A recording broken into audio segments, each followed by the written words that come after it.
At Milford, we understand it takes dedication, teamwork and commitment to the long term to achieve outstanding results. We are proud to say our Milford KiwiSaver Plan conservative, balanced and active growth funds have all been the #1 performers in their respective KiwiSaver fund categories over the last 10 years, according to Morningstar's latest independent survey.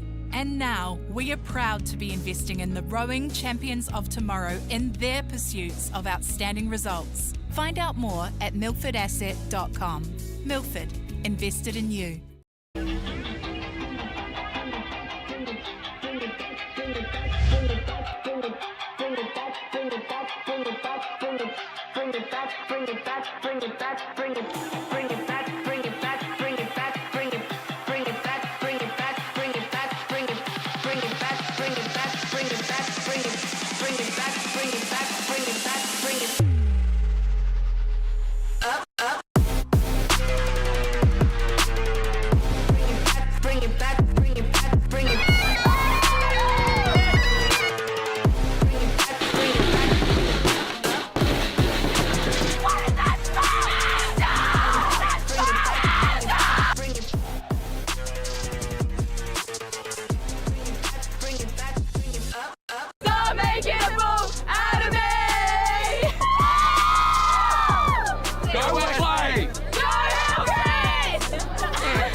Lake Karapiro in Waipa, the District of Champions plays host to the Maadi Regatta, the largest secondary school sporting event in the Southern Hemisphere. Crews have come here from all over the country to showcase their boat speed.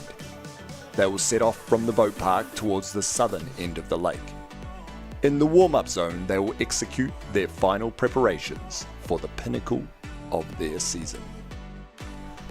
The start zone is for the courageous. The grind zone is for the mettle. And the finish line is for the victor. Welcome to Karapiro. Welcome to the Maadi Regatta.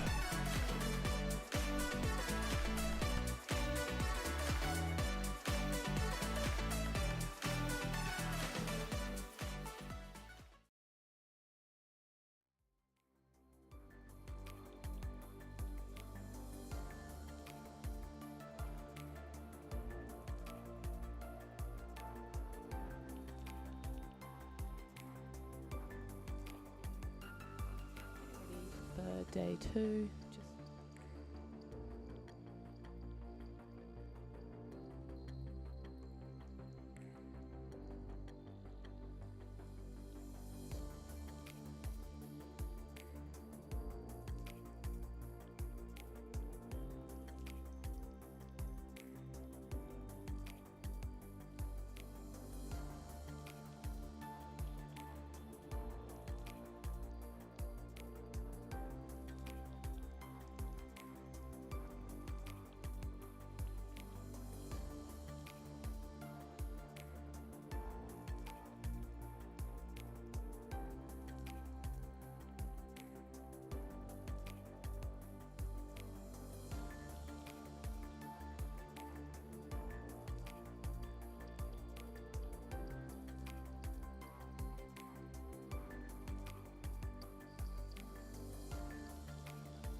Right, so here we are with Heat 1 of the boys under 18 single sculls on day 2 of the Maadi Regatta. We'll rip into this race really quick, seeing as we've got it here. So we're just in the second half, and Maclean's College 1 there, Nathan Strawn, coached by Martin O'Brien, is currently in the lead. He's in lane 4. And currently in second place is lane 6, Motueka High School, and in third, Hamilton Boys High. Now, this event, it is 1, 2, 3, and 4 to the quarterfinal, last eliminated, and the rest to the reps.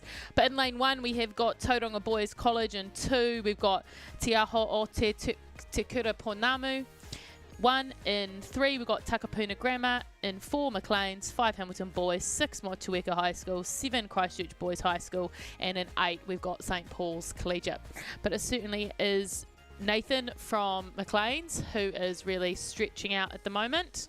So these 3 pushing themselves up into the qualifying positions. So currently in second, Hamilton Boys, and third, Motueka. But let's get a closer look. How lovely is the water this morning? It is so nice and flat. These boys will just be loving it. And you see they've both got nice long strokes there, Nathan and Corbin. Beautiful long strokes. Corbin actually is just pushing up a little bit. Looks like he's wanting to get the win, although Nathan from Maclean's has been controlling the race up to this point. But Corbin is certainly lifting the rate a bit as he tries to move through, and he certainly is. He's just pulled through a length in about 100 metres there. As we're now 500 metres to go in Heat 1 of the boys under 18 single sculls, and we're having a good tussle out the front here between Maclean's College and Hamilton Boys High School. Of course, both will progress. It is 1, 2, 3 and 4 to the quarter, but it is good to see that they are wanting to stretch their legs and see what they can do in the heat. So let's get a look at the rest of the field, but it certainly is at the moment Maclean's and Hamilton Boys out the front there. And currently in third, it is Motueka High School. Murdoch Smith, he's got a nice comfortable third there. And fourth, it looks like down into lane 3 there, Takapuna Grammar, Leonardo. And so, yeah, it is top 4 into the quarterfinals at this stage, but we are having a great race at the front there. Corbin, he's just lifting his rate again. Corbin from Hamilton Boys High School, he really wants the win in this heat, and I think the reason might be because the Maclean Sculler did win North Islands. Hamilton Boys Corbin wasn't on the podium, so he's certainly got something to prove. He's saying, no, I'm starting this regatta. I'm letting you know that I'm coming for that top spot, and I'm going to do it here in the heat. So it's really good to see that Corbin is getting stuck into his work, and he's really wanting to push in front of Maclean's there. So it is certainly a good adversary to beat if you can. But there's a good look at Motueka High School. Murdoch Smith currently in third. But let's race down to the finish and see what is happening, because there we through the last 100 metres. And yeah, it is Ham Boys. It is Ham Boys. Corbin, he's done a beautiful move in the last 250 then to just push himself into the lead. Don't know whether or not Nathan from Maclean's did respond, because he knows comfortably he'll still be in the quarters. But it is great to see Corbin there start the regatta with intent as he crosses the finish line there to place first in the first heat of the boys under 18 single sculls. Great work there from Corbin. And Nathan from Maclean's will cross the line there to join him in those quarterfinals, placing second. Third, oh, it is down here in lane 8. Third, St. Paul's Collegiate there. And then fourth. Oh, no. Yeah, double check the results there, team, see who was third. But that is the first heat of the day done. No, yeah, that wasn't St. Paul's. That was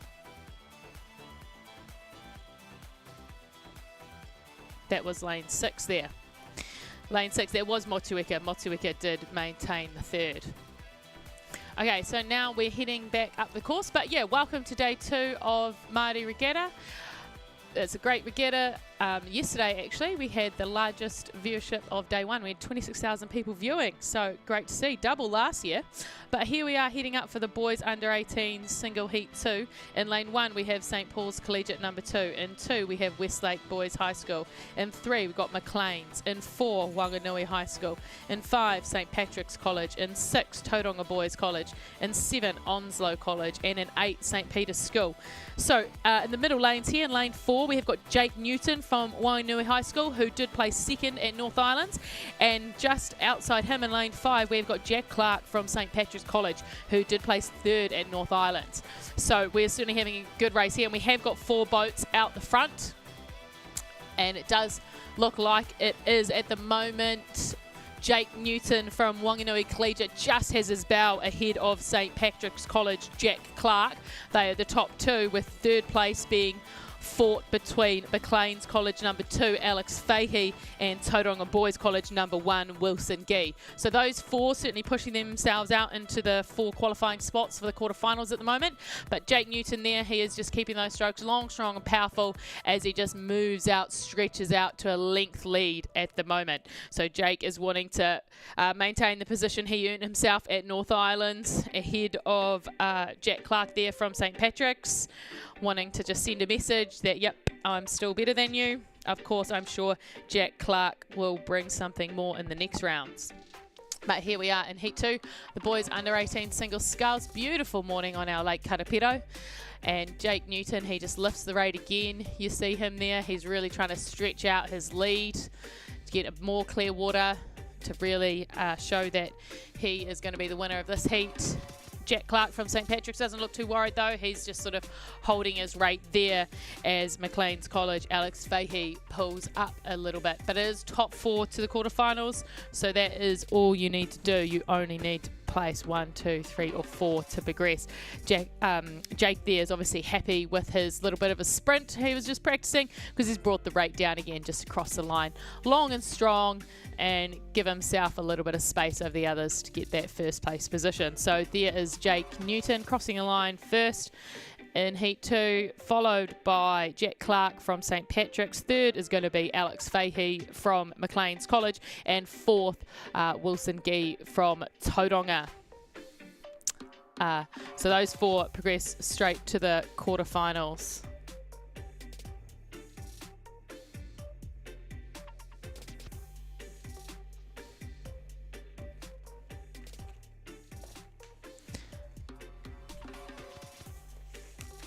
Yeah, what a stunning morning the lake has put on for us, the weather has put on for us. Lovely sunny without fog, because this time of year we can get a bit of fog, which isn't great for racing, but it is nice to see that the fog has stayed away. I hope I haven't just jinxed it by saying that.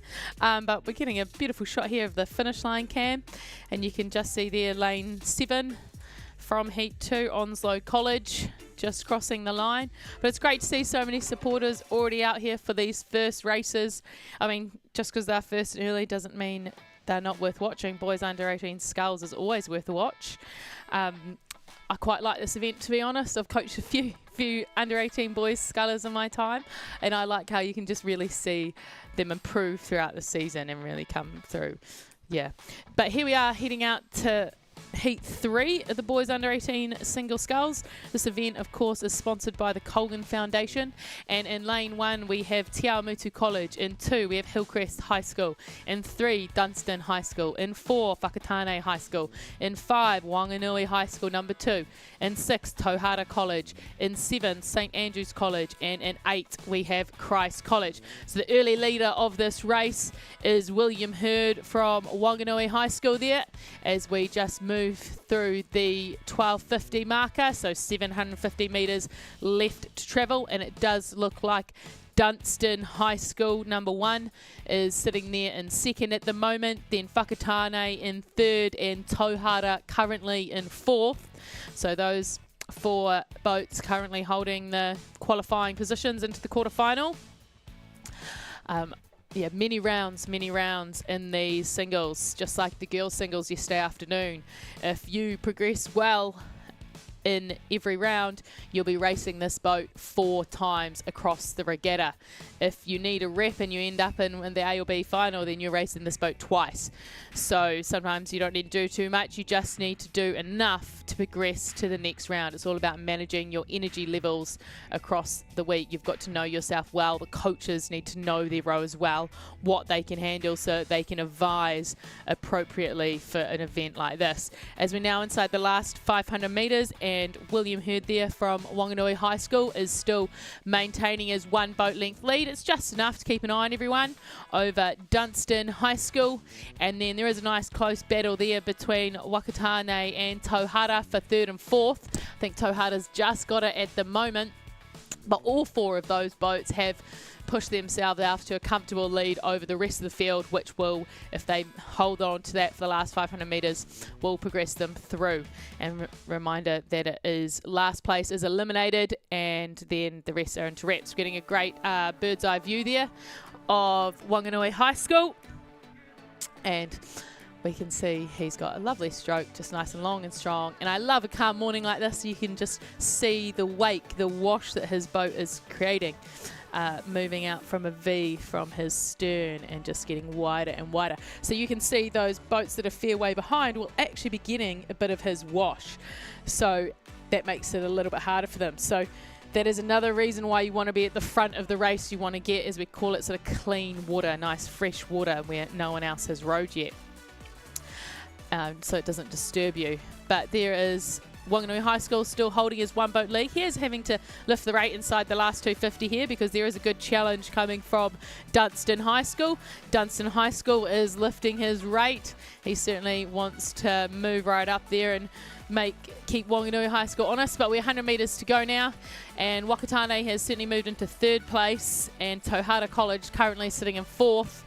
But as we get close to the line here, it is Wanganui High School who is going to come down to the line and take 1st place. There it is in Heat 3 of the boys under 18 single scull, with Dunstan High School in 2nd, Whakatane in 3rd, and Tauhara in 4th. So all those 4 will progress to the quarterfinals. As we check out the crowd again, I think there's even more than since we were last here 5 minutes ago. So great to see people are flowing in this morning. As we see Te Awa Mutu there cross the line in 5th, followed hot on his tails by Hillcrest in 6th. So those 2 will be into the repechauges. And it is Christ College will get the last spot in the repechage there. Now we're going to head back up the course for Heat 4 of the boys under 18 single sculls. And we have in lane 1 Otago Boys High School, and in lane 2 we have Garin College, in 3 we have Scots College, in 4 we have Otamotai College, in 5 we have St Thomas of Canterbury, in 6 we have Mount Albert Grammar School, in 7 we have Francis Douglas Memorial College. So let's catch up with this race and see how they're doing. And it does look like lane 5, St Thomas of Canterbury, Carter Baxter, coached by Paddy Dowling, is currently in the lead. He's got a nice lead, a couple of boat lengths at clear water, and then it goes to the sculler on the inside of him, Arthur Crimmins from Otamotai College, currently in 2nd, Scots College in 3rd, and Garin College in 4th at the moment. But we are seeing this sculler from St Thomas of Canterbury, Carter Baxter, just stretching out nicely to a commanding lead. As we've just gone past halfway, so we're in the 3rd quarter of the race. Loving the boat there from St Thomas of Canterbury. I like how the boat matches the row suit, because, you know, look good, feel good, row good. He certainly got it all together there at St Thomas of Canterbury. And the reflection is, wow, you've got to love the calm morning water. You're going to hear me say that a lot this morning, team. I quite like the calm morning water and the reflection and the sunrise, and what a great shot our drone driver is getting there, so we can get that great reflection of Carter Baxter. And if we look at the rest of the field, there is a bit of a battle there for 4th, actually. So we have got Otamotai College currently in 2nd, and in 3rd, Scots College. 4th would currently be Garin, but hot on his heels is the Mount Albert sculler of Ziggy Miller. So out on the outside, and it is quite hard when you're on one side of the race course and the person you're directly competing for position is on the other side, because you just got to look a lot further to see where they are. But certainly Ziggy seems to be up for the challenge as he keeps looking over his right shoulder to see if he can push up on Meko Harding from Garin College. But it is Carter Baxter from St Thomas of Canterbury who's out in the lead at the moment, as we're about to come through the 1500 metre marker, and he's got a good few lengths of clear water there over the rest of the field. So with 500 metres to go now, Carter, he can just relax into his rhythm. It's all about just finding your rhythm that works for your boat and holding that. That's going to get the best out of you and the best out of your boat. As we can see, a nice reflection there. Someone, if you're mates with Carter, make sure you get a nice screenshot of that. I'm sure to make a great profile picture.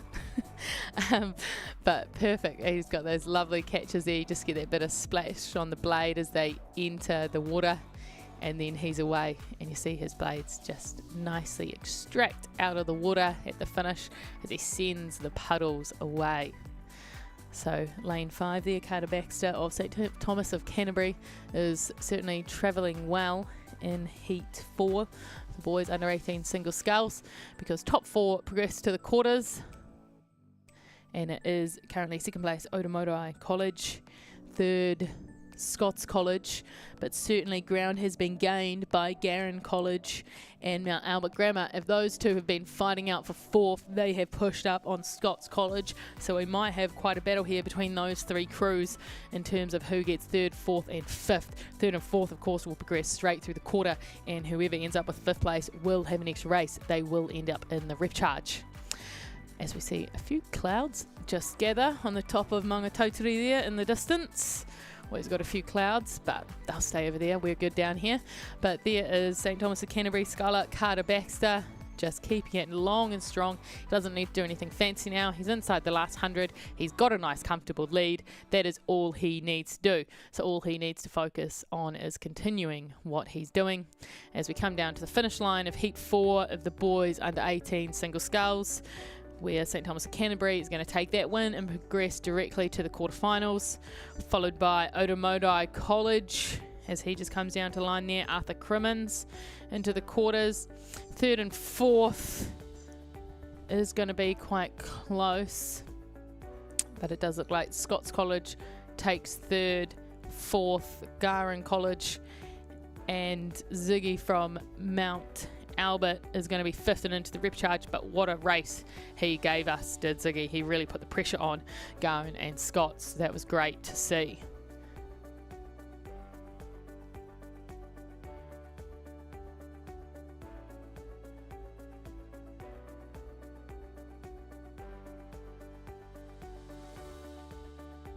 And now we're heading up for Heat 5, and there are 6 heats. It's quite a popular event, this. Boys under 18 single. So in lane 1, we've got St Kentigern College. In 2, we've got Wentworth College.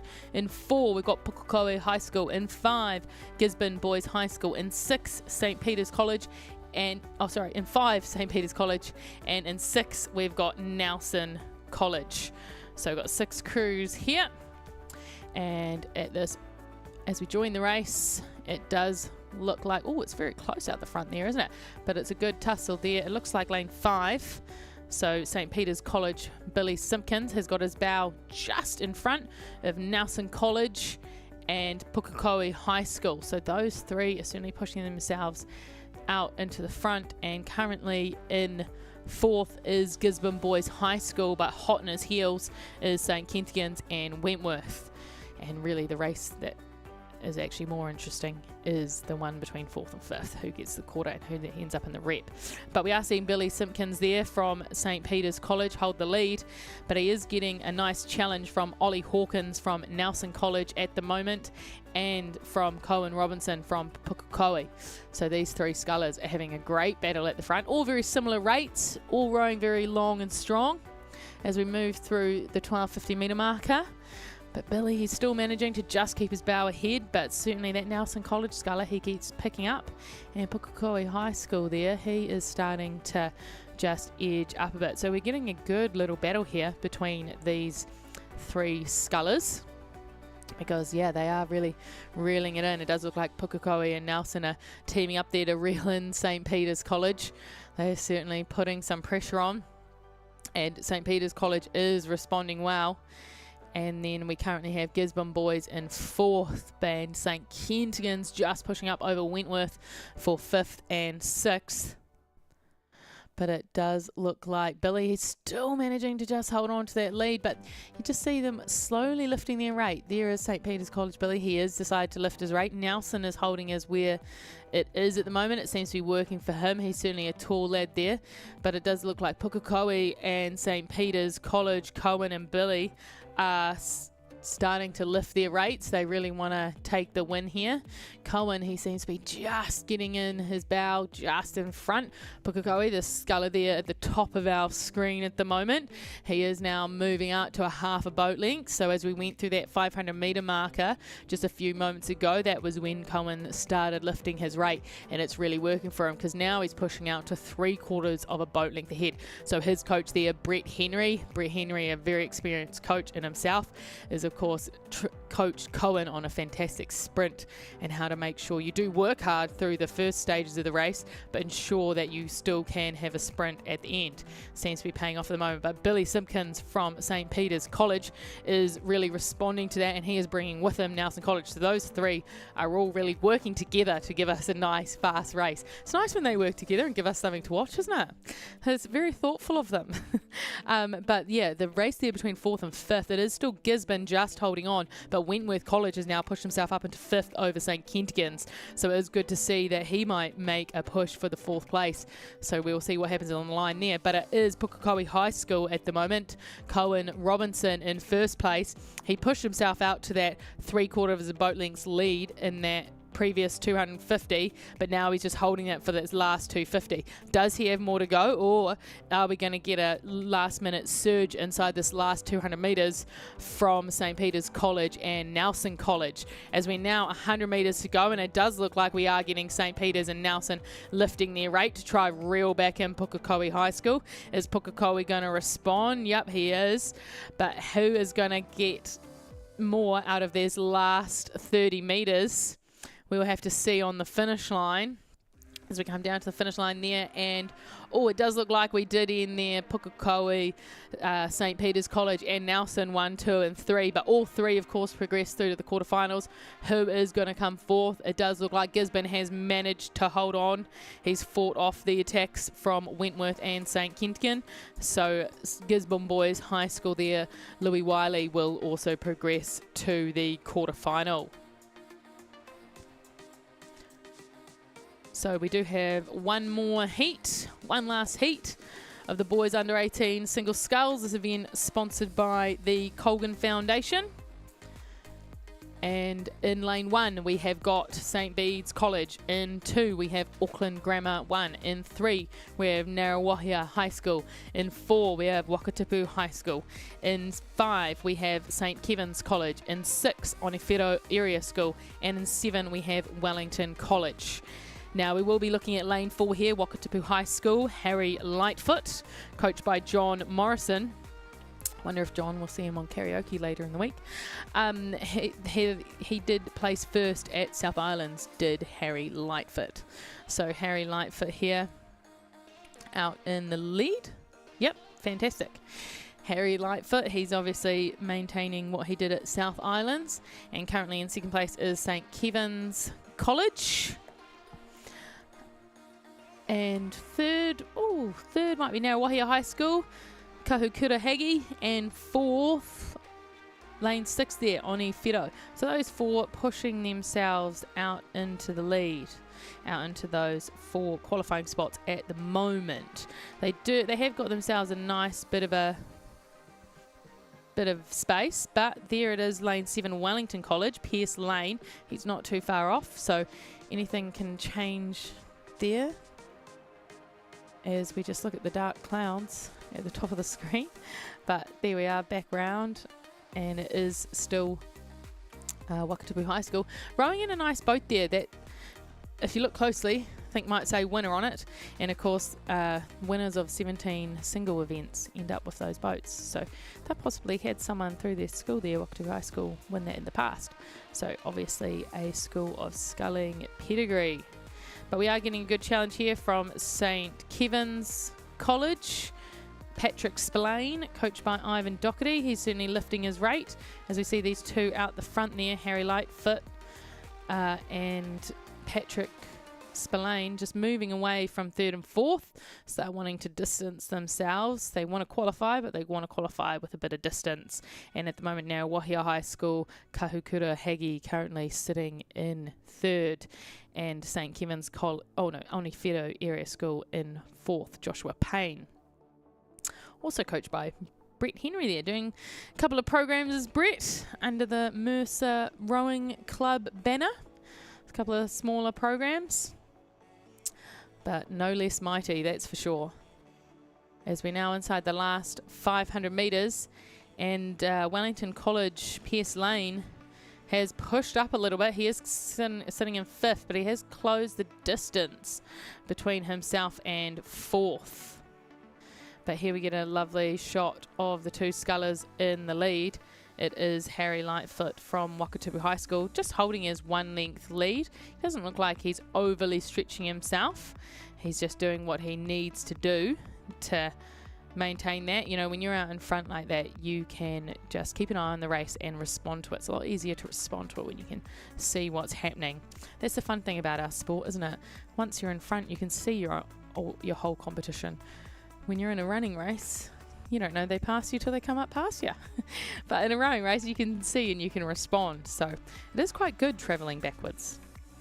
As we're getting a good look at the whole field here, pulling out nicely to see that it is Wakatipu in first place at the moment, St Kevin's in second, third, only just Ngaruawahia High School, fourth would be Onifero, and they have pushed out, they have responded to the challenge there that they were getting from Wellington College to just push out and make the gap between fourth and fifth a little bit more comfortable for themselves. Because of course 1, 2, 3 and 4 into the quarterfinals. And coming down to the finish line here, well, about 50 metres to go. And it is still Wakatipu High School.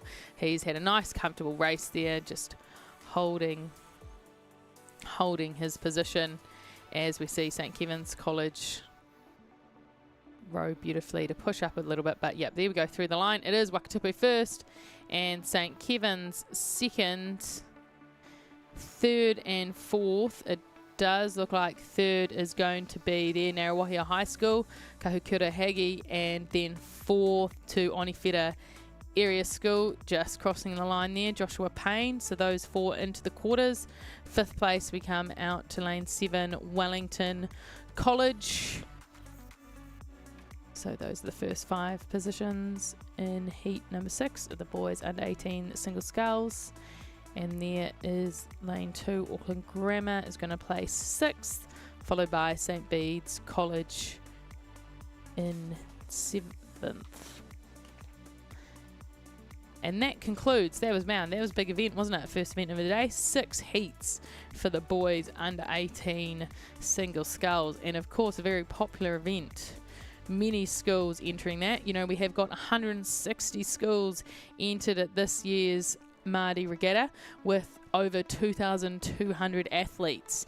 So many people here, many schools, and it's great to see the representation in an event such as the boys under 18 single sculls. Next up, we will have the girls under 15 double sculls. Again, another popular event this year. We only have 4 heats for the girls under 15 double sculls. And this one is sponsored by Lewis Lawyers here in town, your firm of choice. I've had personally some great experience with Lewis Lawyers. So great to see them down here sponsoring an event at the Maadi Regatta. Girls under 15 double sculls. And the progression for this one is first to the A final and 2, 3, 4 and 5 to the repcharge for that second chance. So under 15, no doubt we'll have a couple of second year rowers in this event, as well as some first year rowers. And of course it can't be broadcast. We can't broadcast this one because it is an under 15 event.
There we go. So we have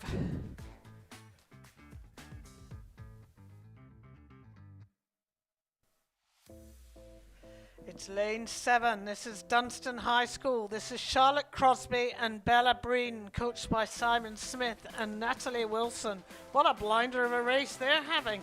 And these are under 15 double scullers. And don't they look majestic? Albeit it's now a bit dark and gloomy, and I can actually see them. But they are looking quite majestic. Just going to take this race out, Dunstan. In a very convincing fashion. And then lane 4, Whangarei Girls High School will be second. They'll go through to the repechage. What a lovely race. Congratulations to Charlotte Crosby and Bella Breen for bringing that race home. You're through to the A final. Your Maadi final. Well done. Now we've got Whangarei.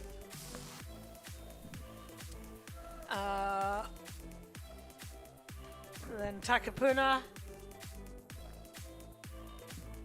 Bethlehem, back to Glendowie,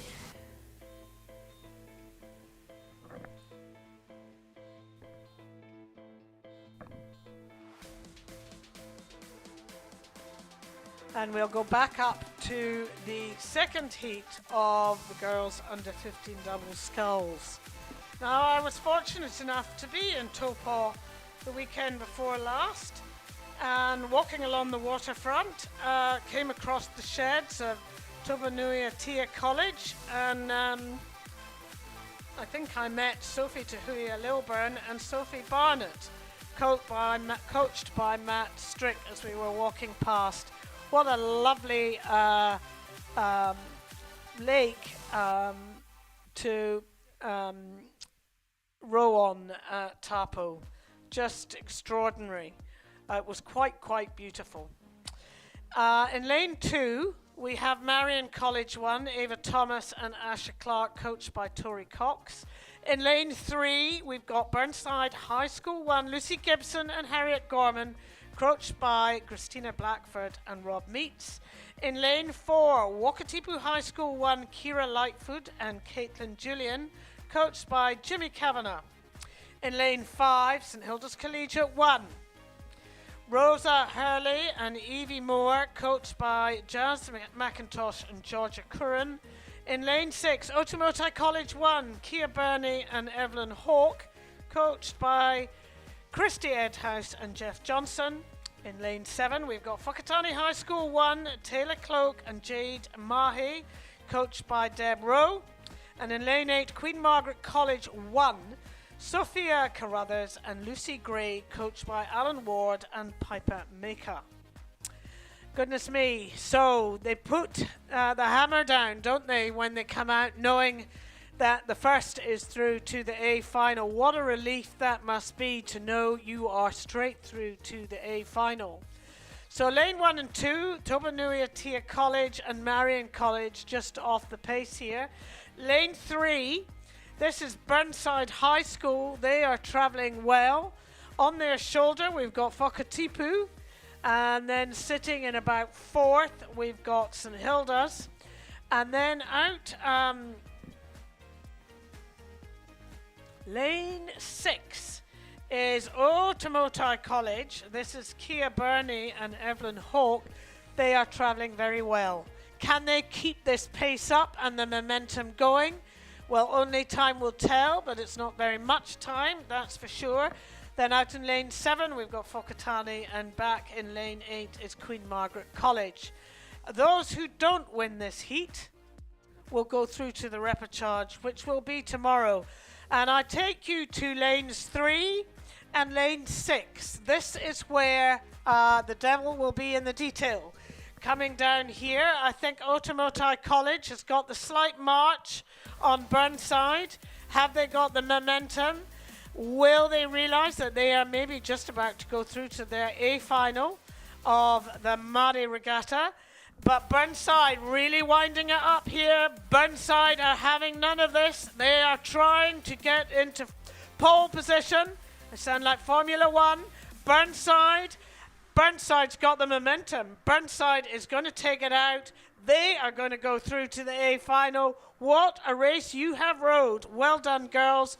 You've booked your spot in the Maadi final for the girls under 15 double sculls, sponsored by Lewis Lawyers. Goodness me, that was a bit of a race. Quite exciting. Got the old heart rate pumping there. Okie dokie. Now we're on to our third heat. They're advanced on the water. Girls under 15 double sculls, sponsored by Lewis Lawyers. Third heat, first through to the A final, the rest through to the repechage. We have... Oh, what?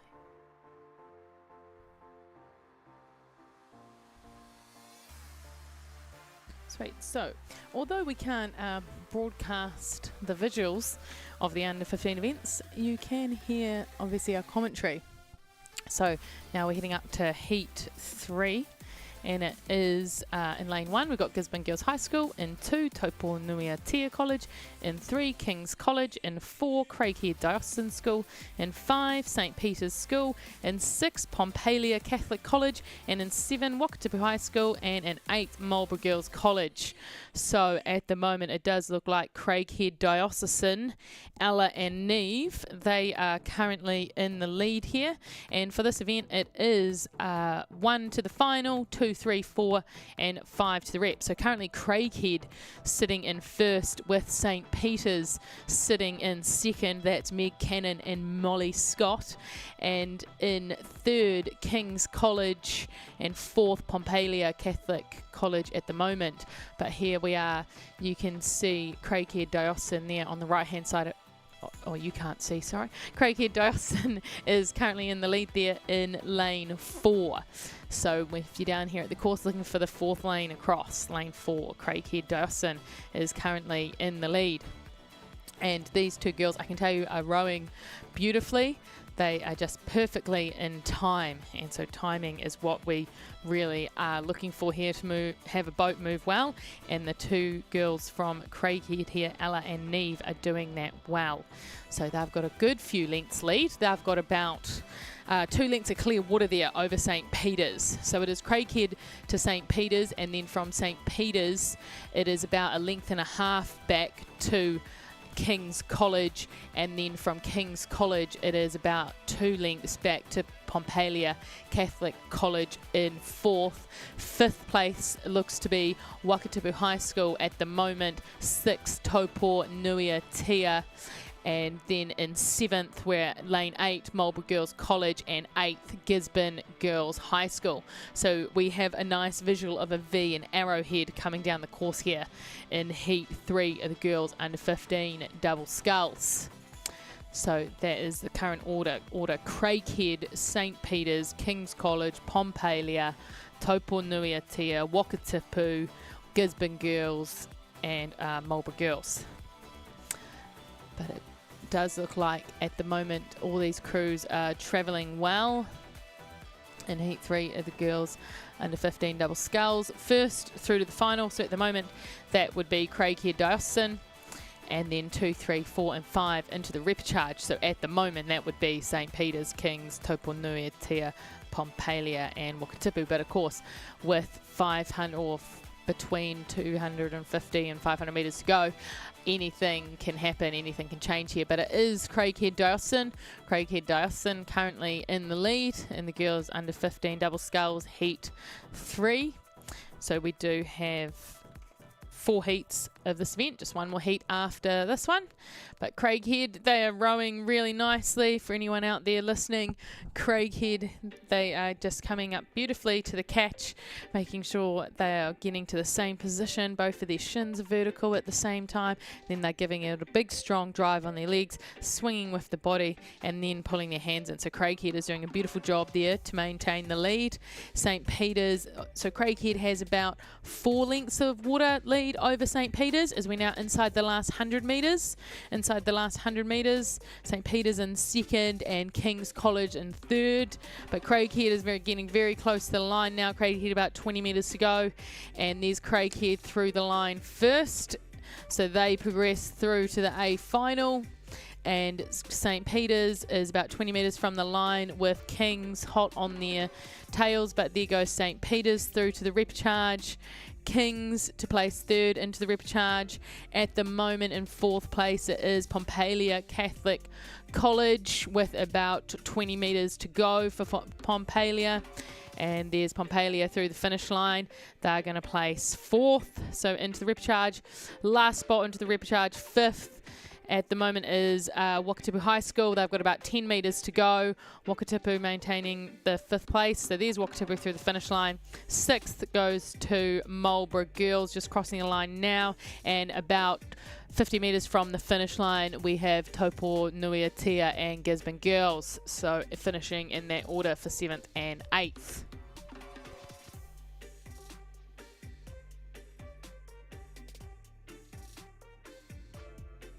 So next up we have the fourth and final heat of the girls under 15 double sculls, sponsored by Lewis Lawyers here in Cambridge. Great place to go if you're buying a house. So heat 4, looks like we have got 7 boats in this race. In lane 1 we've got Tauranga Girls, and 2 Dunstan High School, and 3 Cambridge High School, and 4 Cashmere, and 5 Glendowie, and 6 Aotea College, and in 7 Westlake. But is that crew from Glendowie currently in first, Cashmere currently second, Cambridge High third, Westlake Girls fourth, Aotea currently in fifth, Dunstan currently in 6th, and Tauranga Girls in 7th at the moment. So it is first through to the A final, 2, 3, 4 and 5 to the repechage. But we are still sitting with Glendowie first, and they've got about 4 lengths lead over Cashmere, who have about 2 lengths lead over Cambridge High, who have about 3 lengths lead over Westlake. Those are the current top 4 in this girls under 15 double scull heat 4.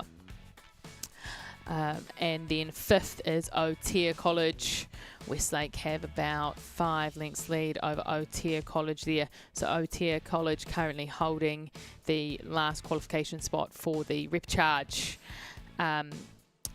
So yes, currently it is though Glendowie maintaining first place, with Cashmere in second and Cambridge High in third, Westlake Girls in fourth.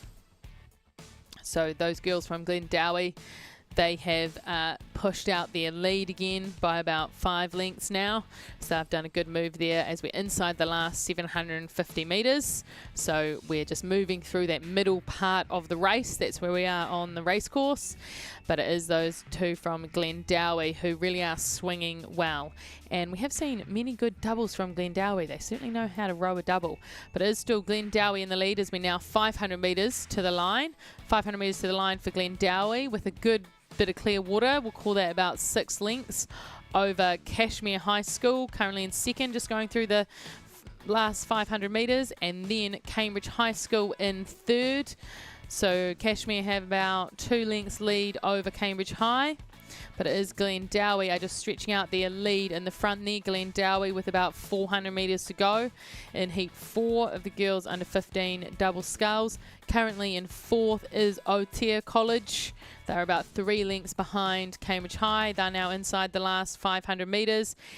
And, oh no, sorry, it's Westlake. It's Westlake currently sitting in 4th. It's Aotea in 5th. So Westlake is about 2 lengths behind Cambridge High, and Aotea is about 4 lengths behind Westlake.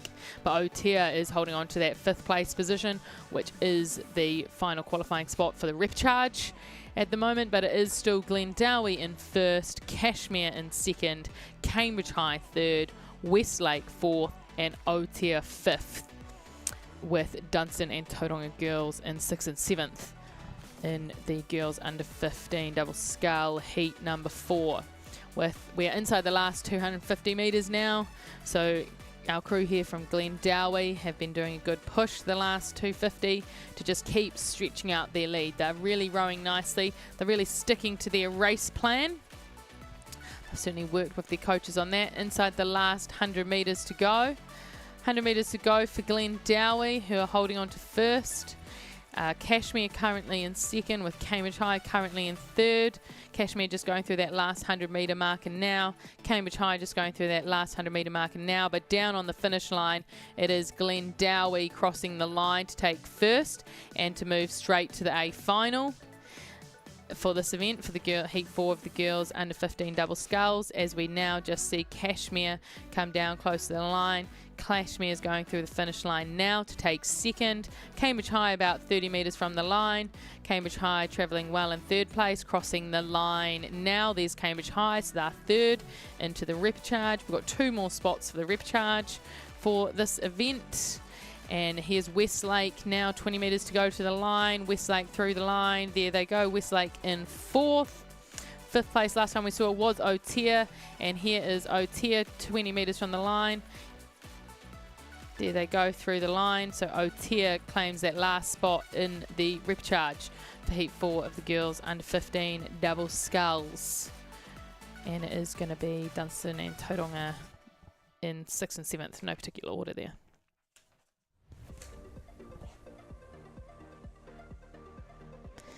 Next up, we will have Heat 1 of the boys under 15 Cox Quadruple Sculls, sponsored by Grassroots Trust.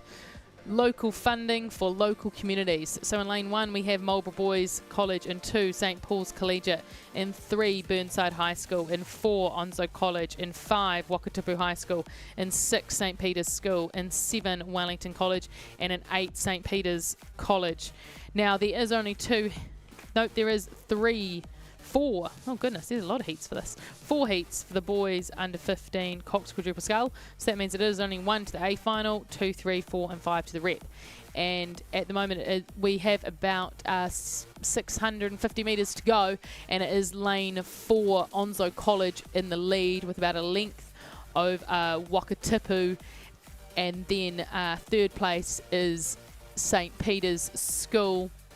4th place would be Burnside. 5th place would be St Peter's College.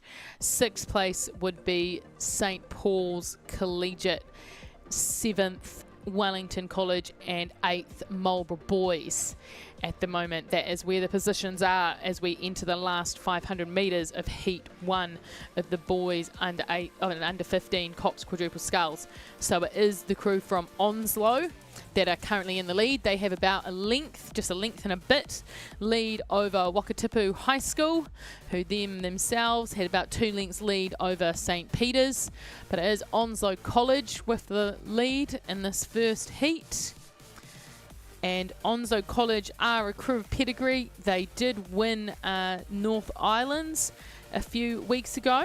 Also, in this, we have Wakatipu High School currently in second, and they did place second at South Islands. So we have got 2 crews who medalled at the recent champs here, battling it out. But it is still Onslow College, about to enter the last 250. Onslow College with a length and a bit over Wakatipu, with about 2 lengths over St Peter's.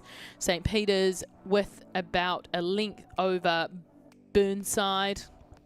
And those are the top 4 at the moment, with about 200 metres to go in Heat 1 of the boys under 15 Cox Quadruple Sculls. So we are Onslow first, Wakatipu second, St Peter's currently in third, Burnside currently in 4th, St Peter's College number 2 is currently in 5th, St Paul's Collegiate number 2 is maintaining 6th position, Wellington College 2 in 7th, and Marlborough Boys in 8th as we progress into the last 250 metres here. But it is Onslow College number 1 now with 100 metres to go. 100 metres to go for Onslow College. They've just held their lead there over Wakatipu High School, who've kept their lead over St Peter's, but down on the finish line now, Onslow crosses the line. There they go, straight through into the A final for Onslow. Wakatipu High School just finishing there. They're going to place second. Third place is going to go to St Peter's School. There we go. And 4th, oh, very fast finish. Very fast finish we had there from St Peter's College. So it was very tight there between St Peter's College and Burnside High School for 4th and 5th. I can't tell you which way round they went. please do check Rowett with Wellington College there, and St Paul's having another good fast finish for 6th and 7th.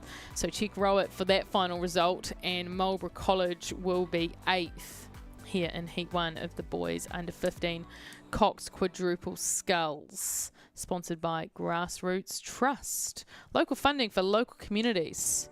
Plenty of stuff around here with Grassroots on it, so they're obviously doing a great job.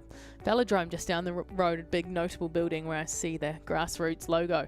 But here we're about to join Heat 2 of the boys under 15 Cox Quadruple Sculls, and in lane 1 we have Tauranga Boys, in 2 we have Shirley Boys, and Shirley Boys 1, in 3 we have Wellington College 1, in 4 we have St Peter's College 1, in 5 we have Timaru Boys High School 1, in 6 we have St Paul's Collegiate 1, and in 7 we have Christ College 1. But it is lane 4, St Peter's College, as they just go through the 1k marker. It's St Peter's College in 1st, Timaru Boys in 2nd, Christ College in 3rd, Shirley Boys holding 4th at the moment, with Wellington College in 5th, St Paul's in 6th, and Tauranga Boys College number 2 in 7th. So that is the order in which they came through the 1k. St Peter's College, Timaru in 2nd, Christ in 3rd, Shirley Boys in 4th, Wellington in 5th, St Paul's in 6th, and Tauranga Boys College number 2 in 7th. So we will see what happens in the second half of the race as to if anything changes, because it is very close here. The leaders, St Peter's College, only have about a length and a quarter over Timaru Boys, who in turn only have a length over Christ, who only have about half a length over Shirley Boys. And it is first through to the A final, 2, 3, 4 and 5 to the repechage. So we now have 750 metres to go, and it certainly looks like the coxswain from St Peter's College is enjoying himself. He's having a great time steering his boat there, and he's going nice and straight. So that is Henry Ryan from St Peter's College. He's doing a great job, coached by James Russell and Harry Malloy. Harry Malloy, of course, a good coxswain, so no doubt he has helped Henry there. But it is still St Peter's College holding the lead with about a length and a half over Timaru Boys, and then back to Christ. But we are seeing a good charge from Shirley Boys there. They are really pushing up, so no doubt everything will, well, it might change, it might not, inside the last 500 metres. So we're just going through the last 500 there. So it is still St Peter's in 1st, St Peter's College in 1st, followed by Timaru in 2nd through the 500, then Christ, hot on their tails, Shirley Boys, right behind them, St Paul's Collegiate and Wellington College. I would call them 5th equal at the moment, and Tauranga Boys College number 2 and 7th. So this is very close here for heat number 2 of the boys under 15 Cox Quadruple Sculls, especially because 6th place does not progress to the repechage. So that is really where the race is at the moment between St Paul's Collegiate and Wellington College. But it is St Peter's College in 1st, Timaru in 2nd, Christ College in 3rd, Shirley Boys in 4th, and at the moment it is 5th equal between Wellington College and St Paul's Collegiate for 5th and 6th, and one of those will progress to the repechage and one will not. But we now have 250 metres to go. St Peter's is through that last 250 metre marker. There goes Timaru Boys, there goes Christ, there goes Shirley Boys through that marker, and there goes St Paul's up, push themselves up into 5th. They've got themselves over Wellington College, so currently St Paul's is holding that last qualifying spot, only just though over Wellington College.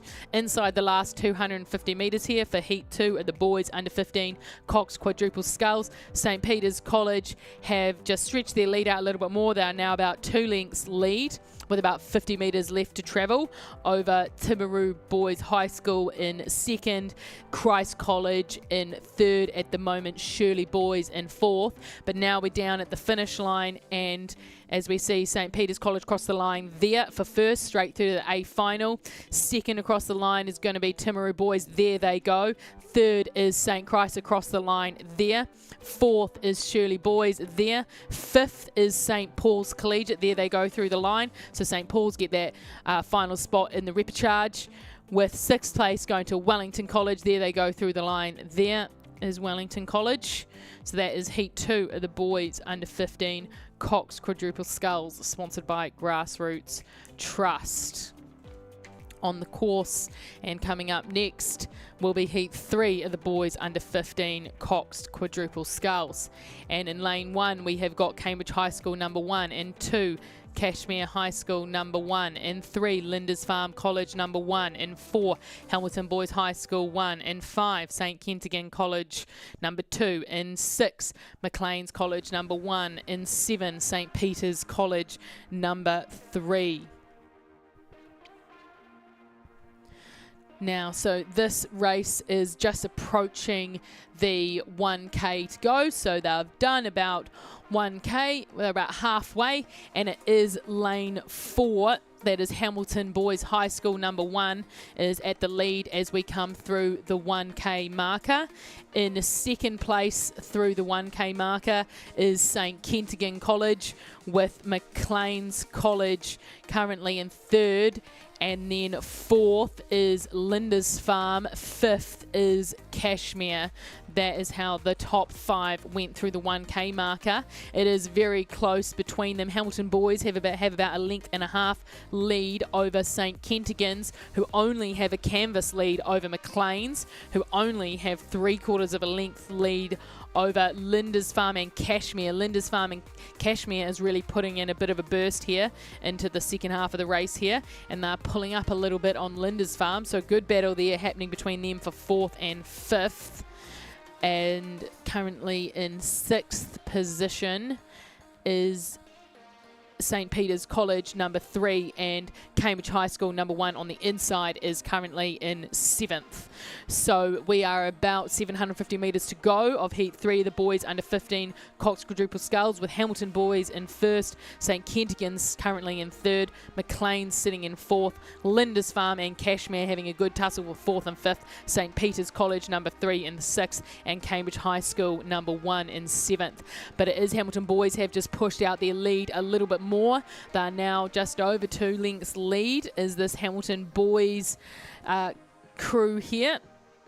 They coached by Robin Clark, a very good rower herself in her day was Robin Clark. So of course she's coaching these boys well. So these boys here from Hamilton Boys are just approaching the 1500 metre marker.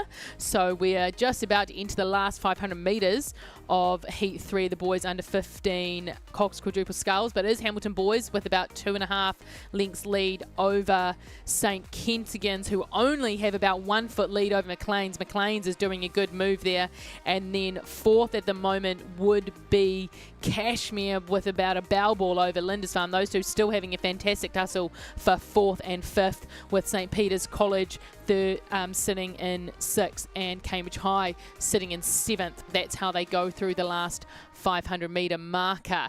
But we are having a great battle in second here. Certainly is. Maclean's College have pushed up, so it is bow ball for bow ball as we're about 400 metres left to go.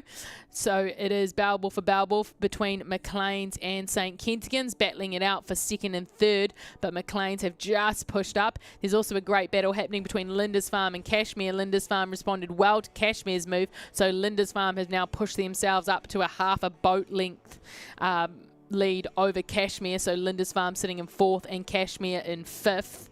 And of course it is first to the A final, which is at the moment is Hamilton Boys. We're now inside the last 250. Hamilton Boys have about 200 metres left to go in this race.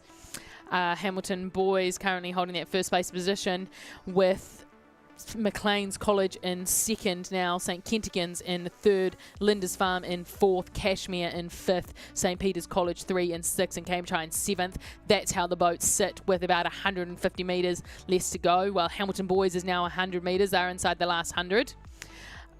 They've stretched out their lead again, has Hamilton Boys. Hamilton Boys is now about 3 lengths lead. Hamilton Boys just crossing the line. There they go. Hamilton Boys first and straight into the final. Second place and into the repechage is going to go to Maclean's College, just crossing the line there, with St Kentigern's. There they go through the line. Lindisfarne in 4th through the line right there, and then Cashmere High School in 5th there across the line. So those are the crews that qualify to the A final and the repechage.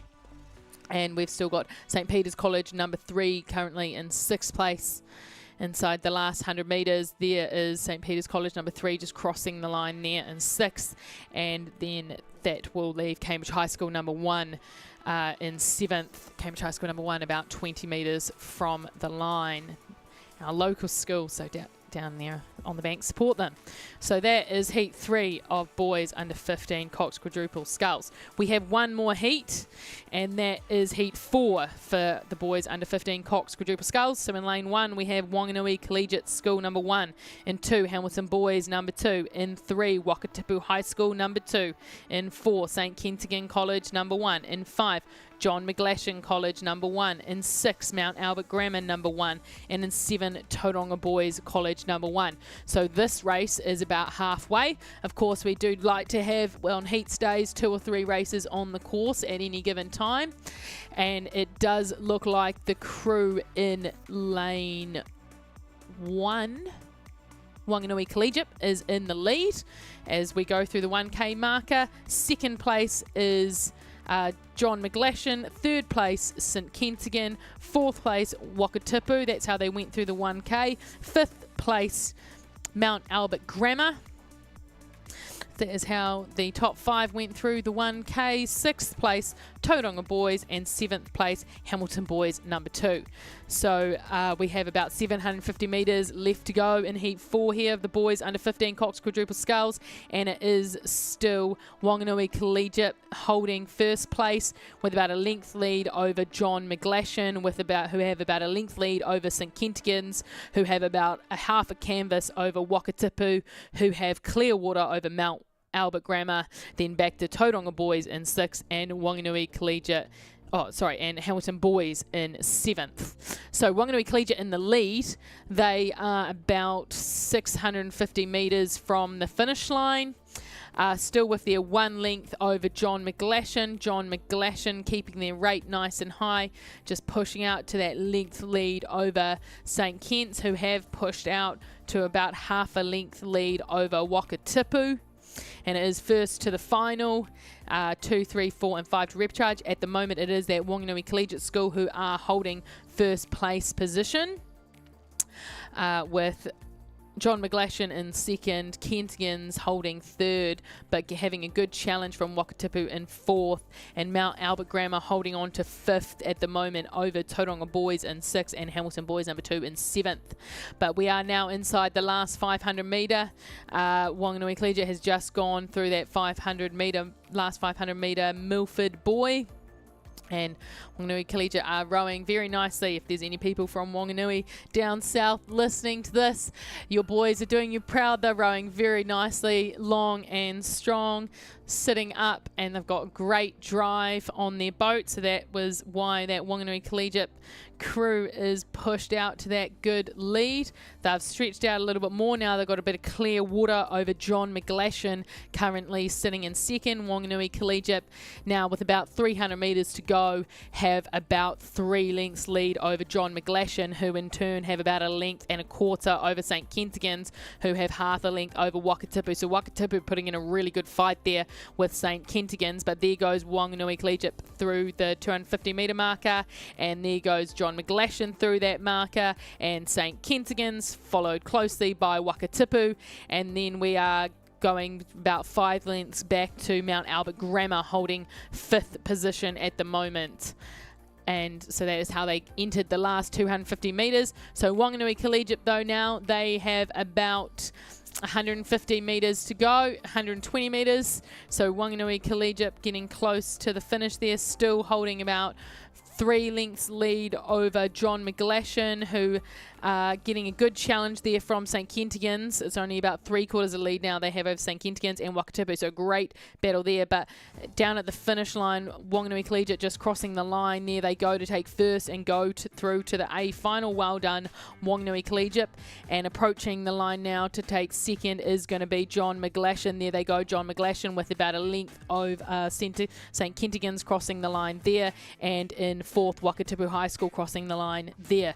So those three, John McGlashan, St Kentigern's, Wakatipu into the repcharge, and fourth place is going to be Mount Albert Grammar.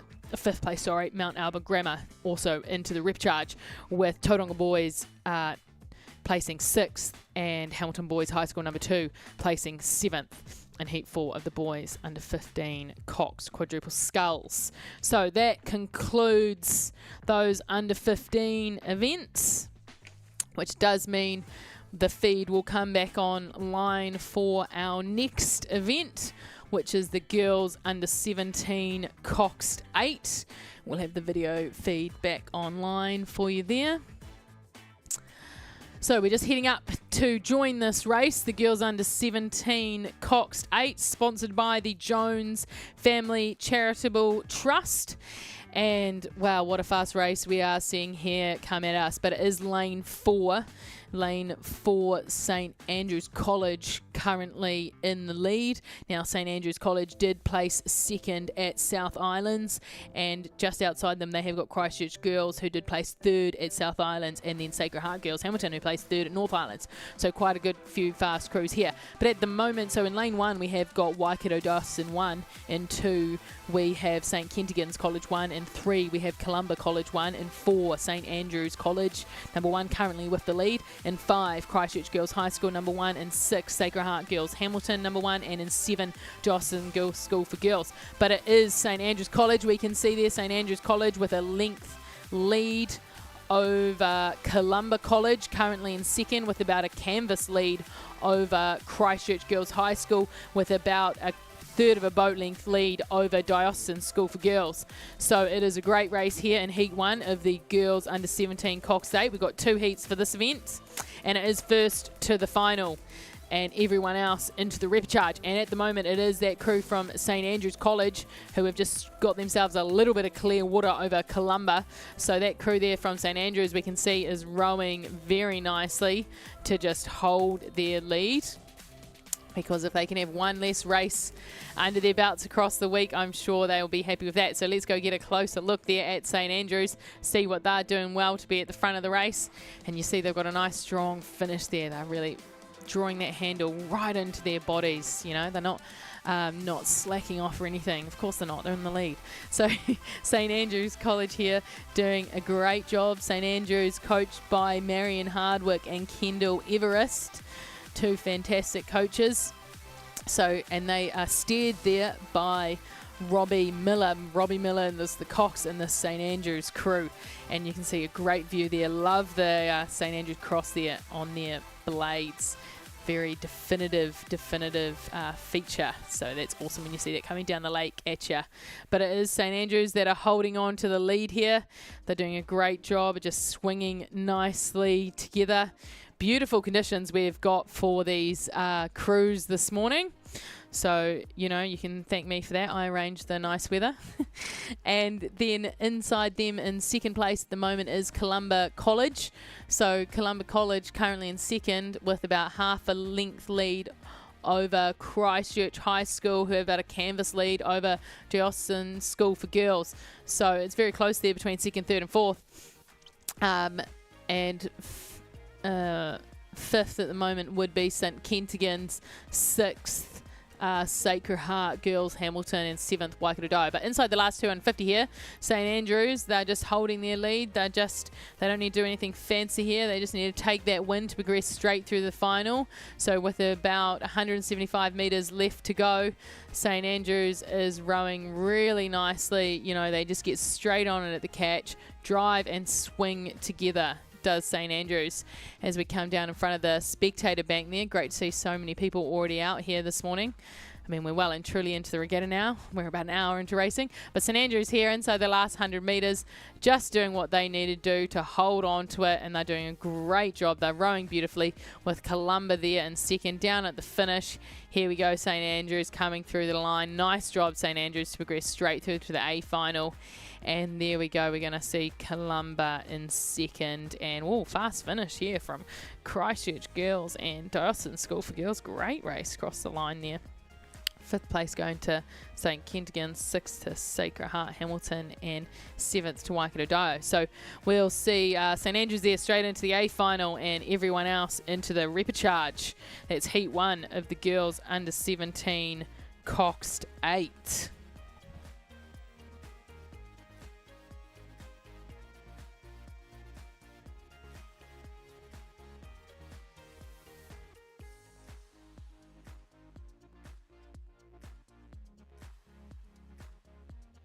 And here we are heading up for Heat 2.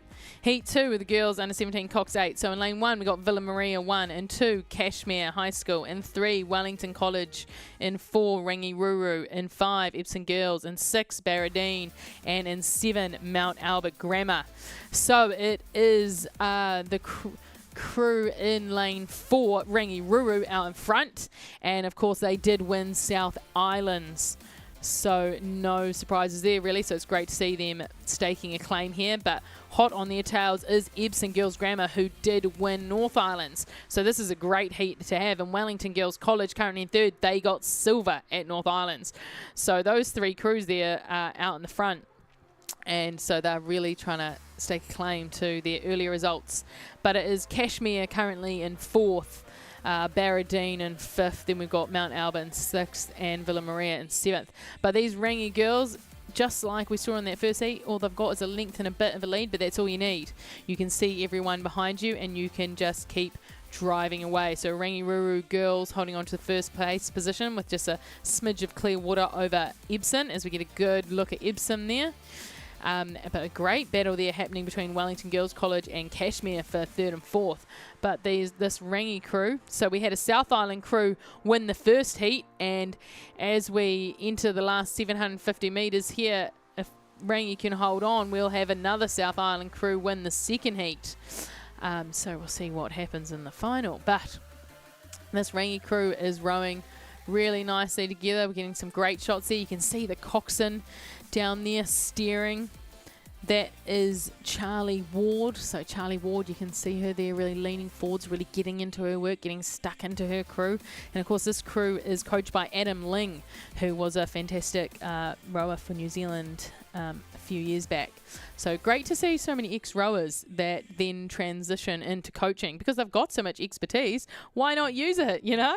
So it's great to see that Adam's crew here from Rangi is out in the lead by about a length and a half over Epsom Girls, who have about 3/4 of a lead over Wellington Girls with a canvas over Cashmere. And that is the order in which they go through that 1500 metre Milford buoy there, that nice big white buoy from our sponsors Milford. And 5th place is currently Barradine, then Mount Albert and back to Villa. But it is the girls from Rangi with a beautiful lead there, just a comfortable rhythm. Not easy, but comfortable. You know, they're certainly working hard. But if you do it well and you all move together, then that is when it becomes comfortable and you can really get your boat swinging and get the boat to work for you. So that's certainly what Rangi is doing here, and of course led by their coxswain. Coxswain of course being a mini coach inside the boat. So Charlie Ward will be making some fantastic calls to just keep her crew nicely locked in as Rangi goes through that last 250 metre marker there. And they have just stretched out just a little bit more over Epsom. They really want to take that win and that ticket straight through to the A final as Epsom goes through with a length lead over Cashmere, who have put in a good bit of work in that last 250 metres to just get their bow just up over Wellington College. So Cashmere is having a great run to the finish here inside the last 250 metres here of Heat 2 of the girls under 17 Coxed 8. But it is still Rangi Ruru out in the lead here. Rangi with about a length and a half over Epsom Girls inside the last 100 metres now. So Rangi is really getting a good swing on that oar at the back. They're really using their bodies to continue that momentum right to the end of their stroke and really fire their boat away as they extract the blade. But there's Rangi down through the finish line, so Rangi Ruru straight into the final. Great work, girls. Everyone else will be in the repcharge.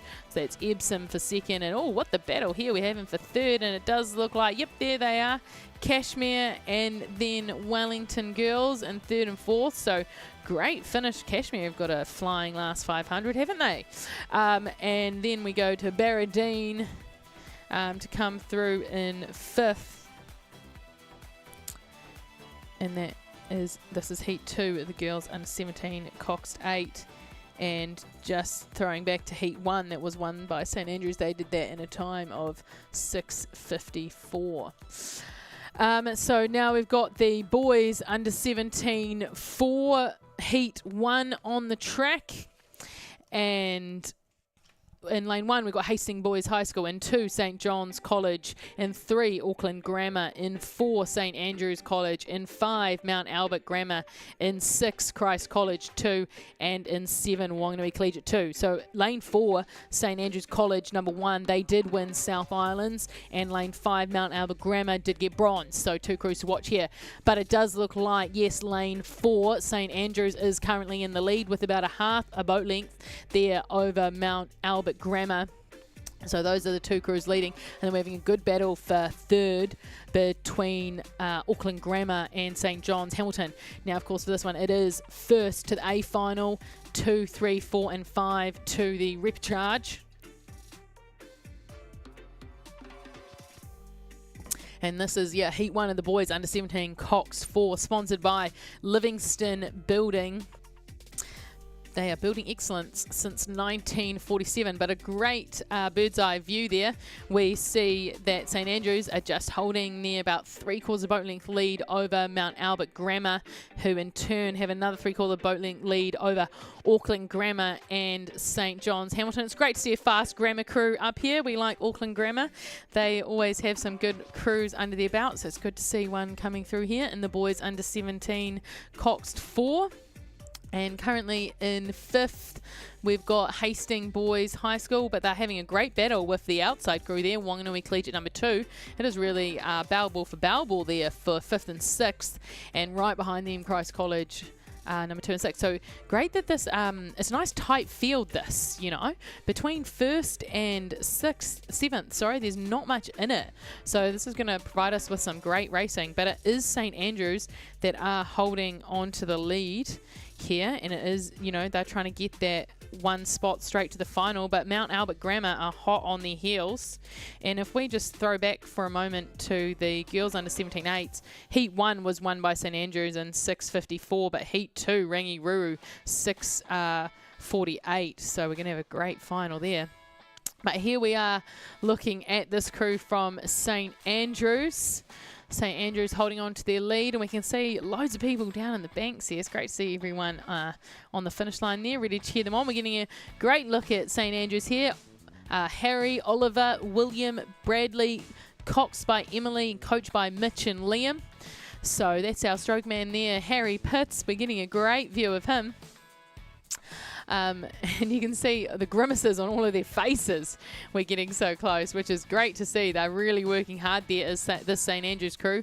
They did win South Islands, and they certainly want to win this heat. They want to start this regatta like they ended the last, because we're now inside the last 500 metres. St Andrews with about 3/4 of a boat length lead over Mount Albert Grammar, who have a bit of clear water over St John's Hamilton, who have about canvas over Auckland Grammar.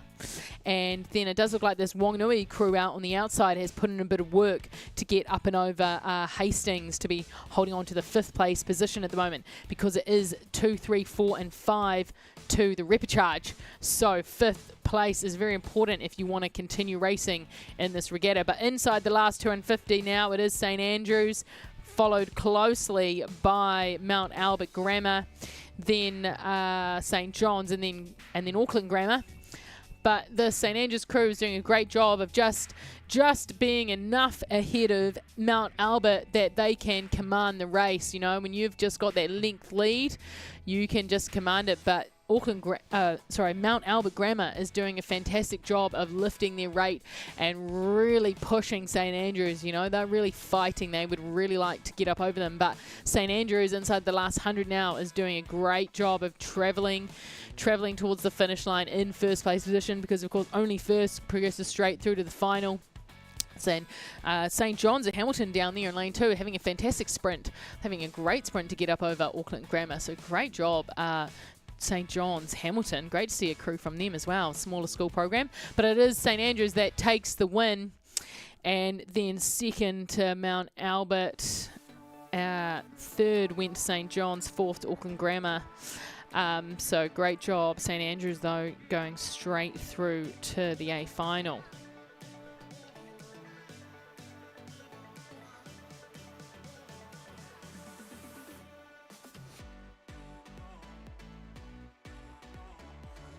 And now we're heading up for Heat 2 of the boys under 17 Cox 4.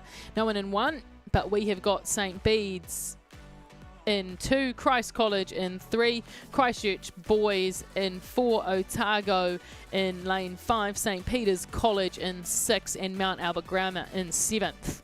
So Christchurch Boys in lane 4, they did get the silver at South Islands, and they do look to be out the front, but only just over St Bede's currently in 2nd, and Christ in 3rd. So we're seeing some good showing from the South Island schools in this heat.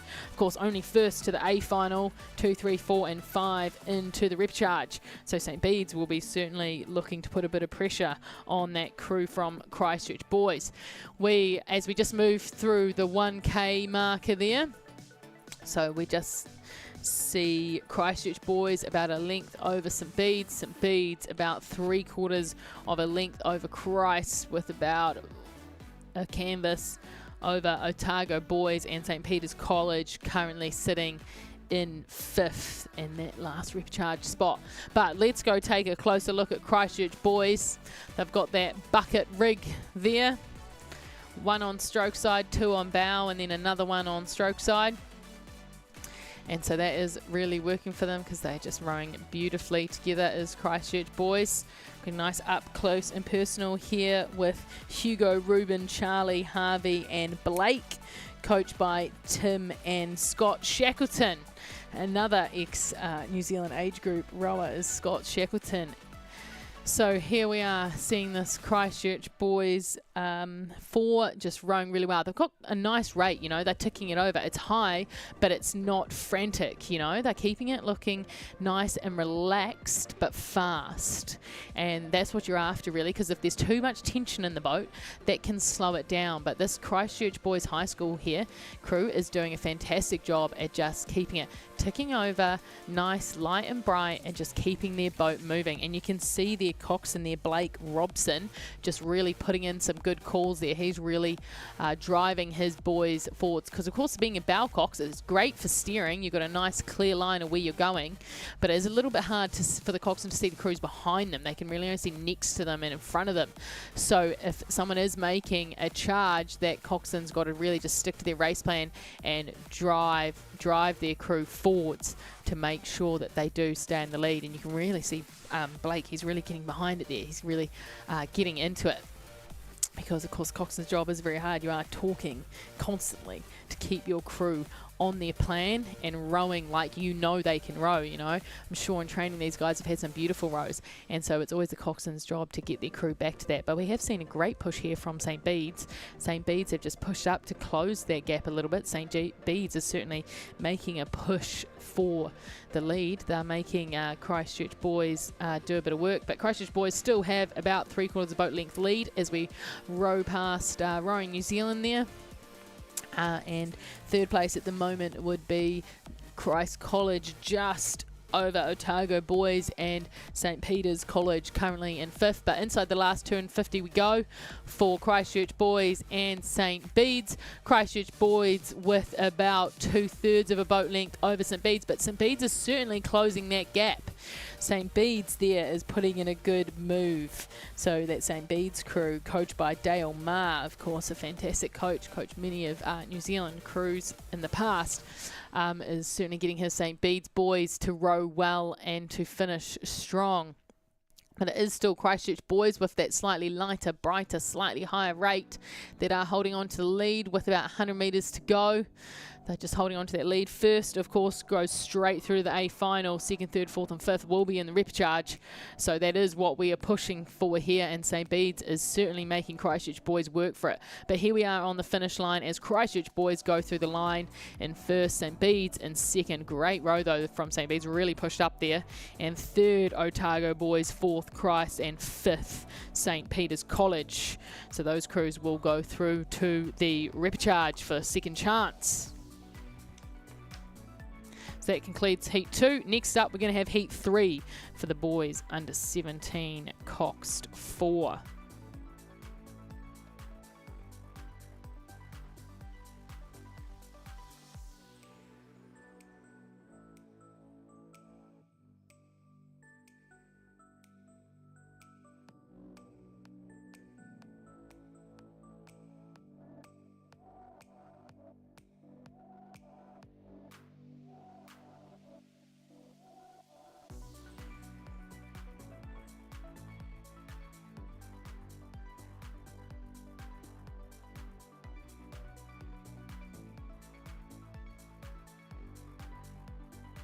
At Milford, we understand it takes dedication, teamwork, and commitment to the long term to achieve outstanding results. And we are proud to be investing in the rowing champions of tomorrow. Official Livestream partner to Rowing New Zealand. Milford, invested in you.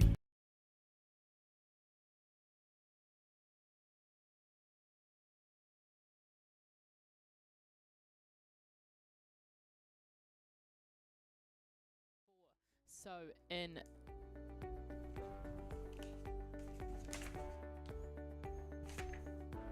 Heat 3, we'll have Tauranga boys in 1, Auckland Grammar in the yellow boat in 2, Wanganui Collegiate in 3, St Thomas of Canterbury in that blue boat in 3rd, Hamilton Boys High School in lane 5, Otago Boys High School in 6, and Westlake Boys in 7. But it is Hamilton Boys High School currently in the lead here. Hamilton Boys placed second at North Islands, but right behind them is St Thomas of Canterbury, who placed third at the South Islands. So two crews of pedigree out in the front here as we move through the 1250 metre marker. Ham Boys with about 3/4 of a length lead over St Thomas of Canterbury, who have clear water over Auckland Grammar with about half a length lead over Wanganui Collegiate. Great battle for 5th and 6th though between Otago Boys and Westlake number 2 and Tauranga Boys College. So 3 crews there in the mix for 5th place. Of course, 5th makes it through to the repechage. So a great battle we are having here, but it is Otago Boys at the moment who is holding on to that 5th place position as we get a great look at Westlake Boys High School number 2 in lane 7 there. But yeah, down on the inside there, Tauranga Boys College as well, travelling well. So you see this Westlake crew here with nice long strokes, just getting their blades in and getting it on. But it is a great battle up the front there between Hamilton Boys High School and St Thomas of Canterbury for 1st and 2nd. Of course, 1st into the A final, 2nd, 3rd, 4th and 5th into the repechage. So St Thomas of Canterbury will be certainly trying to push up over Hamilton Boys, but Hamilton Boys have managed to just, it looks like they've stretched out a little bit now. They are a length and a bit. They've got that little bit of clear water. There's no better feeling than when your stern is ahead of someone's bow. You just feel like you can row away from them there. So in this Hamilton Boys crew, we have got Max, Ben, Rory, Jaden, and their coxswain Ryan, coached by Bruce Holden and Alex Kennedy. Of course, great. I mean, everyone's great coaches out here, aren't we? There's so many fantastic coaches. It's just great. We need them all. 2,200 kids, got loads of coaches. But this Hamilton boys crew here, we're getting a great shot there. We can really see Ryan, the coxswain there. He just looking a little bit over his left shoulder. He did a few times just to check on St Thomas's of Canterbury, just to check that the moves he was calling were working as they should be, and that his crew is pushing away, and they are. So they're doing a great job as Hamilton boys. Hamilton boys really pushing down. Nice long strokes does Hamilton boys have. You can see they get hold of the water and they just accelerate it away. They accelerate themselves away from the water. So they're really getting a hold of it nicely there is Hamilton boys as they just stretch their lead out again as they get close to the finish line. Hamilton boys now with a good almost 3 lengths lead there over St Thomas of Canterbury. So Hamilton boys have had a great finish and they haven't really lifted their rate too much. They've just rode away nicely as Hamilton boys to get themselves into the A final there. And St Thomas of Canterbury will be taking second into the repcharge. Joining them will be Wanganui Collegiate in third and Auckland Grammar in fourth. Who is going to get that last spot into the repcharge? We will see here at the finish line as we see them come on the screen, and it does look like Otago boys. There they go through in fifth. Great work, Otago boys. Tauranga Boys College in sixth, and Westlake Boys High School number 2 in seventh. So that concludes heat 3 of the boys under 17 Cox 4. We've got one more heat for this event. Boys under 17 Cox 4, sponsored by Livingston Buildings. Building excellence since 1947. So let's head back up the lake for this final heat. And in lane 2 we have Takapuna Grammar. In 3 St Andrews College. In 4 King's College. In 5 Westlake Boys High School number 1. In 6 Cambridge High School. And in 7 Sacred Heart Auckland. Now it was this Westlake crew here that did place first at North Islands. But they are having a fantastic challenge here by King's College. So out the front there are 2 crews, King's College and Westlake Boys. And it does look like Kings have put their bow just in front there. Kings about a canvas ahead of Westlake, and a good battle for 3rd and 4th happening between Takapuna and Cambridge High School, and then another great battle for 5th and 6th happening between Sacred Heart and St Andrews. But here we are getting a great look at the swans on the backs of those Westlake boys row suits. Very distinctive swan as they row down the course, and getting a great look at their coxswain Harry Frankman. So Westlake boys here currently in second, about 3/4 of a length behind King's College. As we move through the 1250 metre marker here of the 4th and final heat of the boys under 17 Cox 4. Great look at Westlake boys there, and they've gone for a bow stroke, so put their stroke on bow side. There's no right or wrong team. Sometimes the best stroke, the person who keeps the best rhythm, happens to row better on bow side. So you can just re-rig your boat in any configuration you like to make it best for the rowers. One of the crews I actually coach rows a bow stroked 8. So yeah, rig it any way you like. But it is Kings who have stretched out just a little bit more. Kings have stretched out to about a length and a half lead over Westlake. And Cambridge High currently sitting in 3rd. But it is, here we are going to follow this Westlake one for a bit and see they're just nicely in time. But Kings also have the bucket rig, but their strokes on stroke side. So these 2 crews out the front here have the bucket rig, the tandem rig, where it goes one on one side, 2 on the other, and then 1 back on that other side. And that just helps them sort of lock in a little bit more, be a bit stronger, run a bit sweeter. And it's working for them, obviously. But King's College there, they're really stretching out to about 3 lengths lead now. They've got a great finish. They've really been pushing away since we went through that 500 metre marker, has Kings, with about 300 metres left to travel in the 4th and final heat of the boys under 17 Cox 4.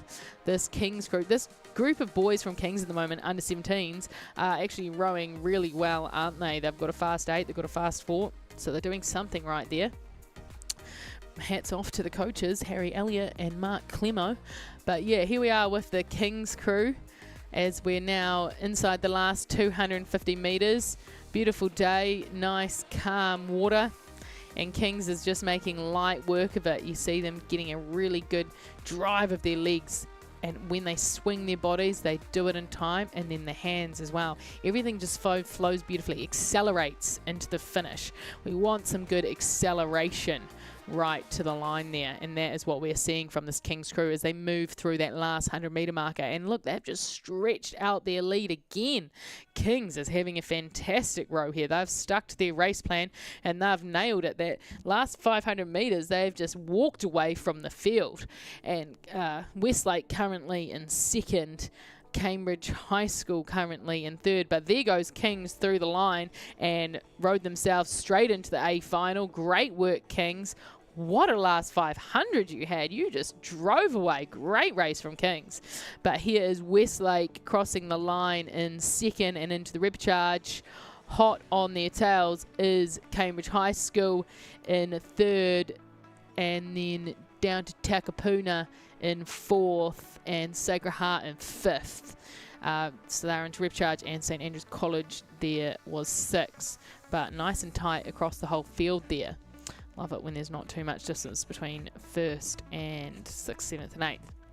So that concludes the boys under 17 Coxed 4. Next up, we're just heading up the lake for our next event, the girls under 18 novice Cox quadruple scull. And this event is sponsored by Mitre 10 Mega Cambridge. If you need any new tools, any Spanners team, head on down to Mitre 10 Cambridge. But in lane 1, we've got Cambridge High School. In 2, St Peter's School number 2. In 3, Whangarei Girls High School. In 4, Wakatipu High School.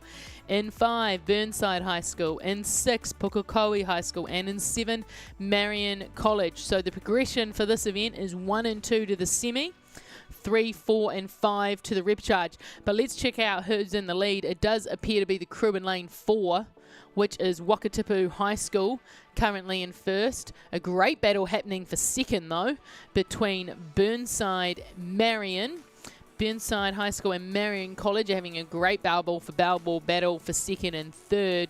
But right behind them is Whangarei Girls in fourth. And, of course, 1-2 to the semis. So we're going to have a good race on our hands here for that second place. But it is our crew from Wakatipu High School with about a length and a half lead. At the moment, they got their bit of clear water. They can see everyone behind them as we move through the 1K marker. So there goes Wakatipu through the 1K. Let's see who's going to be second. Is it going to be Burnside? Is it going to be Marion? Through that yellow line of boys, it does look like Burnside have about a canvas there over Marion, who have about 3/4 of a length lead over Whangarei. So the race is on here for second, and to gain that second qualification spot into the semi-final without having to go through a repcharge. Let's see what kind of work Marion can do and Whangarei girls can do inside this last K. Let's also see how Burnside responds to that. But it is Wakatipu rowing beautifully out the front there. And then we've got Pukekohe High School currently in 5th. Then St Peter's School would be holding on to 6th. And Cambridge High School 7th at the moment as we're inside the last K here.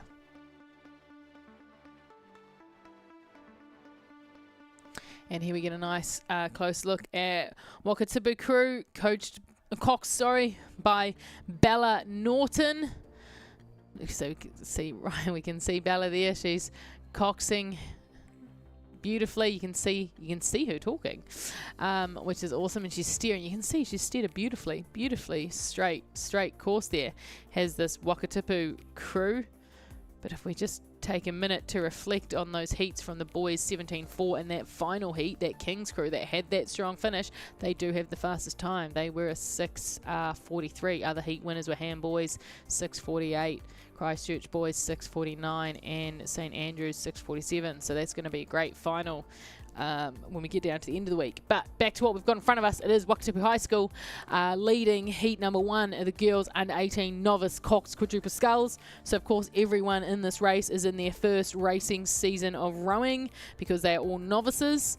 But Wakatipu there, they move through that 1500 metre marker with about a 2-length lead over Burnside High School, who have just managed to hold on to their 1-foot lead over Marion. So Marion College really putting a bit of work in, but hot on their tails is Whangarei girls. So these 3 crews here, Burnside, Marion and Whangarei, are all giving it a good fight as we move into the last 500 metres. And we just saw Marion lift their rate there. Marion at the bottom of the screen have lifted their rate because, of course, 1 and 2 go into the semi-final. So they are certainly pushing themselves up as Marion. Marion would like to avoid the rep charge by the looks of things, by the fight they are giving Burnside. But Burnside have certainly put in a lot of work early on in this race. They're not willing to give up second place that easy. So these 2 crews here of Burnside High School and Marion College having a fantastic race for second place for Heat 1 of the girls under 18 Cox quadruple sculls, sponsored by Mitre 10 Mega, as we are now going along in front of the spectator bank.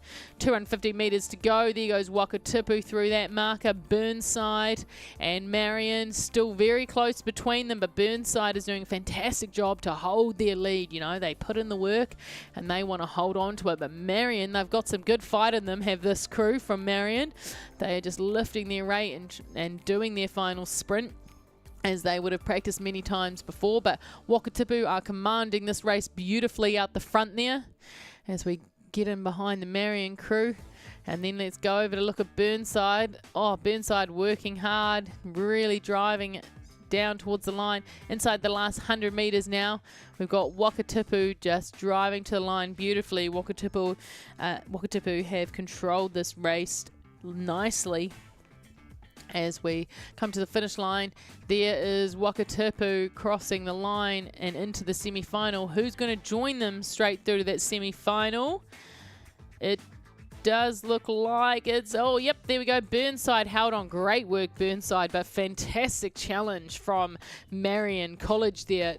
They really worked for it, and we got some excited supporters down there in the bank. Love to see it. Love to see the people jumping up and down and cheering. That's one happy parent, one happy coach. Whangarei were there in 4th, and Pukekohe coming through in 5th. St. Peter's School number 2 here will be moving through in 6th position. But we're going to head back up the lake for Heat 2 of the girls under 18 novice Cox quadruple sculls. So in lane 1 we have Columba College, in 2 Pukekohe High School, in 3 Whakatane High School, in 4 Hamilton Girls High School, in 5 Villa Maria, in 6 Sacred Heart Girls College from New Plymouth, and in 7 Hillcrest High School. But let's see who is in the lead. It appears to be the crew in lane 4, Hamilton Girls High School. Now, Hamilton Girls High School did win North Islands a few weeks ago, but Sacred Heart Girls from New Plymouth here, who is currently in 2nd, were 3rd. So 2 great crews here out in the lead, and we've got Columba College currently sitting in 3rd place, and then Hillcrest High School in 4th. But at the moment, it does look like Hamilton Girls and Sacred Heart Girls from New Plymouth are holding on to the semi-final qualification spots at the moment, with Columba College, Hillcrest High School holding on to charge spots, but there's a good battle there between Pukekohe and Villa Maria for 5th and 6th. But here we are getting a nice look at this crew from Sacred Heart Girls New Plymouth. They row under the Clifton banner during the club season. That's why they got those nice blue blades. But there is Sacred Heart Girls from New Plymouth. But here is Hamilton Girls. Hamilton Girls just down the road from us here, aren't they? Train on the Waikato River does Hamilton Girls, and they are just stretching out to a nice lead here. This crew coached by Georgia King and Ben Kersop. The coxswain is Sam Gardner. She does not muck about. She certainly whips them into shape. and she is driving her crew nicely with beautiful straight steering from Sam there, and everyone in this crew, just their parallels, their blades are just nice and in time, beautifully parallel, and that's why they're just sculling beautifully out of the front. And they've got about 3 lengths lead over Sacred Heart Girls New Plymouth, who are currently in second as we move through that 1500 metre marker. So we're inside the last 500 now. But there's a great battle here happening for third and fourth between Columba College and Hillcrest High School, and currently sitting in fifth would be Villa Maria, only just over Pukekohe. So good battle back there as well for who's going to get that last spot in the rep charge. But it is Hamilton Girls and New Plymouth, Sacred Heart Girls from New Plymouth that are just stretching out their lead. They are 1 and 2 in this race. They would like those semi-final qualification spots. So just pushing away from the rest of the field at the moment as we row past the Row New Zealand building. Hamilton Girls seem to have lifted their rate a bit. They've certainly started their sprint as we have about 270 metres left to go. Hamilton Girls just going through that last 250 metre marker there. So great work, Hamilton Girls, entering that final phase as Sacred Heart Girls New Plymouth move through the 250. There they go, inside that last 250. So if you're not already cheering, cheer, because they can hear you now when you're inside the last 250. You can certainly hear all the cheering coming from the bank. And then just moving through there is Columba in third and Hillcrest in fourth. Very close between them for third and fourth. Third and fourth will progress to the rep charge in this event. So will fifth, where there is a good battle happening there between Villa Maria and Pukekohe High School. But it is Hamilton Girls. Hamilton Girls now just moving inside the last 100 metres there is Hamilton Girls. They've got about 50 metres to go.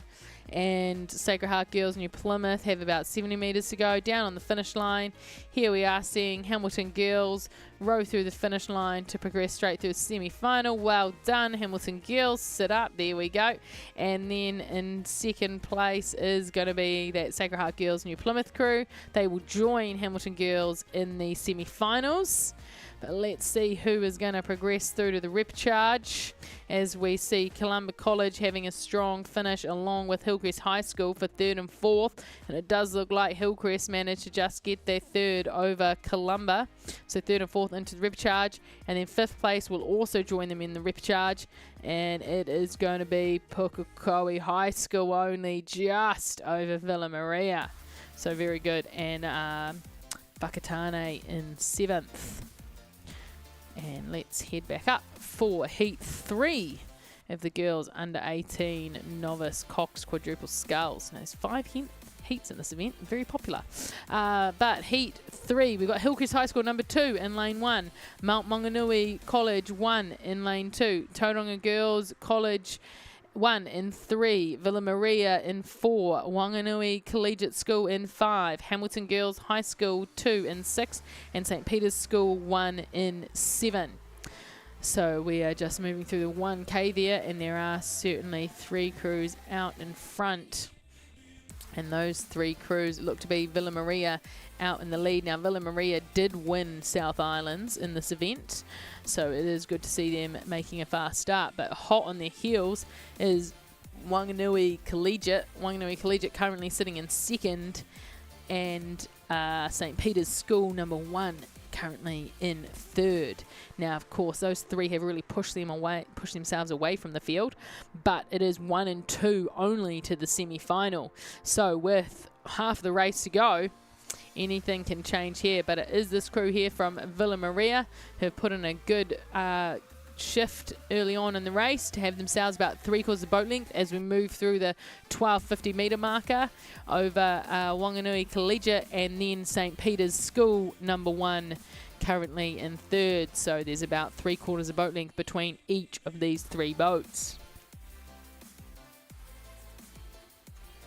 But let's go get a closer look at Villa Maria. Villa Maria, a South Island crew.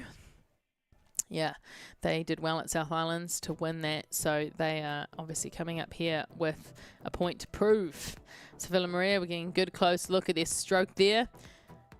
Sienna So she is working out. She's very concentrating. We love that concentration, because she's really got to set the rhythm there, set the timing. All of these rowers, of course, in their first year of rowing, and so they're doing well. Because that crew does not look like a novice crew, and that is a compliment. You know, they look like they've been rowing a while, does that novice crew from Villa. They are sculling beautifully. So that is a top novice crew. Won't look like a novice crew. So that Villa crew is doing fantastically. As we're now inside the last 500 metres there, Villa just stretching themselves out to have a bit of clear water over Wanganui Collegiate, who have a bit of clear water over St. Peter's School. So those three crews out the front have sort of maintained their position, but just stretched them out a little bit. And currently in fourth is Tauranga Girls, currently in fourth. But it is Villa Maria here. Villa Maria holding their length and a bit lead over Wanganui Collegiate. And so we're now about 300 metres from the finish line. And we're seeing on the screen nicely the Wanganui Collegiate and Villa. Wanganui a slightly higher rating than Villa. Villa just keeping it nice and long and strong. They know what they're doing. I remember rowing against Villa when I was at school. They had some good fast quads. So it's great to see that they still have good fast quads. But Villa, there they are. Villa Maria, about a length and a quarter, as they're about 200 metres from the finish line now. So Villa Maria about a length and a quarter over Wanganui Collegiate School, who have pushed out to about 2 lengths lead over St. Peter's School. It is 1 and 2 to the semi-final, 3, 4 and 5 to the repechage. So Villa Maria and Wanganui Collegiate have really pushed themselves out into those 2 front-running spots. As we're now well inside the last 100 metres, Villa Maria they're not even needing to lift it, they're just holding it, they're just maintaining it. They've done plenty of work, all they've got to do is get across the line. So there is Villa Maria entering the finish line. Yep, Villa Maria through to the semi-final, and joining them will be Wanganui Collegiate School. And third place, St. Peter's, will be into the repechage. Who's going to join them in the repechage? We will see. So those 3 crews there really rowed beautifully to just push themselves out away from the rest of the field. As we sit on the finish line. And here comes 4th place, Tauranga Girls. So there's Tauranga moving through the finish line. Great work, Tauranga. That'll be into the repechage. Who's going to get that last repechage spot? There's still 3 crews left to finish. But let's see how the times in this event are going. Let's see how they're stacking up against each other. So the first heat was won by Wakatipu. And there it does look like Hamilton Girls number 2 is going to claim 5th. Great work there. But yeah, from the first heat, Wakatipu, they did a 7:51. Second heat, Hamilton Girls 1 did a 7:45. So we are getting faster as we go along in this event. But let's join heat number 4 of the girls under 18 novice Cox quadruple sculls, sponsored by Mitre 10 Mega Cambridge. In lane 1 we got Te Awamutu College. In lane 3 Avonside Girls High School. In 4 Craighead Diocesan. In 5 Takapuna Grammar. In 6 Otamotai College. In 7 Wanganui High School 2, and in 7 St Hilda's Collegiate. But this race is very tight here, not much in it between first and last, so that is great to see. But it does look like the crew from St Hilda's are out in the lead. St Hilda's currently with about a length lead over Wanganui High School, who have about half length lead over Craighead. So St Hilda's here, who's in the lead, they did get bronze at South Islands, and Craighead got silver. So it is great to see that Wanganui Collegiate has just pushed themselves up in between this little South Island battle we are having here. But it is St Hilda's Collegiate, as we move into the last K of this race, that have a length lead over Wanganui Collegiate 1 and 2, of course, through to the semi-finals. But Craighead Diocesan there putting in a good shift, sitting in 3rd, and Fourth at the moment is Otamotai College, with fifth being Takapuna Grammar. But St. Peter's here, St. Hilda's, here, sculling beautifully out the front. They've just stretched their lead out a little bit more, have St. Hilda's.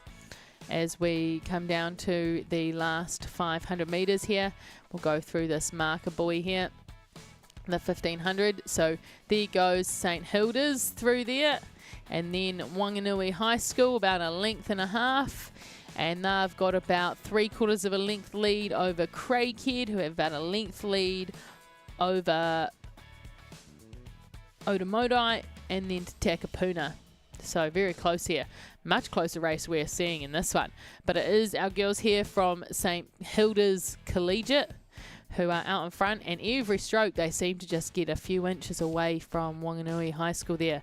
So St. Hilda's are doing a fantastic job. They've got a really strong drive. You can see when they start pushing, they really give it some power. So the St. Hilda's crew is really travelling nicely. Fantastic novice under 18 quad here. But that Craighead crew over at the top of the screen is putting in a bit of a shift. They're trying to reel in Wanganui High School. They're trying to get that second spot into the semi. But as St. Hilda's going through that last 250 metre marker at the moment, they just keep stretching out. They're now 2.5 length lead over Wanganui, who have about 3/4 of a length lead over Craighead. So Wanganui are holding onto their spot. They are managing to stay ahead of Craighead, which is great to see, great for them. But Craighead is certainly putting in a good challenge, a great challenge from Craighead. You see Craighead lifting the rate there, and that is starting to move their bow ball. Craighead now only about a half a boat length behind Wanganui High School. St. Hilda's still travelling well out the front, but there's quite the race happening here for second, because of course it is 1 and 2 straight to the semi. Third will be in the repechage, and Craighead is putting in a good move. They've closed the gap now to half a length, but we are within the last 100 metres, so do they have enough lake left to get Wanganui or not? Is Wanganui going to hold them off? We shall see, but St. Hilda's are travelling nicely. St. Hilda's coming down to the line now. St. Hilda's take the win in this heat and progress straight through the semi-final, and Wanganui has done enough. They have held on to gain that other spot straight to the semi, but what a fantastic challenge was received there from Craighead Diocesan, who are third and into the repechage. Fourth is going to be Otamotai, and fifth Takapuna, joining them in the repechage.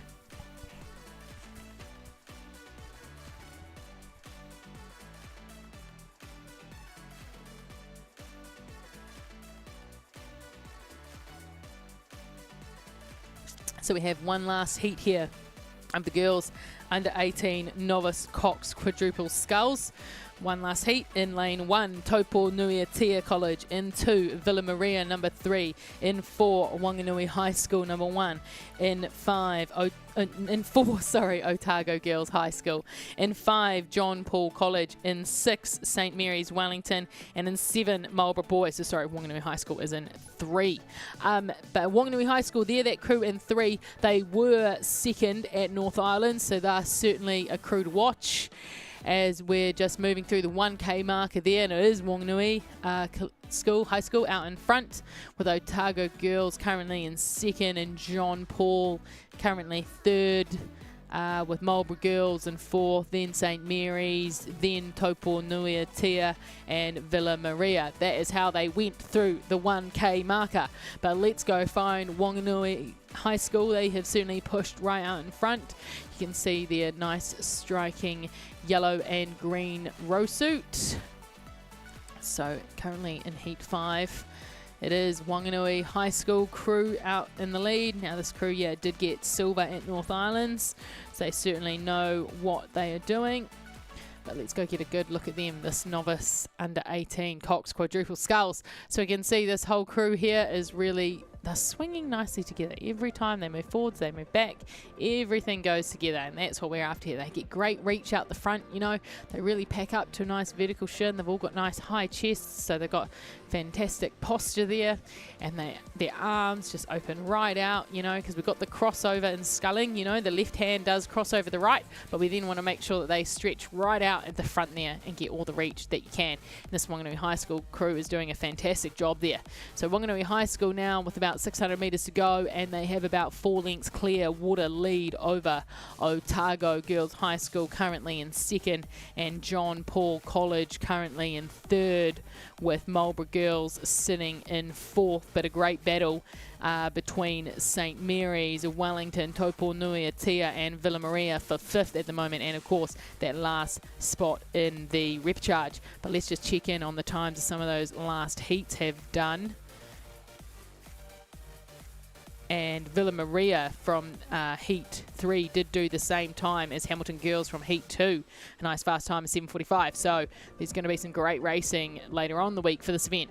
But here we are with about 400 metres left to go of the final heat of the Girls Under 18 Novice Cox Quadruple Sculls, sponsored by Mitre 10 Mega Cambridge. If you lose a spanner during the week, team, you know where to go. But we are here with Wanganui High School.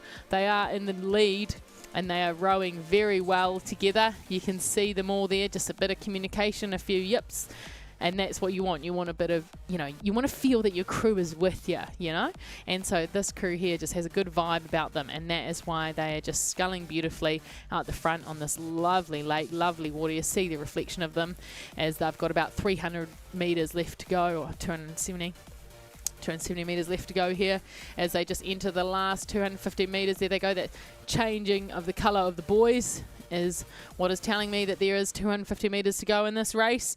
But Wanganui High School there just holding a nice, we'll call it a distance. I won't try to guess how many lengths there. They've just rowed away from the rest of the field, have Wanganui High School to maintain their lead, with Otago Girls High School currently sitting in second as we're inside the last 250 metres here. And third is currently sitting with John Paul College, but a great race for St Mary's Marlborough Girls would be hanging on to fourth, but a great race between St Mary's, Tauponui Atea and Villa Maria for fifth, sixth and seventh, and that last all-important repechage spot. But it is Wanganui High School now with about 40 metres left to go here. Wanganui High School just doing a beautiful job. They've got some great power on board, obviously. That's what's pushing them away from everyone, every stroke. But here we are down at the finish line. Wanganui High School coming through there to take that first spot into the semi-final. Great job, Wanganui High School. And we will see who is going to join them into the semi-final, and it is lane 4. It is Otago Girls there crossing the line. Great job, straight through the semi-final. So we will see who progresses through to the repechage, and it is going to be the first one through the repechage is going to be John Paul College. John Paul College coming there in third. Great job, John Paul. 2 more spots on the repechage. Now, there was quite the race happening back there, and it is Marlborough Girls is going to get fourth. Who's going to get fifth?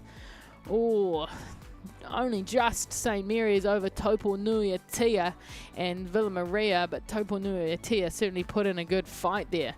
But great job, teams. That rounds out all of the heats for the Girls Under 18 Novice Cox Quadruple Sculls, sponsored by Mitre 10 Mega Cambridge. Next up, we have got Heat 1 of the boys under 18 Novice Coxed 4.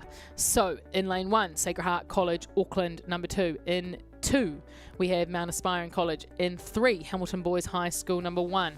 In 4, King's College, number 1. In 5, Waitaki Boys High School, number 1. In 6, St Kentigans. In 7, Marlborough Boys. And in 8, St Peter's.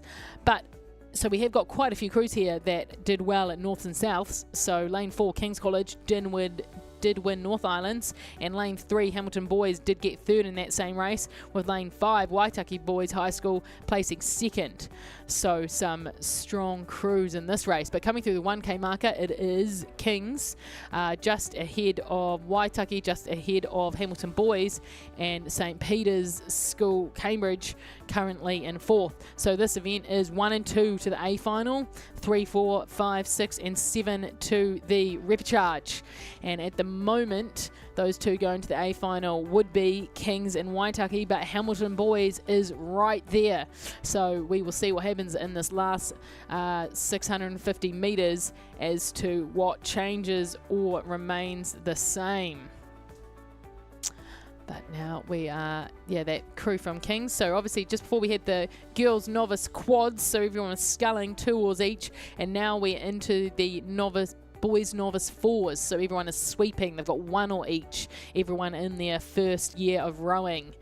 So I'm sure we've got some new viewers. But here we are seeing this Kings crew out in front with half a length lead over Waitaki, who in turn have half a length lead over Ham Boys. So it's very close here in this first heat of the boys under 18 novice Cox 4. And if we see more racing like this in this event, wow, it's going to be quite exciting for our international viewers. And yes, you did hear that correctly. We have many international viewers on this live stream. I believe we had some from Luxembourg yesterday. If you don't know where Luxembourg is, kids, look it up. Do a geography lesson. But it is King's College here in the lead. King's College holding on to the lead with about 300 metres to go. And they only just, Waitaki boys are certainly just pulling up, just inching up, just ever so slightly. But Kings, you can see them there having a little look. They just want to make sure they stay ahead.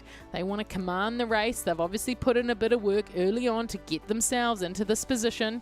And so now they just need to hold on to it and just keep driving away. Kings were inside the last 250 metres here, just holding on to first place. 1 and 2, of course, straight through to the A final. So that is what Kings is wanting to do here as we pull out to sea. But Waitaki have put in a good last 250 here. That is why we kept seeing Kings look across, because Waitaki was getting closer. Waitaki is certainly pushing up inside the last 100 now. Waitaki only a canvas behind Kings, but of course 1 and 2, both positions there will get them through to the A final. And these two have really had a good battle here for first and just rode themselves away from Hamilton Boys. They're leaving Hamilton Boys in third here, but Kings and Waitaki doing a great job as we head down to the finish line. And there goes Kings and Waitaki through the finish line to progress through the A final, and Hamilton Boys through in third, and that'll put them into the repechage. And they will be joined by St. Peter's School number 1 in that repechage.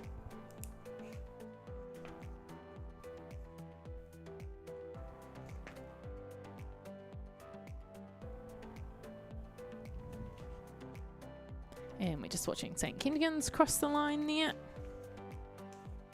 Love the new sign they've got down there, Karapiro finish. Just so that, for our international viewers, so they know where we are. Karapiro, New Zealand. If you like what you see, I suggest a holiday. It's a great spot, is New Zealand.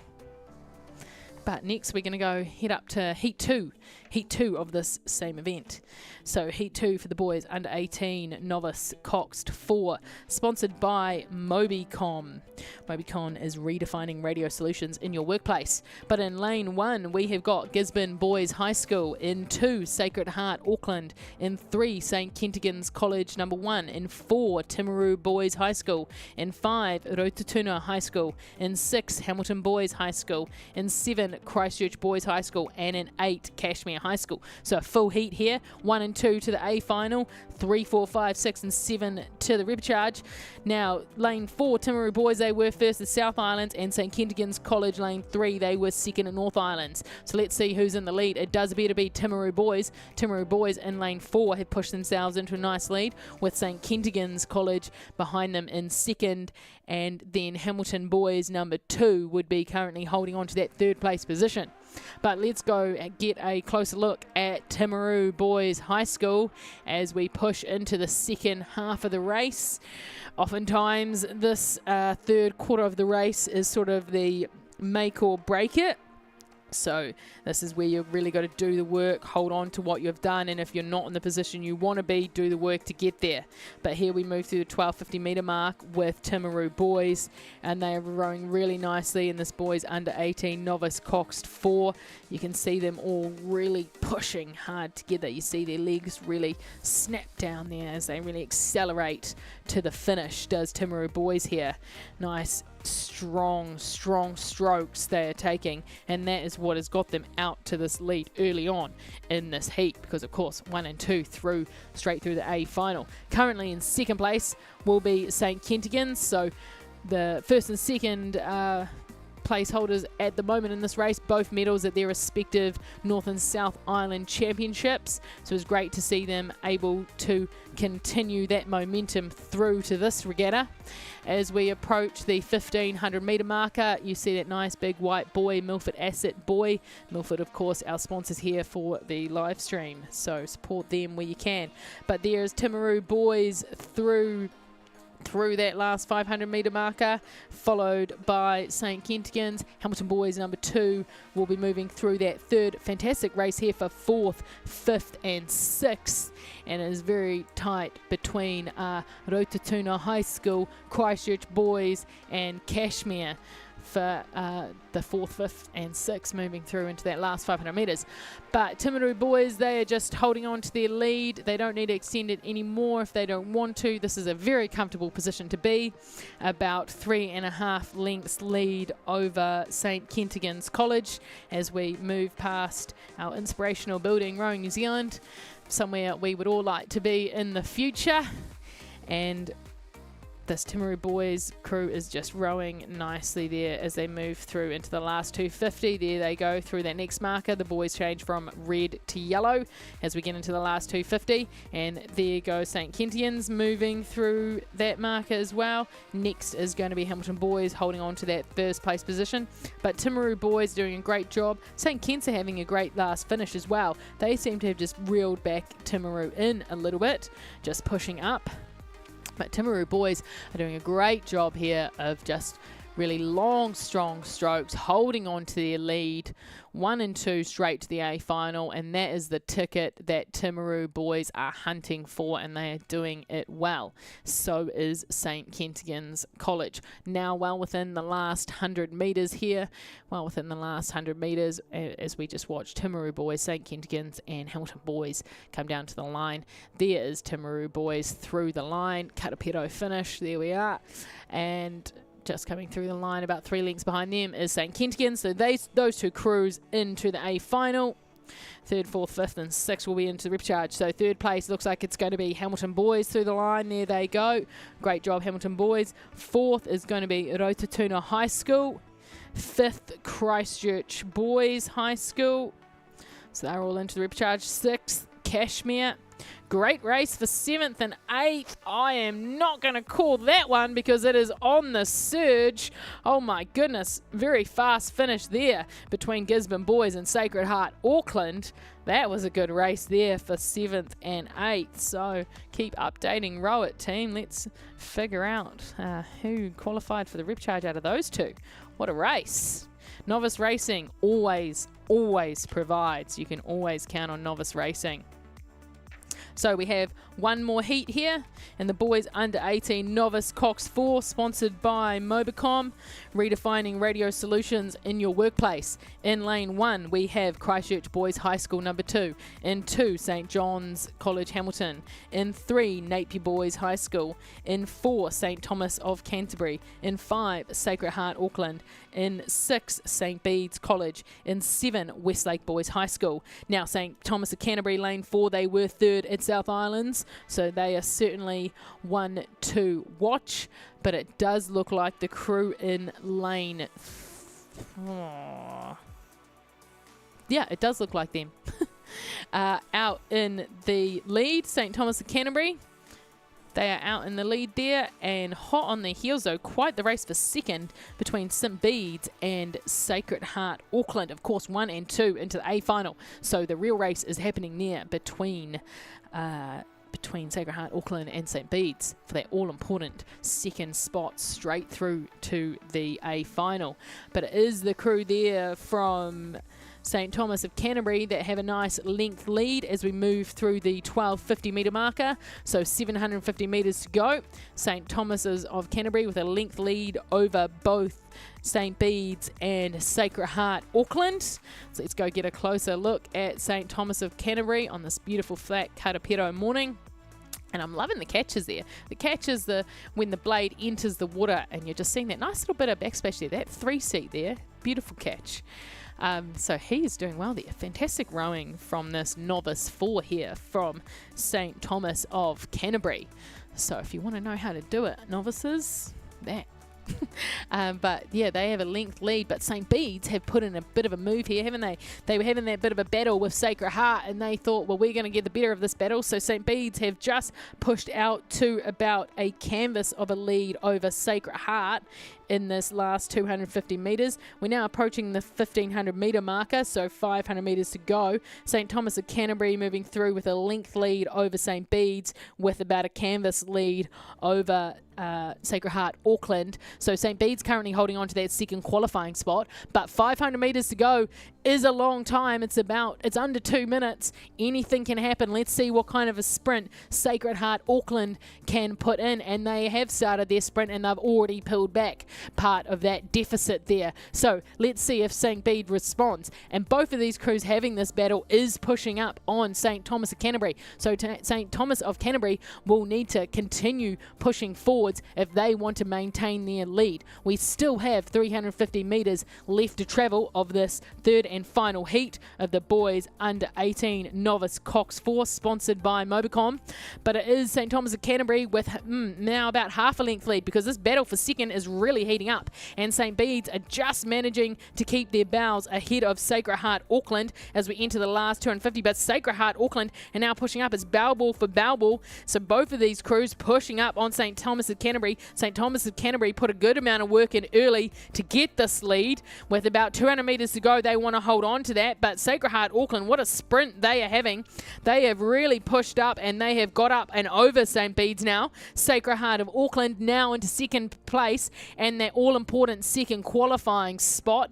But it is St. Thomas of Canterbury are still holding on to their lead, about half a boat length. Sacred Heart, when they lifted that rate, it really moved their boat and pushed them up. There they go. They're just rowing away from St. Bede's now. St. Thomas of Canterbury still holding on to their lead. They're commanding this race, so they can see what's happening. They can just keep tapping away as we come down to the finish line, and it does look like St. Thomas of Canterbury, there they go. Fantastic finish by Sacred Heart Auckland to get the second and get that straight through into the A final, and St. Bede's will be into the repechage looking for that second chance. Let's see who is going to join St. Bede's in that repechage. It will be Napier Boys here coming through in fourth, as well as St. John's Hamilton coming through in fifth through the finish line. Still two more crews, sixth and seventh, that do progress to the repechage as well. Well, team, that was Heat 3 of the boys under 18 novice Coxed 4, as we just watched Lane 7 Westlake boys number 1 cross the line there. That is my last race for the morning shift of commentary, because I am off to coach some crews, but I'll be back with you later in the afternoon. We'll be heading back to course commentary. I look forward to a great day of racing. We are all in the same boat. Our team invests in the same Milford funds as our clients. Find out more at milfordasset.com, official Livestream partner to Rowing New Zealand. Milford, invested in you.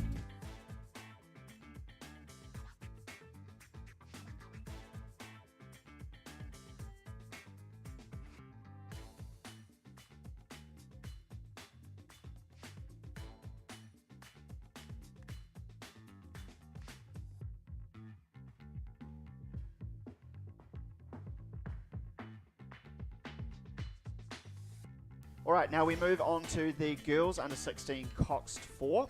We have 4 of these heats, so the progression is just 1 through, 4 in total progressing through to the A final, with 2, 3, 4 and 5 through to repechage. This race and event is sponsored by the Grassroots Trust, and they are dedicated to providing local funding to local communities. They share our passion and enthusiasm for sport and are a proud partner of Rowing New Zealand and a sponsor of Karapiro. In this first heat, we have Rangiruru Girls School number 2 in lane 1, Whangarei Girls High School in lane 2, Barradine College in 3, Epsom Girls Grammar in 4, Waikato Diocesan 2 in lane 5, Pukekohe High School in 6, Mount Albert Grammar School in 7, and Queen Margaret College in lane number 8. I think it's lane number 1, Rangiruru Girls School number 2, who have said, hey, we want to make the A final here, and they've got half a length advantage over Epsom Girls Grammar School. Epsom Girls were the silver medalists at the North Island secondary schools. Rangiruru's teammates took out the gold at the South Island, but Epsom girls just starting to get into their steady work in this third 500 to see if they can push back up alongside Rangiruru 2. These two have jumped well clear of Waikato Diocesan number 2, currently holding on to that third place, followed by Pukekohe High School.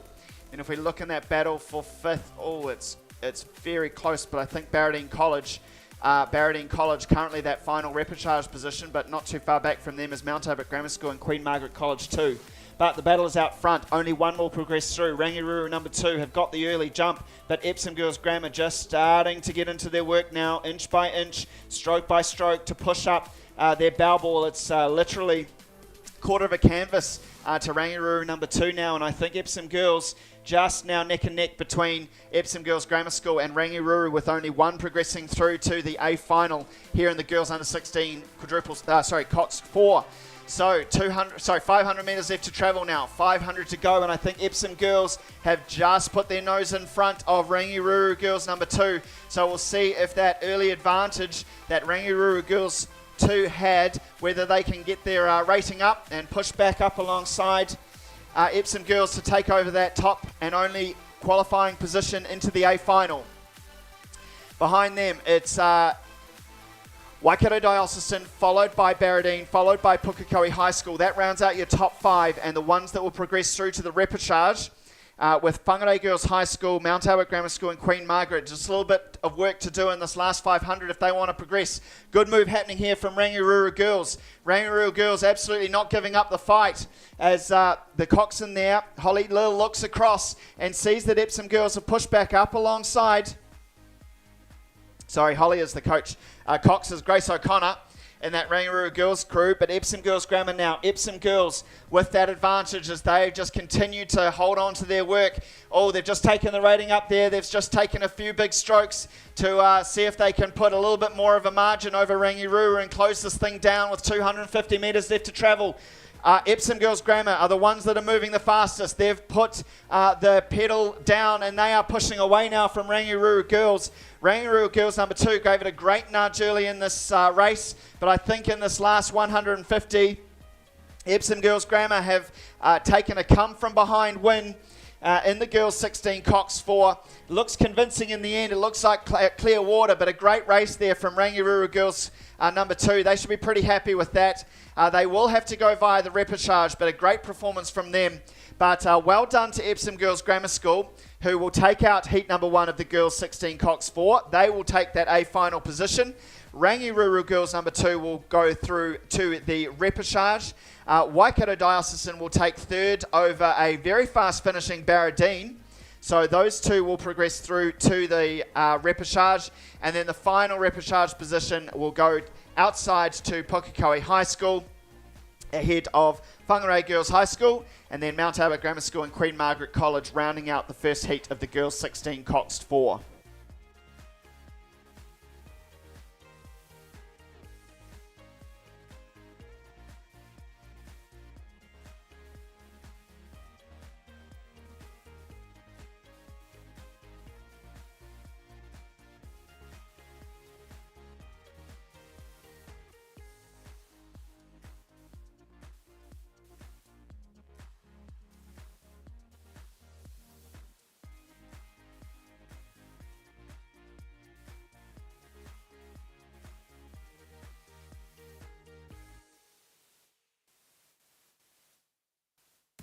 Alrighty, we now move on to heat number 2 of the girls under 16 Cox 4. This race is also sponsored by Grassroots Trust. In lane 1 we have Epsom Girls Grammar School number 2. So the number 1 crew qualified from that first heat. Lane number 2 is Barradine College number 2. Lane 3 is Westlake Girls High School. Lane 4 Queen Margaret College. Lane 5 Ashburton College. Waikato Diocesan 3 in lane 6. Rangiruru number 3 in lane 7. And Samuel Marsden Collegiate in lane number 8. We have lane number 5, Ashburton College, in a beautiful pink boat. They are the ones that are out in front. They were silver medalists at the South Island Secondary Schools Championships a couple of weeks back, and they have half a length advantage over Queen Margaret College. Queen Margaret were gold medalists at the North Island Secondary Schools, so a great little battle here between the North Island's gold and South Island silver. So I think the South Island just a bit more pace in this event over the North Island schools. But it's definitely Ashburton College. Ashburton College from Queen Margaret. And then we go out to lane Rangiruru Girls number 3. So it's top 3 here is the South Island schools. And Rangiruru Girls 3, then number 2 crew. A great effort in that first heat. But going through via repechage ultimately. As we come down to 500 metres left to travel, we see one of the Royal New Zealand pairs making their way onto the water, just watching the racetrack before they cross over. So you'll see them in the background of the camera, but it's still Ashburton College length and a half advantage over Queen Margaret, who in turn have clear water over Rangiruru number 3. And if we look a bit further back, it's Waikato Diocesan 3, also looking good to go through via the repechage. And then 2 more crews after them. Bit harder to pick, but I think I'd go outside to Samuel Marsden Collegiate 2 and close between Westlake. I think it's Westlake Girls at the moment who have the advantage over Barradine and Epsom Girls number 2. So out in front, it's still the pink boat of Ashburton College, Tegan Zara, Georgia Isla and Cox Luke Moffat, who will be leading this race with 200 metres left to travel. They now have clear water over Queen Margaret College. Queen Margaret holding on to that second spot. But I think we'll be forced to go via the repechage. Outside of them, it's still Rangiruru, but Waikato Diocesan 3, not too far behind that Rangiruru. So those Rangiruru 3 and Waikato Diocesan 3 looking good to progress through to the repechage. I think now Westlake Girls just starting to put themselves up over Samuel Marsden Collegiate number 2. Take that 5th spot, 5th and final repechage position as they push away from Barradine College number 2. But Barradine's starting to respond here. It's only going to be one of those 3 crews between Barradine, Westlake and Samuel Marsden as to whom takes that final position. As they start, that little battle has seen the intensity increase. Waikato Diocesan have seen that. They've responded. They want to hold on to 4th and make sure they make it through.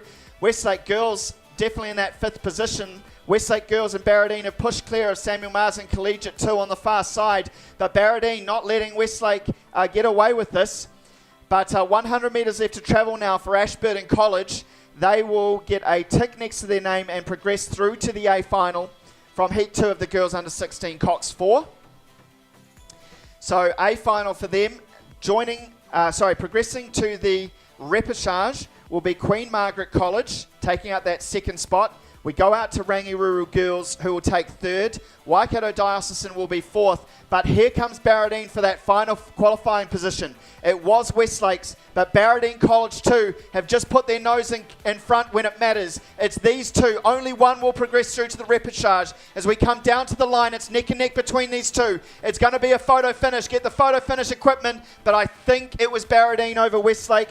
But the boy line is all I can see, and the officials have the official line. So we'll wait and see what the photo finish tells us between those 2 crews as to who made it through to the repechage.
All right, we now have heat number 3 of the Girls Under 16 Cox 4. They're approaching the 750 metre mark. In lane 1, we have Mount Albert Grammar School 2, St Margaret's College 2 in lane 2, Hamilton Girls High School in 3, Waikato Diocesan in lane 4, Christchurch Girls High School in 5, Samuel Marsden Collegiate in 6, and Cambridge High School in 7. And it's all lane 4 at the moment, so Waikato Diocesan, there's only one through, and they are looking to claim that position. They would have 2 lengths clear advantage at the moment over Samuel Marsden Collegiate, closely followed by Christchurch Girls High School as they approach the 500 metres left to travel. Those are your top 3, and then we're looking back to the other 2 that have the potential to qualify to the repechage is Hamilton Girls High School in lane 3 and St Margaret's College number 2. I think they have the advantage at the moment over Cambridge High School and Mount Albert Grammar School 2. So it's Waikato Diocesan. They were bronze medalists at the North Island Secondary Schools Championships.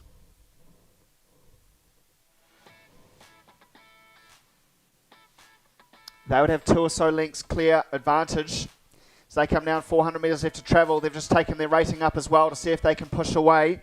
So their nearest rival is Samuel Marsden Collegiate, currently in 2nd spot. They would have half a length advantage over Christchurch Girls High School in 3rd. And then from there we go into, I think, good move happening here from Hamilton Girls High School as they start to push themselves, consolidate that 4th position ahead of St Margaret's College 2, who round out the current repechage positions. So it's 300 metres left to travel now. Waikato Diocesan continue to extend their advantage here as the 4th and final heat is underway in the girls 16-4 as the boys 16-8 start to line up in the blocks. But we'll just continue with tracking heat number 3 of the girls 16-4. And it's Waikato Diocesan, 250 metres left to travel. They have clear water over Samuel Marsden Collegiate. So this one's a little bit more clear cut, both in terms of who progresses through to the A final, looking to be Waikato Diocesan School. And then who are your other 4 that will progress through to the repechage? Currently Samuel Marsden Collegiate. Not too far behind them, length back is Christchurch Girls High School, and then inside of them Hamilton Girls High School, and they're bringing St Margaret's College 2 with them.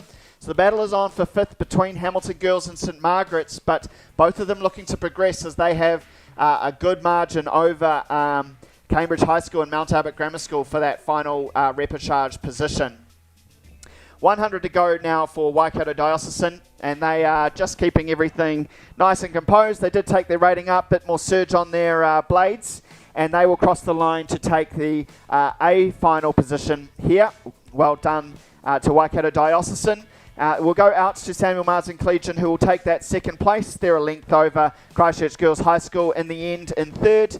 And then a couple of links back to Hamilton Girls High School in 4th. Rounding out your repechage place getters is St Margaret's College 2.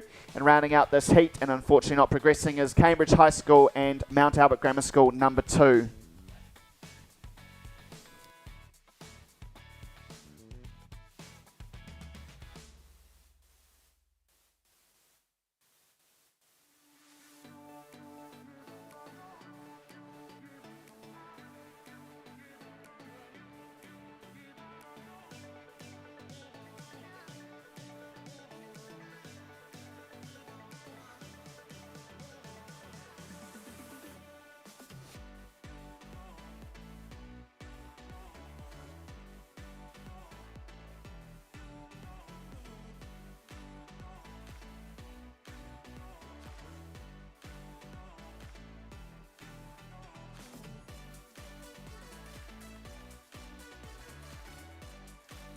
All right, we're on to the final heat of the girls under 16 Cox 4. Again, 1 through to the A final, and we have the South Island champions in this one. It's lane number 1, Columba College, lane 2, St Peter's School, lane 3, St Andrews College, Rangiroa Girls School in lane number 4.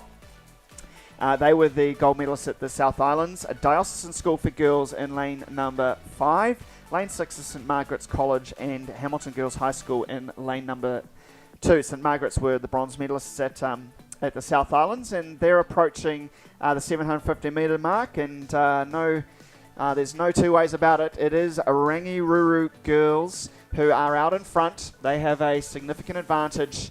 2nd place is a little bit harder to pick, but I think it's going to be St Margaret's College. St Margaret's, who are clear of Diocesan School for Girls, currently in third. Then we go back to St Andrews College in fourth. And the fifth place is going to be even harder to pick between Columba College and St Peter's School, with only one of those progressing through to the repechage. So as we see the Royal New Zealand pairs cross across the lake to go out for their morning row, they go for a nice training session in the morning. Beautiful day here on Lake Karapiro, so great day to go training, but also a great day for racing. And in this final heat of the girls 16 Cox 4, it's a great day for Rangiruru, who are continuing to extend their advantage. 500 metres left to go for them now, and they would be 3-4 lengths clear of St Margaret's. I think it was a bit of a closer margin at South Islands for these two. But Rangiruru looking to take that one and only a final position here in the girls 16 Cox 4. The third place, Auckland Diocesan, just starting to push away from St Andrews College in fourth. So those two are looking good to qualify. Auckland Diocesan and St Andrews in third and fourth, looking good to qualify. But the battle is on for the final qualifying position into the repechage. It's either going to be St Peter's School in lane 2 or Columba College in lane 1. Those two at the moment, 500 to go, are neck and neck. It is going to be a very tight tussle between those two schools. So if you are supporting one of those two, you need to get down and get loud, because one is going to make it through to the rep, one is going to miss out. But out front, we come down 300 metres left to travel. Nobody's going to catch Rangiruru girls. Rangiruru definitely just keeping things nice and calm, good rhythm, nice and strong combination. St Margaret's with a slightly higher rating.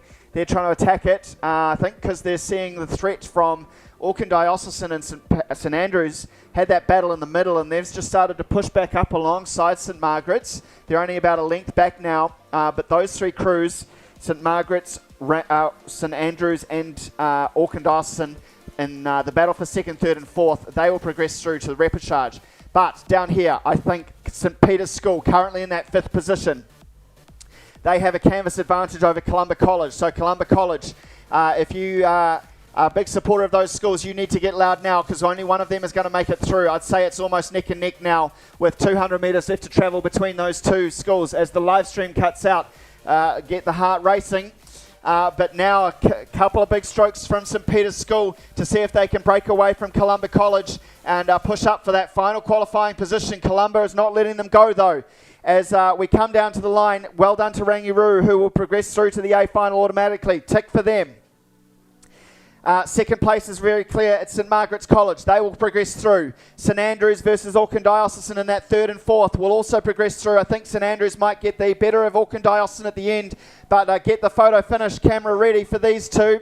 And in that final position, it's St Peter's School. St Peter's School put some big strokes in there, and it'll be St Peter's School that take that final repechage spot from Columba College and Hamilton Girls High School number 2. I'll immediately take you to Heat 1 of the boys under 16 Cox State. This race is sponsored by MoleMap. And in lane 1 we have Mount Albert Grammar School. Lane 2 is St Peter's College. Lane 3 King's College. St Bede's in lane 4. Christ College 2 in lane 5. St Andrews in lane 6. And Hamilton Boys High School in lane 7. Again, the progression 1 through. So it's all to play for, but I think it's going to be St Bede's. St Bede's South Island champions versus North Island champions in King's College. Lord knows why they're in the same heat, but it's St Bede's versus King's. St Bede's College, though, absolutely have got the advantage here with 750 left to go. So it's St Bede's looking to automatically progress through to the A final. They are clear of King's College by a length and a half. So South Island looking strong here in the boys under 16 Cox 8.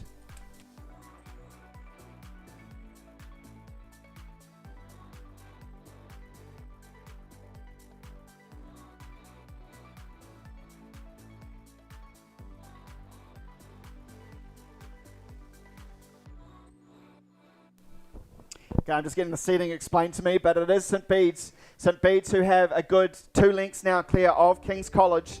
So King's College are going to have to go via repechage here in the boys under 16 Cox State.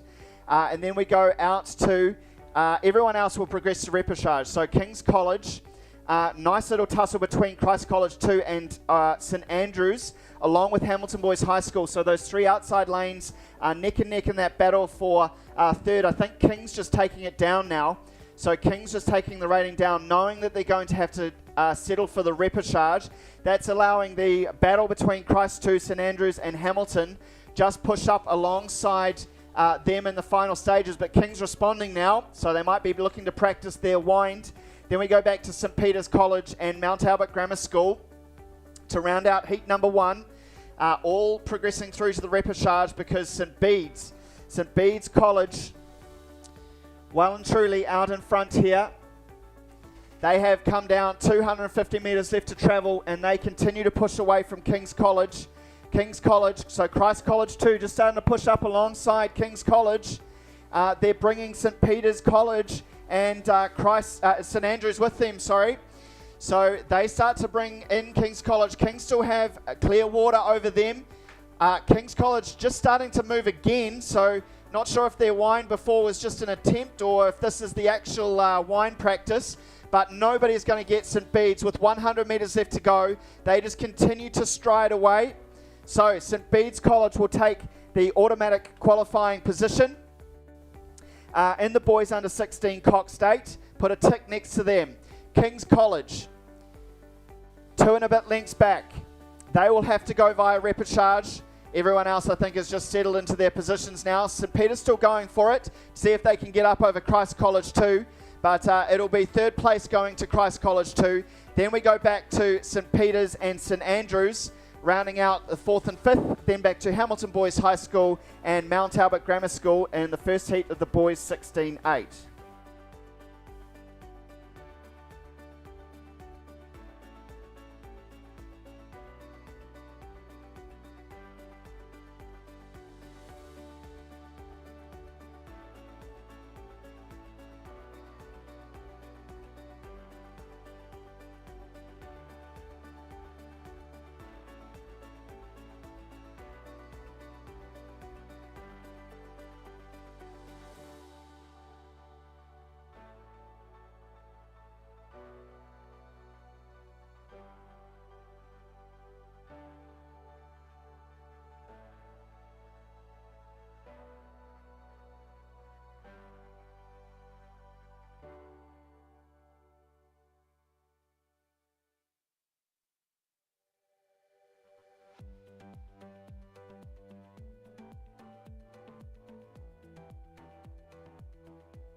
All right, heat number 2 now. Heat 2 of the boys 16 Cox State. Great race there from St Bede's. We'll see who joins them in the second heat. St Paul's Collegiate are in lane 2. Christchurch Boys High School in 3. Christ College in 4. St Kenningham College in 5. Westlake Boys High School in 6. And Wellington College in lane number 7. And I think it's Christ from St Kenningham College. So Christ College with are through the 1,000 into that third 500 of the race, and they've got to jump on St Kenningham College in second. They've put their nose in front in this third 500. They're really putting the hammer down. So they've pushed out to about 3 seats advantage over St Kenningham College. Those two crews will have clear water over the rest of the field. I think it's Christchurch Boys High School, St Paul's Collegiate, and Westlake Boys not too far, and Wellington College are not too far back from them. But out front, Christ College. So Christ College, number 1. Out to half a length now over St Kenningham College. These are the two silver medalists from the North and South Islands, but it's the South Island that look to be a lot stronger here than the North, with Christ College looking to join St Bede's in the A final of the boys under 16 Cox State. Then we go back to, so everyone else progresses through via the repechage, so breathe a sigh of relief. No one eliminated from this event at this stage, but there's only one that progressed through to the A final. And it's Christ from St Kenningham College. So St Kenningham College not out of it yet. They've still got about 650 metres left to see what they can do, if they can get back up alongside Christ and have a bit of put themselves into a position to be able to sprint for the line, wind it up and get a North Island crew into the A final. And they're starting to do that. So St Kentigern College starting to push back up alongside Christ College number 1. So they've closed it back down to within 2 seats. St Kentigern College have the momentum at the moment as they approach 500 metres left to travel. Here comes St Kentigern College. We'll see if Christ College have just held on to their rhythm and if they're going to move, or if St Kentigern College are going to take it away from them. So great race here in the boys under 16 Cox State second heat. A lot closer than in the first heat, with St Bede's just absolutely out in front. We've got a good race in our hands here. It's 2 seats between them. Christ College holding on from St Kentigern College. Only one of them will progress through. We look back to third. It's Westlake Boys who have put themselves ahead of Christchurch Boys High School in that battle for third. Christchurch Boys in fourth. Then we go back to Wellington and St Paul's Collegiate. But out front, Christ are now responding. They've put themselves 4 seats out in front. Is that going to be the move that does it for them? As they close down to 250 metres left to go. They're out to half a length now. Christ College out to half a length. They're now continuing to surge. Christ College absolutely putting some big strokes in here. Boy, oh boy, they've got out to 3/4 of length over St Kentigern College. And at this stage, it's looking like it's going to be the South Island that take the 2 spots in the boys under 16 Cox State. They're now out to a length. Great move there from Christ College. St Kentigern College just keeping their rating low and long. But boy, oh boy, it's pretty dominant now at the end, as it's going to be Christ College in the last 100 metres that will take the automatic qualifying position here, joining St Bede's in the A final of the boys under 16 Cox State. St Kentigern College in the end, a length and a half back from Christ. Westlake Boys are really pushing up for that 3rd spot. They've got Christchurch Boys High School hot on their heels and not too far back. Great racing here also from Wellington College and St Paul's Collegiate, rounding out the second heat of the boys under 16 Cox 8.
So we move down to Heat 1 of the girls under 17 Coxless Pier Wars. It is first through the A final, 2, 3, 4 and 5 through to the rep tomorrow. In lane 1, we got St. Margaret's College 2. In lane 2, we've got Christchurch Girls High School. In lane 3, we got Glendowie College. In lane 4, we got Wanganui Collegiate. In lane 5, we got Wellington Girls College. In lane 6, Craighead Dyer Otterson School. And in lane 7, St. Andrews College. But it does look like the girls from Wanganui Collegiate, Eva and Otterley out in the lead here. Looks like they've got 1 length over Wellington Girls College as we come down through the last 500. It is going to be a close race here in the girls under 17 pair. Remember, it is only the first through to the A final on Saturday afternoon, and here comes Wellington Girls. Looks like they're just starting to get overlap over that Wanganui Collegiate School crew. There's a massive gap between second and third, and in third I would say it would be the crew over here on the far side, St. Andrews College number 1. And then it's definitely a battle for fourth between Craighead Dodderson and St. Margaret's on the close side. But here we go, in the last 400. Wanganui Collegiate look like they're just starting to stride out, but here come Wellington Girls as well. They've still got overlap as we come down to the crowd. We can just really see that battle's really starting to start in the last 300. Who wants it? Who's going to start their wine for the A final first? They both look long, they both look relaxed, both on their rhythm. Here we come now down to the last 250. It's going to be a nice battle down to the line. Anything can happen in the girls under 17 pair. It is a long race. You just got to stay really composed on your rhythm, really long and loose. But here we go, last 250. There go Collegiate, and there go Wellington Girls College. As we go back, those two are really starting to stride away from the third place and the fourth place. Remember, it is only the top 5, or 2 through 5, sorry, through to the repechage tomorrow. So it is definitely a battle to get those last couple spots through to the rep. Everyone wants a second chance. But here we go, last 300. Wellington Girls starting to make a move. Only got half a length Wanganui Collegiate now. You can see the white blades of Wanganui Collegiate just trying to stride away, but here come Wellington Girls College. Here they come, almost at the last 250. Wanganui Collegiate look like they're just starting to lift their rate. Do Wellington Girls respond? Yes, yes they do. Here we go. 300 out. Both in the fight. Here come Wellington Girls. Bow ball now on the bow seat. They got just over a canvas. Yeah, here we go. Definitely a fight for the first place. Only first through to the A final on Saturday afternoon. Pulling away the top 2 from third. But it is still Wanganui Collegiate over Wellington Girls. Change your boys into the yellow boys, last 250. Wanganui Collegiate look like they're starting to stride away again now. Yeah, really starting to pull out. They're going to seed every stroke. Here come Collegiate, here come Wellington Girls. Definitely the top 2 they are. As we come down, 200 left. Wanganui Collegiate just starting to stride away, but Wellington Girls are starting to come back again. That's a massive move from Wellington Girls. It's going to be close. Yeah, Wellington Girls definitely starting to move. Get down to the bank. Support your crews. Wanganui Collegiate trying to respond. 100 out. There go Collegiate. There go Wellington Girls. Last 100. It's going to be close on the line. Here we go.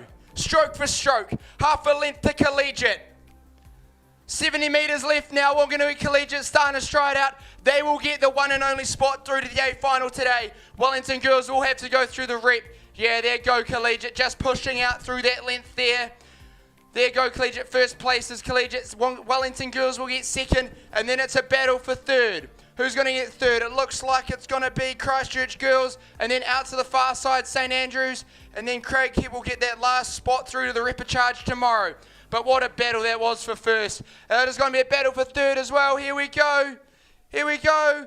Christchurch Girls get the third. Oh, it's on the line. Christchurch Girls and St. Andrews, and then Craighead Dodderson will get the last spot through to the rep.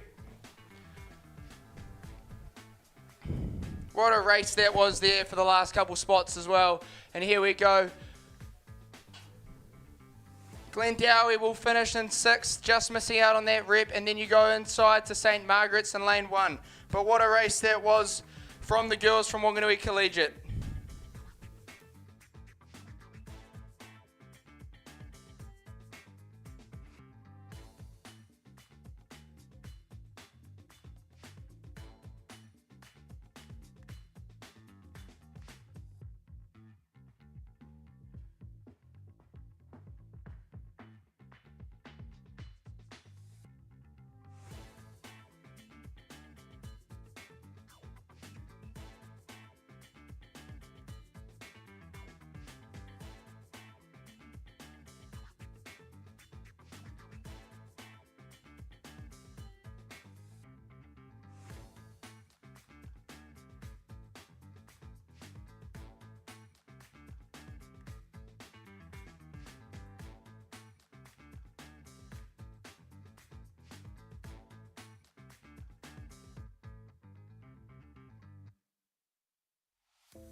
All right, thank you, team. And I have jumped on for the commentary the next hour and a half. Kirsty Dunhill up here. And we have, I believe, Heat 2 of the girls under 17 Coxless Pero. Just saw a fantastic finish there from Wanganui Collegiate and Wellington girls, I believe. Didn't actually see the finish of that. Not 100% sure who ended up prevailing there, but let me just catch up for a minute because I see the confirmed result has come through. So it was Wanganui Collegiate. So well done to those girls over Wellington girls, first through to the A final. So there was a lot to play for there. Not quite the same going on here in heat number 2.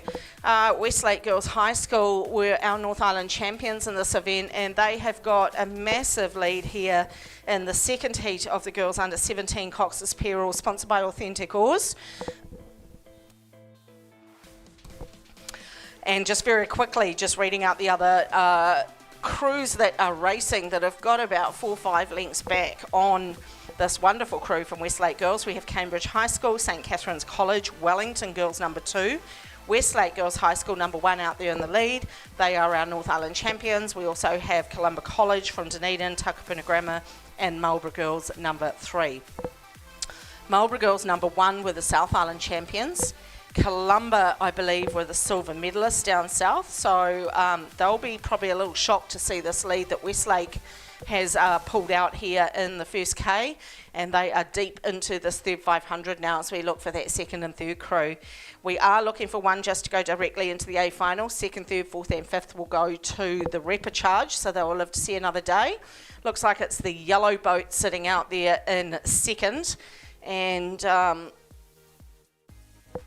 that should be Wellington Girls College, coached by the wonderful Catherine Duffin and Seth Peake. So Wellington looking pretty good, but also on the outside of Westlake Girls is the South Island silver medalist Columba College, Arnica and Nova. Westlake Girls High School, Sasha and Talia, coached by Ash Bright. What a tremendous job she's done with these girls as they come through, the North Island champions. And Wanganui Collegiate, who won the first heat. They were the silver medalists up north 2 weeks ago. So again, the progression system and the ranking of these heats is proving invaluable as we look at this arrow formation as these ladies come down towards the last 250. So it is Westlake Girls High School. Would this be one of the biggest wins I've commentated at the Maadi Cup? Yes, it would be, given that I only do hour-and-a-half stints up here, but this is a pretty impressive performance from the girls from Auckland's North Shore. So Westlake Girls High School inside the last 250. No one else inside the last 250 at the moment. From Westlake, we go to Dunedin's Columba College. They'll be sitting in the second place at the moment, but that will get them into the repechage. From there, we come back a couple of boat lengths to Wellington Girls College, their number 2 crew. They are down there in lane number 3. Then we would swing out to Takapuna Grammar in lane number 6. They'd be sitting in 4th position at the moment. Then we come back down to St Catherine's College. And then we go out to Marlborough Girls and Cambridge High School. So this is the girls under 17 Coxless Pero. First, we'll go through to the A final. So Westlake Girls is going to go through. Wanganui Collegiate came through in heat number 1, a time of 8:03. 8:03.45, so that was the winning time for Wanganui Collegiate, and Westlake Girls just about to cross the line now. Well done, ladies, you go comfortably into the A final. Pretty impressive performance from the girls from Auckland's North Shore, well done, and to their coach Ash Bright, well done.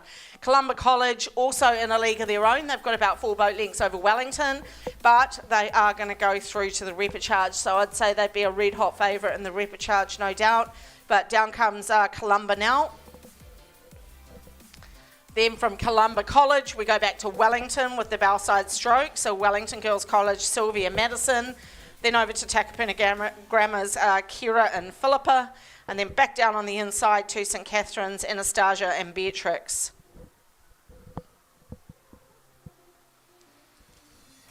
So once all these crews are finished, we'll have an official time for Westlake Girls High School, but until that comes through, we'll go out to heat number 3 of the girls under 17 Coxless Peror, and we are looking at Christchurch Girls High School number 3, Marlborough Girls College number 2, St Cuthbert's College number 1, Epsom Girls Grammar 1, Sacred Heart Girls Hamilton 2, Nelson College for Girls number 1, and Takapuna Grammar number 2.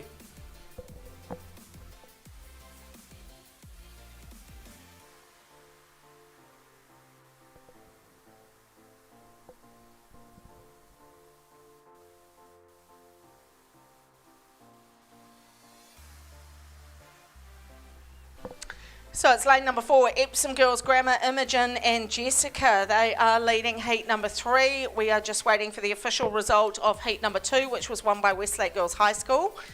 Heat number 1 officially won by Wanganui Collegiate in 8:03:45. They are the only crew to go through to the A final.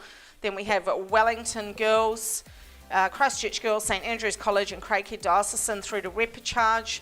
In heat number 2, it was won by Westlake Girls High School in a time of 7:59. So that is the fastest time so far. And then through to repechage in heat number 2 will be Columba, Wellington Girls number 2, Takapuna Grammar and St Catherine's. Heat number 3 is being led at the moment as they come through the 500 by Epsom Girls.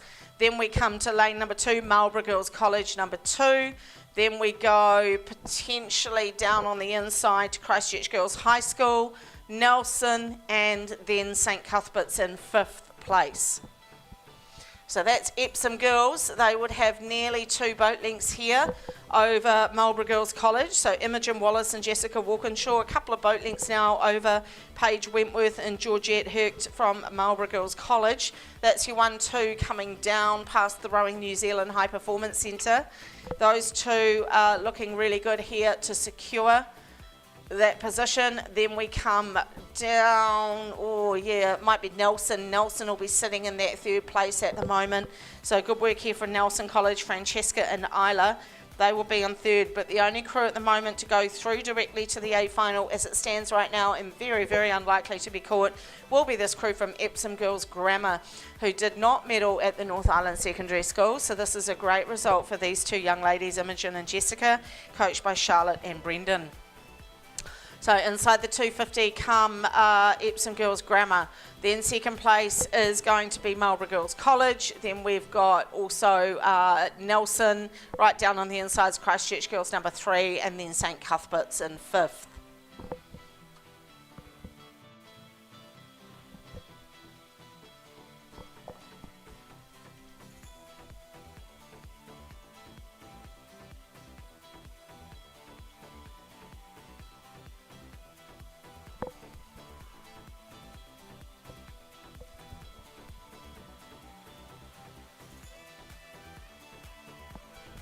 So good work here from Epsom Girls inside the last 100, probably about 60 metres left to travel. Comfortable winners here in heat number 3, the girls 17 pair.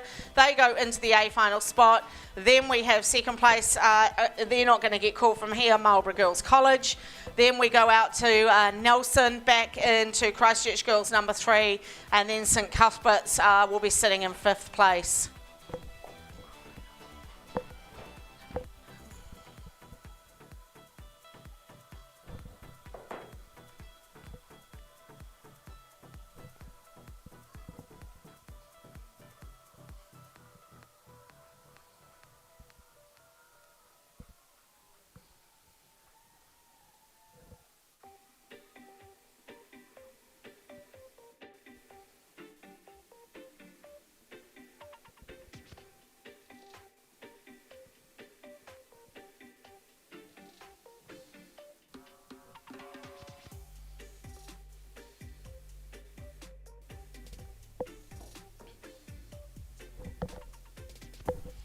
So well done to those 5 crews there in the girls under 17 pair.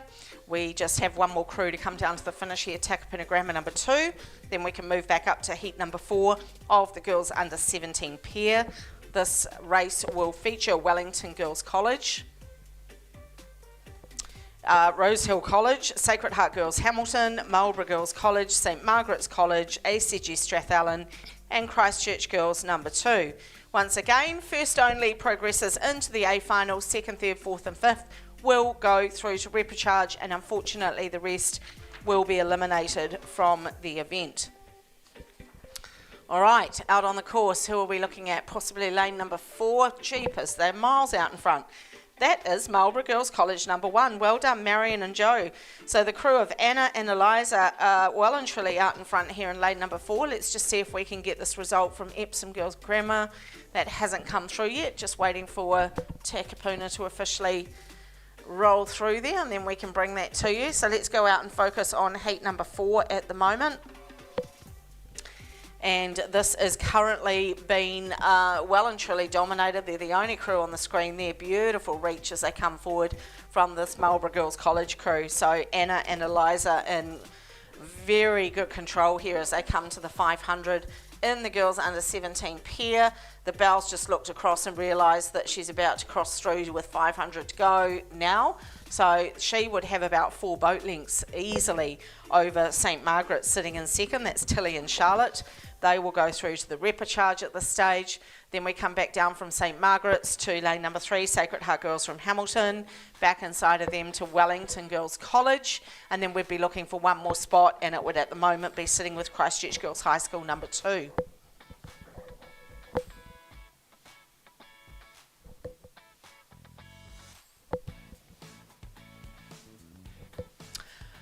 Right, into this last 500 they all come, and it is this crew from Marlborough Girls College.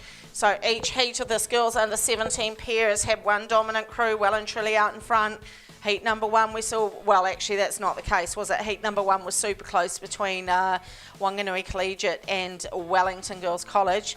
Heat number 2 a bit more spread out with Westlake Girls dominating there. Heat 3 we had Epsom Girls Grammar home in a time of 8:05, and now we await this heat here coming down, which has been led by Marlborough Girls. Marlborough Girls were the South Island champions, so no wonder they are sitting so far out in front. And Marlborough Girls were about 16 seconds ahead of Columba, so no wonder they're looking really fast here. So Marlborough Girls are ones to watch in the A final of the girls under 17 pair, because if they win this heat, which they look like they're going to, they go straight through to the A final. So good job there from Marlborough Girls. 100 metres to go now, and this is a standard rigging, stroke seat leading the crew down, and then the bow seat, it's not bow side strokes, it's just conventional rigging there. But very, very good work from Marlborough Girls. Super impressed by that crew, and they will come through to take a very comfortable win here in heat number 4 of the girls under 17 Cox's Peril. This event is sponsored by Authentic Oars, so thank you Authentic Oars, and that is a very, very big win. Well done ladies, congratulations. You have taken the only berth through to the A final. St Margaret's are going to come through for second, that is Tilly and Charlotte.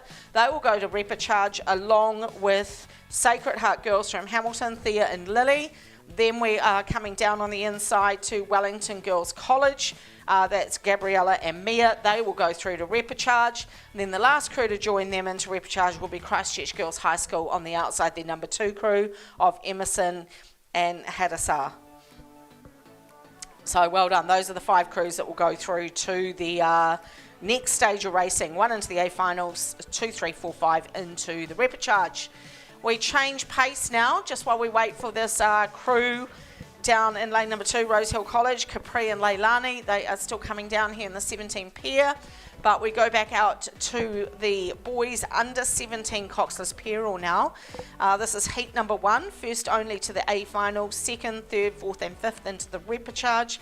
This event is sponsored by Paddle Sport New Zealand, so thank you for your sponsorship of the boys 17 pair. And let's go out onto the course for heat number 1 and see who is representing us in this event. We do have the gold medal North Island champions in this heat. That is Sacred Heart from Auckland. We also have Tauranga Boys College, Nelson College, St Andrews College, the North Island champions Sacred Heart Auckland. We have Glendowie College, Whangarei Boys High School, Takapuna Grammar and Christ College number 2.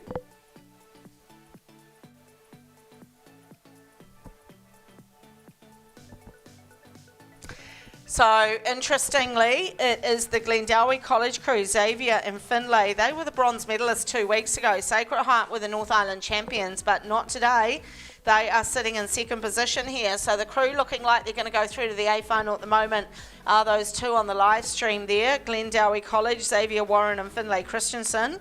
And they'll be pretty stoked with this reversal of results from 2 weeks ago. So a great effort here from these young guys as they push through and hold on to that lead with 500 to go in the boys under 17 pair. So it's Glendowie, 2, 3, 4 and 5 will go through to the repechage, and at the moment that will include the North Island champions, Sacred Heart from Auckland. Inside of them as St Andrews College, they'll go through to repechage at this stage. Then we come inside of them and we've got Nelson College, and then we're looking for one more crew to join them, and at this stage it might be Whangarei boys out there in lane number 6. So there you can see on the live stream is the first 4 crews as they come down towards the Rowing New Zealand High Performance Centre. These are the silver medalists from the North Island Secondary School Championships. That's Glendowie College to the right of your live stream picture, the crew that's leading. The North Island champions, Sacred Heart from Auckland, are sitting in second. Then we come inside of them to St Andrews College out of Christchurch. Beautiful conditions here today on day 2 of the Maadi Cup. And the water is nice and flat, a very gentle breeze blowing, good crowd here in support for these athletes, and we are approaching lunchtime here in the heats of the Maadi Cup day 2, and that is Glendowie College right in the centre of your screen on live stream. They were the silver medalists 2 weeks ago, bowside stroke crew there, and they'll be pretty chuffed with this. Not sure if they would have been expecting this, but they are doing very well nonetheless. They will take one berth into the A final. Still, we look for Sacred Heart to go through in second. We look at St Andrews to come through in third, and then we've got a bit of a line-up for 4th and 5th to try and get into the next stage of racing, which will be the repechages. So, Glendowie coming down. They've got about 70 metres to go. They've reversed their fortune from second to first from 2 weeks ago, and they will go straight through the A final. So well done to Xavier and Finlay, and that deserves a bit of applause there. That's a good turnaround in fortune for these boys. They've trained hard the last 2 weeks. And well done to Glendowie into the A final of the boys 17 pair. Then we go back to Sacred Heart. Sacred Heart will come through for second. Then we go back to St Andrews. St Andrews will be sitting in third. So they'll go through to repechage, and it looks like Nelson's looking good. I don't think they're going to get 4th though. They were sitting in 4th. It's going to be Whangarei in 4th, and then Nelson in 5th. Then we go outside to, that might have been Christ College, back inside to Tauranga Boys College, and then back to Takapuna Grammar.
Right, we move on to heat number 2 of the boys under 17 pair oar, and we have John Paul College, Hauraki Plains, Hamilton Boys High School, St Kentigern College, St Thomas of Canterbury, Wentworth College, Sacred Heart Auckland number 3, and Gisborne Boys High School.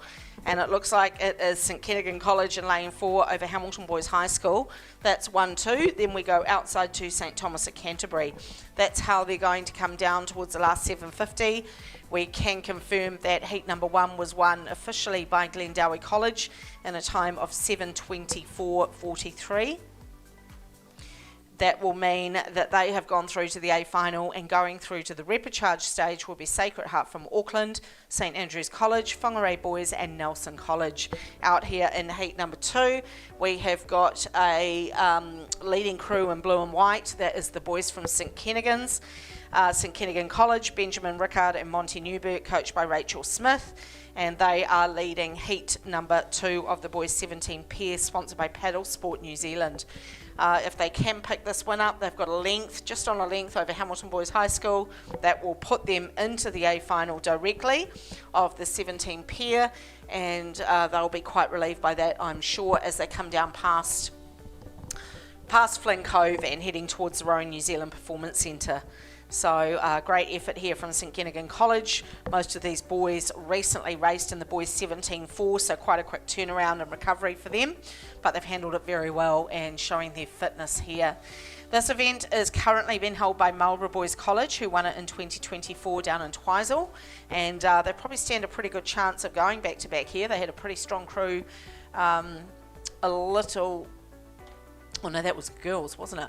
That was the girls. Take that back. Anyway, let's have a look at these 7 or 8 crews. It is St Kennigan College over Hamilton Boys High School. Then we go out to St Thomas of Canterbury. Outside of them is Wentworth College from north of Auckland. Then over outside of them, Sacred Heart from Auckland. Back into Hauraki Plains and John Paul College, and then over the far side to Gisborne Boys High School. That's how they're going to come down to the last 250. St Kennigan now starting to extend their lead here in the under 17 pair. They've actually gone out not just on a length, they've gone out to 2 lengths. So St Kennigan have absolutely annihilated the rest of the field here in heat number 2 of the boys under 17 pair, and they're laying down some pretty big strokes here. They're obviously wanting to do a good time and compare themselves to that Glendowie crew. They're probably assuming Sacred Heart might have gone through, but indeed Glendowie have gone into that A final, and St Kent's are coming down now to the last 100 metres. They've gone out to about a length and 3/4 over Hamilton Boys High School, who will sit in second place and be off to the repechage. Joining them in the repechage will be St Thomas of Canterbury, Wentworth College, and at the moment it'll be Sacred Heart's number 3 crew. So about another 5 or 6 strokes here for St Kennigan College. Congratulations, boys. Straight into the A final of the boys under 17 pair. Job well done for Ben and Monty and for their coach Rachel Smith. Well done, boys.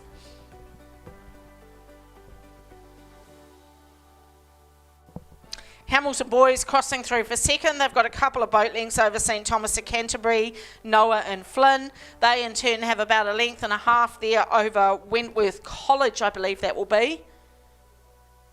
In lane number 6, they'll go through to repechage. And then we're looking for one more crew, and it's going to be outside of them. It will be Sacred Heart from Auckland, number 3, Caleb and Kieran. Right, lots of support for the last 3 crews as they come through. And we have Hauraki Plains, John Paul College and Gisborne Boys coming to the line. Well done, guys.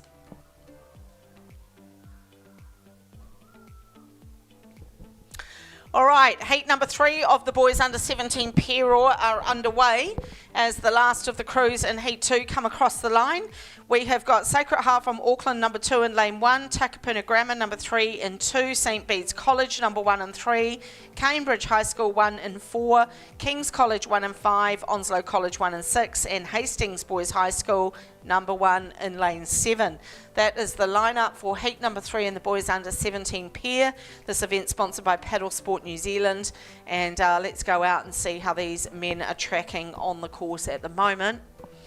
This could be another cracker. Woohoo, look at this lineup. Wowee. 2, 3, 4, 5. I can say that Sacred Heart are in 5th because that's easy to work out, but the rest of them, maybe lane number 6. Who's that? Onslow. Is that Onslow? Yes, it is. I think Onslow are leading this. So good work from Sam and Jasper, coached by William and Sarah. But it's Onslow. They've got about half to 3/4 of a length now over Cambridge High School. Cambridge High School are surrounded by King's College and St Bede's. And then 5th place is the Sacred Heart Boys down in lane number 1, William and Roman. So at the moment, they will live to see another day in the repechages as they come down to the 750. Let's watch them as they go through the boys. It's going to be Onslow. Second far out, it's super close. Second is Cambridge High School, but literally a bow ball behind them are the boys from St Bede's. And then we go over to King's College, who would be sitting in fourth. So first place at the moment, the boys from Onslow College out of Wellington. Then we go down to second place. It was looking to be Cambridge High School, but only by a bow ball over St Bede's College. Then we go to King's College and back into Sacred Heart from Auckland. From Sacred Heart from Auckland, we would swing into Takapuna Grammar number 3. Then we would go over to Hastings in lane 7. Down they charge towards the last 500, and they're all starting to push up for second, third and fourth. So Onslow just keeping an eye on it here. They have got clear water, but not by a big margin. This race between Cambridge High School and St Bede's are pushing them up on this crew from Onslow College. But Onslow doing a great job here, bow side stroke pair, as they come down inside this last 500. And they'll be hanging on because I think St Bede's are the ones that are building their boat speed. And they're closing the gap just ever so slowly on this Onslow crew. Onslow have just taken the rating up now as we speak. They've gone up a couple of points on their rating as they come down past Rowing New Zealand. And they are still holding on just on clear water over St Bede's. But St Bede's are pushed away now from Cambridge High School. And they are comfortably in second place by almost a length. But what they are doing is pulling in Onslow with every stroke. Onslow, just as I say that, the poor boy from Onslow just looked over his right-hand shoulder. For God's sakes, don't do that. Just focus on what you're doing inside your boat. You're coming down towards the finish. You're coming down to the 250. Just don't panic. Just keep it long and strong. And Onslow are still holding on to this lead, but they don't need to get rattled.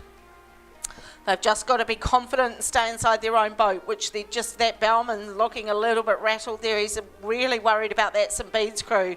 But at the moment, he's just got to do his own thing inside the boat. So it's starting to affect their steering now. The Onslow crew's having steering issues now. So they will win it. I think they're going to hold on here as they head down towards the 100. So it's a good race here from Onslow College. They're going to go straight through to the A final. St Bede's will run out of runway to the finish. They'll come through for second. Third is looking to be Cambridge High School. And a really good finish coming from Sacred Heart out of Auckland down there in lane number 1.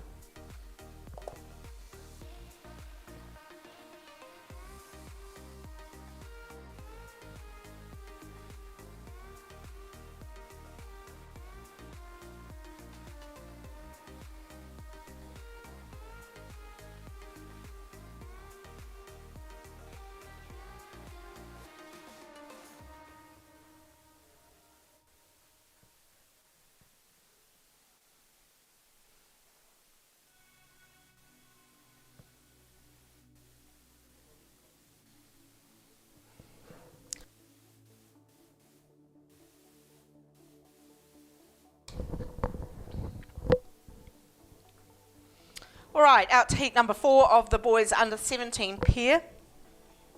We have got Christ College number 1, Shirley Boys High School number 1, Tauranga Boys number 1, Marlborough Boys number 1, Mount Albert Grammar number 1, Takapuna Grammar number 1, and Lindisfarne College.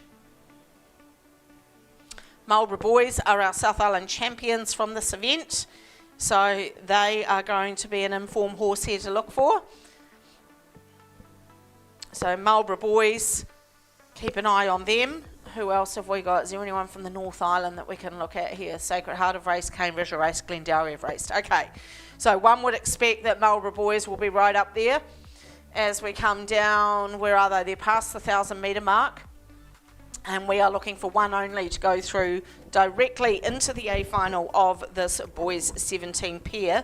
And I would suspect it's going to be the South Island champions. That live stream picture is way too high for me to work it out, so I'll go out with the old trusty binoculars. And indeed it is the boys from Marlborough. So Logan and Aidan are the two that are leading this, coached extremely well by Clayton and Grant. Marlborough Boys College, to me, looking like they're unlikely to be caught from here. Then we go outside of them to second place. In lane number 5 will meet Mount Albert Grammar number 1, Josh and Ted, coached by Theo and Ben. But they're about a length and 3/4 back now as they come through the 750. So I don't know if the style and performance and fitness of Marlborough boys is going to get caught here. They're just looking too relaxed and comfortable as they come down inside this third 500. And then we look for third place. We go to the green boat there, which I'm assuming will be Tauranga Boys College. They'll be sitting in third, Kyle and Keenan. Then we come out to Takapuna Grammar number 1, and that is Lucas and Charlie. Outside of Lucas and Charlie is Jack and Ashton from Lindisfarne. And then we come back to Shirley Boys High School and Christ College. So those will be the 7 crews coming down now towards the 500 in the boys under 18 pair heat number 4. That is the last heat before we move to the girls under 18 quad.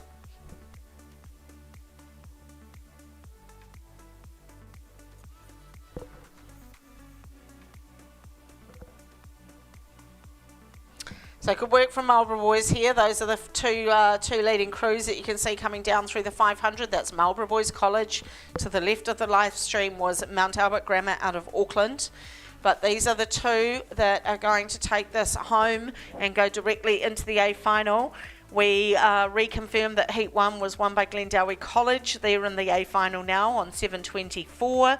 Heat number 2 in the A final, 7:23, St Kentigern, and 7:38 for Onslow.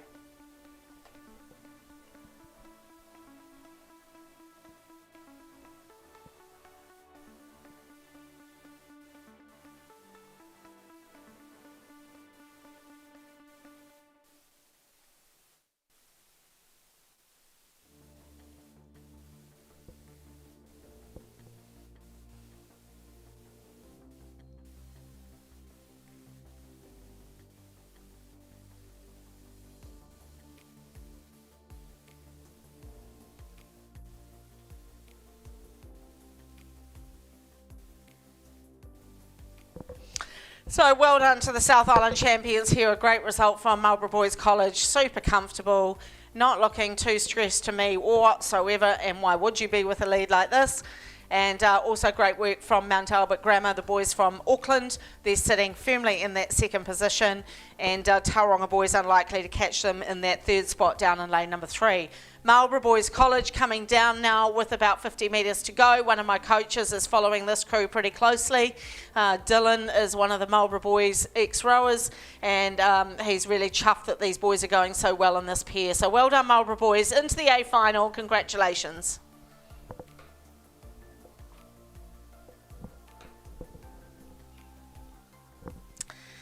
I'd say their time will be right up there for those 2. And Mount Albert Grammar, Josh and Ted, they have gone through to the repechage. Joining them in the repechage will be Tauranga Boys College.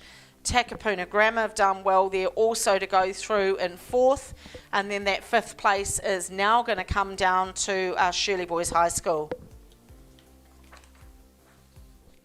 At Milford, we understand it takes dedication, teamwork and commitment to the long term to achieve outstanding results. And we are proud to be investing in the rowing champions of tomorrow. Official livestream partner to Rowing New Zealand. Milford, invested in you. 18 quad is Cashmere High School. So we have got heat number 1 on the track at the moment, and this event is sponsored by Kerridge and Partners. One of our commentators, Vicky, is with Kerridge and Partners, so we appreciate her sponsorship of this event. We are looking for one only into the A final of the girls under 18 quad. We have Pukekohe High School, Queen Margaret College, Wellington East Girls College, Cashmere High School, Twizel Area School, Dunstan, and St Paul's Collegiate number 2.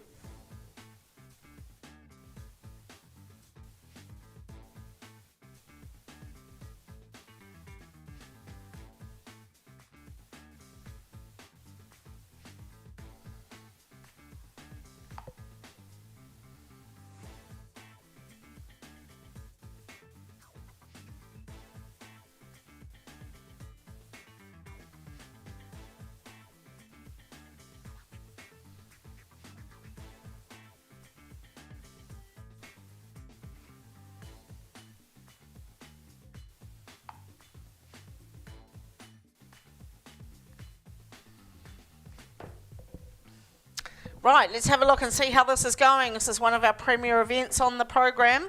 Let's see who's who. The North Island champions were St Peters. I don't see them in this heat. Don't see Dio, and Wellington East girls were the bronze medalists. And down south we have Kashmir. They were the champions, so they are in this heat. And I believe, didn't I just say they were last year's title holders? They were in this event. And then Marion, they were the silver medalists. They'll be in the next race. And Craighead Dio were the bronze. Right, is it Kashmir? Let's have a look. 1, 2, 3, 4. Lane 4 it is. It's the South Island champions out here in the lead.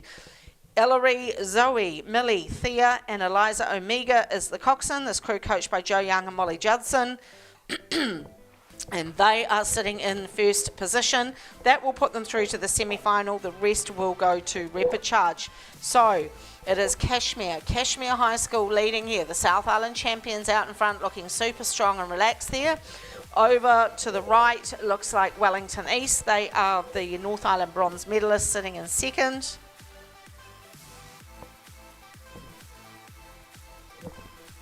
They will be sitting in second, and then we go outside of them to Twizel. They might be sitting in third position there, just over on the left-hand shoulder of the girls from Kashmir.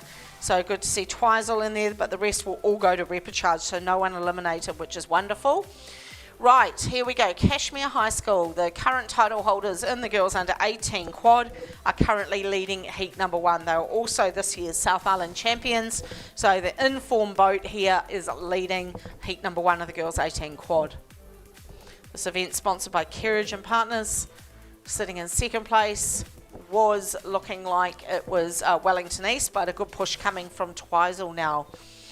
Twizel, coached by Kelvin and Sarah, had a great chat to Kelvin a bit earlier, and they've done a tremendous job with their team down in Twizel, and it's wonderful to see them performing so well up here at Karapiro. Excuse me. So first into the semi-final, rest off to repechage. Looking pretty clear to me that no one's going to catch Kashmir as they come down through the 250 to go in the girls under 18 quad. Beautiful conditions for these senior scullers as they come down in front of a good crowd here on day 2 of the Maadi Cup. It'd be quite the story if they could go back to back in the girls under 18 quad. That would be a tremendous result for Kashmir. In fact, I think they've dropped their rating now. They look like they've dropped it right down and they're just starting to cruise down towards that 100.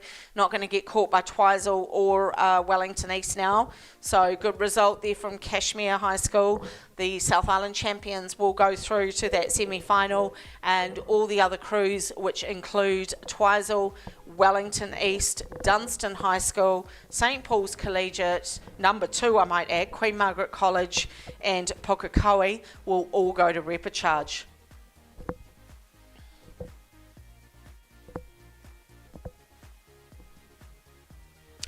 Well done, Kashmir. Good job there. Super stylish. Into the semi-final. Easy peasy.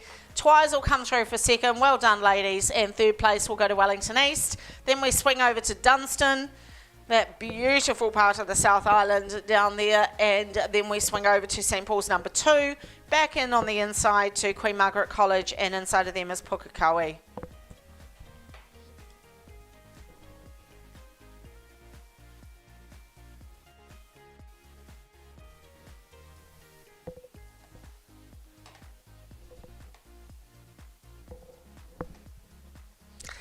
So, heat number 2, the girls under 18 Cox quadruple sculls will feature the South Island silver medalists, Marion College.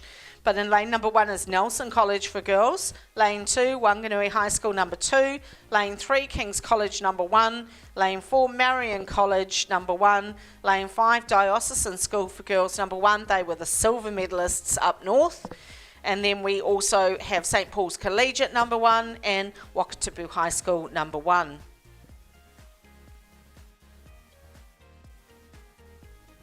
Alrighty, let's go and have a look. 1, 2, 3, 4. It's lane number 4.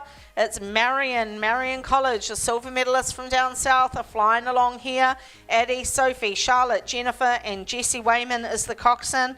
Very well coached by Fiona Mackay. and it's Marion College sitting in silver. Just outside of them, a length and a quarter back, is the North Island silver medalist Diocesan School for Girls. But at the moment, as it stands, they will be going through to the repechage. Then we come out 3/4 of a length back from them as St Paul's Collegiate number 1. Then we go back inside to Nelson. Nelson might be sitting in that 4th place. Everybody else is off to repechage, mind you, but just giving you a ranking of how they're coming through to the 750. So just on clear water here for the South Island silver medalist Marion. Sitting in 2nd, just half a length up now, is Diocesan School for Girls over St Paul's Collegiate. Then we come back to Nelson College for Girls in lane number 1. They'd be sitting in 4th. Then we go over to Kings and Wanganui High School number 2. Then we go over to Wakatipu in lane number 7. That's how they're coming down in heat number 2. Heat number 1 we can confirm was won by Kashmir High School in a time of 7:41.46. But if anyone was watching that, you would have seen that they were very, very relaxed as they came through that last 100. The rating was dropped, just worked on their technique and their boat speed, and that will be in no way indicative of how fast they will be come finals day. So don't read too much into the times here at the senior level of sculling. But back out in front of us, it is the girls from the south, Marion. There you go. That's a good look at lane number 4. And they've now pushed away from the rest of the field. So this is a great performance here from Marion College over the North Island silver medalist Diocesan School for Girls. In this Dio crew from Auckland, we have Iris, Sibylla, Emma, Genevieve and Yasmin Phillips as the coxswain. This crew coached by Franklin and Joel Clayton Green.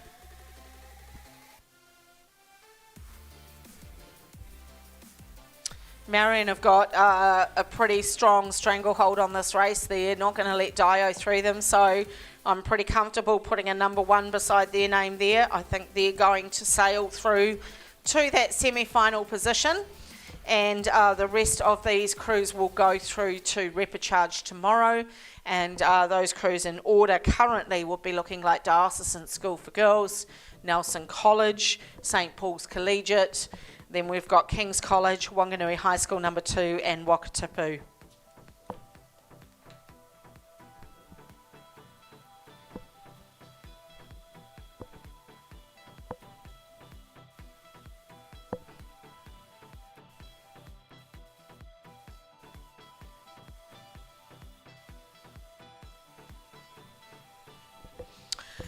Right, down we come deep in the last 250, and it's Marion.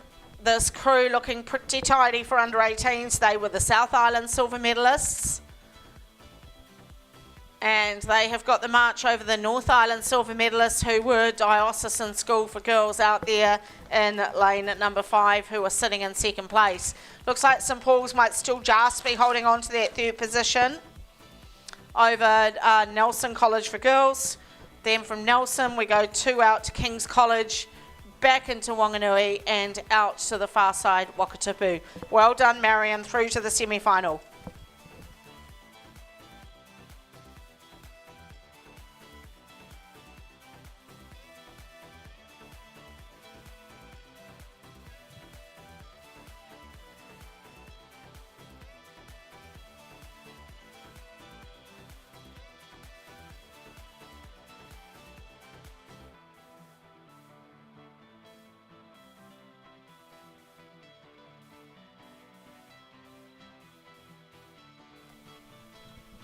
Heat number 3 of the girls under 18 quad is right down there by the 1,000 metre mark. We have St Peter's School number 2, Cambridge High School number 1, Craighead Diocesan School number 1, the bronze medalists from 2 weeks ago down south, Wanganui High School number 1, Westlake Girls number 1 and Diocesan School for Girls number 2.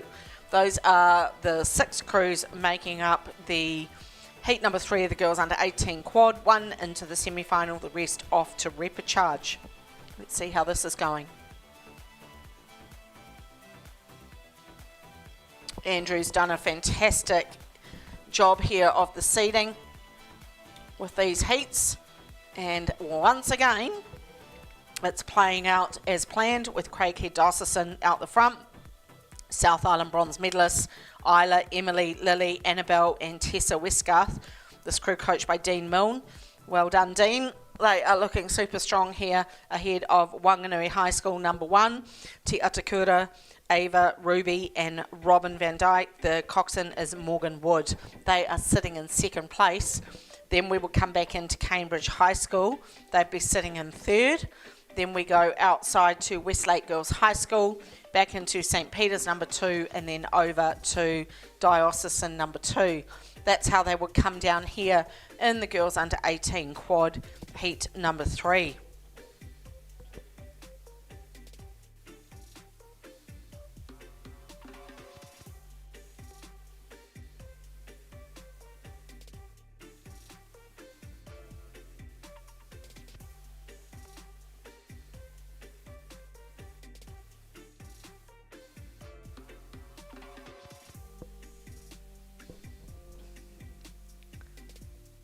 So good work at the front of the field here by this crew in the green boat. Craighead Diocesan, school number 1, Isla, Emily, Lily, Annabelle and Tessa. They are the South Island bronze medalists, so they've got performance results here to back them up here. We're leading this heat number 3. We've got one more heat of the girls under 18 quad to go before we move into another premier event on the Maadi Cup program, which is the boys under 18 double. Another event I'm really looking forward to watching shortly and calling down for you. But out in front, the only crew looking good here for the semi-final berth is Craighead Diocesan. They have about a length and 3/4 over Wanganui High School.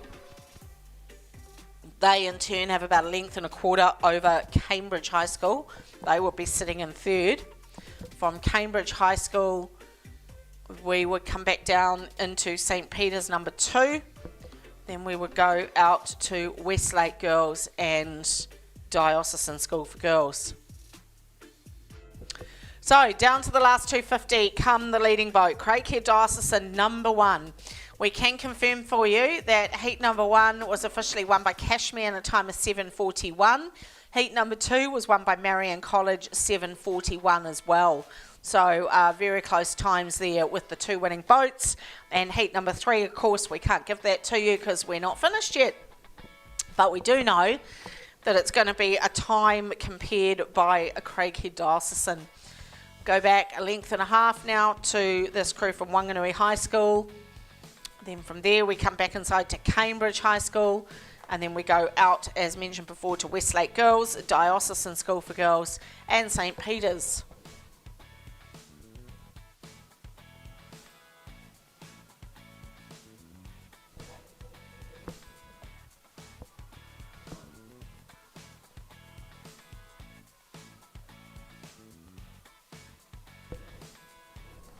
So, great effort there. Well done, Craighead Diocesan. Congratulations. Straight through to the semi-final, girls. Well done to you.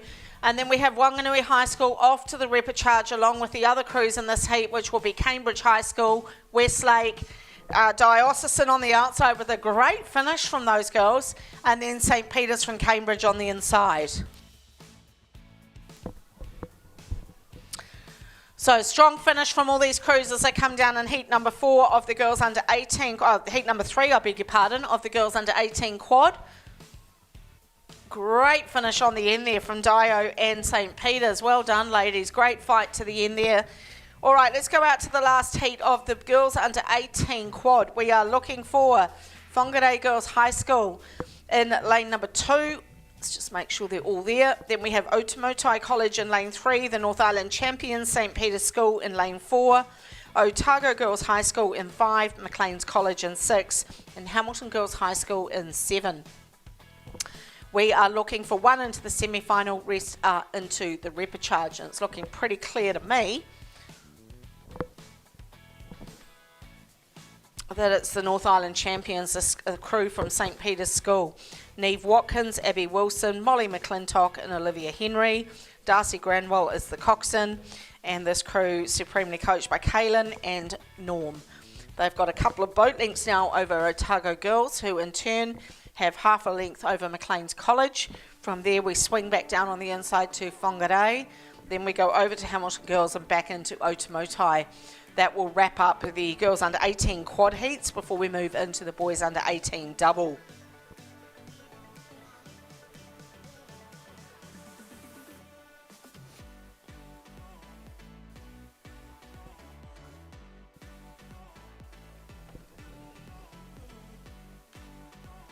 So great work here from the North Island champions. They've gone out to at least 2 lengths here with 7:50 to go.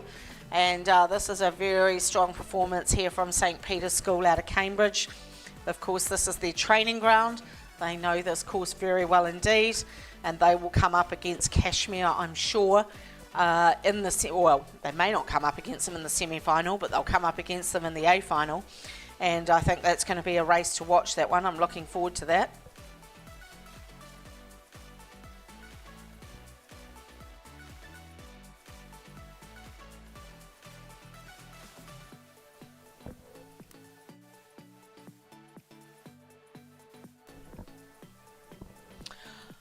So good work here from the North Island champions. They extend their lead even further as they come down towards the last 500. This would be one of the bigger leads today that I've called.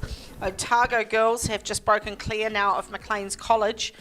So good work there from Ariana, Sienna, Kate and Liesel. Ruby Merriman is the coxswain. This crew coached by Peter and Ama. So they are sitting in second over Maclean's College for third. But none of them are going to pull in this crew from St. Peter's out of Cambridge.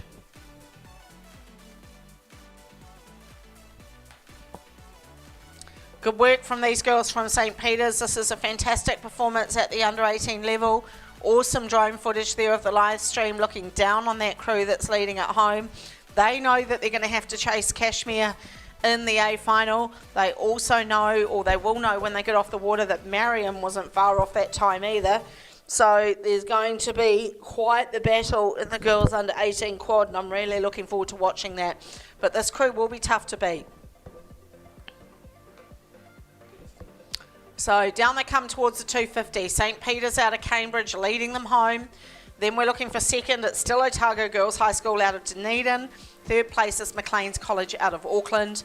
We swing outside of them to Hamilton Girls High School. We've also got Whangarei Girls. Let's not forget them. They're sitting up in that third or fourth position. So they're battling Maclean's College, but they'd be sitting just back in fourth position at the moment. Then from Whangarei Girls, we go out to Hamilton Girls and back into Otamotai in lane 3. Right, here come the North Island champions down to the last 100 metres, swinging along. Good work, St. Peter's. Well done to Neve, Abby, Molly, Olivia and Darcy. The local girls just about to take a big win here in the under 18 quad. Second place, Otago Girls High School. They're off to the repechage.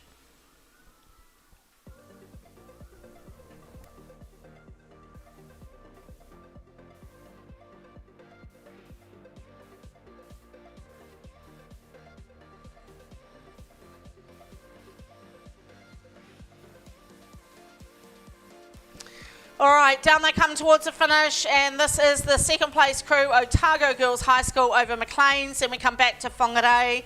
Then we go over to Hamilton Girls.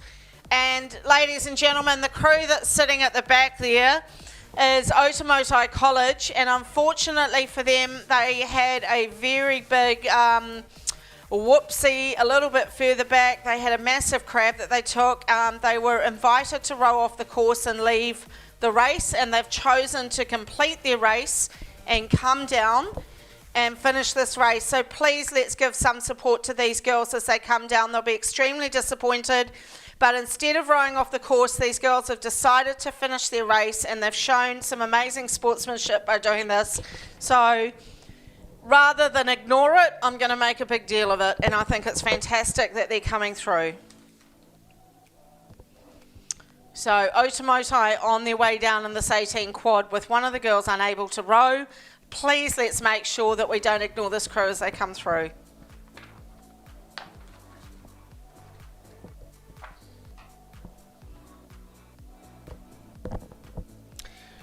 All right, well done Otamotai, finish it off. Good girls, keep going. We're going to go back up the course now to the heat one of the boys under 18 double sculls, sponsored by SL Racing.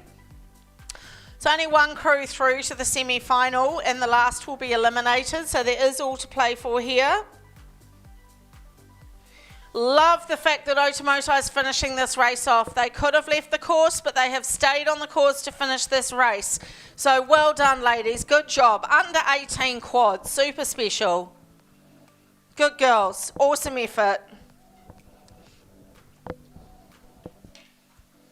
Love your style. Well done, girls. What this means is that these girls now get to race the repechage. So that's really cool. You live to see another day. You've done the right thing. Hold your head up. Don't be upset. You'll get to race again. All right, back out to the boys. Here we go. Francis Douglas College, Tauranga Boys College, St. Paul's Collegiate number 2, Whakatane number 1, Pukekohe High School 1, Otago Boys number 2, Waitaki Boys High School and Auckland Grammar. Those are the boys. I'm sorry that took a while to call them down, but I did want to give some attention to that Otamotai crew, and I admire their courage to row through and go through to the repechage. Right out in front of us, let's see what's happening. That's the Whakatane crew just in front of you on the screen in the yellow and black. These boys, Travis Taupos and Ash Shoots, are coming down. They are our North Island champions from this event 2 weeks ago. So they are showing their form by winning heat number 1 at the moment of the boys under 18 double. We are looking for the rest to go through to repechage except for last place, and unfortunately that is looking like it will be Auckland Grammar. So everyone else in between will go to repechage. So we are looking for second place. It will be right down on the inside. Looks like Tauranga Boys College, Tyler and Wilson. They'll be sitting in second place. Then we go over to Pukekohe. Pukekohe sitting in second or third, and I say that because it's super tight between these two as we come down to the 250. So I'm just going to watch these bell balls because it is... Yeah, it is. It's Tauranga Boys. Tauranga Boys go through second. Pukekohe will go through in third. And then from them, we go over on the outside to Waitaki Boys. Waitaki Boys will be sitting in that fourth place. From them, we come back on the inside to St. Paul's Collegiate and Otago Boys number 2. Back down to Francis Douglas and out to Auckland Grammar. So Whakatane bring it down. They're cruising to the finish. These two men, Travis Taupos and Ash Shoots, coached by Graham Watt. And this is a crew to watch, ladies and gentlemen, as they come down to the finish. Well done, Travis and Ash. You boys will go through to the semi-final, the boys under 18 double, and you'll do it with comfort and ease. Second place is going to be Tauranga Boys. Third will still be Pukekohe, and fourth will be Waitaki Boys.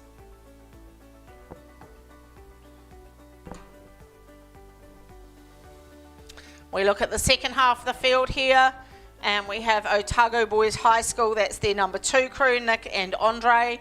Then we come back to St. Paul's Collegiate, Finn and Caden. Maybe not in that order, actually. It's going to be super close on the finish. Jeepers, I think St. Paul's are going to get them. They did. St. Paul's just get Otago Boys there. Then we come back down on the inside to Francis Douglas, and unfortunately, Auckland Grammar will be eliminated from this event. Heat number 2 of the boys under 18 doubles, sponsored by SL Racing. We have got Burnside High School number 1, Christ College number 1, Nelson College number 1, Wakatipu High School number 1, Maclean's College number 1, Te Aho Utukura Ponamu number 1, Te Awamutu College, and Ngarawahia High School. We have got the South Island champions racing at the moment. That, of course, is Wakatipu High School, Sebastian and Harry. Maclean's were our bronze medalists in the North Island. And those are the 2 feature schools from 2 weeks ago. So let's have a look. That looks like Wakatipu to me as they come down to the 1K, and they are the only ones on the screen, so that's always a good sign, isn't it? So good work here from Sebastian Watson and Harry Lightfoot, coached by John Morrison. Then we go back a couple of boat lengths now to the boys. That might be the Maclean's boys. So Alex Fahey and Nathan Strachan. Nathan won the boys 18 single a couple of weeks ago. Then we come back inside to Nelson, George Maloney and Ollie Hawkins in lane 3. That's your 1, 2, 3. Currently in heat 2, the boys under 18 double. Can confirm for you in heat number 1, Whakatane High School won that. Travis and Ash came home in a time of 7:11:37. So once again, don't read too much into those times. They weren't exactly pushing the pedal down, but they did a good job nonetheless to come through in that first place and go straight into the semi.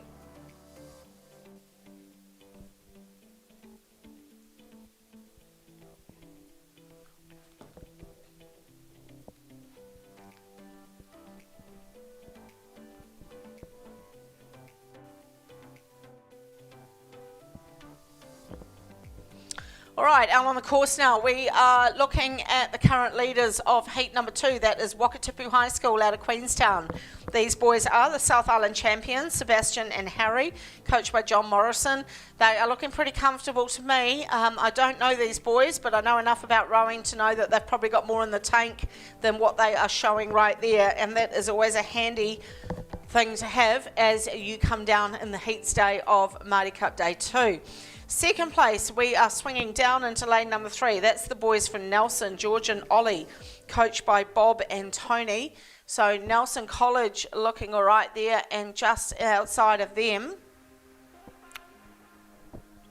is Maclean's. Maybe it's Maclean's sitting in second as they come down to the 500. Maclean's College are our North Island bronze medalists, and that crew of Alex and Nathan, coached by Marty O'Brien. He's done a great job with Maclean's College. So, sorry Marty, it is Maclean's up ahead there of Nelson. Apologies. So they are in second and third, but it's not going to matter too much because they're off to the repechage. Once again, just don't want to be the last crew home, and currently that will be sitting with Burnside High School down in lane number 1. About down we come towards the last 250, and it's still this crew extending their lead. Wakatipu High School, South Island champions 2 weeks ago, and showing their form here, Sebastian and Harry. They're going to have a bit of a battle against Whakatane, either in the semi-final or on finals day in 3 days' time. So good work from Wakatipu High School. Down they come inside the 250. Second place still sitting with Maclean's College over Nelson. Then we've got a bit of a race on the outside. We have Ngaruawahia going quite well. Also Te Awamutu College, and in between, right inside of them, outside of Maclean's College, is Te Aho Otakura Pounamu, and it is wonderful to see them out here, Finn and Logan, and they are doing a great job as well. So 3 crews on the outside charging down inside the 250 as Wakatipu High School drop that rating down inside the last 100. Work that finish, let that boat run between the strokes. Look at that beautiful run they've got around the finish there. Just wonderful to watch. What a joy. So congratulations Wakatipu, straight through to the semi-final as one would expect if you're the South Island champions. You will come home 2 to 3 boat lengths clear of a late surge by Nelson, trying to roll over the top of Maclean's. Maclean's are going to let them do it.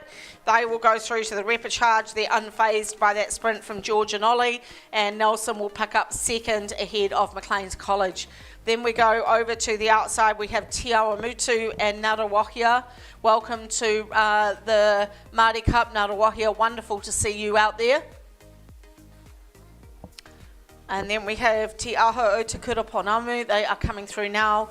Back on the inside to Christ College, and then back to Burnside.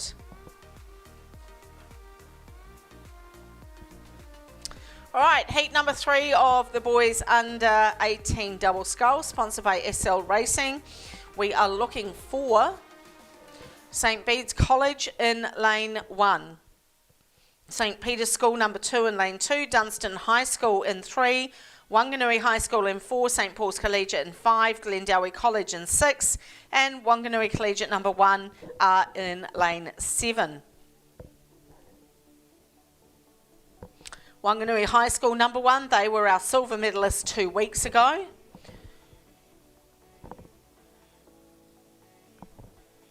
So let's see how they are tracking as they come down inside the third 500. And to me it looks like lane 4 is well and truly out in front. So that is Jake Newton and William Hurd from Wanganui High School in lane 4. So it's lane 4 leading at the moment over lane 3, which is Dunstan High School's Jill and Max, coached by Simon Smith. Then we go over to potentially St Paul's Collegiate number 1, Sam and William. Back down on the inside to lane number 2, St Peter's School number 2, Carter and Harrison.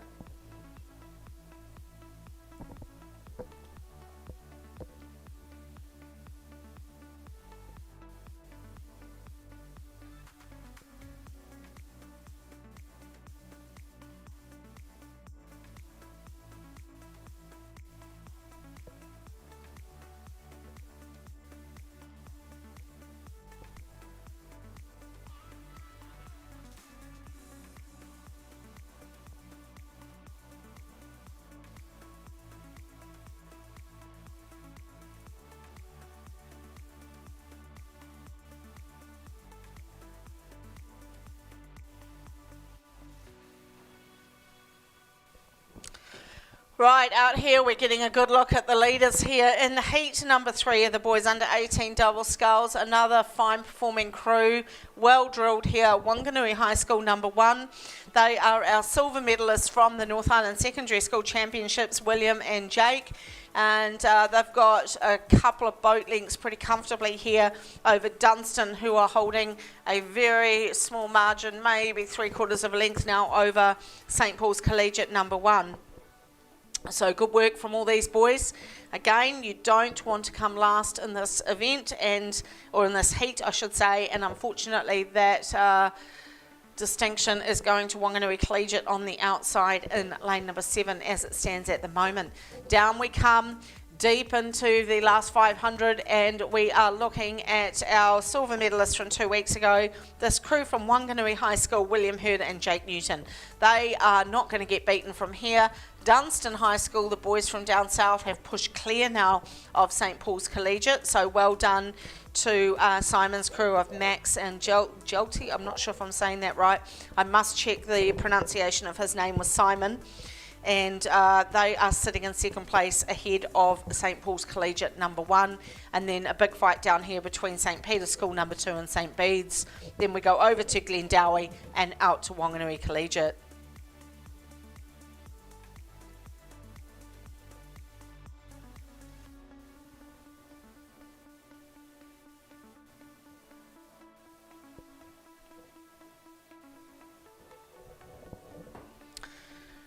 Wanganui High School have done their work in this race. They've dropped that rating down. They're going to do what the crew before them did, and they are going to put on a display of boat run and technical ability.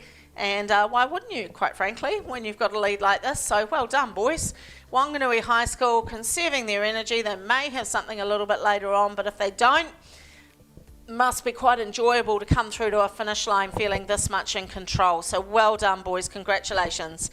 Into the semi-final you go. Dunstan will come through for second. Well done, boys. Great result there. Into the repechage, a length and a quarter ahead of St Paul's Collegiate. From St Paul's Collegiate, we come back nearly 2 lengths to St Peter's number 2, a length and a quarter back to St Bede's, and then we go over to Glendowie and back to Wanganui Collegiate on the outside. We have one more heat of the boys under 18 double. And then we will have the girls under 15 8, and then I'll have 1 or 2 races of the boys 15 Cox 4, and then we will have another commentary changeover.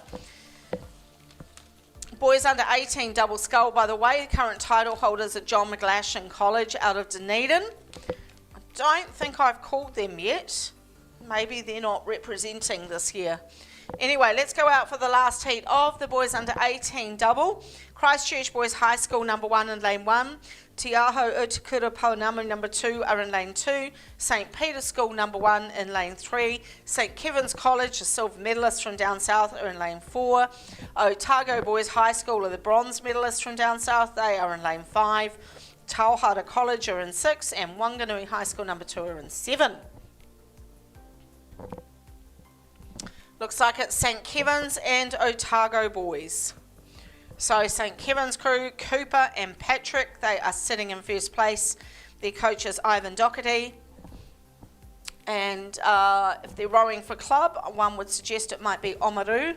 But St Kevin's looking very good here. Cooper and Patrick are holding on to the lead and doing a great job here to get themselves directly through to that semi-final. But they've just gone into that third 500, so a bit of racing to go yet. Otago Boys High School out of Dunedin, they'd be sitting in second place. That's Henry Lucas and Ben Thompson, coached by Lauren Gibb. This crew were the bronze medalists down south 2 weeks ago, and they're just on 1 length back off this crew from St Kevin's. So they haven't quite got the overlap, but they're not far off it with a 7:50 to go. Then we go back to third place. It would be St Peter's number 1. That's Bruno and Tristan, coached by Joseph and Dylan.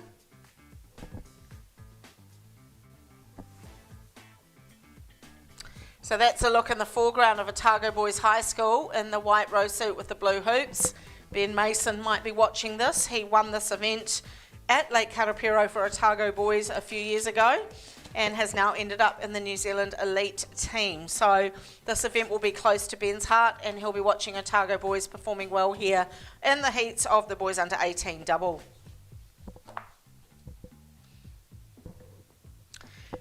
So progression again, just first into the semi-final.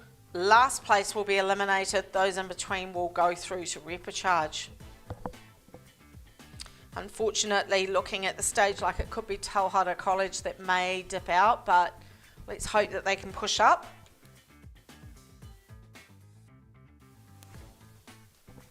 So the current leader, still St Kevin's College from the South Island, the South Island silver medalists in the boys under 18 double sculls. That's Otago Boys High School. So St Kevin's have pushed away from them now. They've extended their lead on Otago Boys. Otago Boys still holding about a length and a half over St Peter's School number 1, who are sitting in third. They in turn would have a couple of boat lengths now potentially over Christchurch Boys. They'll probably have about 2.5 boat length. No, there is someone else further out in front. That is Wanganui High School number 2. So they'd have about 2 boat lengths over Wanganui High School, who are sitting in 4th place. Down we come inside the 250. St Kevin's are through. Otago Boys will come through next into the 250. There they go, through the change of colour in boys. Then we go back out to St Peter's sitting in 3rd, out to Wanganui High School in lane 7, they're sitting in 4th. Right down on the inside, Christchurch Boys. Oh, geez, it's going to be close. Who's going to get eliminated here? Because I said it was Tauhara, but they're trying to push up on Te Aho Utukura Ponamu number 2. So one of those 2 crews is going to miss out here on progressing into the repecharges. Down we come. St Kevin's are through. The South Island silver medalists are showing their form here. They're going to pick up the win and go through to the semi-final. Otago Boys High School will pick up 2nd, and 3rd will go to St Peter's.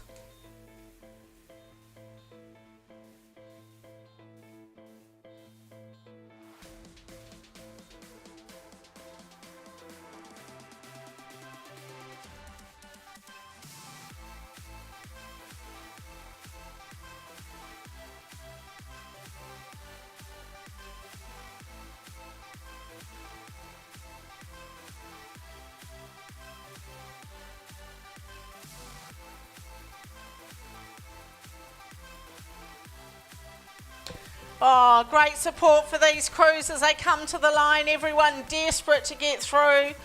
And right on the finish, Christchurch Boys are going to come through. Super close as they get down to the line. Well done, guys. Great racing in the under 18, grade there for the doubles. We change to the girls under 15 Cox State now, and this is going to be a humdinger of a heat here. We've got some real talent in this race. The current title holders of the girls under 15 Cox State, Rangireru Girls School, they feature in the heat number 2. So heat number 1 of the girls under 15 Cox State, we've only got 2 to go through to the A final. We've got the North and the South Island champions in this race, so I think that's pretty brutal. So one would suggest that they may be looking quite good to go through. But we are looking at the Kirsty catch-up. Diocesan, they, I think, are holding Christchurch Girls. Well done, Casper. Great job with the girls in the girls under 15 Cox State, sponsored by Onyx Cafe. 2 to go to the A final, and to me, there's no doubt about who's holding on here, only by about 2 or 3 seats, and it is Diocesan, the North Island champions. Sitting in 2nd are the South Island champions, Christchurch Girls High School. Then we go to 3rd, it would be St Margaret's College number 1. They were the bronze medalists down south. Then I think we are going to go to St Cuthbert's College out of Auckland. They're under 15-8, coached by Mike and Grace. They are sitting up there in the top 4. So well done to them as a new school. Only about 4 or 5 years deep in the rowing, and have an 8 up here competing is fantastic for them. So well done to St Cuthbert's trying to push through. Not going to matter too much if you're not top through, because the rest of these crews will all go through to repecharge and live to another day. So you can see the first 4 crews there. Well, first 5, looks like Cambridge High School, the bronze medalist from the South Island, also having a go now on the inside. So We've got 2 gold medal crews in here from the north and south, and we've got the 2 bronze medal crews, St Margaret's and Cambridge High School. So pretty tough there for Barradine and St Cuthbert's, but I'm sure they will be giving it everything they've got in this heat.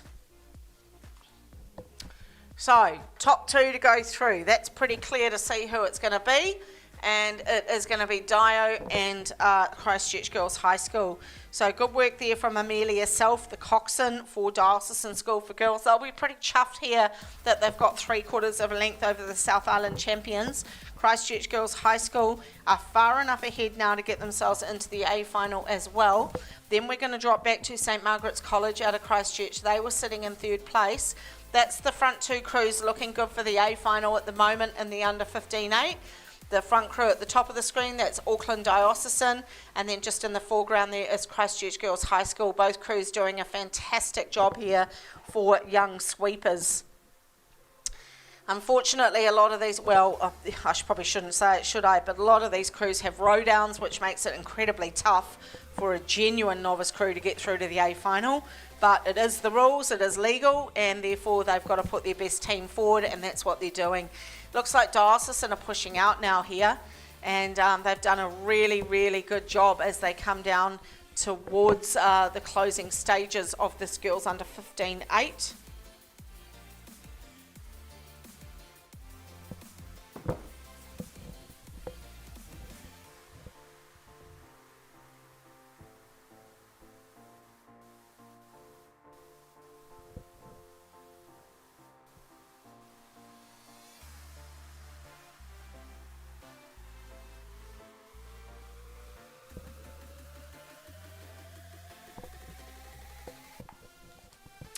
So good work here, massive spread between these crews, and it is going to be this pretty special crew from Diocesan School for Girls. They're going to go straight through to the A final along with Christchurch Girls High School. Then we're going to go back to St Margaret's, back to Cambridge High School. Then we go to St Cuthbert's in 4th place, and then back to Barradine. Sorry, Cambridge High School were in 4th place, St Cuthbert's in 5th, and Barradine in 6th.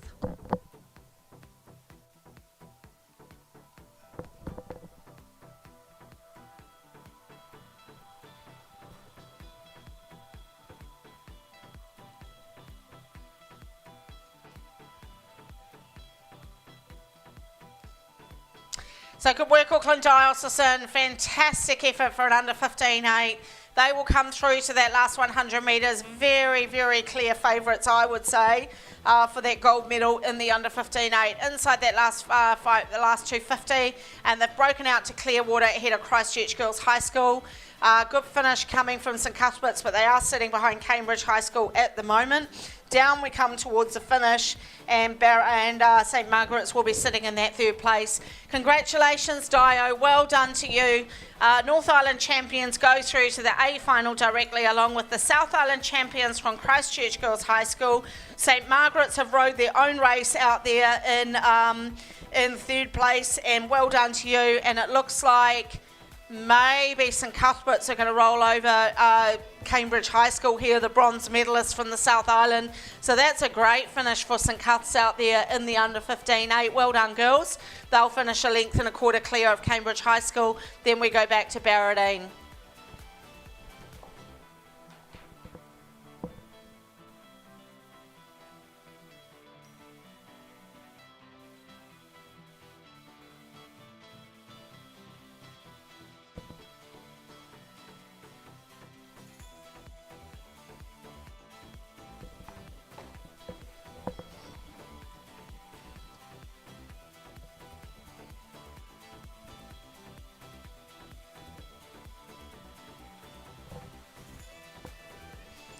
All right, heat number 2, the girls under 15 Cox State coming down now. This will feature the 2 silver medalists from both islands. We have Waikato Diocesan as the North Island silver medalists, and Rangiruru were the silver medalists from the South Island, of course. In lane number 2 is Sacred Heart Girls from Hamilton, Marlborough Girls College in 3, Rangiruru in 4, Waikato Diocesan in 5, St Margaret's number 2 and 6, and Westlake Girls in lane 7. Right, let's have a look. How's it going? It's Rangiruru The silver medalists from the South Island sitting in first place. They have got, woohoo, a length and a half. That's a big lead there over Waikato Diocesan. From Waikato Diocesan, it looks like we come back inside to Marlborough Girls. I would say they'd be sitting in third place. So top two go through to the A final. But I tell you what, that Marlborough crew, boy oh boy, are they having a go at Waikato Diocesan. Good work there from the Cox and Hayley Sutherland from Marlborough Girls.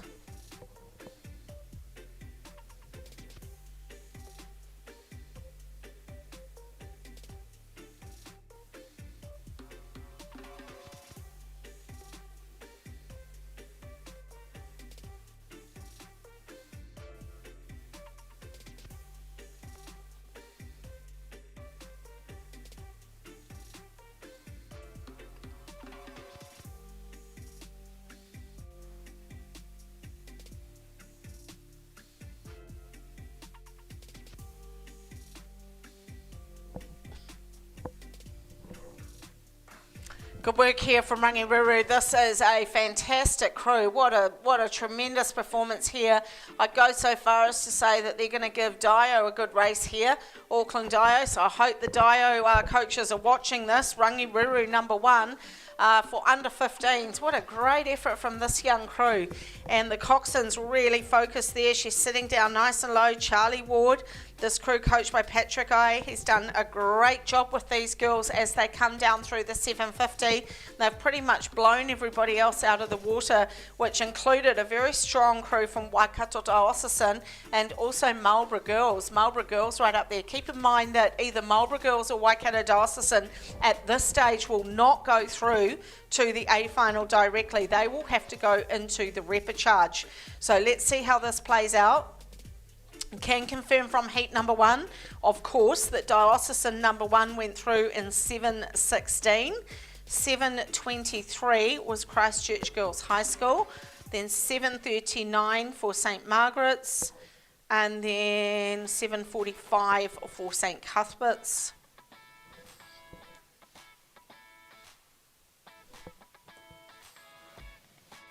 Right, down we come into the last 500. Beautiful still flat conditions for these young crews.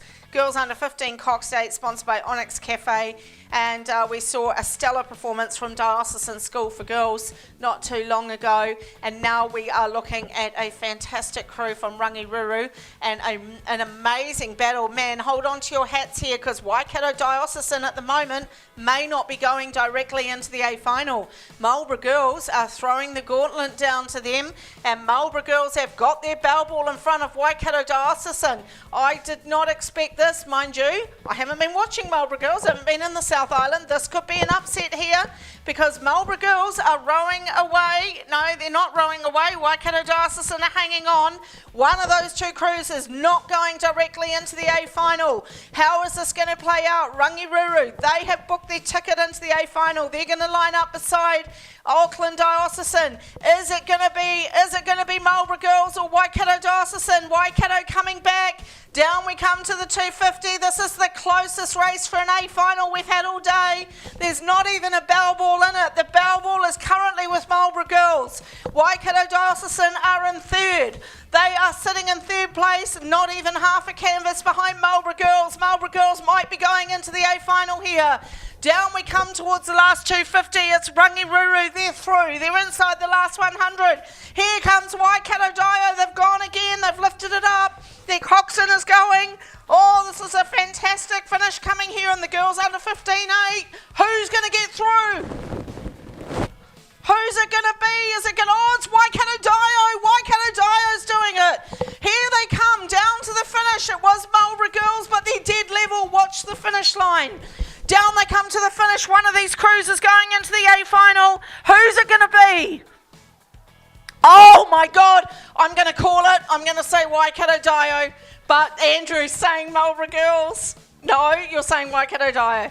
Yeah, we reckon it's Waikato Dio. We reckon they've gone through, but Unfortunately for you lot, I've been wrong before. So let's see what happens. That was an incredible race in the under 15-8, and unfortunately we haven't done justice to St Margaret's and also to Westlake Girls, and back down here to Sacred Heart Girls. 3 other amazing under 15-8s here at the Maadi Cup.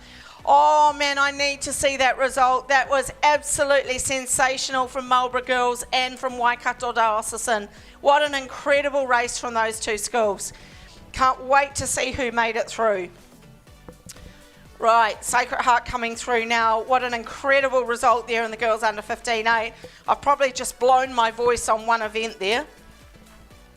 But I'm keeping an eye on the screen. I want to know who went through to the A final. You guys on the finish line might have seen it a bit better than me. I don't know if it was Marlborough Girls, and I don't know if it was Waikato Diocesan, but I'm going to put it on the line. I reckon it was Waikato Diocesan. So just waiting for the refresh to come up. Still waiting, still waiting. We've got another heat coming up now, and it is, thank God Meg's shown up. I need to rest my voice. The boys under 15-4. Oh, you'll be keen to see that. Look at her. No wonder she's looking quite pale at the moment. I reckon it's these 4s coming down. Okay, here we go. We've got it. No, we haven't. I know who's gone through, but I can't tell you. Let's wait. We've just got to wait for this official result to come through. But going into the A final with Rangiruru by 0.08 is Waikato Diocesan. They have gone through to the A final. So well done. And Marlborough Girls, I dread to race you in a couple of days' time, but that's what's going to happen. I'm going to hand over to Meg now. She'll bring down the boys under 15-4s, and I'll see you a little bit later in the afternoon when the big boys 8s come down.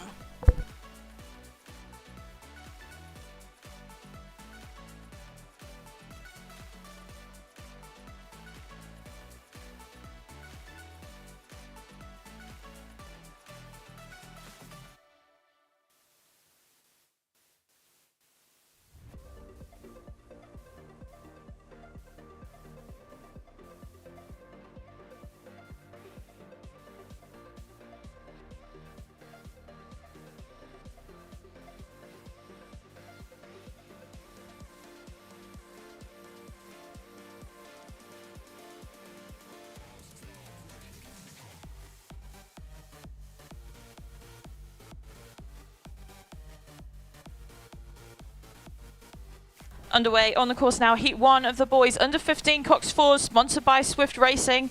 In lane 1 we've got Marlborough Boys College, Westlake Boys High School number 2 in lane 2, St Bede's College in lane 4, Wanganui Collegiate in 5, Christchurch Boys High School number 2 over in lane 6, and Timaru Boys High School in lane 7. Your leaders currently in lane 5, it's Wanganui Collegiate's Levi, Charlie, Harry and Anthony, Coxby, Angus McConnell, holding out about a length lead ahead of St Bede's College on their right-hand side. Your top 2 here, progressing through to the A final. Clearwater back to Christchurch Boys High School in 3rd. They are challenged by Westlake Boys High School on the inside lane for that 3rd place position. But your top 2 here that looking to be progressed through to the A final of the boys under 15 Cox 4. It's Wanganui Collegiate, holding a lead ahead of St Bede's College.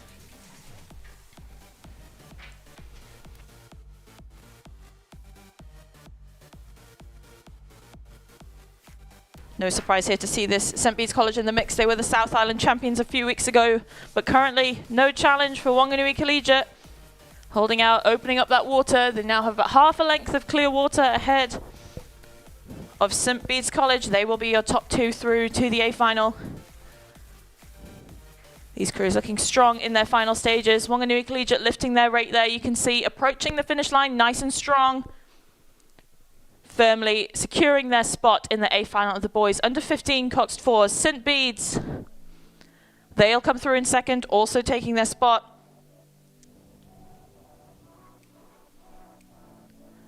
Them crossing the line now, your top 2 there into the A final. Then we go over to lane 6, Christchurch Boys High School. They've kept themselves in that 3rd position for this past 500. Timaru Boys High School on the far side have pushed past Westlake on the inside. Westlake Boys putting in a lift now. Christchurch Boys High School go through in 3rd. Last minute push from Westlake Boys, but just half a canvas sets them in 5th behind Timaru Boys High School. And then we go back to Marlborough Boys College, your first heat there of the boys under 15 Coxed 4s, with the second heat underway on the water now.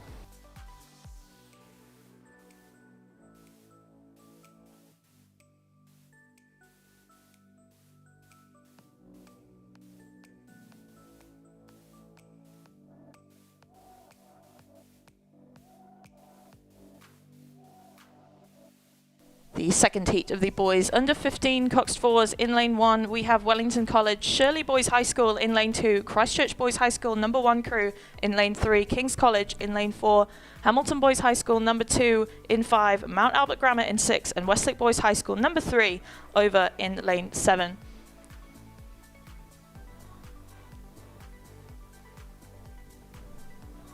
And it's lane 3, Christchurch Boys High School ahead of King's College.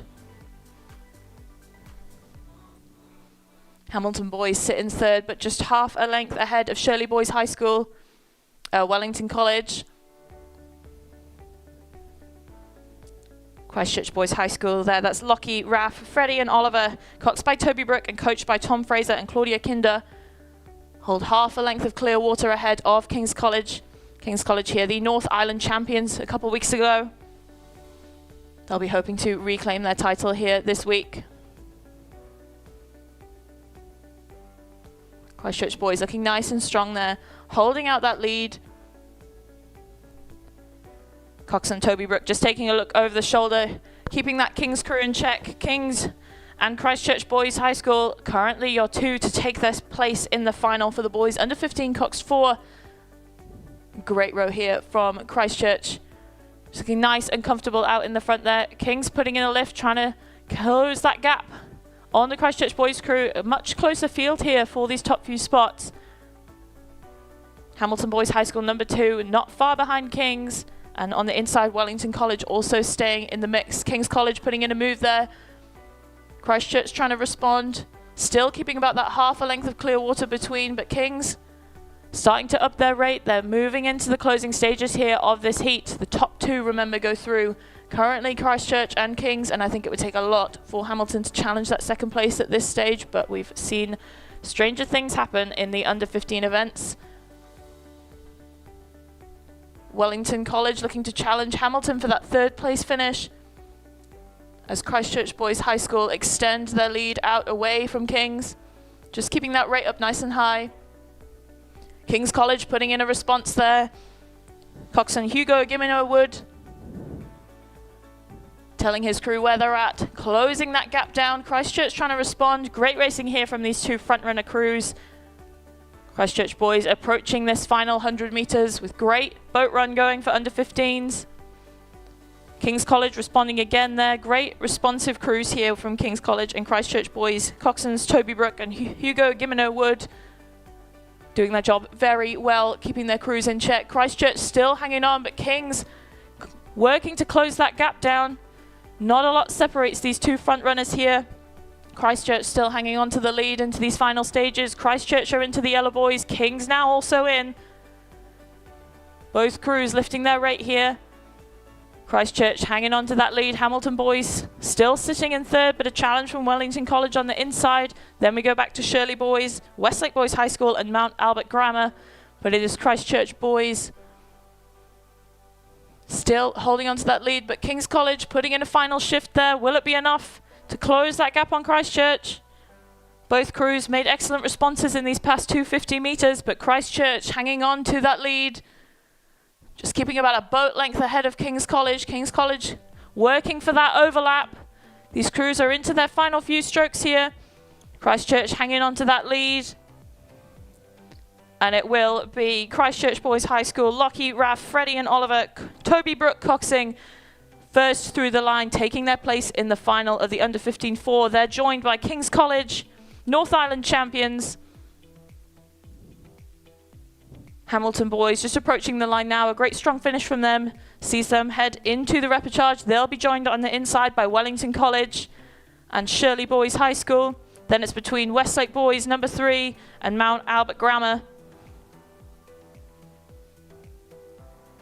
Shirley boys just into their final few strokes here. They cross the line now into the repechage, and they will be joined by Mount Abergramma, just pushing ahead of Westlake boys number 3. Rounding out your second heat of the boys under 15 coxed fours.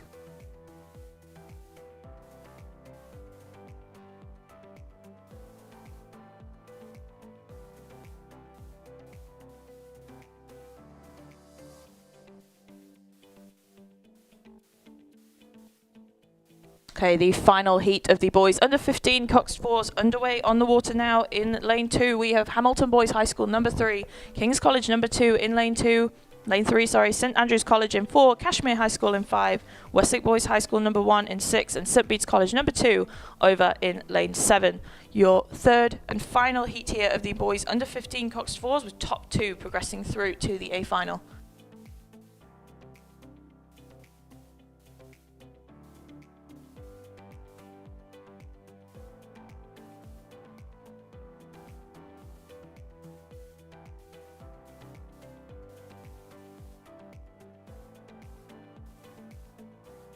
And it is St Andrews College, the South Island runner-ups a few weeks ago, currently holding about half a length advantage over Westlake number 1. Cashmere High School, the bronze medalists at the recent South Island Championships, they're trying to chase down Westlake boys. It's a close field here in this under 15 coxed 4 heat.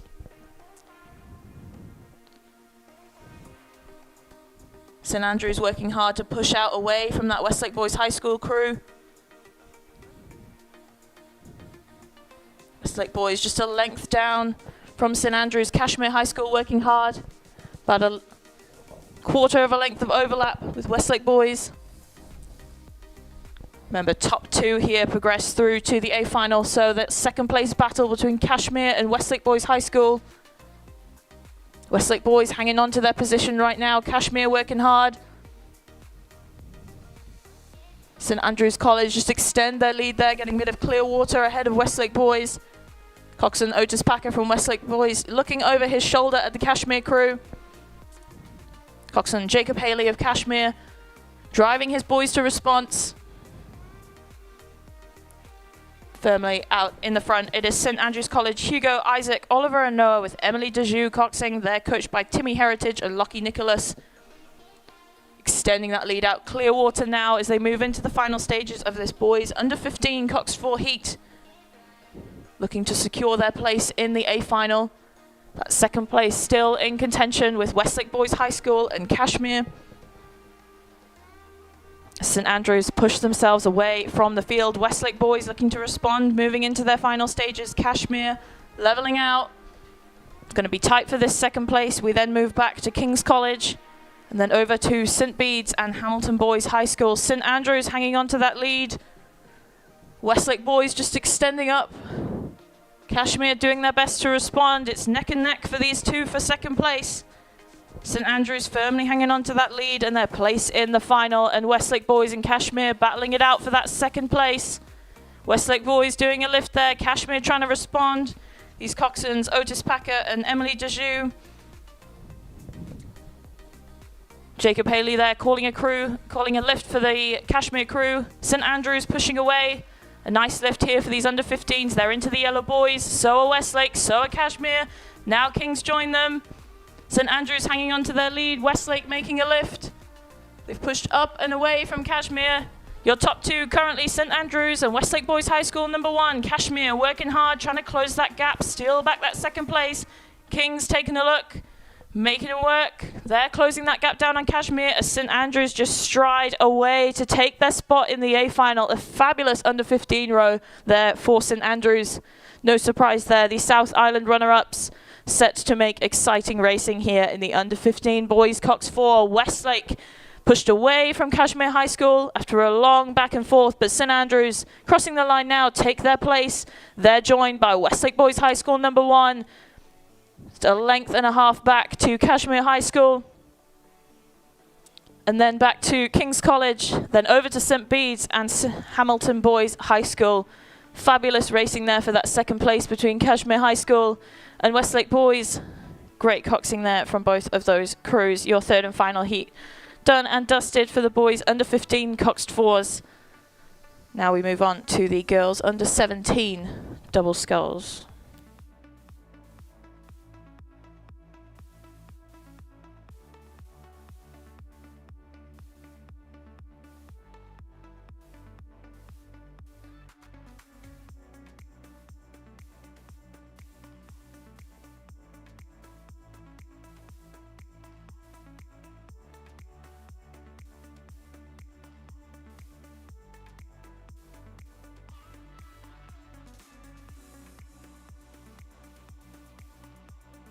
Underway now. Heat 1 of the girls under 17 double sculls, sponsored by Top Notch Calves. With this heat here, 1 to 5 progressing through to the quarterfinal, with the rest being eliminated. So in lane 1, we have St Andrews College, Columba College in 2, Whangarei Girls High School in 3, Dunstan High School in 4, Burnside High School in 5, Mount Albert Grammar in 6, Hamilton Girls High School number 2 over in lane 8. And it is Dunstan High School, Ruby Smith and Bella Breen, coached by Simon Smith, with quite a comfortable lead here into the second half of this race. They're being chased by Mount Albert Grammar's Emma Kerno and Lila Martin. Burnside High School currently battling with Whangarei Girls High School for that third place. Remember, top 5 here progress through to the quarterfinal.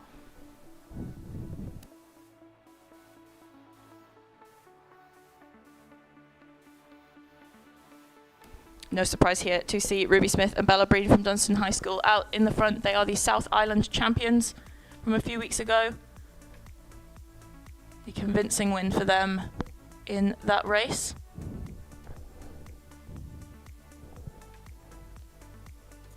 Mount Albert Grammar just fending off a challenge from Whangarei Girls High School as Dunstan extend their lead up and away from the rest of the pack.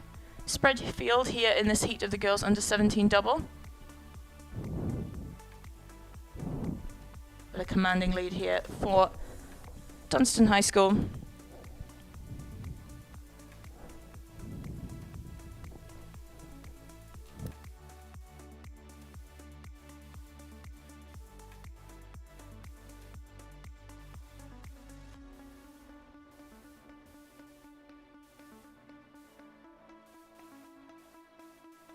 Third place still in contention with Burnside and Whangarei Girls High School. Mount Albert Grammar hanging on to their second place behind South Island champions Dunstan High School.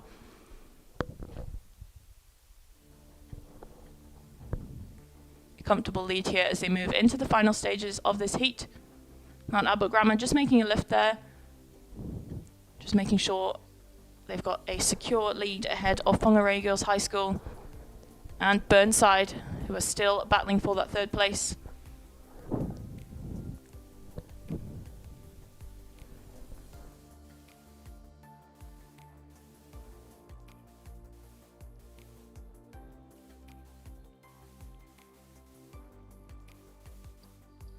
Approaching the final stages here, the girls under 17 double sculls, heat 1 on the course now, with 1 to 5 progressing through to the quarterfinal.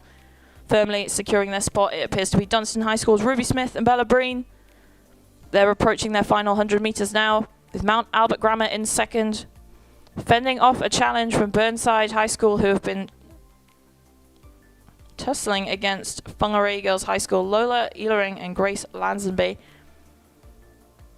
All 4 of these crews will head through to the quarterfinal. And 5th place, and that final spot looks to be on the inside with St Andrews College, Scarlett Ellis and Nina Freya. But they are facing a challenge from Columba College, Sarah Stevens and Sophie Thode. But Dunstan High School moving into the final stages now. They're into the yellow boys. They're extending that lead out. They've had a comfortable advantage for the majority of the second half of the race here. Interesting to see how they will get on in the later stages. Second place still with Mount Albert Grammar, but the battle for third has pushed Whangarei Girls High School and Burnside High School a little bit closer to the Mount Albert Grammar crew. Whangarei Girls High School putting in a lift there. That's Lola and Grace, coached by Chris Williams. They've pushed up ahead of Burnside and just closing on Mount Albert Grammar. Mount Albert there just looking to respond, to hang on to their second place position. Remember, all of these crews will go through, but in which order? There is no question. Approaching the line now. First place here in the first heat of the girls under 17 double sculls, sponsored by Top Notch Cars. It is Dunstan High School's Ruby Smith and Bella Breen. Just cruising into the finish line now. They take their place in the quarterfinals. Then we go several lengths Clearwater back to still second place with Mount Albert Grammar. They've done well to hang on, holding off the battle going on behind them. Whangaregos High School putting in a final lift there, just pushes them ahead of Burnside. They'll go through in third, Burnside in fourth, and then it is the inside crew, St Andrews College, Scarlett and Nina, coached by Marion Hardwick and Estelle Bill. They will go through in fifth and take the final spot in the quarterfinal. Unfortunately, that means Columba College and Hamilton Girls High School just miss out. But great rowing all around for these girls under 17 doubles. St Andrews just approaching the line. They go through now in fifth, securing their space in the quarterfinal. Columba College just a few lengths behind. And then over to Hamilton Girls High School. That was your first heat there of the girls under 17 double sculls. Second heat underway on the water now.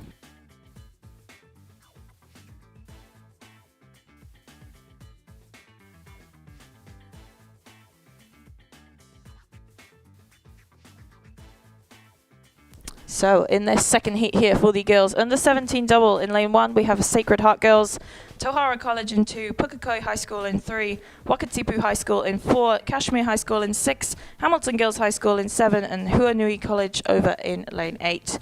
Your second heat here of the girls under 17 double sculls again with numbers 1 to 5 progressing through to the quarterfinal.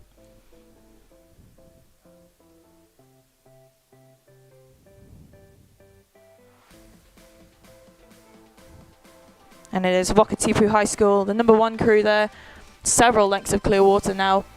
Much more spread field here in this heat 2, the girls under 17 double. We then go over to, it looks to be Pukekohe High School and Kashmir. No surprise here to see Lucy Clark and Amy Patterson from Wakatipu out there in the front. They were the runners-up, the recent South Island Championships. Push there coming from Kashmir High School, trying to approach on that second place, currently held by, it looks to be Pukekohe High School.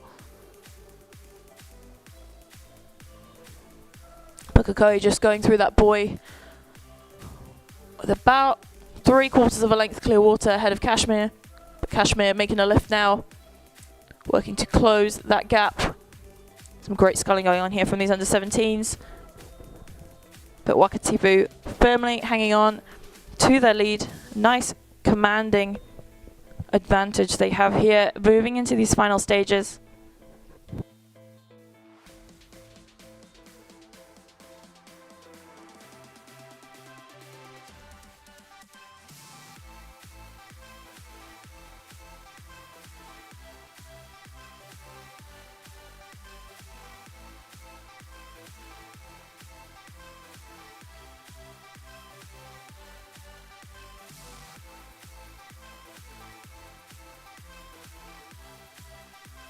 Wakatipu there looking very comfortable out in the front. They're into the final stages of this race now. They've held a commanding lead for the majority of the past 1,000 metres. They're going on to take their place into the quarterfinal of the girls under 17 double sculls. It's looking like they're going to be joined by Pukekohe and Kashmir High Schools. Your top 3 there. Fourth then appears to be Hamilton Girls High School, and on the inside Sacred Heart Girls. Remember, top 5 here progress through to the quarterfinals. Pukekohe putting in a lift there, trying to close that gap down on the front runners from Wakatipu, but a great response there as they approach the yellow boys into the final stage of this race. Looking cool and collected out in the front. That is Wakatipu High School's Amy Patterson and Lucy Clark, coached by Shane Muir. They go through into the final stage. Several lengths ahead of Pukekohe High School, who've secured second ahead of Kashmir. Kashmir moves into third. Fourth over with Hamilton Girls High School, but are potentially to be challenged by Sacred Heart Girls in these final stages. Wakatipu just cruising towards that line there. A fantastic race from these two. Pukekohe looking comfortable now with several lengths clear water ahead of Kashmir. Nice spread field here in this girls under 17 double sculls. Sees Wakatipu approach the line to take their spot in the quarterfinal. They'll be joined by Pukekohe High School, Kashmir, Hamilton Girls High School and Sacred Heart Girls. But a commanding lead. It will be very interesting to see how these girls do in these later stages. Wakatipu nice and calmly cross the line here in first. Several lengths of clear water here ahead of Pukekohe High School.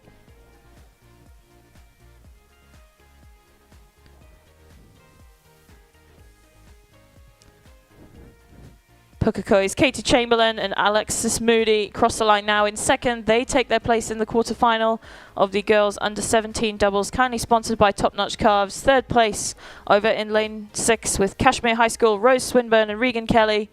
They come through in third. Last minute surge on the inside lane from Sacred Heart Girls, but just running out of runway to catch Hamilton Girls High School, Paige Mocha and Luca Barker, coached by Ben Kersop and Georgia King. They cross the line in fourth. And they will be joined in the quarterfinal by Sacred Heart Girls, Alara Thompson and Alyssa Strohmeyer, coached by Gus Bernan. They cross the line now in fifth, taking their spot in the quarterfinal of the girls under 17 double sculls, unfortunately eliminating Tohara College and Huanui College. The second heat of the girls under 17 double sculls completed there with heat 3 underway on the course now, just approaching the halfway mark.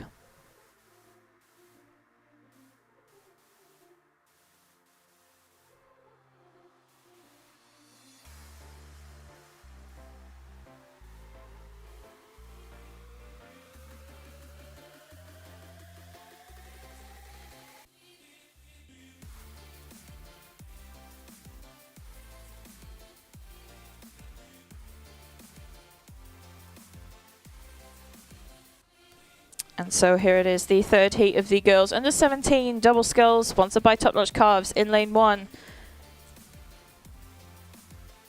Just checking they're all started. Yes, it's Naurua Wahia High School, Rotorua Lakes in 2, Glendowie College in 3, Iona College in 4, James Hargest College in 5, Samuel Marsden Collegiate in 6, and Whangarei Girls High School over in lane 7.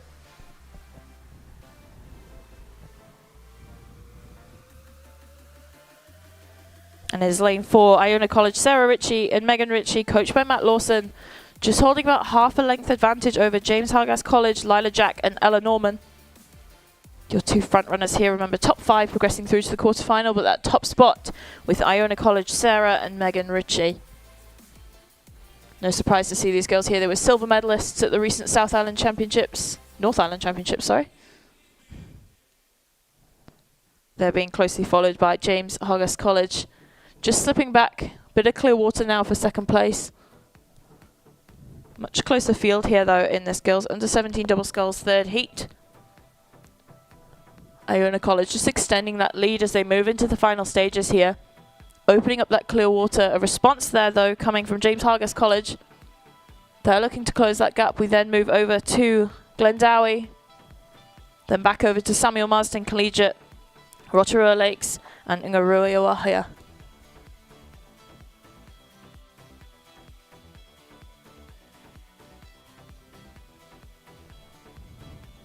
Remember, top 5 progressing through here. So 2 crews unfortunately will miss out. One of those crews that will not be missing out is Iona College, who have extended their lead up again. We can see they have clear water now ahead of James Hargest.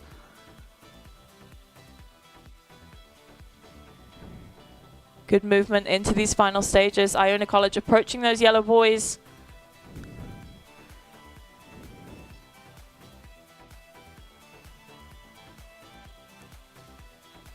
Iona College there, lifting their rate into these final stages. They move into the yellow boys now. James Hargest just following through, a few lengths back here. Third place we go over to Glendowie's Keena McCallum and Annabelle Jones.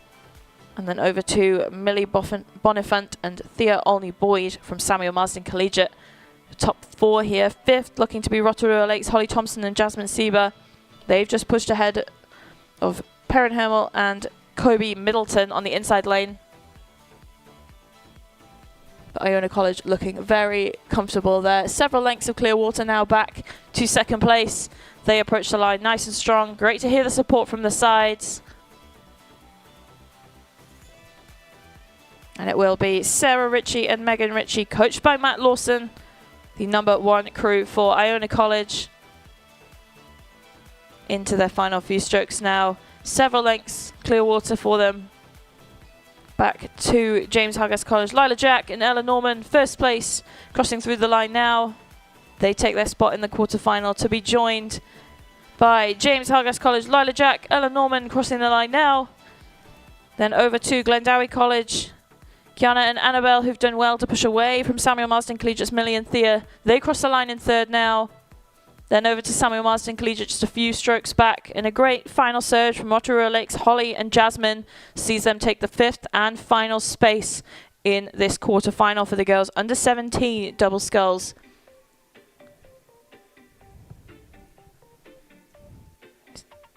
Your third heat there, the girls under 17 double sculls, with the 4th of 6 heats here in the girls under 17 double sculls underway on the course now.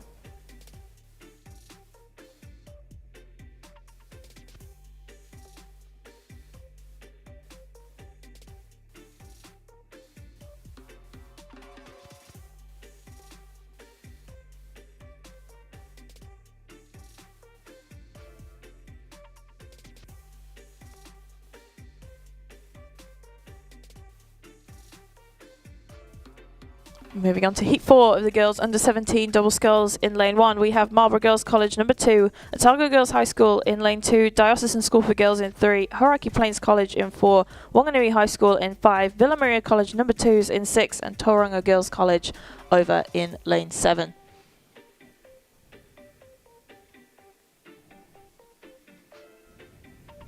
And it is lane 4, Hauraki Plains College out in the front again. They've secured several lengths of clear water ahead of Wanganui High School on their right-hand side. Then for third, it's in contention with Diocesan School for Girls and Villa Maria College. Hauraki Plains just extending that lead out with every stroke. A fantastic row here from this crew. But no surprise, they are the North Island champions from a few weeks ago.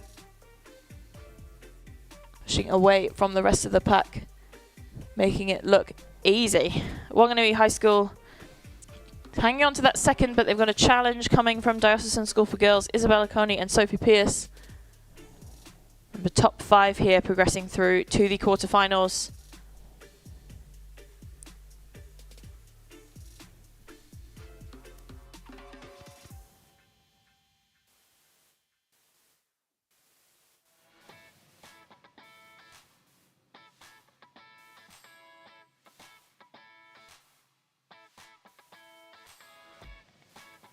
Hauraki Plains College there, moving into the final stages of this race.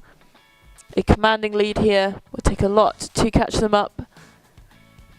Wanganui High School hanging on to that second. They've held off a surge from Diocesan School for Girls.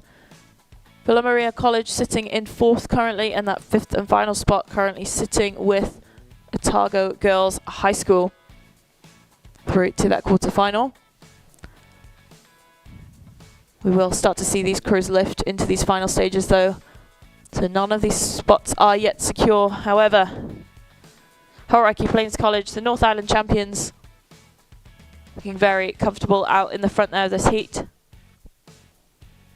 Just a few strokes away from those yellow boys. You can see them start to lift there. The rates coming up. Heading into those yellow boys at good speed. Wanganui High School there making a move, trying to extend up, secure that second position ahead of Diocesan School for Girls. Dio making a response there, trying to stay with them, keeping that overlap. Just a little bit of clear water between the two.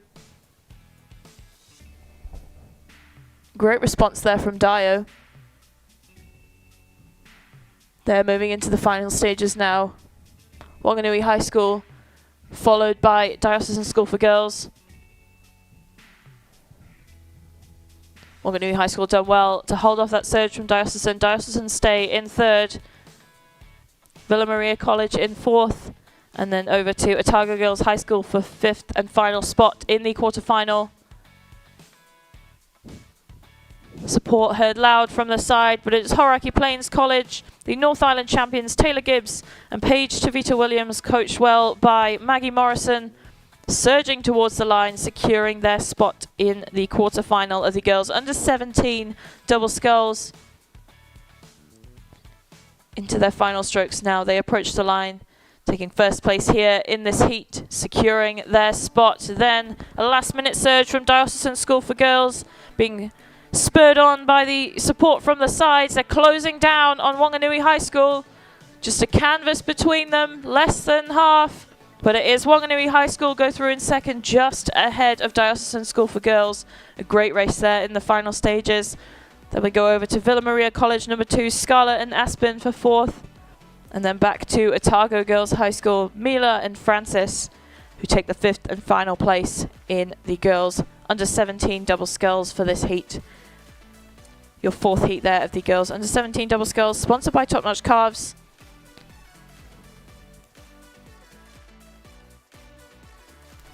This 5th heat here underway. In lane 1, we have Columba College number 2, Cromwell College in lane 2, St Hilda's Collegiate in 3, St Paul's Collegiate in 4, Hillcrest High School in 5, ACG Strathallan in 6, and Whakatane High School over in lane 7.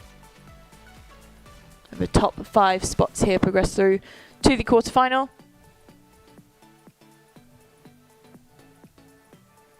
And it is St Paul's Collegiate Olivia Waddle and Zara Brangwyn,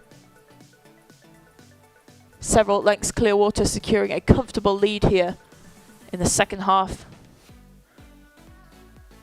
of this heat race. We then move back to St Hilda's Collegiate and then Hillcrest High School. Then over to Cromwell College, your current top 4. Great row here from St Paul's Collegiate, just extending with every stroke.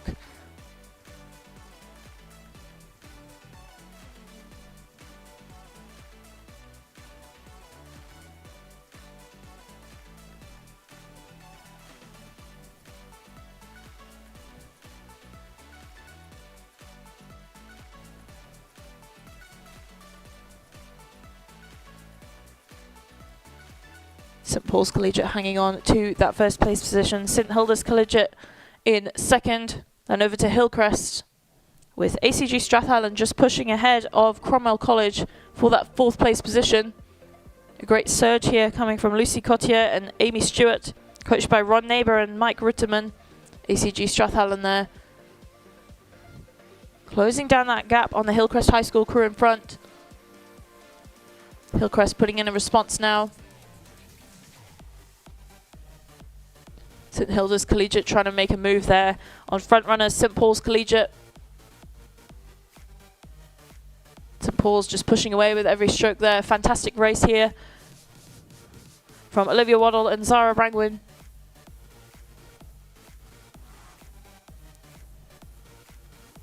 St Hilda's Collegiate, Bonnie Turner and Georgia Graham, coached by Jazz McIntosh, hold on to second place.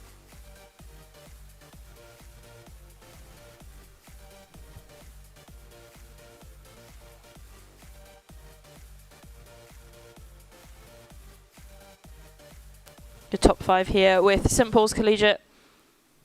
They're being chased by St Hilda's Collegiate with Hillcrest High School in 3rd. Just ahead of ACG Strathallan and Cromwell College in that 5th and final spot through to the quarterfinal. Moving into the yellow boys now, into the final stages. It's Olivia Waddle and Zara Brangwyn, coached by Rachel Pollock and Roy Pickard from St Paul's Collegiate number 1 crew. Just fending off a charge from St Hilda's Collegiate.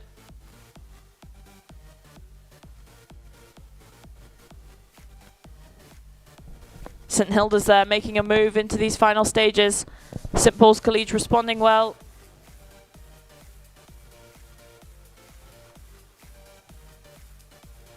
St Paul's Collegiate there just extending their lead out into the final stages. A fantastic race from them. Had a commanding lead for the majority of the second half of this race. Done well to fend off multiple responses from St Hilda's. But they go on to take their spot in the quarterfinal of the girls under 17 double sculls. Just approaching the line now in their final few strokes. They will be joined by St Hilda's Collegiate Bonnie Turner and Georgia Graham. As St Paul's Collegiate there across the line in first. St Hilda's through in second. They will be joined by Hillcrest High School's Ariel Smith and Corbin Radford. Fourth over there to ACG Strathallan's Lucy Cottier and Amy Stewart. And fifth, currently with Cromwell College, but Columba College number 2 crew making a final effort here in these final stages. Cromwell College working to fend off that surge there from Columba. And it will be Cromwell College who go through to take the 5th and final place there in that quarter-final.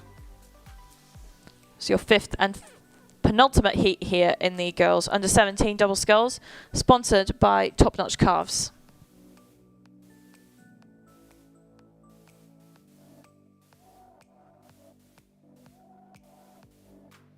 Thank you to Top Notch Calves for sponsoring this girls under 17 double sculls event. As one of the largest calf rearers in the Waikato, Top Notch Calves needs your surplus milk year round. Prompt collection and payment is guaranteed, so visit topnotchcalves.co.nz for details. Thank you to Top Notch Calves for sponsoring this girls under 17 double event. We have the 6th and final heat underway on the water now. In lane 1 we have St Mary's, Marian College in lane 2, Craighead Diocesan in 3, Villa Maria College in 4, Gisborne Girls High School in 5, Marlborough Girls College in 6, and Hauraki Plains College number 2 over in lane 7. And it's no surprise here in lane 4, Villa Maria College, Nicola Showman and India Taylor in the lead here. Just half a length back to Gisborne Girls High School's Claire Ruston and Maya Carrington. Extending that lead out with each stroke now. No surprise here to see Villa Maria College out in the front. They are the South Island champions in this event.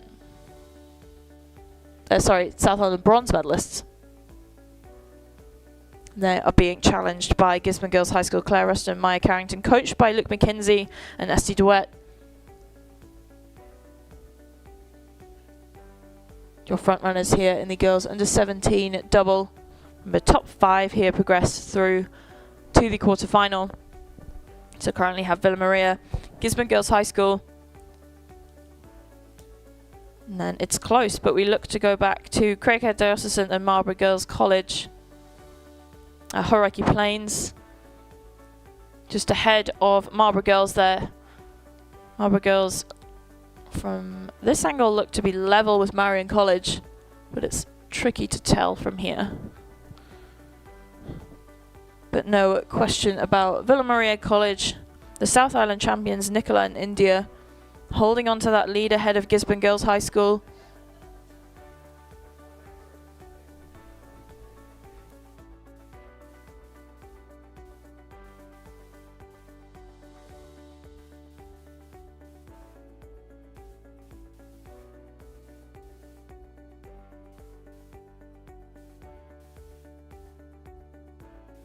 Sixth heat of the girls under 17 double sculls here, making its way towards the final sprint, and it's Villa Maria College number 1, Nicola and India, holding out against Gisborne Girls High School's Claire and Maya.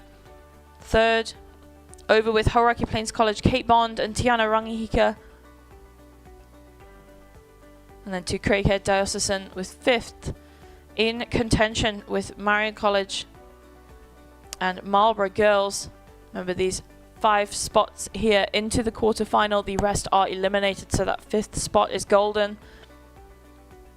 Marlborough Girls working hard against Marian College's Olive Burak and Peyton Moss, coached by Fiona McKay. Villa Maria College number 1, coached by Kevin Meets and George Johnson. Now clear out in front. Clearwater back to 2nd place. Lifting into that final stage there. The rate is up. Charging towards the finish line there. Securing their spot in the quarter-final of the girls under 17 double sculls. They're looking to be joined by Gisborne Girls High School. They again have Clearwater back to Craighead Diocesan. Craighead just making a move there. Trying to fend off a challenge from Hauraki Plains College, Kate Bond and Tiana Rangihika.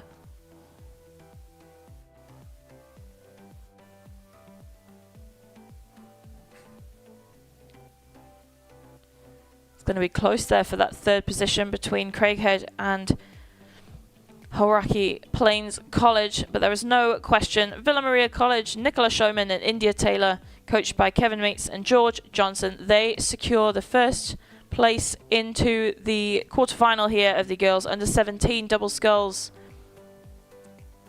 Held a strong, comfortable lead for the past 500 metres ahead of Gisborne Girls High School's Claire Ruston, Maya Carrington.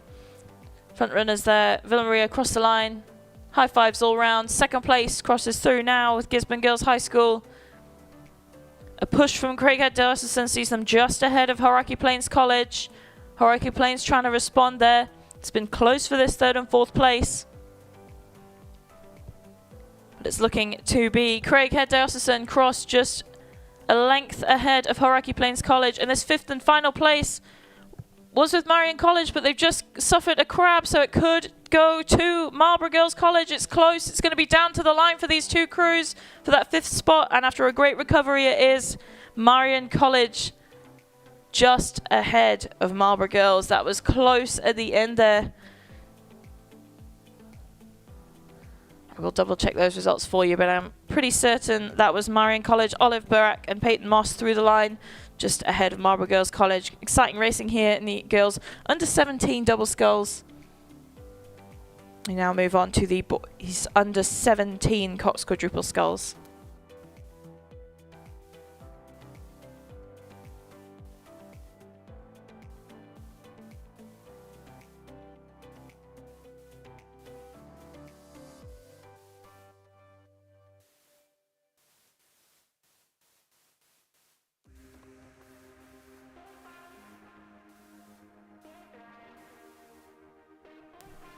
Underway now, we move on to the boys under 17 Cox quadruple sculls. These are sponsored by Top Tier Trailers, and in these heats only the number one progresses through to the A final, with 2, 3, 4 and 5 into the rep. So in lane 1 we have Burnside High School, Tauranga Boys College in lane 2, Christchurch Boys High School in 3, Gisborne Boys High School in 4, St Paul's Collegiate in 5, John McGlasson College in 6, Auckland Grammar in 7 and John Paul College over in lane 8. And it is St Paul's Collegiate, Tyler, Caleb, George and Gus, with Hugh Trower coxing firmly out in the front there. A nice close field for second to fifth. Second looks to be with Gisborne Boys High School just ahead of Tauranga Boys, with John McGlashan College and Auckland Grammar not too far behind. St Paul's Collegiate there, charging towards those yellow boys in the final stages. Very clean row here from these under 17s. Cox and Hugh Trower there, driving his boys towards the line. They cross into the yellow boys now, into the final stages, and then it's close. Gisborne Boys High School hang on to second place, but they're being challenged by Christchurch, who in turn are being challenged by Auckland Grammar, John McGlashan College. About a length back on Auckland Grammar, but St Paul's Collegiate hanging on to that lead. There's about a length of clear water between them and Gisborne Boys.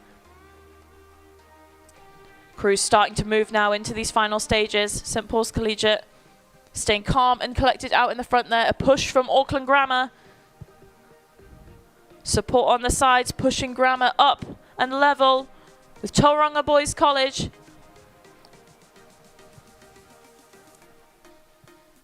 St Paul's Collegiate there, approaching the line at great speed. They go on to take their place in the A final.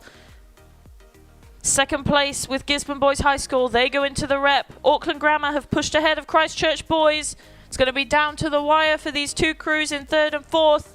Gisborne Boys High School there go through in second. Auckland Grammar just half a canvas ahead of Christchurch Boys. It's down to the line, but just by a bow ball. Auckland Grammar go through ahead of Christchurch Boys.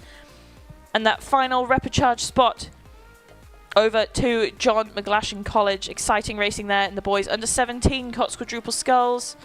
Tauranga Boys come through now. They'll be followed by Burnside High School and John Paul College. Your first heat there of the boys under 17 Cox quadruple sculls.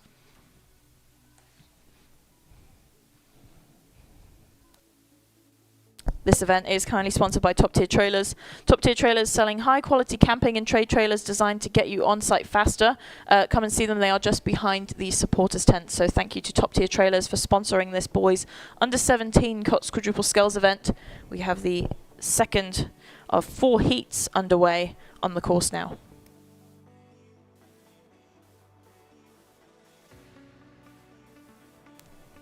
So moving into this heat in lane 1, we have St Andrews College, Shirley Boys High School in lane 2, Otago Boys High School in 3, Wanganui High School in 4, Glendowie College in 5, St Paul's Collegiate number 2 in lane 6, Wakatane High School in 7, and Takapuna Grammar over in lane 8. Your second heat of the boys under 17 Cox Quadruple Sculls. Again, only that top spot progressing through to the A final with 2 to 5 into the rep.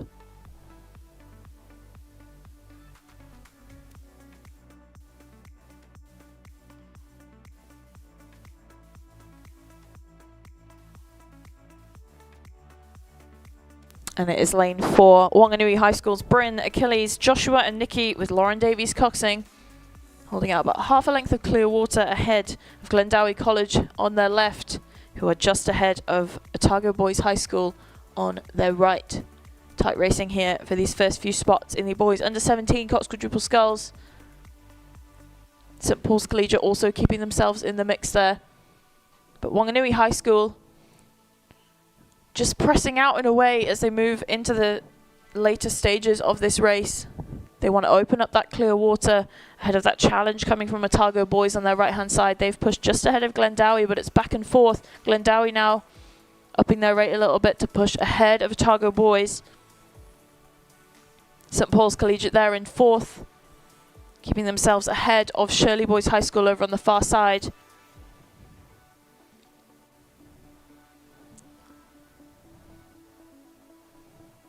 Whakatane High School there, pushing ahead of Shirley Boys. The live stream angle just revealed to me there, but it is Wanganui High School firmly out in the front there. They're fending off challenges from Glendowie on the left and Otago Boys on the right. Close racing here for these spots in the boys under 17 Cox Quadruple Sculls, but Wanganui High School hanging on to that lead with clear water back to Glendowie College, who have now overtaken Otago Boys High School by about a length. Another length back to St Paul's Collegiate, with Whakatane High School moving up fast on their left-hand side.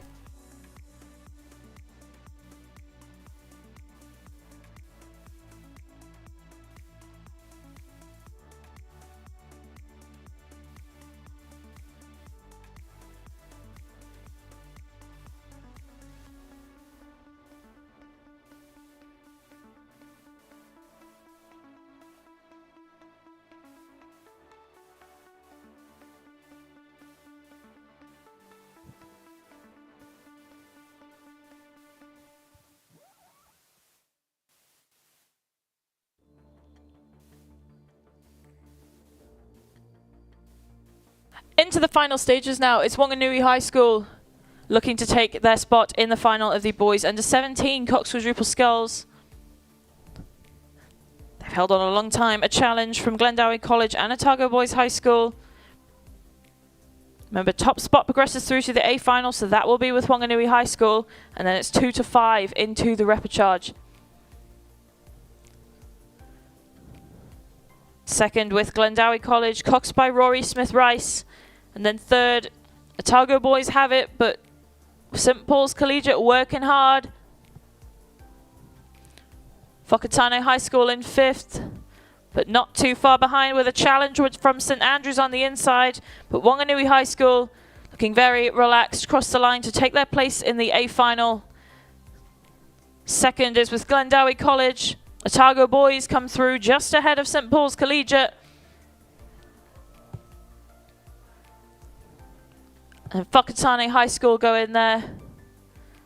A surge from St Andrews College on the inside sees them come in just ahead of Shirley Boys. And then over to Takapuna Grammar. Exciting racing here in the boys under 17 Cox Quadruple Sculls event here, sponsored by Top Tier Trailers. Just a notice out there for all of the rowers. The 2025 Rowing NZ Beach Sprint Championships take place the 5th and 6th of April at Arira Beach in Auckland. If you would like to sign up, you do not need to provide boats or a coach. You can just come on your own, but please go and speak to the staff over at the Swift Racing Tent. They will get you all signed up and started. Remember, you don't need a coach and you don't need a boat. Everything is provided. You just need yourselves. Okay, so head over to the Swift Racing Tent if you would like to enter the 2025 Rowing NZ Beach Sprint Championships. Underway now, Heat 3 of the boys under 17 Cox Quadruple Sculls. In lane 1, we have Westlake Boys High School, Marlborough Boys College in lane 2, Maclean's College in 3, Wakatipu High School in 4, Francis Douglas College in 5, St John's Hamilton in 6, and Wanganui Collegiate over in lane 7.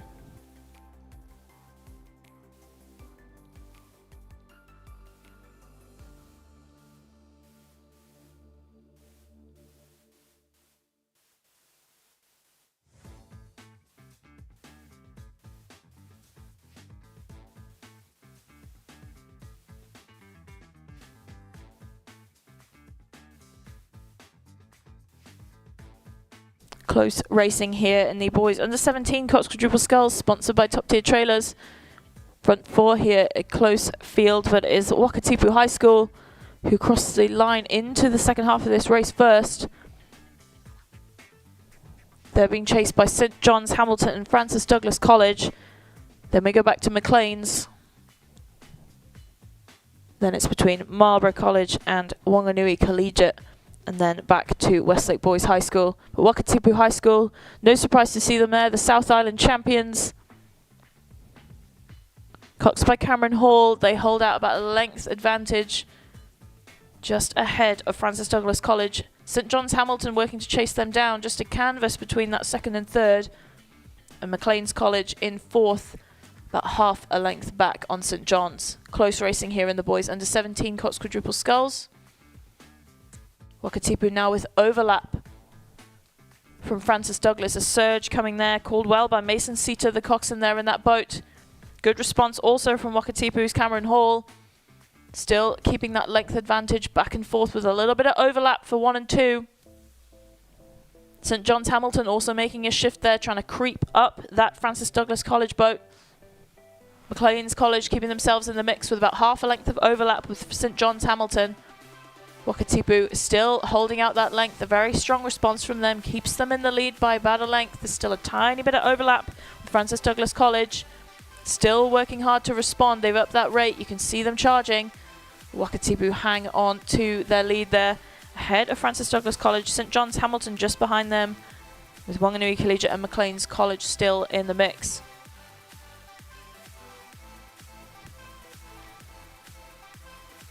Wakatipu High School there working into the final stages. They keep themselves ahead of Francis Douglas College. Francis Douglas now working off a threat from St John's Hamilton. Wanganui Collegiate just slipped back. Maclean's College go into 4th. Ahead of Wanganui Collegiate. Marlborough Boys now working to get into that 5th place position. Remember, first place through to the A final with 2 to 5 into the rep. Wakatipu High School hanging on to their spot now, but about half a length only separates them from Francis Douglas College in 2nd. Francis Douglas working hard. Good response from Wakatipu. These coxswains very experienced now. Under 17s working very hard to keep their crews in check. Francis Douglas there just creeping up that Wakatipu boat. They could take it. We're into the yellow boys for Wakatipu now. Francis Douglas College half a length back on Wakatipu. It's going to be down to the wire for these crews, it looks like. Wakatipu hanging on, but Francis Douglas just creeping up that boat. Could go either way. Francis Douglas working hard. Wakatipu trying to fend them off. Still half a length in it. Wakatipu hanging on. They've upped their rate. Response there from Wakatipu. Francis Douglas working hard. Still keeping that half a length. It's Wakatipu by half. Francis Douglas trying to creep up. Remember, only top spot through to the A final, so this first place is golden. It's Wakatipu's to take.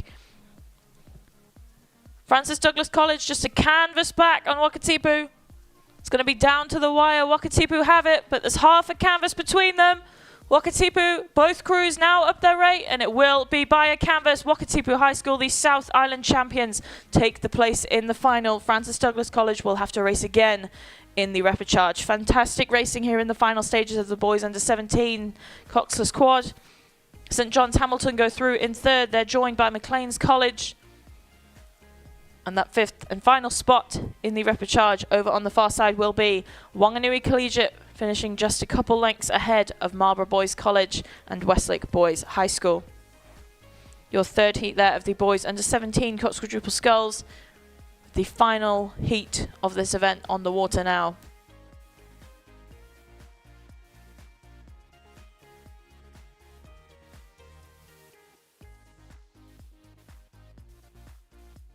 Moving on to heat 4 of the boys under 17 Cox Quadruple Sculls. In lane 1 we have Hastings Boys High School, Glendowie College number 2s in lane 2, Cambridge High School in 3, Wellington College in 4, Hauraki Plains College in 5, St Peter's School in 6 and Onslow College over in lane 7. Your fourth and final heat here of the boys under 17 Cox Quadruple Sculls.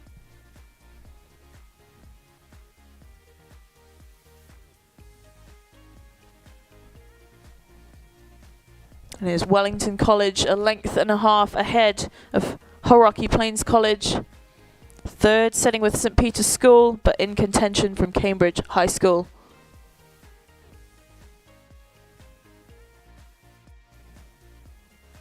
Wellington College there working to extend their lead ahead of Hauraki Plains. Hauraki finding off a challenge from St Peter's School. St Peter's School there working to push into second ahead of Hauraki. Hauraki doing a good response there. Coxon Zara Siddings keeping her eyes out on the crews next to her. Good response from Hauraki, keeps them half a length ahead of St Peter's School. Cambridge High School over in lane 3. Just creeping up that St Peter's School crew. They're in fourth, but working for third. Remember, top spot goes to the A final, so that's currently with Wellington College, but 2 to 5 into the rep. Currently Wellington College working up to a length of clear water advantage ahead of Hauraki Plains. Hauraki now extending their advantage to about 3/4 of a length ahead of St Peter's School. St Peter's extended that lead before, but Hauraki now responding to move away. Then we go over to Cambridge High School in fourth. And it looks to be the inside lane with Hastings Boys High School for that fifth and final spot in the rep. Crews starting to lift now into the final stages of this race, and Wellington College's Tom, Pierce, Harry and Ollie, with Rhys Griffiths-Gosling coached by Caleb Mayer and Jacob Cook. They have now moved away from Hauraki Plains, now fending off St Peter's School yet again. Your second and third there, Hauraki and St Peter's School. Cambridge High School now in fourth, just slipping back a little bit from St Peter's School. Wellington looking comfortable there, out in the front with their clear water advantage. They're moving into the yellow boys in just the next few strokes. Their coxswain now calling a lift into these final stages.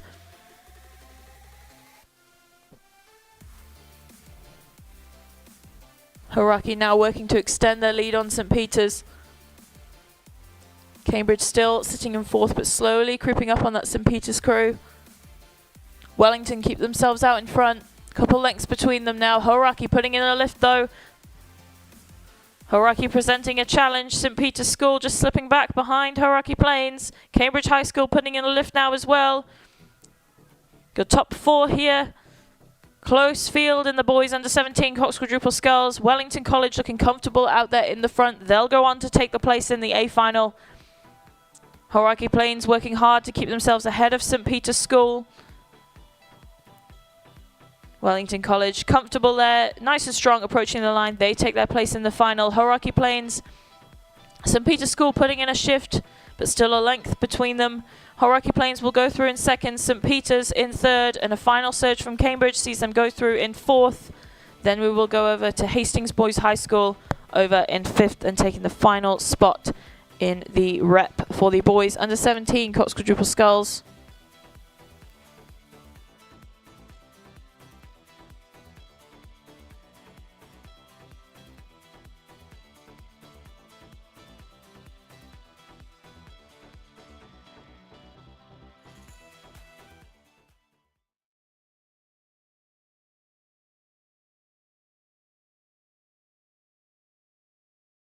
At Milford, we understand it takes dedication, teamwork, and commitment to the long term to achieve outstanding results. And we are proud to be investing in the rowing champions of tomorrow.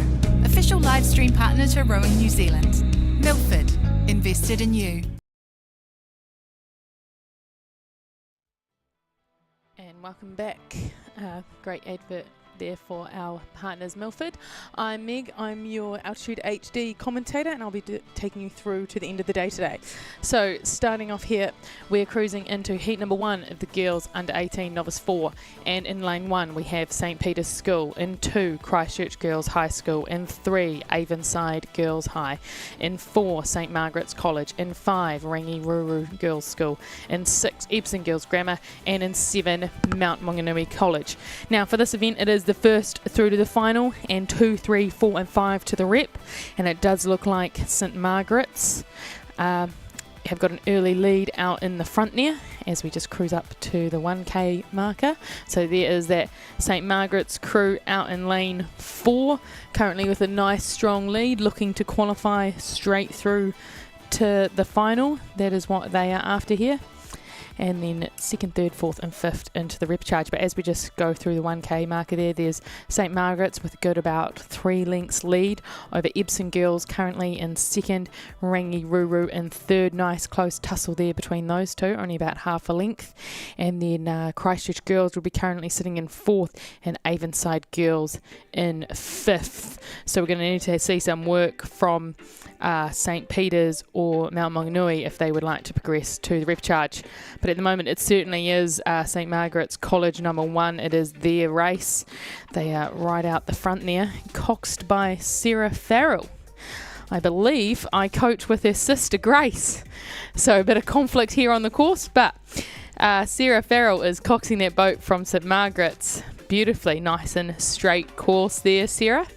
But this crew from St Margaret's, they've got a nice long stroke. You see them really get out the front there, get their oars in, get behind it, and off they go. And they're now moving through the 1250 metre marker. That's that white blur on the far side. That's what that's telling us. So we're getting a great close look at this novice 4 here from St Margaret's. Of course, all novices in their first year of rowing. So these girls are rowing very well because they look like a very experienced crew. Yeah, lovely long stroke. You see they really get right out the front there. They're not missing any water. They're making sure that they get onto it and then can really use that to drive their boat forwards. So St Margaret's here currently holding the position of first. That would progress them through to the A final, and still having that good battle there between Rangiruru 2 and Epsom Girls for 2nd and 3rd. Epsom at the moment just over Rangi. And then we go down on the inside to Christchurch Girls High, and then Avonside Girls High for 4th and 5th at the moment. Here we are getting a great look at Epsom Girls and Rangi Ruru as they cruise past us. Again, big, long, strong strokes from both of these crews. We have about 600 metres left to go. Epsom got a nice length now over Rangi, so they've put in a bit of work through that 3rd 500.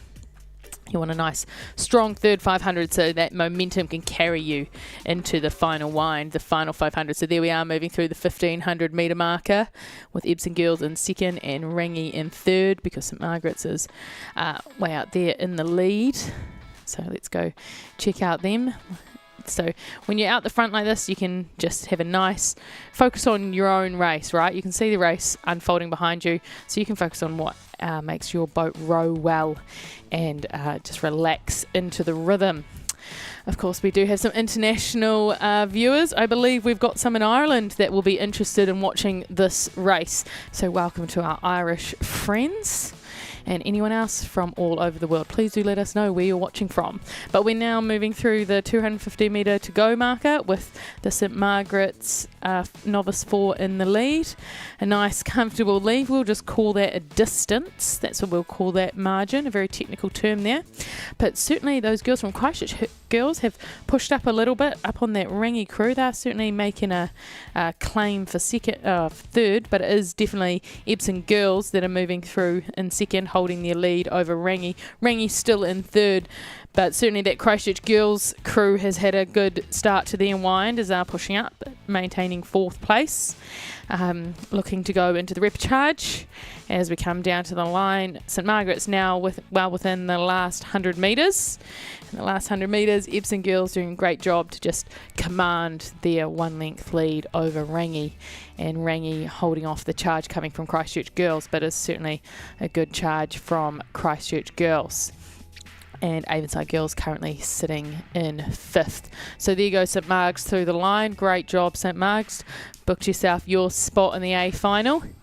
And it will be 2nd, 3rd, 4th and 5th into the repechage. So 2nd, that will be Epsom Girls, Rangi, Ruru, Christchurch Girls and Avonside into the repechage for the 2nd chance of making the final of this event.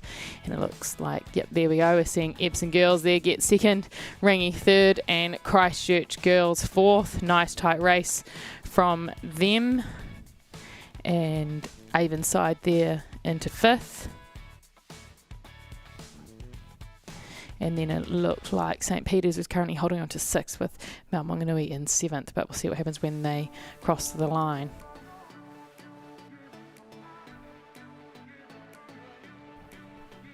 So yep, there is St Peter's down on the inside lane, cruising through to the finish for 6th. Nice strong race from St Peter's. Good work, team. So that was Heat 1. Now we're heading up to Heat 2 of the girls under 18 novice Coxed 4. So in 1 we have Hillcrest High School, in 2 Cambridge High, in 3 Dawson School for Girls, in 4 Hamilton Girls High School, in 5 Columba College, in 6 Queen Margaret College and in 7 Gisborne Girls High. So let's catch up with this race and see where they are. There is certainly one crew out in front, and that does look to be lane 4, Hamilton Girls. Hamilton Girls were quite speedy in the novice events at North Islands, so it is great to see them out the front of this field. So Hamilton Girls, just like who was running? St Mark's have a nice lead here, another good distance by a couple of lengths as we just move through the 1250 metre marker. So great job there, Hamilton Girls, as we see them move through that marker. And yeah, they are coxed by Maadi Regatta. So great job, Maddie there, keeping them nice and straight, steering them well. A Coxed 4 is actually a bit of a difficult boat to cox, because if one person's a little bit off, it is very difficult for the coxswain to keep it straight. So, and it is also quite, we sort of call a Cox 4 as sort of a heavy boat in a way that the physical boat isn't heavy in itself, but the pickup can feel a little heavy. So big, strong athletes tend to be suited well to a Cox 4. Of course, all the school kids here we're seeing racing are in Cox 4s, but when they get out into the club age groups, which is what we're all going to do, team, we don't stop rowing after high school, we continue into clubs. What we want to do is get in those Coxless 4s and really have them fly. But it is Hamilton Girls currently in the lead with Columba College in 2nd, then Queen Margaret's in 3rd, and Dawson School for Girls sitting in 4th at the moment as we come into the last 500 metres there. Moving through that 500 metre marker, also aligns with Waikato Rowing Club quite nicely. Speaking of club rowing, plenty of clubs around the country. It's so great to see all the schools during the club season row for their clubs, and you just want to see that continue on into past high school, right, into the club season. But there we are, getting a good look at Queen Margaret. Queen Margaret, big strong strokes you can see they're taking there. They're just letting it run round the finish, which is what we want to do. But as the girls just on their right shoulder Columba with a slightly higher rate, that does work for them, and they are managing to just keep out in front in 2nd. But it is Hamilton Girls. Hamilton Girls in lane 4 that are a good distance in the lead. Hamilton Girls, of course, row on the Waikato River, just downstream from here. with its many twists and turns and a taniwha at every corner of the river. That is the legend. But no match for Hamilton girls. Plenty of training on that difficult water of the river is certainly paying off for them inside the last 250 metres. And we'll just check out Dawson School for Girls here, currently holding the 4th place position as we move through into the last 250. So Dawson School for Girls, those nice red caps make them very easy to spot from the spectator bank. Love a red cap. You can see them coming. So great work on the uniform design of Dawson School for Girls there. But let's go check out Columba College. They're still holding on over Queen Margaret, and it is Hamilton girls coming down towards the finish line here. About 30 metres from the finish is Hamilton girls in Heat 2 of the girls under 18 novice Cox 4. There they are, Hamilton girls. They get to progress straight to the A final. Well done, team. Second, third, fourth and fifth will be into the repechage. So let's get on that finish line camera and see how that plays out. It does look like Columba for second, Queen Margaret for third into the repechage. Great work, team. And then Dawson School for Girls is going to be fourth, and I will join them in the repechage. There'll be one more in fifth who also progresses to the repechage. So is that going to be Hillcrest, Cambridge or Gisborne girls? We will have to wait and see.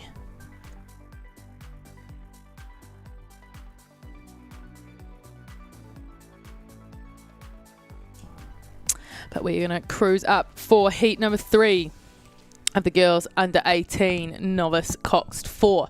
So in lane 1 we have ACG Tauranga. In 2 Hamilton Girls High School number 2. In 3 Westlake Girls High School. In 4 Rangiruru Girls School. In 5 Sacred Heart Girls College Hamilton. In 6 St Mary's College of Wellington. And in 7 Mount Albert Grammar.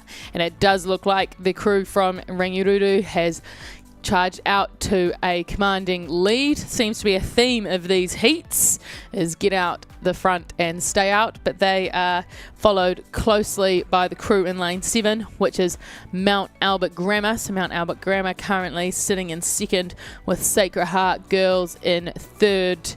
Westlake Girls are sitting in fourth at the moment, only just over St Mary's Wellington in fifth, and then we come down the inside to ACG Tauranga in sixth, and Hamilton Girls number 2 in seventh. That is the order in which they went through the 1K marker. But here we are watching Rangiruru row through the 1250 metre marker. So another stunning novice crew, just keeping their composure. And certainly with novice racing, keeping your composure can really be the difference between first and last. One simple little thing, but it can make a big difference. And these Rangi girls are just rowing beautiful with big, long, strong strokes, keeping their composure as they swing back to the finish every stroke.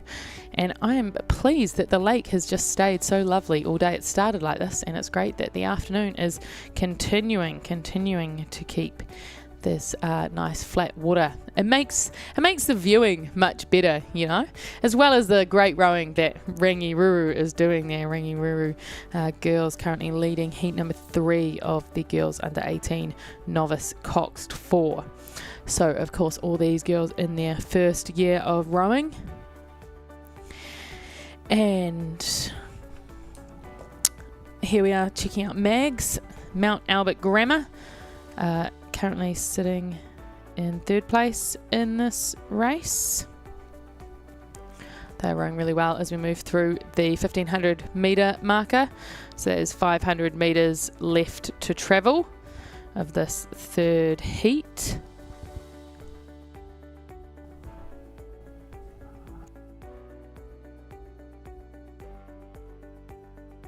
But let's just check out the times from Heat 1 and Heat 2. So St Margs that had a nice lead in Heat 1. They had a time of 7:53, and then Hamilton Girls had a nice lead of 8:05. But it'll be interesting to see what happens in the final when those two get next to each other and get a little bit of competition between them. But certainly in this race, it is the Rangiruru crew that have just stretched out that lead in that third 500. Remember, team, you want a strong third 500 so that you've got some momentum to just carry you through that wind into the last 500. So that is what this Rangiruru crew has done beautifully. So their coxswain Phoebe will certainly have called their race plan as expected and just got them through that strong third 500 to build them into this wind. So getting a great shot of Phoebe there lying down in the bows of her boat, so she can steer that boat just beautifully nice and straight, because we want to row 2,000 metres. And we can still see though that it is Mount Albert Grammar holding on to second, and Sacred Heart Girls Hamilton are holding on to third at the moment. So it is first through to the A final, number 2, 3, 4 and 5 into the repcharge, as we're now within the last 100 metres there, travelling with the Rangiruru crew. Plenty of people on the bank on this hot afternoon. Make sure you are slip, slop, slapping and wrapping. Don't want to get burnt and affect your races later in the week, but it is Rangiruru as we come down to the line. Rangiruru to take the win and progress straight to the final in heat number 3 of the girls under 18 Coxed Novice 4.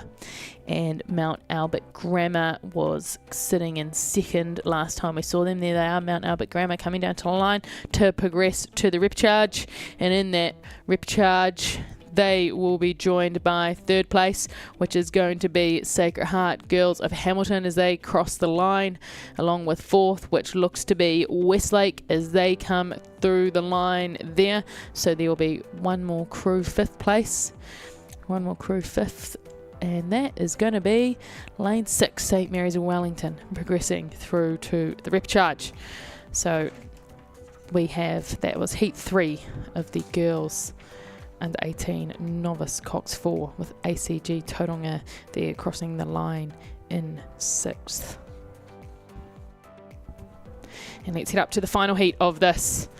The final heat of the girls under 18 novice Cox 4, sponsored by the University of Waikato, and we have got in lane 2 Ashburton College, in 3 Craighead Diocesan, in 4 Christchurch Girls High number 2, in 5 Epsom Girls Grammar, in 6 Sacred Heart Girls Hamilton number 2, and out in 7 we've got Waikato Diocesan number 1. So it does appear to be the crew from Christchurch Girls who are in the lead. They've got about a length lead, only just over Waikato Diocesan, as we're catching up with them in the third 500. Now remember, we're after a strong third 500 that'll carry us into the wind of the final 500. So let's see what happens here between Christchurch Girls and Waikato Diocesan. They're certainly having a very good race here. No crew way out in front in this one. This is an exciting race. This is what novice racing gives us. So here we are moving through the 1250 metre marker, and it is Christchurch Girls there. They're going through that line, so they've got about a length and a quarter over Waikato Diocesan. Down here on the bottom of the screen in the green and white checker, you can see they are just lifting their rate there to try to keep up with Christchurch Girls, but Christchurch Girls keeping their composure. They're fending off the attacks from Waikato Diocesan, keeping nice and long and strong to maintain their lead, because of course it is first through to the A final, 2, 3, 4 and 5 to the repcharge. And yes, this event, the girls under 18 novice Cox 4, is sponsored by the University of Waikato. Great place to study, just our local university down the road here. Get to row on this beautiful lake if you do go and row for them. But it is Christchurch Girls here. Christchurch Girls are holding on to the lead in this fourth and final heat at the moment, as we have about 550 metres left to travel. Christchurch Girls with a nice long strong rhythm. You see they just allow that boat a bit of time around the finish to run. They're not too quick, they're not also too slow. They're just allowing the boat to move off, extract the blade effectively before they come up and take the next stroke. So Christchurch Girls holding the lead here in heat 4 of the girls under 18 novice Cox 4 as we enter the last 500, which is where we'll see all these crews have a strong wind. Waikato Diocesan currently sitting in second, about a length behind Christchurch Girls. So Christchurch Girls, they are out at the front and they are commanding the race. It's a lot easier to win from the front, believe it or not, than win from behind. So Christchurch girls, they put themselves in that position. They obviously had a strong first 1K so that they can then command the race. And currently in third place, we have got Craighead Diocesan with Epsom Girls Grammar sitting in fourth. So of course, first to the final, 2, 3, 4 and 5 to the repecharge. So we are still seeing that same margin there between Christchurch girls and Waikato Diocesan.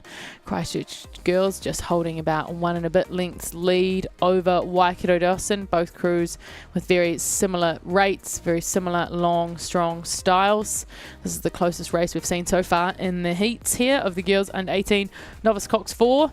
But as we now are inside the last 250, about 200 metres left to go, Christchurch girls have certainly pushed out a little bit. They've now got about 2 lengths lead over Waikato Diocesan. So Christchurch girls had a very strong start to their final wind, which is good to see. They obviously put the work in early. They didn't want to let that lead go. They've got some tenacity in that crew. So that great work from Christchurch Girls High School number 2 here, as we now inside the final 100 metres in the fourth heat of the girls under 18 novice Coxed 4, sponsored by the University of Waikato. Coming down to the finish now with about 20 metres to go. Christchurch girls just maintaining a nice long strong rhythm, and there's Christchurch girls across the line straight into the A final. Fantastic work, Christchurch girls. For Waikato Diocesan though, it will be a repecharge. They'll be into the repecharge, and let's see who will join them. Third, fourth and fifth will also go into the rep. So those two crews really out in front there, but here comes third place, Craighead Diocesan. They are also going to progress to the rep. Great work, team. And in that third heat, just throwing back, Ringy also had a time sub 8, a time of 7:58. So that final is certainly shaping up to be a quick one. Cannot wait for that. And we see Sacred Heart crossing the line there to take fourth and into the repecharge as well. Sweet.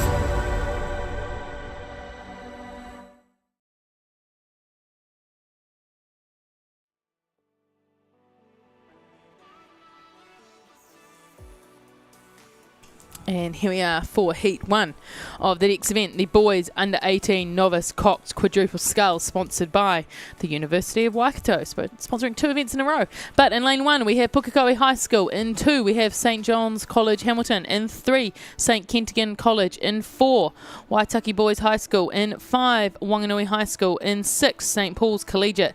In 7, Auckland Grammar. And in 8, Gisborne Boys High School. Now, that Wanganui High School crew in Lane 5, they were third at North Islands, so they are certainly one to watch here, and it does look like that is their colour of blades that is in the lead at the moment as we cruise through the 1500 metre marker. So there it is Wanganui High School that are out in the lead. It is 1 and 2 from this event into the semi-final, 3, 4 and 5 into the repecharge. So can the crew that's currently in second, which is Waitaki Boys High School, maintain their position, or are they going to get a challenge and attack from St Kentigern's College or Auckland Grammar? Those two crews certainly stalking there, currently in third.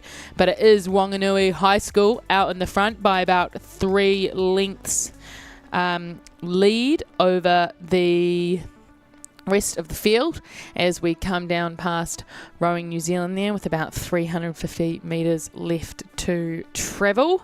And just throwing back to that final heat of the girls under 18 Novice Cox 4, another sub 8 time there by the winners of that one.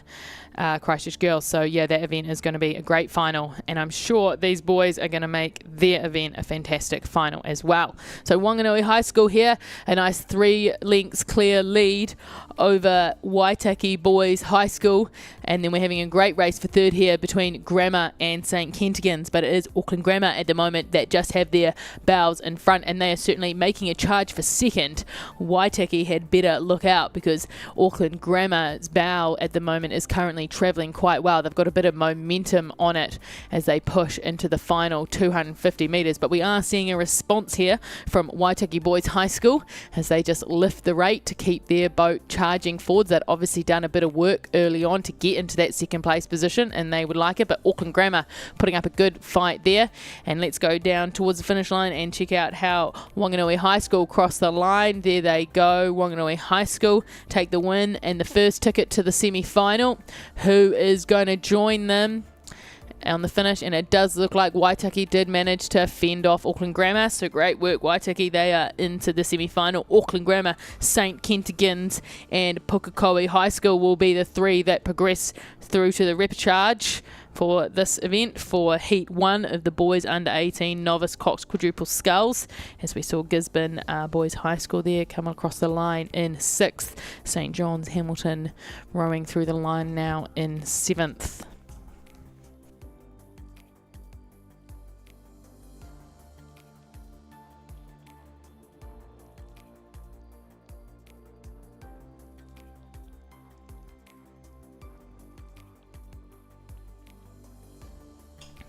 And there is St Paul's Collegiate finishing off Heat 1 of the boys under 18 novice Cox quadruple sculls. Hot day team, make sure we are hydrating out there, keep our fluids up. Oh, look at this, we've got a view from the other side. This is fun. This is what the spectators see. So you can actually see where our camera is positioned on the finish there. But what a great view that is of Karapiro and crews as they round the buoy to head up to the finish. Fun fact, that buoy with the big white one with the red cross, you've got to go round up to the top there. It's actually a monitoring station. It's monitoring all sorts of things about the water here. So some scientists there having lots of fun. But it's great that it also serves as a bit of a navigational buoy for race day. So that buoy does not move. It is locked in solidly. But very shortly we'll be checking out heat number 2 of the boys under 18 novice Cox quadruple sculls.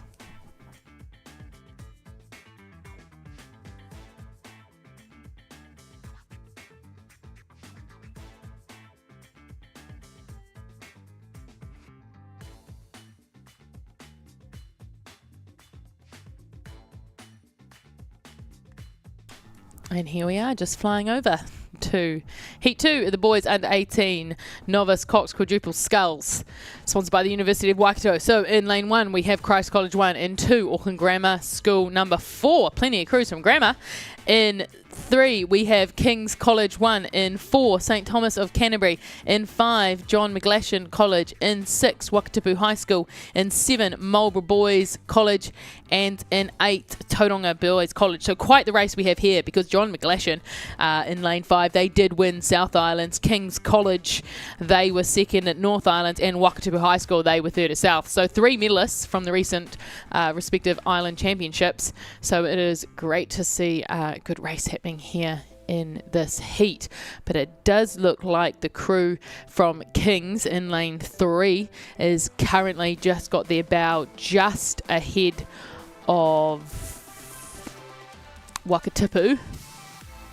So it is a very tight race happening here, but of course 1 and 2 do progress to the semi-final. So at the moment it's Kings in first, Wakatipu in the second, and John McGlashan in third. But let's check out those bucket hats of Kings as they are now about 400 metres from the finish line with just a length lead over Wakatipu High School there. Both crews travelling well, holding on to the position that they have earned so well early on in the race. There is Kings there, just nice, tapping it over, keeping the rhythm flowing. And in this crew, we've got William, Connor, Will, Xavier, Cox by Charles, coached by Harry Lynch and Waldo Singleton. I should have known I should have known it was going to be Harry Lynch. But let's get a nice close look at King's College here. Just trying to hold their composure to extract their blades nice and clean out of the water as they come down to the finish line. But it's really good, nice strong rowing there. They're certainly giving it all that they have, as they are now well within the last 100 metres. They are fending off a bit of an attack there from Wakatipu High School. Wakatipu is travelling very well, but it does look like Kings have just stretched out their lead a little bit now. Now they've got some clear water there, as they've got about 60 metres less to travel. In Heat 2 here, the boys under 18 novice Cox quadruple sculls. So here we are getting close to the finish line as King's College mow through the finish line. Well done, Kings, into the semi-final. They will be joined by Wakatipu in the semi, and then third, fourth and fifth into the repcharge. So that does look like John McGlashan will be having a repcharge and a fast finish here from Christ College to take fourth, and then St Thomas of Canterbury into fifth, so they will all be in the repcharge. And we're back on the spectators' view, back to this side. Isn't that fun? This, I feel like, I mean, I'm not sure where this camera's placed, but to me it looks like it might be at the top of the tower or somewhere like that. It's giving that vibe, isn't it? Now we'll look at that side. If you're out there on the spectator bank, wave. It's nice seeing all the spectators, isn't it? But here we are at the finish, Karapiro finish, fantastic sign, as we watch Marlborough Boys College cross the line there. In Heat 2, the boys under 18 novice Cox quadruple sculls. So let's head back up the course for Heat 3 of the boys under 18 novice Cox quadruple sculls. In lane 1 we have Rotatuna High School. In 2 St Kentigern College. In 3 St Peter's School number 2. In 4 Timaru Boys High School. In 5 Maclean's College. In 6 Auckland Grammar number 2. In 7 Whakatane High School, and in 8 Cashmere High School. So we have got 3 boats right out the front here.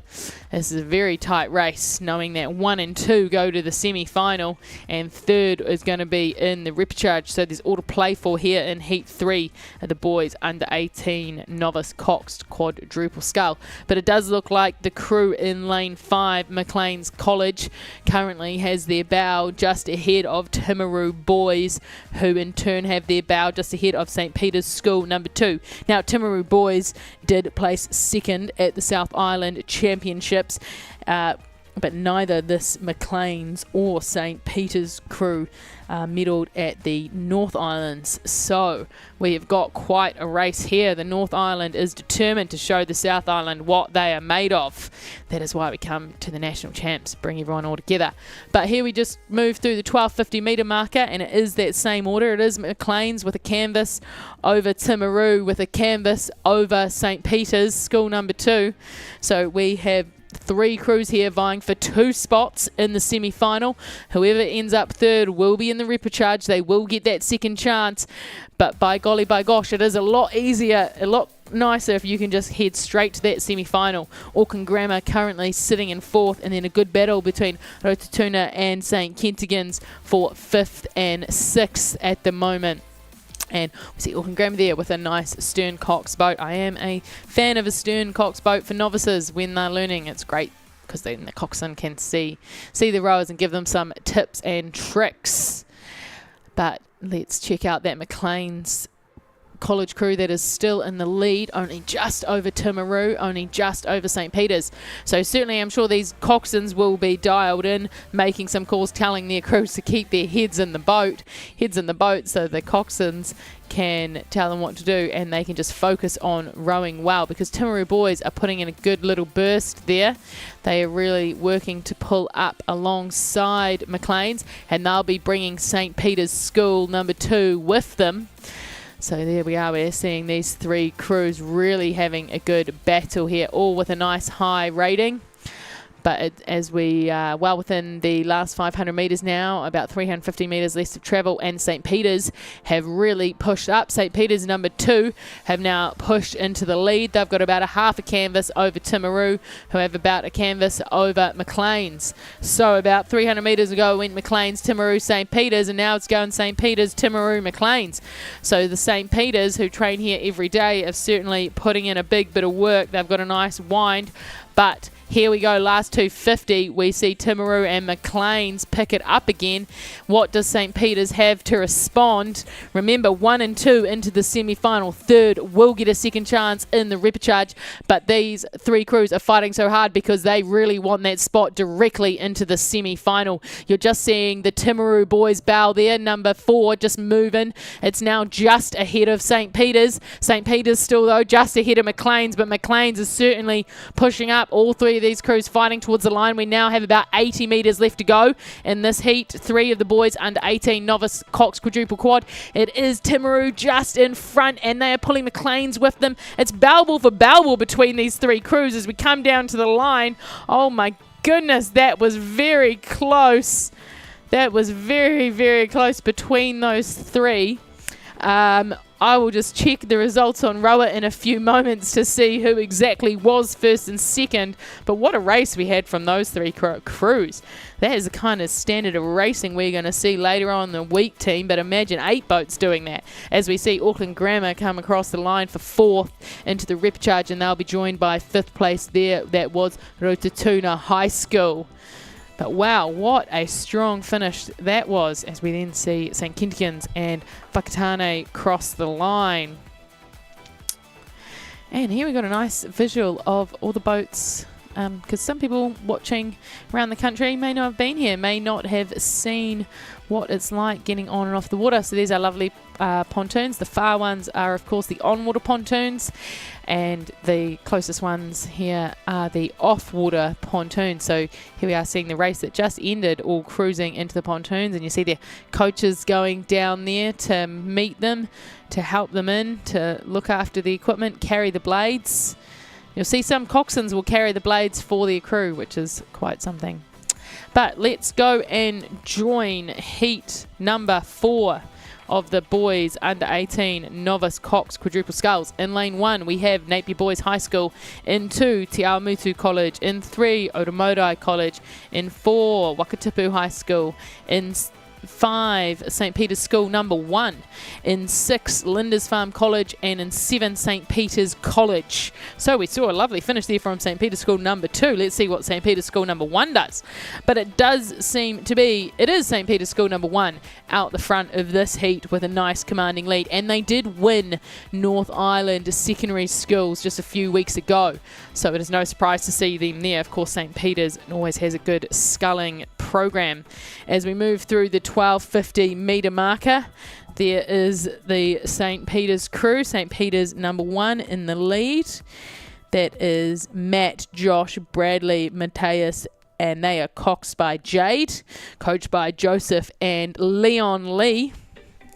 But they are doing a fantastic job. Is this St. Peter's School number 1 crew here leading this final. Oh, heat. Looking for a spot in the semi-final. But let's check on the times of the previous one. Are they out yet? No, it's not. Can't check on how their teammates did just yet. But look at St. Peter's there. We're getting a nice visual there of that good checker row suit. Do love a checker row suit. It's nice and obvious who they are, especially these bright colours.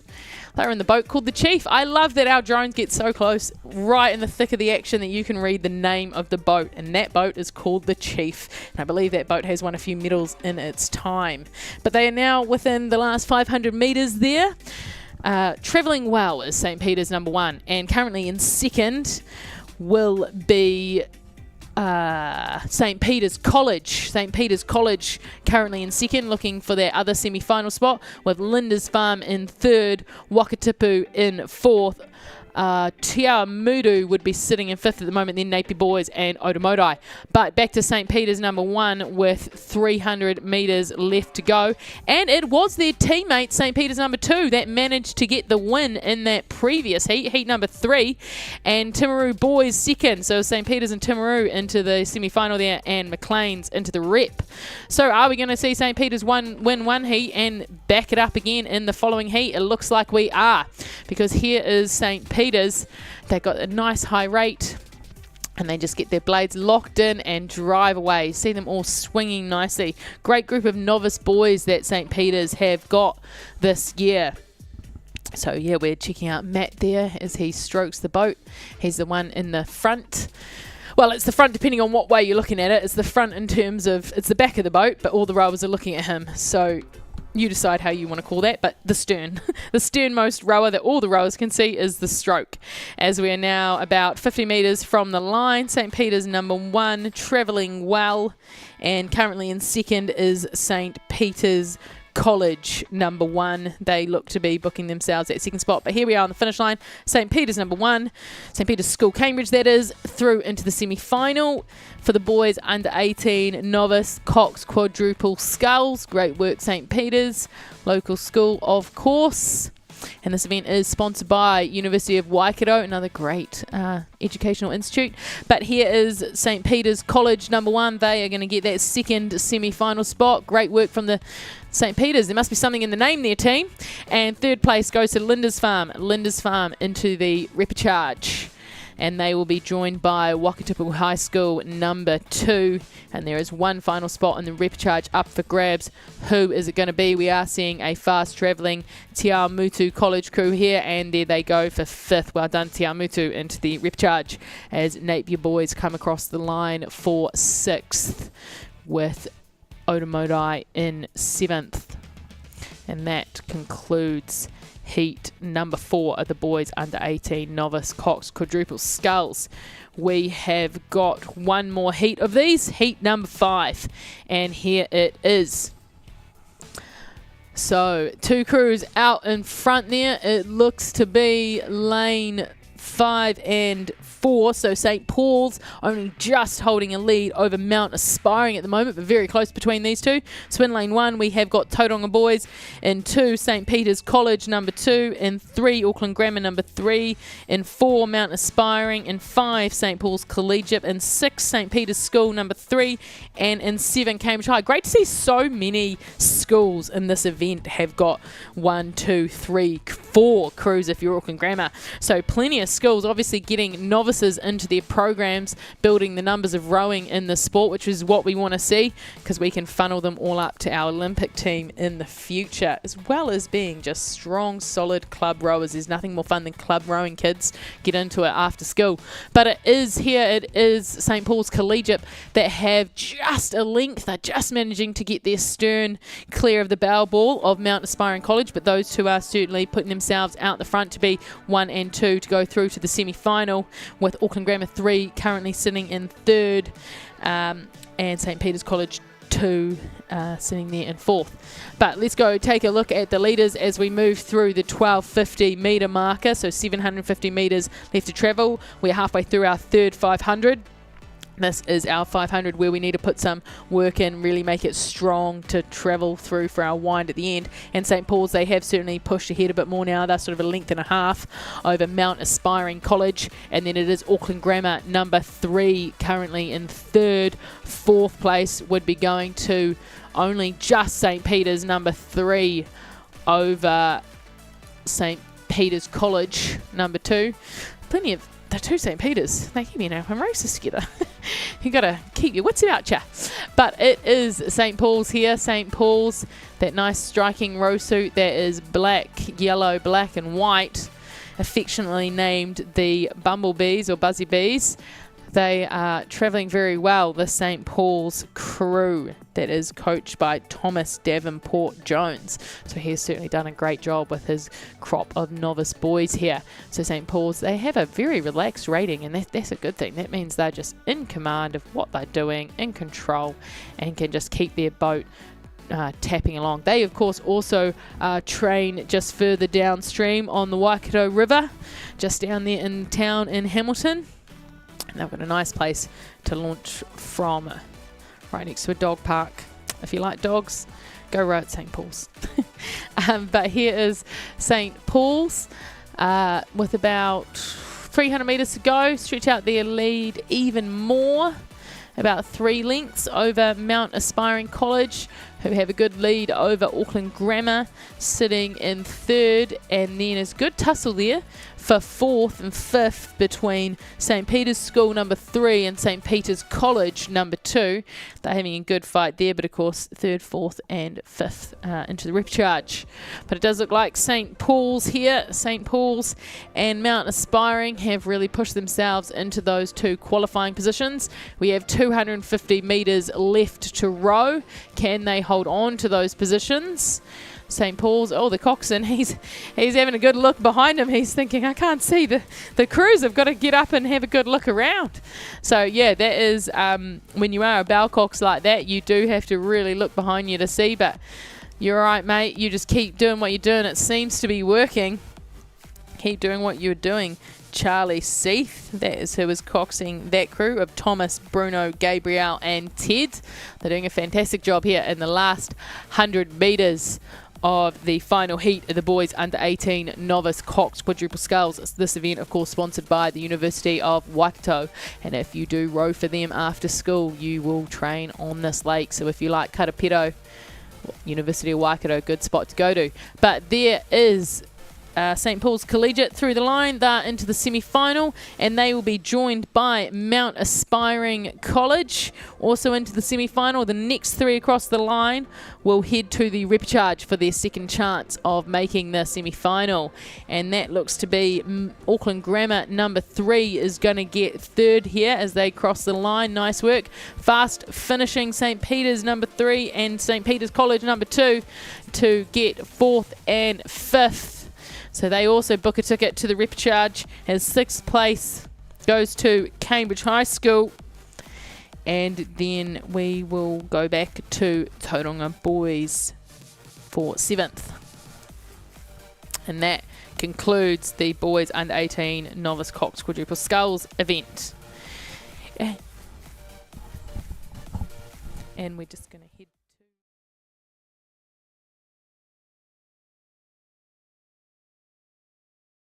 At Milford, we understand it takes dedication, teamwork and commitment to the long term to achieve outstanding results. And we are proud to be investing in the rowing champions of tomorrow. Official Livestream partner to Rowing New Zealand. Milford, invested in you. And thanks to Milford Asset for really sponsoring us in our live streaming. But here we are. We're going to join the girls under 16 double sculls. And we've got 2 crews out the front there having a good fight. And it is 1, 2, 3, 4 and 5 to the quarterfinal. Wowee. But it is lane 1 is Marlborough Girls College, 2 is Tauranga Girls College, 3 Takapuna Grammar, 4 Samuel Marsden Collegiate, 5 Cambridge High School, 6 St Catherine's College, and 7 Rotorua Lakes High School, and 8 is Whangarei Girls High School. So we have many heats here in this event, always a popular event, the girls under 16 double sculls. There is 6 heats, and yeah, the progression is the top 5 go into the quarterfinals, and the rest are eliminated, so no repcharge. No second chance here. So the real race is going to be happening between 5th and 6th. But out the front here, we are being treated to a little, I guess, foreshadow of what is to come later in the week by these 2 crews out front. So it is lane 5, Cambridge High School, with just about a length lead over Samuel Marsden. Just really stretching away there is Cambridge High. Nice, long, strong strokes. Yeah, about a length lead over Samuel Marsden. And then in 3rd at the moment is going to be Takapuna Grammar, and then over to the outside for 4th. But it is this crew here, this local crew from Cambridge High School. They train at a Cambridge club just down there by the on pontoons. They are down here every morning on this beautiful lake, Karapiro, that we have. So they get to row here every day. And that is Cambridge High in the lead by about 1.25 lengths over Samuel Marsden. If both of these crews maintain their position, they will qualify to the quarterfinals. And it is Takapuna Grammar currently in third. And we're having a good battle here between fourth and... oh, yep, there it is. It is Whangarei Girls that are currently in fourth. And then a good battle between St. Catherine's College and Tauranga Girls for 5th and 6th. And that is really what we're interested in. But Whangarei Girls, they're travelling well in that blue boat and blue row suit. But let's head back to our leaders as they move into the final 500 metres there. Cambridge High have just stretched out a little bit more over Samuel Marsden, who have stretched out a bit more over Takapuna Grammar. So it is Cambridge High School in the lead with about 400 metres left in this first heat of the girls under 16 double sculls. This event is sponsored by SL Racing, and their motto is the first across the line. They're designed to give you the leading advantage. So SL Racing there, Simon Lack, of course, behind that. So great to see Cambridge High out here in the lead of the first heat of the girls under 16 double sculls, with about a 2-length lead over Samuel Marsden. And both crews are rowing really nicely. They look very calm and controlled. There's no franticness going here. They really know how to just sit in the lead and make the boat run nicely. Samuel Marsden, of course, did come second at the recent North Island Championships, so they are a crew with some results behind them this season. And we're now into the last 250 metres here as we watch this Samuel Marsden crew of Charlie and Imogen, coached by Jamie, rowing very nicely. And then let's go check out Kate and Lily from Cambridge High School, coached by Josh and Kerry, as we come down towards the last 100 metres. We're about 110 metres from the finish line there. Cambridge High going through that 100 metre marker there. That's that one red buoy line. And then Samuel Marsden there, they go through the last 100. You see Cambridge High have really lifted their rate. They've certainly got a good sprint on them that they want to practice, and they want to show everyone they can do, so they're ready for the next round of racing, which will be the quarterfinal. So plenty of rounds in this. If you go well to the A final, you're doing a heat, a quarter, a semi and a final. And Cambridge High School here, as they cross the line there to book that first ticket to the quarterfinal, they will be joined by Samuel Marsden in the quarterfinals. There is 3 more spots into the quarterfinals. Let's see who's going to join them. It does look like Takapuna is going to place 3rd. Great work, Takapuna, also into the quarterfinals. 2 more spots for 4th and 5th. As we sit on the finish line here, and it does look like lane 6, St. Catherine's, they've managed to pick up 4th, and Whangarei Girls 5th. So those crews round out who's progressing to the quarterfinals, as we see Tauranga Girls there place 6th, Rotorua Lakes into 7th, and then down on the inside Marlborough Girls College in 8th. And that is how they finish in heat number 1 of the girls under 16 double sculls. So let's go and check out heat number 2, and at the moment, well, let's see who's in the race first. We've got lane 1, Marion College. Lane 2, Sacred Heart Girls College from New Plymouth. Lane 3, Craighead Dawson. Lane 4, Wakatipu High School. Lane 5, Queen Margaret College. Lane 6, Otago Girls High School. Lane 7, Hillcrest High School. And lane 8, Whakatane. So it is the crew in the yellow boat, Wakatipu High School, that are currently in the lead, and they did place 2nd at South Islands, so they are of course a decent crew. But just behind them, only about a length back, is Queen Margaret College. So again, we're seeing 2 crews out the front here in this heat of the girls under 16 double sculls, with Craighead Dawson currently sitting in the 3rd place position. Now it is 1, 2, 3, 4 and 5 into the quarterfinals. So it is, Queen Margaret, are putting a good challenge on Wakatipu. Craighead there in third, but it is Wakatipu in first and Queen Margaret just pushing up, just making sure their bow is always overlapping Wakatipu, because it's a nice mental advantage. If you know your bow is on their stern, then you feel you can put in a move to get them. And then also, if you're the people with someone's bow on your stern, you don't like having their bow on your stern. But when you get that little bit of clear water, you feel like you've got command of this race. So that will be the little bit of mental battle that will be happening there between Wakatipu and Queen Margaret. Both of them holding composure and battling that well as Wakatipu holds their lead over Queen Margaret. And then we head back to Craighead, currently sitting in third, and Otago Girls currently in fourth, with Hillcrest High currently in fifth. As we move through the last 500 metre, that's a 1500 metre marker there. But let's go check out this lane 7 crew from Hillcrest High School. Millie and Megan, coached by Georgia Allen. They are rowing really nicely there. They've just got a long and strong rhythm. The rate isn't too high, but it obviously works for them. And what works for you is what is best for your crew. And here we will go past Otago Girls, currently sitting in fourth. And at the top of the screen there, you can see Craighead Diocesan, who's currently in third. Great job those Otago Girls are doing, of just keeping the boat moving round the back in their nice red hats. But the battle here, Wakatipu are holding. They are managing to hold the lead over Queen Margaret College. They've just kept that just shy of 1 length lead, which is good to see. Good for them. But Queen Margaret is certainly putting in a valiant fight. They are pushing up every stroke, but it is 250 metres to go, with Wakatipu with about 3/4 of a boat length lead over Queen Margaret College in heat number 2 of the girls under 16 double sculls. This event sponsored by SL Racing.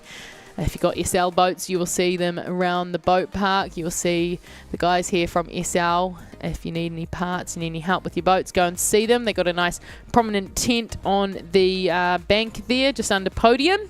But it is Wakatipu with a nice 1 length lead over Queen Margaret College, as we're now into the last 100 metres there.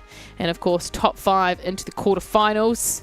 So these two crews looking very comfortable, as long as they just continue as they are down to the line. They're lifting it a little bit, but nothing too crazy, just keeping it nice and composed. So as we come down to the finish line, it is Wakatipu coming through the finish line. There they go, a nice length lead over Queen Margaret College. So that is 1 and 2, with Craighead coming through for third. So those 3 into the quarterfinals. Who's going to be fourth? It is going to be Otago Girls as they cross the line. Then they are Otago Girls. 1 more ticket to the quarterfinal. Who's it going to be? Last time we saw it, we would have to check Rowit for that. But we are going to cruise on up for heat number 3 of the girls under 16 double sculls. And in lane 1, we have Burnside High School. In 2, St. Peter's School. In 3, St. Paul's Collegiate. In 4, Craighead Diocesan. In 5, Wellington East Girls College. In 6, Rotorua Girls High School. In 7, Aquinas College. And in 8, we have Mount Albert Grammar. So let's join these crews as they just move through the 1K marker and see who is where. It does look to be lane 5, Wellington East Girls, currently in the lead with about a length over Craighead, who in turn have about a length over Rotorua. And then down onto lane 3, St. Paul's, and then out to 8, Mount Albert. That seems to be the way the cookie is crumbling at the moment, but we do have quite a bit to go in this race. And of course, this third 500 here is where you need some strong power behind you. You want a nice strong third 500. You should be well and truly onto your rhythm here, and so then you can just keep driving away and adding to your rhythm, adding some power to really wind you into that last 500. So here we are moving through the 1250 meter marker, so 750 meters left to travel in heat 3 of the girls under 16 double sculls. But it does appear to be the crew in lane 5, Wellington East Girls College, who are currently in the lead, with Craighead Dawson sitting in second. But a good battle here for third and fourth between St. Paul's Collegiate and Rotorua Girls High School. So let's get a closer view there of the leaders. And it is our girls from Wellington East Girls College with very strong finishes there. They really whip those handles in before extracting the blades out. And they have got about a length and a half over Craighead, who have about a length over St. Paul's Collegiate. As we move through the 1500 metre marker, 500 metres left to travel of heat 3, the girls under 16 double sculls, sponsored by SL Racing. It is St. Paul's through in third, and fourth is Rotorua Girls High School at the moment, but they are getting a good challenge from lane 8, Mount Albert Grammar, currently in 5th, but trying to push up for 5th. And of course it is top 5 through to the quarterfinals. But those 5 crews have certainly pushed themselves away from the rest of the field. But it is this crew here from Wellington East Girls College, Lola and Tibia, coached by Stacey and Nathan, that are in the lead. And they are just rowing this boat beautifully as they row down towards the finish line. There are some ducks there. The duckies have to get out of the way. But ducks are good. They know how to dive down quite quickly there, as we saw. But yeah, the ducks know. They hang around this lake. There's not much weed out there in the middle as well. That's what they're feeding on. Don't know why they're hanging out there. The ducks need to be over by the edges where the weed is. You'll see them down by the finish line just feeding away. Plenty of ducklings in the spring hanging out by the pontoons. But it is Craighead Diocesan here in second. So Craighead there just on the left-hand side of the screen. Putting a really strong finish in is Craighead as we're inside the last 250 metres here. Craighead, you're seeing them just lift the rate a little bit as they really push their legs down. You see they get good acceleration from the catch to the finish. The catch being when the blades go in the water, and the finish when the blades pop out of the water. So Craighead's going to get good acceleration there. We're inside the last 100 metres now, and it is Wellington East Girls College that are in the lead, about 2 lengths. So although Craighead has had that strong finish, Wellington East Girls just managed to hold their lead. So there's Wellington East Girls first across the line, Craighead moving through in second, St. Paul's in third. 4th place here is a strong finishing Rotorua Girls High School. So all of those 4 crews into the quarterfinals, and 5th place is going to be Mount Albert there. So they will join them in the quarterfinals. So those 5 crews qualify from Heat 3 of the girls under 16 double sculls. As we see Aquinas College here across the line for 6th, and then 7th and 8th it seems to be. We've got a fast travelling crew here from Burnside High School, number 2 crew in lane 1 for 7th, and St. Peter's School crew are going to round out this heat in 8th. And that concludes Heat 3 of the girls under 16 double sculls. So, very popular event this. We have still got 3 more heats. So let's just go check out heat number 4. In lane 1, Cashmere High School. In 2, Burnside High School. In 3, Nelson College for girls. In 4, Whanganui High School. In 5, Villa Maria. In 6, Maclean's College. In 7, Rosehill College. And in 8, St. Peter's School number 2. Now, Wanganui High School here in lane 4, they were third at North Island, and right next to them, lane 5, Villa Maria, they won South Island. So we're going to have quite a good race here, but it does look like the yellow blades of Wanganui High School are currently in the lead. Second place at the moment would be the crew from Burnside, and then we will go to Villa Maria, currently sitting in third, with fourth at the moment being Nelson College. So that is the order in which they move through the 12.50. Wanganui High School about 3/4 of a length over Burnside, about a length over Villa, about a length over Nelson College for girls. So about 700 metres to go now of this race. 1, 2, 3, 4 and 5 through to the quarter final. So it is Wanganui High School there just holding their nerve in this third 500, which is what you want to do. They're commanding the race so far and they want to hold on to it. But they are getting challenged by the Burnside crew. But that is our crew from Wanganui High School, Ruby and Addison, currently in the lead with about half a length over Burnside, Amy and Melissa. So they're putting in a good bit of work as Burnside. Burnside is certainly pushing up on Wanganui High School as we move through the 500, the 1500, so 500 metres less to travel marker.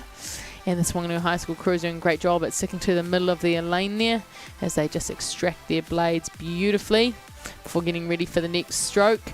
And they are maintaining their half a length lead over Burnside, but Burnside is certainly pushing them for it. Burnside having lifted the rate and trying to move up through, but Wanganui High School is responding well to that challenge from Burnside, and they are just holding on to their half a boat length lead. Third place at the moment with Villa Maria with about a length lead over Nelson College for girls, sitting in fourth. Now all four of these crews, if they hold on to their positions, will progress. It is top 5 to the quarterfinals. It is both a long way and a short way to the finish. It is only about 300 metres, but a lot can happen in 300 metres. So as we approach the 1750 metre marker, as we row through it, it does look like on the boy change, there it is. It is Wanganui High School still with half a length lead over Burnside High School, and both those crews have sort of stretched out from third and fourth. It is going to be Villa in third and Nelson College for girls in fourth. But it is Wanganui High School there, travelling nicely to maintain their lead. But they're certainly getting challenged from Burnside. Burnside putting in a good bit of work here inside this last 250 metre marker. This is heat 4 of the girls under 16 double sculls. We've still got 2 more heats after this. But there we go, 100 metres to go. Burnside certainly putting in a bit of work because now Wanganui High School only have about a canvas lead. But Burnside, they are pushing up every stroke. Burnside now just nudging their bow. It's bow ball for bow ball between Wanganui High School and Burnside. These two crews having a great tussle out the front here as we come down to the finish line. About 10 metres left to travel.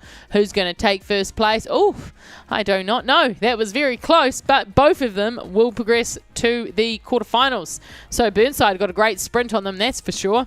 And it's going to be Villa Maria in third to join them into the quarterfinals. Nelson College for girls will be fourth, and so that also puts them into the quarters. Let's see who's going to nab fifth and get that last spot.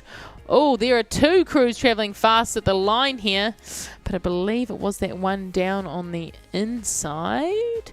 But wow, that was quite a strong finish there from those crews. So we'll check row it to see who did get that final spot, everyone. It was quite the race there.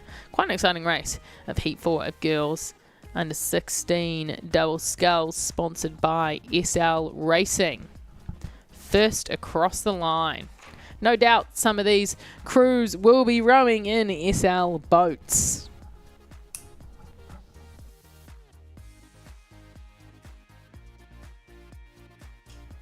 And here we are for Heat 5 of the girls under 16 double sculls. In 1, we have got St Margaret's. In 2, Onifero Area School. In 3, ACG Tauranga. In 4, St Andrews College. In 5, Avonside Girls High School. In 6, Westlake Girls High. In 7, Sacred Heart Girls College Hamilton. And in 8, ACG Strathallan. But we have got 4 boats that have really pushed themselves out into the lead here. 4 crews that are rowing quite well. And we have got in lane 5, we have got Avonside, and they were 3rd at South Island, so that will be certainly a decent crew to watch. But as we move through the 1250 metre marker, it is the crew in lane 3, ACG Tauranga, that are in the lead, and they've got it just a length and a bit over the crews either side of them, which is Onifero Area School and St Andrews College. So that is sort of first at the moment, sitting with ACG Tauranga.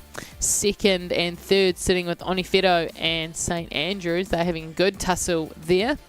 Of course, 1, 2, 3, 4 and 5 into the quarterfinals. But let's get a look at the rest of the field. 4th is currently sitting with Avonside, with Avonside. 5th is currently sitting with Westlake.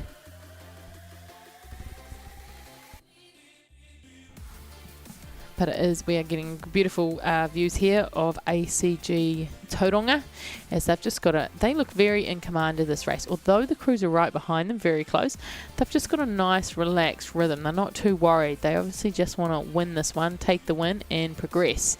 Inside the last 500 metres now, it is ACG Tauranga with about a length and a bit lead over St Andrews and Onifero. So those 3 crews are really pushing out. 4th place at the moment, Avonside Girls High School.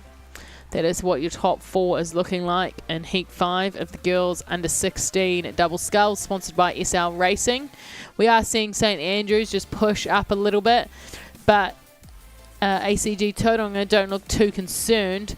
They're just keeping their 1 length lead, just doing what they need to keep that 1 length lead. Onifero as well having a good charge at ACG Tauranga, as we have about 300 metres left to travel in this heat.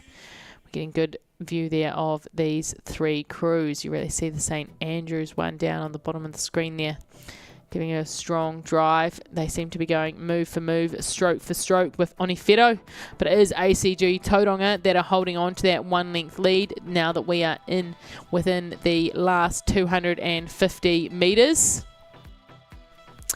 And ACG Tauranga with the lead over St Andrews and Onifero. If they maintain their positions in this race, they will progress through to the quarterfinals. The key word there being maintain. Inside the move through the 100 there's ACG through, and oh yeah, it is still very much stroke for stroke between St Andrews and Onifero. But they are pulling in, they're reeling in ACG. So if ACG wants to hold on to their first place position, which it does seem like they are just starting to lift their rate, but St Andrews there is really putting in a good sprint. St Andrews is really sprinting for the line there. So is Onifero. Spectators running alongside, and well, all 3 of them just crossed the line together. But the good news is all 3 progress to the quarterfinals.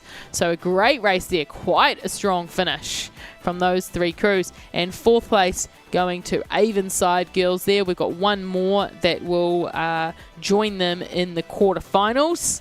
Those 4 crews certainly pushed out quite a bit ahead. And that 5th place looks like it is going to go to Westlake Girls. So Westlake Girls into the quarterfinals as well. The girls under 16 double sculls, sponsored by SL Racing. As we head up to the 6th and final heat, there is a lot of these. In lane 1, we have Otamorai College. In 2, ACG Tauranga number 2. In 3, Pukekohe High School. In 4, Huanui College. In 5, Gisborne Girls High School. In 6, Mount Aspiring College. And in 7, we have King's College. Let's see how they are looking. as we move into the second half of this race. It does look like the crew from Huanui, who were first at North Islands, have pushed themselves out to a early lead. They have got about a 3-length lead over Gisborne Girls, who are just holding about a length over Pukekohe. And then we're over to Kings at the moment for 4th, but a good battle there happening between ACG Tauranga number 2 and Mount Aspiring for 5th. But let's go get a closer look at Huanui College. Huanui, Dovey and Anna, coached by Chris Williams, who are just, they got a nice low rate there. They are very much in control and command of this race as this double, as they move through the 12:50 metre marker.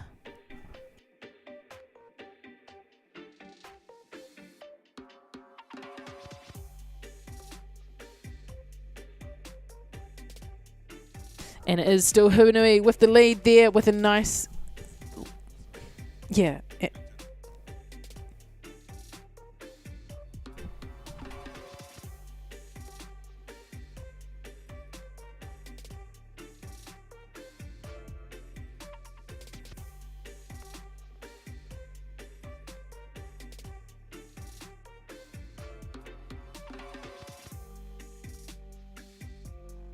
Sorry team, don't know what happened there, but we are back with this race and it is Huanui. No surprises, they've kept that nice long strong rhythm, and you see they have got a nice, what we call a bow mounted rear wing rigger, meaning it's mounted on the bow as opposed to the stern. So that's why it kind of has that look there, but they've got that nice long low rate there, just being in command of their race. They're just doing what they need to do to win it. And second place at the moment is the crew on their left shoulder, Gisborne Girls. Third place sitting with Pukekohe at the moment. So these three crews are out the front of Heat 6. The final heat of the girls under 16 double sculls, sponsored by SL Racing. So here we are getting a closer look at Gisborne Girls High School number 1. That is Tilly and Bonnie, coached by Luke. And they are in lane 5 there, but it is the crew in lane 4 from Huanui College that are out in the lead at the moment. As we move through the 1750 metre marker and we pull back just to get a nice lay of the land, because we're having a good race there, 4th and 5th between King's College currently holding 4th and Mount Aspiring currently in 5th. But you've got to look out for those crews down on the inside, ACG Tauranga number 2 and Otamoto College. But as we have about 200 metres left to go for our leaders, Huanui College, they are just holding it where it is. They don't need to do anything too fancy. All they need to do is get across the line. And then second place, Gisborne Girls, and third place currently with Pukekohe High School.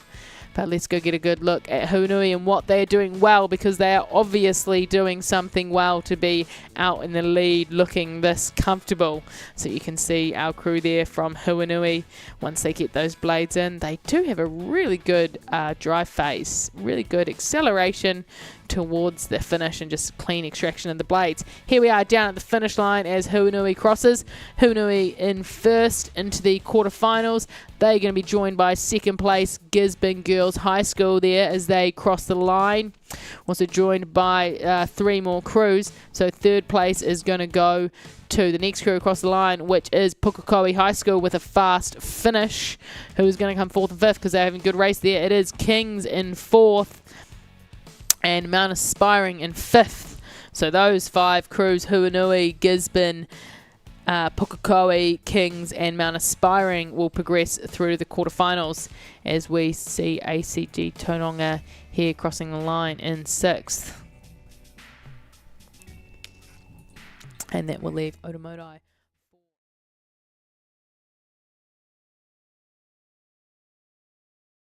At Milford, we understand it takes dedication, teamwork and commitment to the long term to achieve outstanding results. And we are proud to be investing in the rowing champions of tomorrow.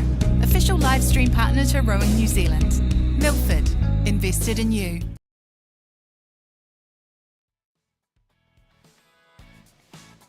So we're getting very close to the end of the heats here. We've just got 3 events. The next one being the boys under 16 single sculls. So in lane 1 for heat 1, we have got Whangarei Boys High School. In 2, Glendowie College. In 3, Gisborne Boys High School. In 4, St Paul's Collegiate. In 5, Tauranga Boys College. In 6, St Peter's School. In 7, Wanganui High School. And in 8, Shirley Boys. Now it was the crew from St Paul's, Christopher.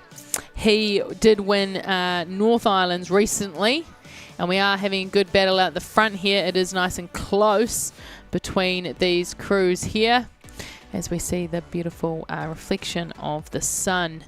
But it does look like it is that Tauranga and St Paul's in lead?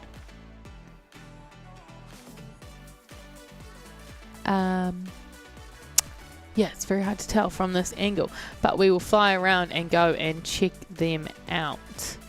So as we just cruise down here, because yeah, there is St Peter's there in lane 6 having a good tussle, but it is Tauranga. It is Tauranga Boys there in lane 5. Good, I thought it was. I didn't want to call it though without being certain. So Tauranga Boys is in the lead with about 3/4 of a length lead over St Paul's. So these two scullers having a good fight here as we move through the 1500 metre marker. So it is Tauranga Boys first and St Paul's in second. It is 1 and 2 to the semi-final, 3, 4 and 5 to the repechage. So that's St Peter's sculler. He wasn't too far off St Paul's there. He's currently sitting in third. So will he push up, or will St Paul's and Tauranga get those top 2 spots? We shall see. This last 500, we're getting a great view there of that boat, and it sort of lets you know that someone from Tauranga Boys has won the under 17 single before. That is what that boat is from. But this event is the under 16 single, so it gives them something to strive towards. So it is Tauranga Boys College, Corin Brown. He's holding his 1 length lead over Christopher Snyman at the moment, with it looks to be someone down the inside. Glendowie I would put over third over St Peter's at the moment, but it is very close between those two, actually very, very close. As we come down to the last 250 metres here, Tauranga with the length lead. He just lifts the rate as he moves through that marker as the boys change colour. St Paul's looking very comfortable and happy with his second place at the moment. It is of course top 2 to the semi-final. Then it is our sculler in lane 2, Glendowie, currently in third, with St Peter's in 4th, and Wanganui High School holding on to 5th at the moment. As we head down with about 150 metres to go, Tauranga has certainly put in a good shift here to push up and hold his lead over St Paul's. We're now inside the last 100 metres. These two are having a good little sprint. They are lifting their rates for the line. They really want those top 2 spots and to progress directly to the semi-final. It is Tauranga Boys, Corin Brown with the lead with about 30 metres to go. As we cross the line here for the first heat, the boys under 16 single sculls, Tauranga into the semi-final, and joining him will be St Paul's Collegiate also into the semi-final. Next 3 across the line into the repechage. Looks like it is going to be St Peter's, Glendowie and Wanganui High School into the repechages there. That is Jack, Tyler and Joseph, with 6th place going to Shirley Boys, 7th place Gisborne Boys High School, and 8th place Whangarei Boys High School. That is how the first heat of the boys under 16 single sculls finishes. So next up we've got heat number 2, and we have got in lane 2 Pukekohe High School, in lane 3 St Thomas's of Canterbury, in lane 4 Hauraki Plains, in 5 New Plymouth Boys High School, in 6 Roncalli College, and in 7 Mount Aspiring College. Now is lane 4 Hauraki Plains College, who did place 2nd at North Islands. So let's go and check in on this race and see how they are all doing. It does look like New Plymouth Boys High School, Jack Hurley is currently in the lead, and second place would be Pukekohe, only just over Hauraki Plains. So we're seeing lots of fun happening here in the boys under 16 single sculls. Of course, the top two into the semi-finals. So it looks like we are going to have a hot race on our hands for second and third between Pukekohe High School and Hauraki Plains as we get down towards the finish line. But currently we have got about 750 metres left to travel, with Jack Hurley of New Plymouth Boys High School holding on to the lead. He's got a good amount of clear water there. He's got a nice command of the race. He can see everything. He can see everyone. He can see what's unfolding behind him. You can see he's got a nice strong stroke, does Jack. So he's currently in first, with a good battle between Pukekohe and Hauraki Plains for second and third, and then another good battle between St. Thomas's and Roncalli for fourth and fifth, with Mount Aspiring currently sitting in sixth. But here we are watching the leader, Jack Hurley, coached by Jody Haskell from New Plymouth Boys High School. And he's having a really strong third 500. I mean, I'm sure he had a very strong first K to be this far ahead. And you just see him really push his legs, swing his body every stroke. He's got a nice rhythm. He's got a nice rate. He just taps it over easily. He's not sluggish anywhere. If it looks sluggish, that's when you know you're in trouble. But not for Jack. Jack is rowing nicely, just keeping it ticking over as he moves through the 1500 metre marker. That is 500 metres left to go for Jack Hurley from New Plymouth Boys High School, who's going to be second. At the moment, it is Hauraki. So Hauraki has got just a half a length lead over Pukekohe High School, that all-important second spot into the semi-final. Fourth place at the moment going with St. Thomas of Canterbury. Fifth place Roncalli College, and sixth place Mount Aspiring College. But let's go back to the leader. Let's go back to Jack Hurley from New Plymouth Boys High School, who is currently sitting about 3 lengths lead over Hauraki Plains Blake Leach, as we are within the last 500 metres here. All of these scullers you see starting their wind, and Hauraki has certainly had a strong move through the 1K and third 500.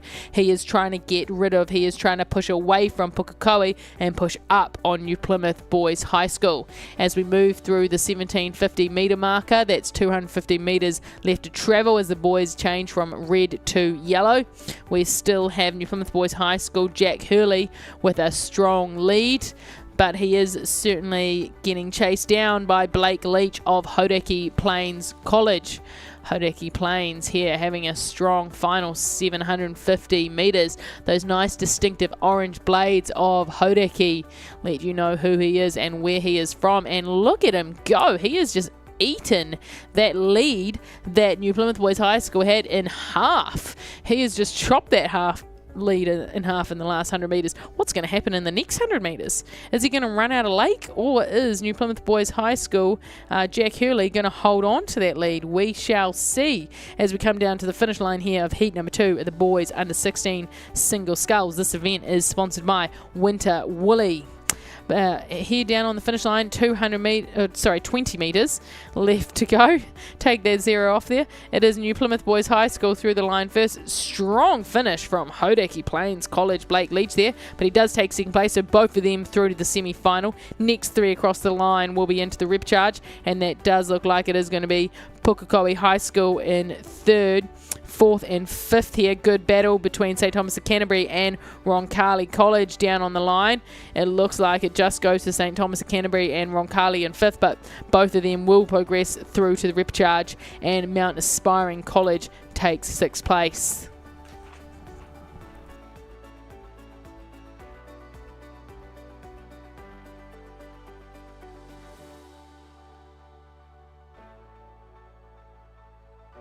So I really hope anyone out there is really putting on the sunscreen, the hats, the t-shirts and the sunglasses. Slip, slop, slap and wrap and hydrate. We want to make sure we can race our best later in the week, because it is very hot in here, as Nelly once said, an early 2000s banger. The song might be a bit old for some of you watching, but it is very hot today. It is very humid, and if we want to race our best, we've really got to look after ourselves. As we see, the single scullers just carrying the boats by themselves there, which is believe it or not, they're not too heavy. A single scull is only about 14, 15 kgs, so it's not really a case of how heavy it is and more about how awkward the long thing is. But let's head out to heat number 3 of the boys under 16 single sculls. In lane 1, we have Taupo Nui Atea. In 2, Rotorua Lakes. In 3, Aquinas College. In 4, Whakatane High School. In 5, Wakatipu High School. In 6, Trident High School. In 7, Onzo College. And in 8, Cambridge High School. We have got 3 boats here that are pushing themselves out to an early lead, and it does look like Whakatane High School, Adam Albert May out in the lead, with Wakatipu High School currently in second and Trident High School currently in third.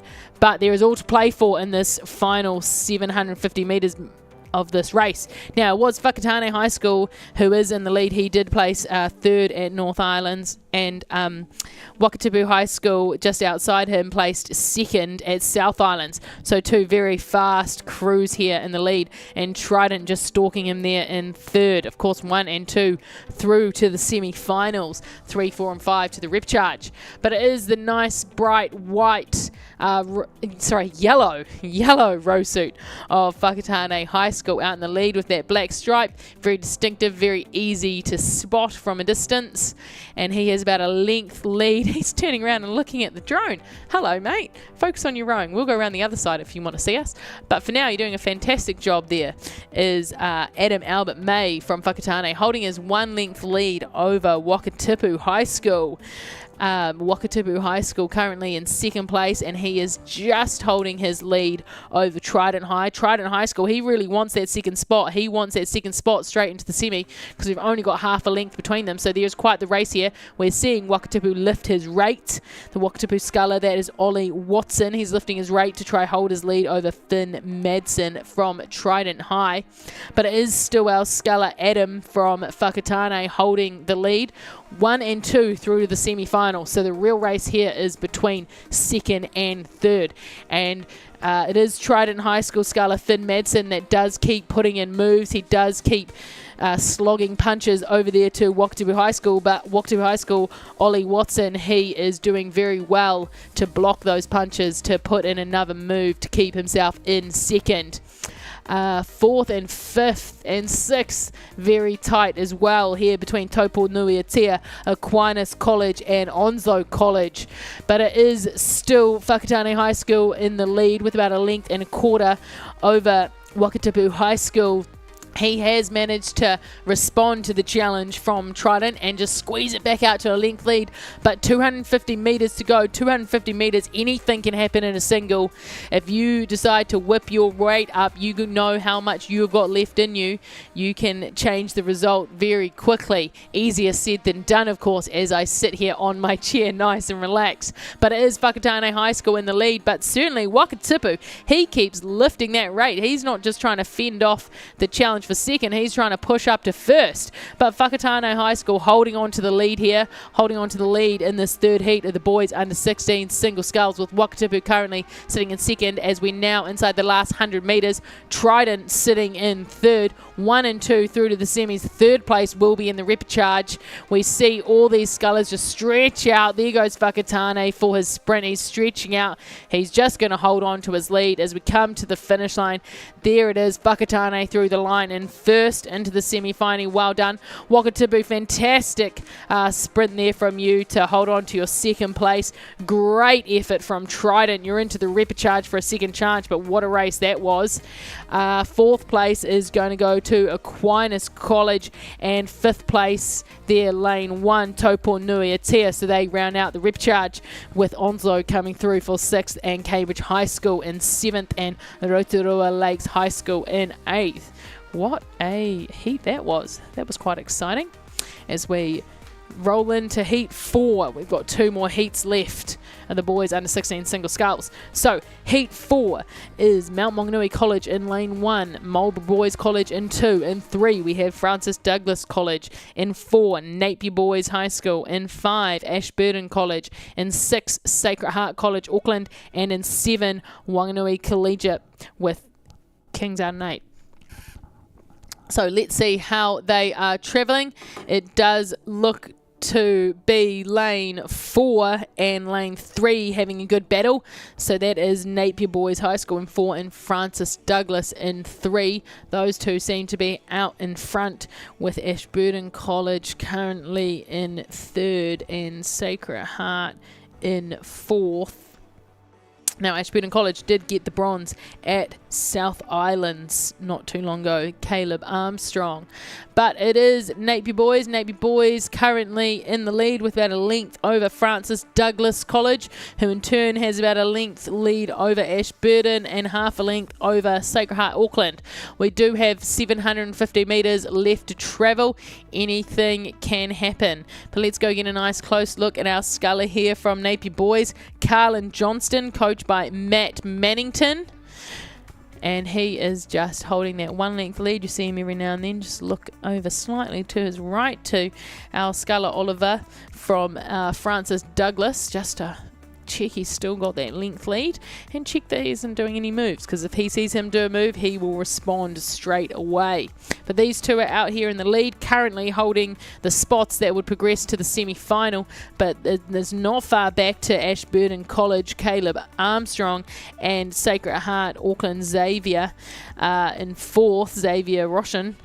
So those two, if they have a good battle, could push up to 2nd. So anything can happen here. Anything can happen in this last 600 metres of Heat 4 of the boys under 16 single sculls, sponsored by Winter Woolies. We're just going to come through the 1500 metre marker, 500 metres left to go. It is Napier Boys still holding a length and a bit now. He's just stretched out his lead a little bit further, give himself a little bit more breathing space between him and Francis Douglas. But as we went through that marker there, we did see Francis Douglas sculler just lift his rate a little bit. That is Oliver. He is lifting his rate a little bit. He's really making a charge for first. We are also seeing Ashburton College just down here on the left-hand side of our screen try to lift his rate, try to do everything he can to move up towards 2nd and to fend off Sacred Heart, who is currently sitting in 4th. So at the moment we are still sticking with Napier Boys in 1st, Francis Douglas in 2nd, Ashburton College in 3rd and Sacred Heart in 4th, as we are well within this final 500 metres here. Remember, 1 and 2 through to the semi-final, 3, 4 and 5 into the repecharge as we approach that final 250. But let's get a close look here of Sacred Heart, the Sacred Heart sculler. He has lifted his rate to move up ahead of Ashburton. That's Sacred Heart sculler. He's really put in a move, has Xavier, as we are now 250 metres from the finish line. Sacred Heart with a flying fast finish here. Obviously trying to move up to 1 and 2. He's trying to get rid of Ashburton and trying to get himself ahead. So Ashburton, no response there, but wow, what a move from Xavier from Sacred Heart. But it is still Napier Boys out in the lead with Francis Douglas holding on to 2nd. These two have just been pushing away inside this last 250 metres. We've only got about 120 to go here as they move through that red buoy. That's 100 metres to go. 100 metres for Napier Boys. He's stretching out his lead even more. You see, he didn't really lift his rate, just a little bit, but he really just got longer and stronger. So he just found his next gear and he squeezed it on. So we're getting very close to the finish here for Heat 4 of the boys under 16 single sculls. About 10 metres left to go for Napier Boys. Napier Boys through the line there in 1st into the semi-final. He's going to be joined in the semis by Francis Douglas there, taking the 2nd place. 3rd and 4th, great battle here. Wowee, what a strong finish did Sacred Heart had. He got the 3rd place there, and Ashburton into 4th. Those two scullers will progress into the repecharge, and they'll be joined by one more from this heat, whoever places 5th.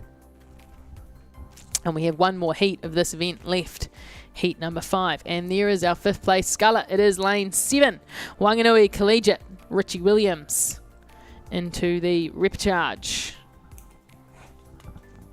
Yes, one more heat of this event, and then we get into the girls and boys under 18 eights, and that will conclude the heats. But we're just watching Marlborough Boys College here across the line. So final heat here of the boys under 16 single sculls, sponsored by Winter Woolies. In lane 1, we have St. Peter's College. In 2, Wentworth College.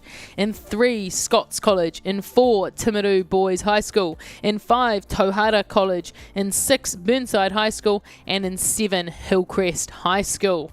So let's check in with them and see where they are. It does look to be the crew in lane 4. Timaru Boys High School in the lead. Now, he did win South Islands, did George Talbot, coached by Mac Brown and Blake Parker. So it is no surprise to see him out the lead here. And second place would currently be lane 2, Wentworth College, only just holding about a length lead over St. Peter's College. They're down in lane 1, would be sitting in third. But let's go check out our sculler from Timaru Boys High School. And again, we see one of those boats that shows someone from this school has won the under-17 single scull before.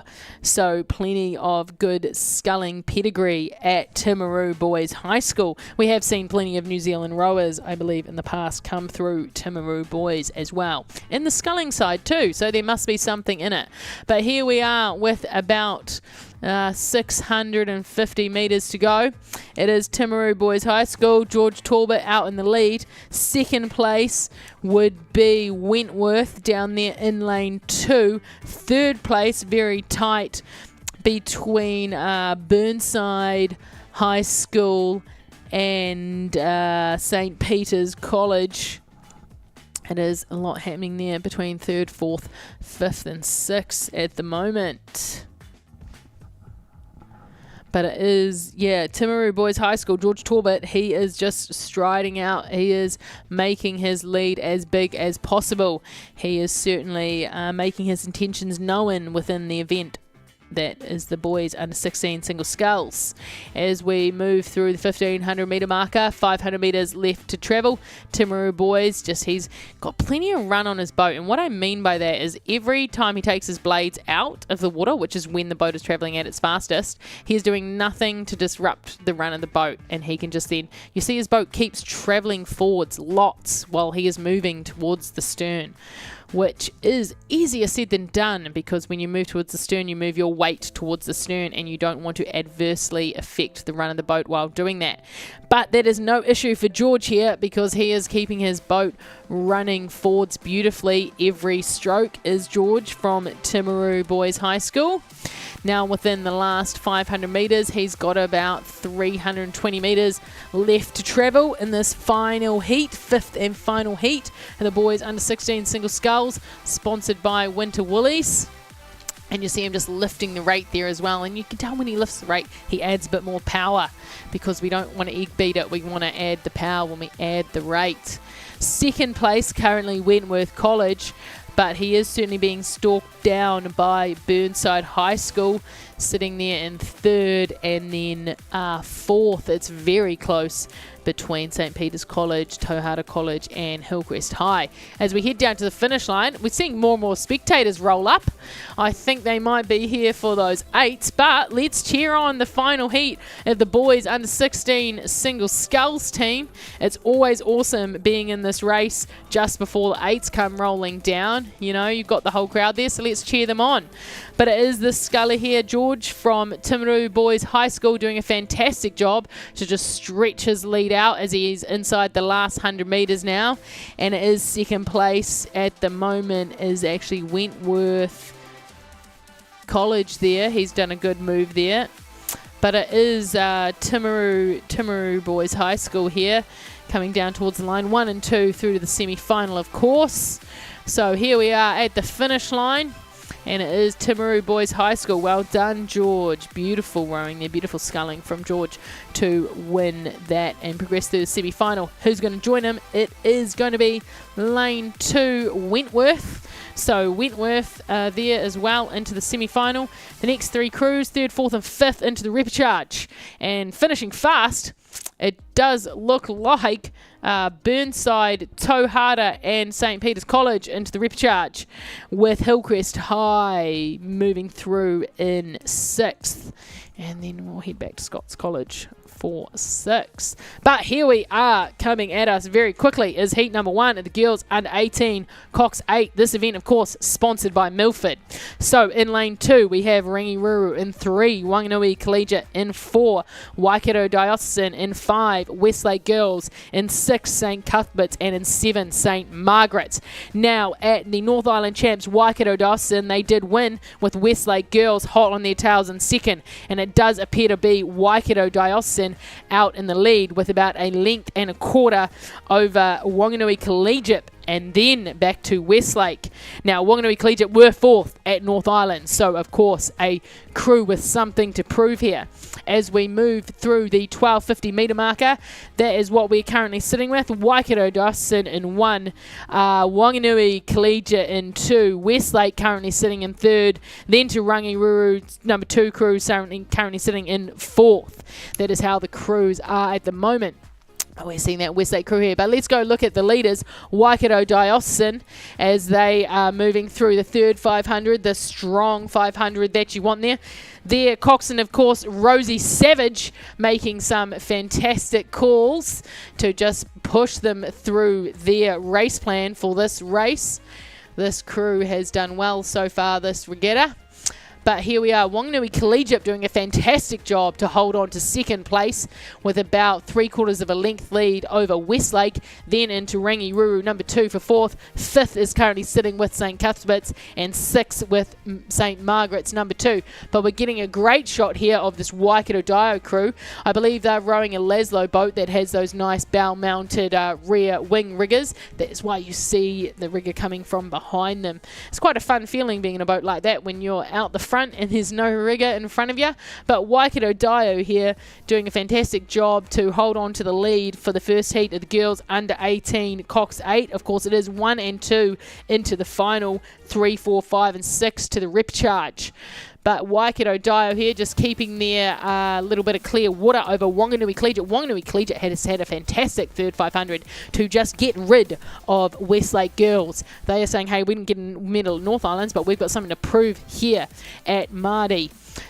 Wanganui Collegiate doing a great job. As we now into the last 250 metres, Waikato Dio just holding their length and a quarter lead over Wanganui Collegiate, who then have about a length, or almost 2 lengths lead over Westlake, and Rangiruru number 2 is pushing up strong onto Westlake Girls. But here we are inside that last 250 metres. 1st and 2nd progress directly to the A final, and at the moment that is looking like it's going to be Waikato Diocesan and Wanganui Collegiate. This event, of course, the girls under 18 Cox 8, sponsored by Milford. So here we are, Milford are invested in you. So here is the girls under 18-8, heat number 1, Waikato Diocesan. Within the last 100 metres, about 30 metres to go. Cruising down towards the line, plenty of spectators there watching, and through the line we go. Waikato Dio booked themselves straight to the A final, and they are going to be joined by Wanganui Collegiate also straight into the A final. What a row from Wanganui Collegiate there in that 3rd 500 though. And Westlake coming through in 3rd with a fast finishing Rangiruru Girls number 2 will be in the rep charge. They will be joined by 2 more crews. It does look like St Cuthbert's is going to take 6th and into the rep charge, and then St Margaret's College number 2 into 6th. So wow, that is quite a good race there for heat number 1. Really wrapped with that Wanganui Collegiate crew there. They had a very strong 3rd 500. Very strong. Can't wait to see what happens in the final with them.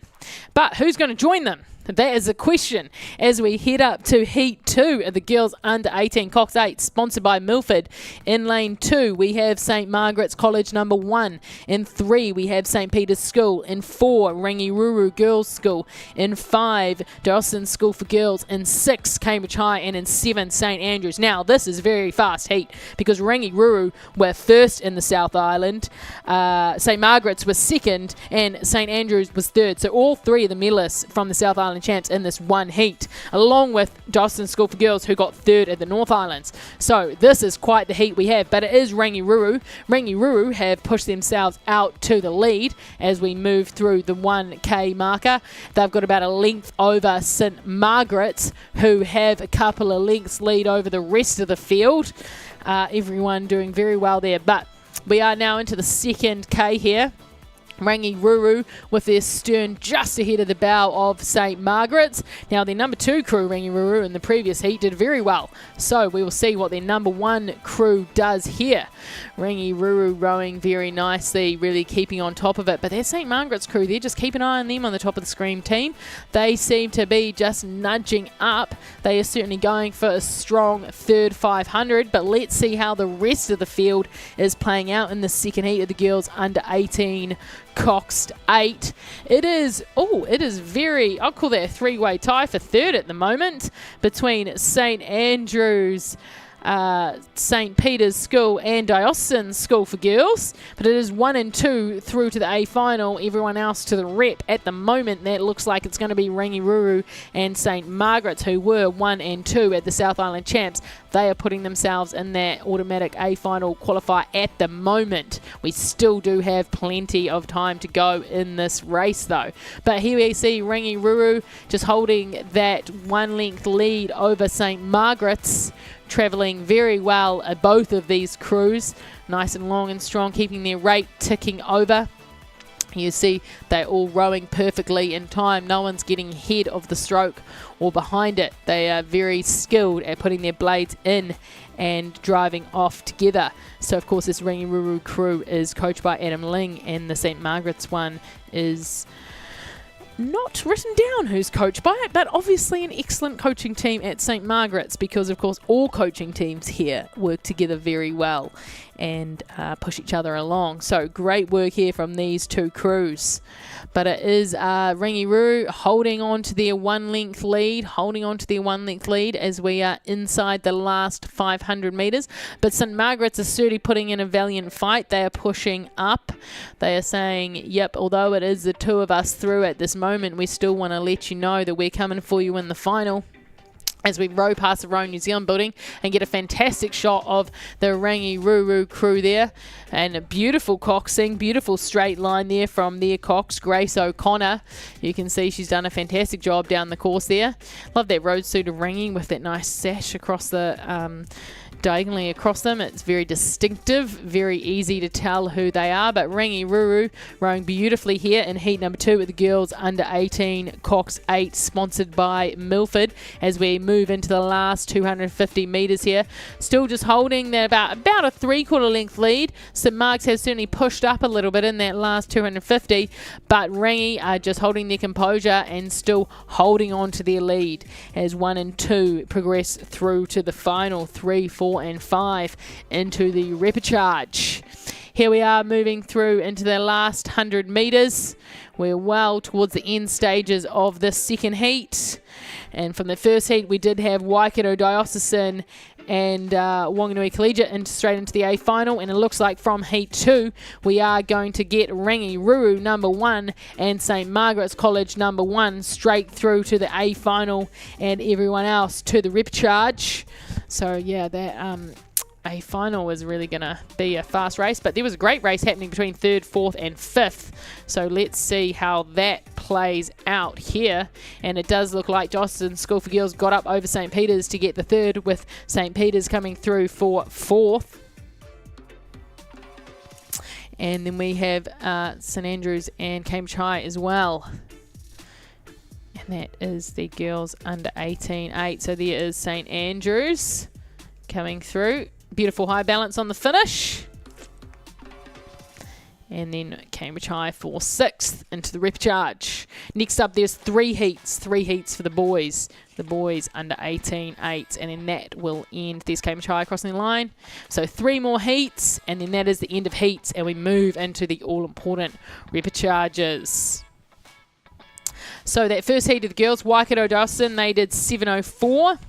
Wanganui Collegiate did 7:10. So let's see what these crews did for this second heat once that pops up online. It's great to see so many people down here supporting, as well as our international viewers, of course, online. But it is great to see everyone down here ready to watch these exciting races to conclude the heats.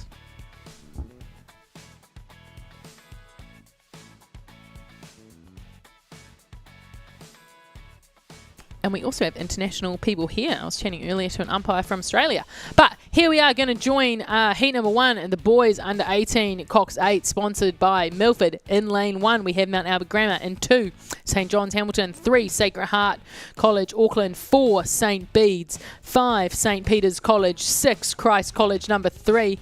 And 7 Auckland Grammar number 2. But it is the boys from St Bede's who did win South Islands. They are currently in the lead. Of course, St Peter's College also in this race placed 3rd at North Islands. But St Bede's have got themselves about a 3/4 of a length lead over Sacred Heart Auckland at the moment. And for this, it is again 1-2 to the final, rest to the rep. St Peter's College just sitting there in 3rd at the moment, but I do recall seeing a very fast finish from them at North Island, so we'll see what happens. Just a little flashback to the girls. It was Waikato Dau heat number 1 with 7:04 and Ringi Ruru heat number 2 with 7 minutes. So, and St Marg's is 7:04, so that'll be a great final there. Very fast crews in that race in the girls. But back to the boys race. It is St Bede's. St Bede's holding about a length lead over Sacred Heart Auckland, who in turn have a bit of a lead over St Peter's College. 1 and 2 through to the A final. The rest to the repecharge. St Bede's are travelling very nicely there. They look very calm. Very calm, but out the front, calm and strong. So they've got themselves onto a nice rhythm that they can just push away and maintain, push away from the rest of the field. As we move through the 1500 metre marker, 500 metres left to go in the first heat here at the boys under 18 Cox 8. Got St Bede's in first, Sacred Heart Auckland in second, and St Peter's College currently in third. So let's see if Sacred Heart Auckland can hold on to their second place, or can St Peter's College sprint up. But it is St Bede's that are just rowing beautifully here. Nice and long and strong is St Bede's. They're just ticking their rate over. Of course, coached by Dale Marr, very experienced coach. So he certainly knows how to get an 8 up and running. And that's exactly what he's done here with this group of young men from St Bede's. As we move through into the final 250 metres, there's St Bede's with a length lead over Sacred Heart, with half a length lead over St Peter's College. But it is St Bede's here. These boys, there they are. They're just lifting their rate a little bit. You see, they're going to go for a little burst towards the end. They want to just move up and have a bit more clearance. It is Sacred Heart currently in second, but a good challenge there coming from St Peter's College. St Peter's College currently in third as we head out to get a bit more of a look of everybody. But St Bede's in their nice bright red row suits, rowing strong into this last 100 metres. Got about 60 metres left to travel, and they are just every stroke just pushing away from the rest of the field. They want it to be known that they came here for first, and that is where they are going to place in the first heat of the boys under 18 Cox 8, with second place going to Sacred Heart Auckland and third place into St Peter's College. So we will be seeing St Peter's College again in the repecharge along with everyone else. So let's see how they all come through the line. Of course, this event, boys under 18 Cox 8, sponsored by Milford, who are invested in you. But there is Auckland Grammar number 2 across the line for fourth, and a fast finishing Mount Albert Grammar and St John's and Christ College. Oh goodness me, very, very fast finish from all of those crews there. And we can see them just getting off the water.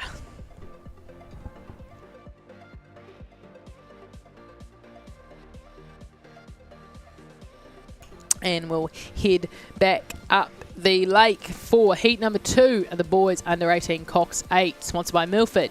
In lane 1, Christ College number 4. In lane 2, Auckland Grammar number 1. In 3, Christ College number 2. In 4, Westlake Boys High number 1. In 5, Christchurch Boys number 1. In 6, King's College 1. And in 7, St Peter's College number 2. Now, Westlake Boys here in lane 4, they did win North Islands, and Christchurch Boys in lane 5, they were third at the South Islands. So let's catch up with this race and see how they're doing. But it does appear to be that crew from Westlake has a good length lead at the moment over Christchurch Boys, who are getting a nice challenge there from King's College. King's College currently in third, about 3/4 of a boat length down on Christchurch Boys. Remember, it's 1 and 2 straight to the final team. But let's go and look at this crew from Westlake Boys. They had a fantastic race at North Islands. They just bided their time, and that about 600 to go really wound it up, and that is where they took the win in that race from the 500 to the 250 to go. But Westlake here, so this race already being in the lead by a length, I'm sure they're just getting onto their rhythm and cementing what they intend to do at the final on Saturday. But here it is, Westlake Boys. They see those nice red swans on their back. We can see the rig that they've got going on there. It is obviously the strongest rig for their particular configuration of rowers. So they're currently in the lead. They've also got those reverse bow-mounted riggers on there too. So they're currently in first with a length and a bit lead over Christchurch Boys, who only just has a length, like a little bit of a lead over King's College. Remember, 1 and 2 into the final. But here is that Westlake crew. Westlake with about 310 metres to go. In the second heat of the boys under 18 coxed 8. So let's just pull out and see where the rest of the field's at as we fly over Christchurch Boys. So Christchurch Boys have held on to their little bit of an advantage over King's College as we move into the final 500, but it was bigger before. Kings have reeled in a few seats, so Kings now only about half a length down on Christchurch Boys. They are vying for that all-important second place, which books you a ticket straight to the A final. Christ College number 2 currently sitting in 4th, with Grammar currently sitting in 5th, but it is this crew from Westlake that have just stretched out with about 600 to go. It seems to be when they push away. Plenty of power on board, and that is when they use it. They set themselves up nicely to just roll into a good wind for the finish. So here is Westlake Boys, but that race for second there is very interesting between Christchurch Boys and King's College. One of them will go into the A final directly, and one will end up in the repecharge. But it is Westlake Boys here. Westlake Boys striding out nicely. Now, the previous heat, St. Bede's did win in a time of 6:09, so let's see what this Westlake crew can do. As we're now well within the last 250 metres, Westlake with 100 metres to go, 100 metres to go in Heat 2 of the boys under 18, coxed 8. But what is really interesting is Christchurch Boys and King's College for second place. But here we are watching Westlake just row beautifully, long and strong. They move it nicely around the finish. No one's ahead, no one's behind as they cruise through the line there. Great work, Westlake, to book themselves a ticket in the A final. Did Christchurch Boys hold on, or did Kings get them? Oh my goodness, I do not know. Both of those crews there through the line together. So one of them into the A final and one into the rep. We will find out in a little bit, but it's Christ College for 4th, Auckland Grammar for 5th. Also into the repecharge. Can't wait to see those results of who got second there, because that was a flyer of a finish from King's College. Really, that second K from Kings was just slowly reeling in Christchurch Boys, but did they get them? I do not know. We will have to wait and see as we watch the final crews cross the line there. So there's King's College number 4 moving through the line. Oh, plenty of crews from, Christ College number 4. Plenty of crews from Christ. Of course, the coaching team there, Henry Smith and Tony O'Connor, very experienced. Very much know how to move an 8 and win an Olympic medal. So you're in good hands there at Christ.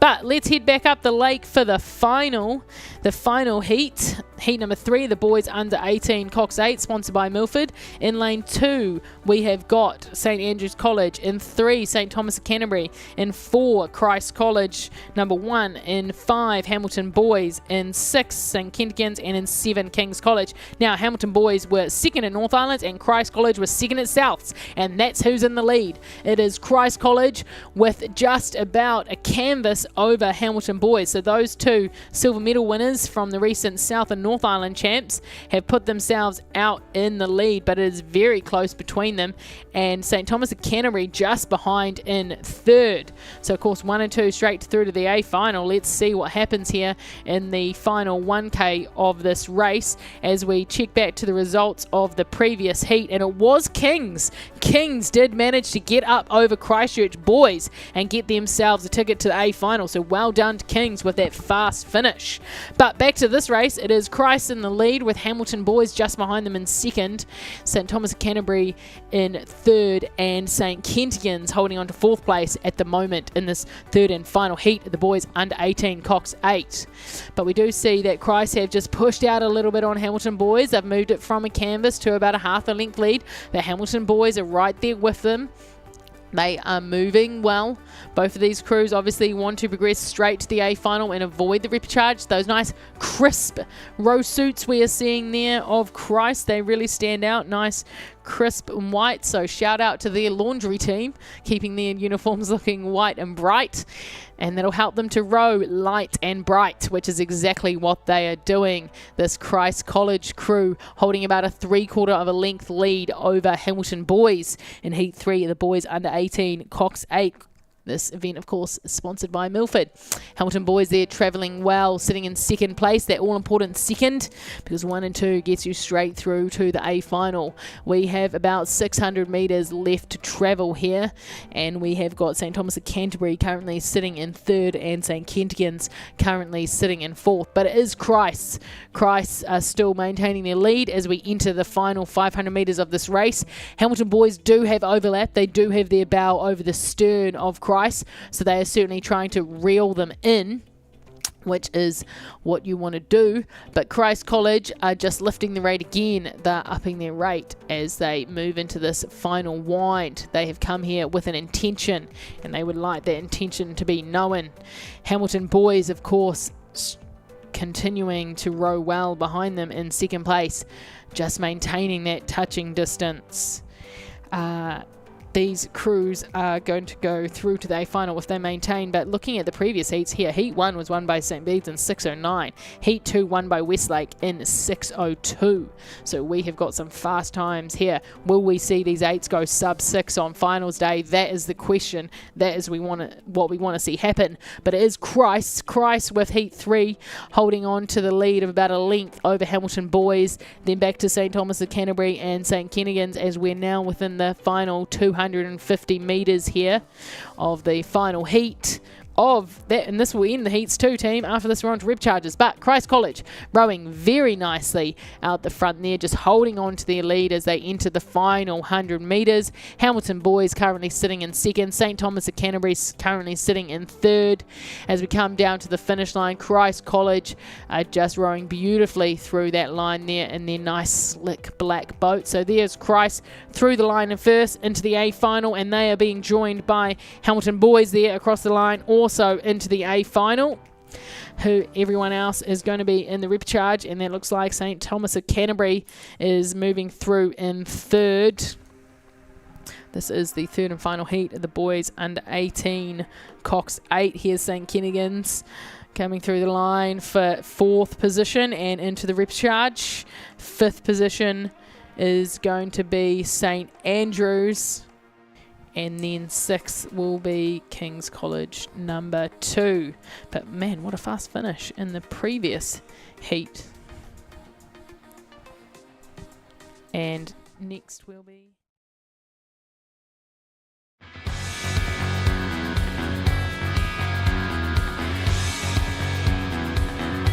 With the 2025 Rowing New Zealand Beach Sprint Champs around the corner in April at Orewa, we speak to David Ballance about the new sport that's creating such a buzz.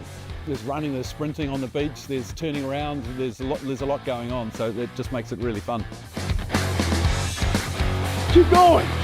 Yeah, it's really just growing. Every time we do an event, we get more participants and more participants. It's really building momentum. If you look around here today, there's people of all different shapes and sizes, ages, juniors through to masters, and that's the exciting part about coastal, the accessibility. As you show up to the beach, the boats are all here for you and you get going. Okay guys, so when the flag drops, the run is going to start from the beach. Yeah, the waves just make it a lot of fun, especially, and then there's that whole thing, how do you punch through the wave going out, and then how do you perhaps wait a little bit and pick up a wave and then accelerate to try and stay on the wave to surf into the beach.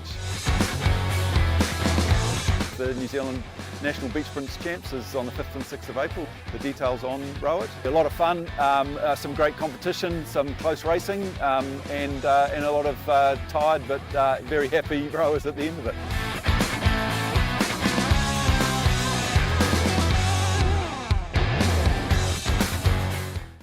Rowing New Zealand pathway continues to evolve and change. We look at the athlete funnel, which takes rowers all the way through to the Olympics.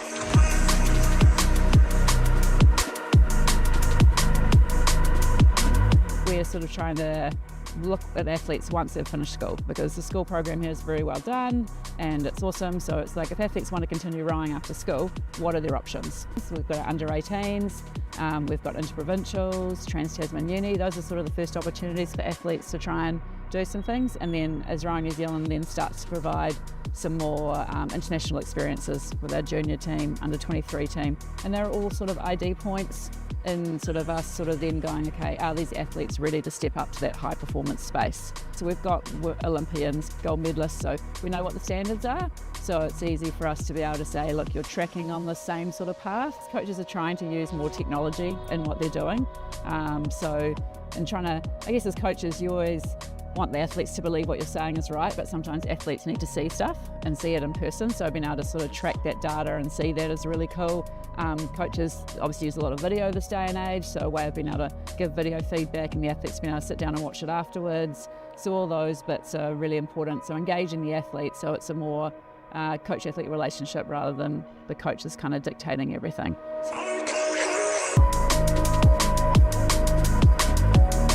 Mahe didn't pick up an oar till he was in his 20s. Like, it's not the kind of thing that you have to do when you're 5. Like, you can pick it up all the way through school, you can pick it up when you're at uni, and that's the beauty of having different entry points into our system as well, which is really important. If you don't make it at juniors, doesn't mean you're not going to be an Olympic champion. He guided our men's 8-2 rowing gold at the Olympics in Tokyo.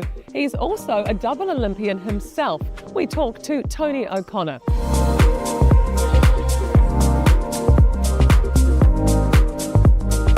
We're talking about communication and coaching. How important is it to communicate in the right way? It's everything, actually. Communication and words and non-verbal communication. I guess it's our magic wand. The way we relate to them will in a huge way affect their relationship with the sport and their love of it, and ultimately their success as well. So I tried deliberately to not use rowing words. We have a rowing language, jargon, and I've never understood why we use it rather than just use the language we speak. For example, when you put the oar in the water, it's generally called the catch. Well, to me, catch is a bit sort of grabby. We don't want to do that. So I call it the entering of the water, or the protection, or the filling up of the blade. I try to be a little bit, Irish, so I try to talk rubbish, but in the hope that one of those words, I'll stumble upon some word that actually resonates with the kid, because everybody learns differently. How do you get through all those teenage brains? Well, you start by saying the same word slowly and repeatedly.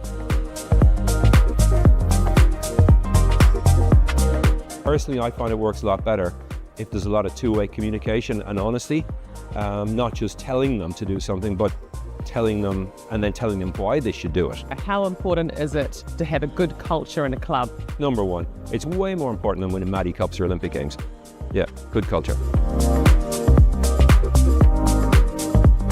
We were very lucky in our group that we had a couple of individuals who were very proactive in that, and it was generally the younger ones who just said, to hell with it, look, I want to win an Olympic gold medal. I think these things can be better. A culture is formed by people, all right? And people will forget what people said, people will forget what others did, but how you make someone feel, you'll remember that for the rest of your life.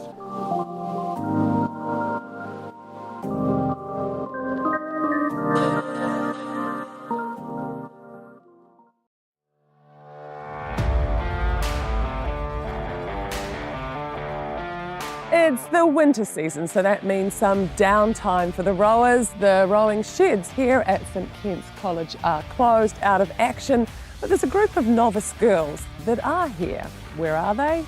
Let's check out the gym.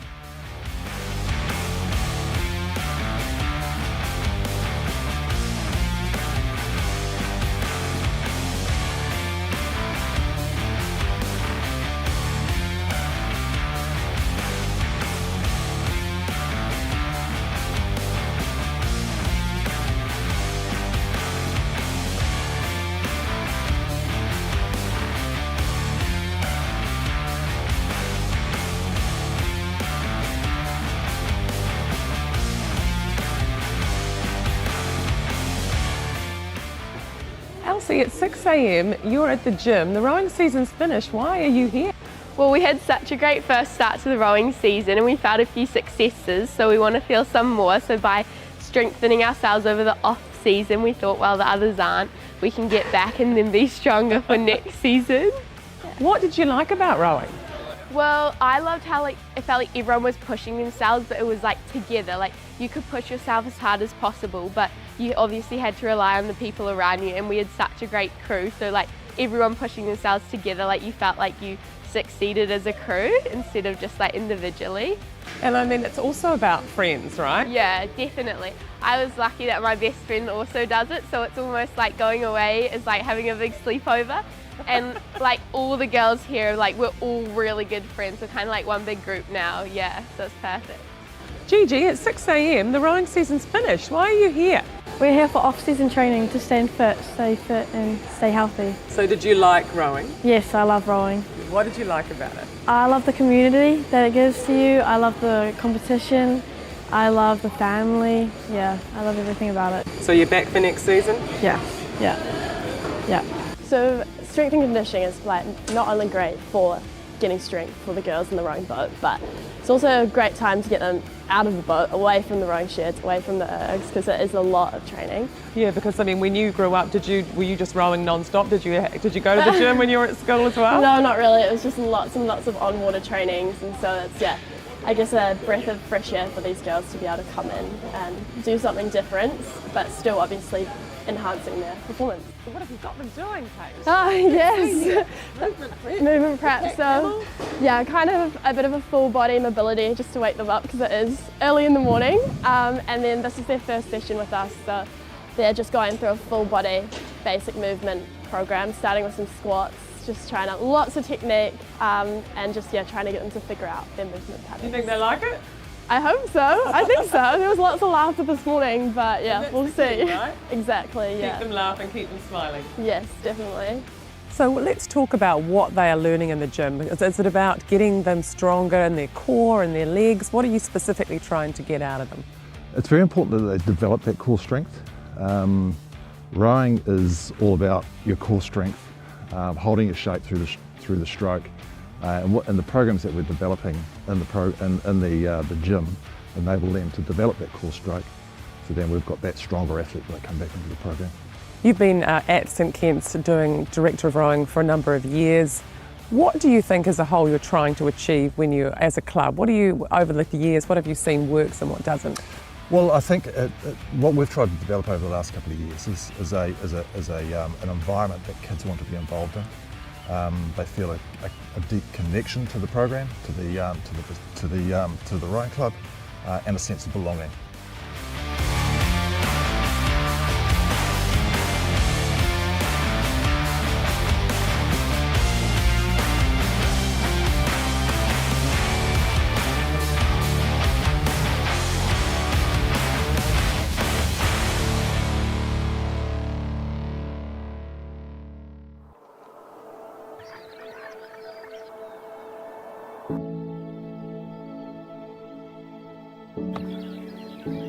I've been involved in rowing all my life, been with the Avon Rowing Club. I held all the positions in the Avon Rowing Club and CRA.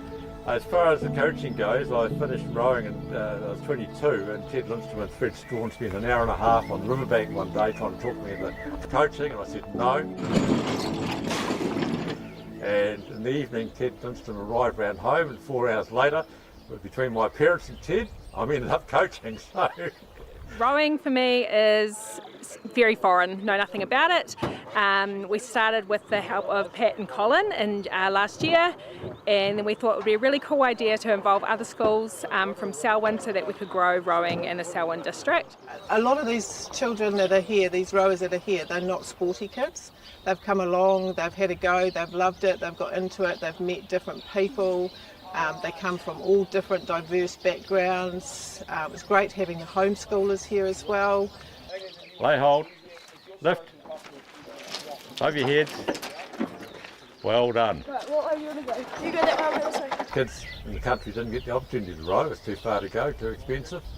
So we're doing it on the cheap. Avon gave us all these old boats. Fella gave me a quad and And Burnside High gave me another quad, and we've got second-hand oars. As an ex-rower, I always talk about rowing with my daughter, so she's always been interested. And as soon as we heard that Selwyn rowing was starting up, she was like, I'm in. And she's loved it. She's absolutely loved it every step of the way, even falling out of the boat twice. How good is that? It's amazing.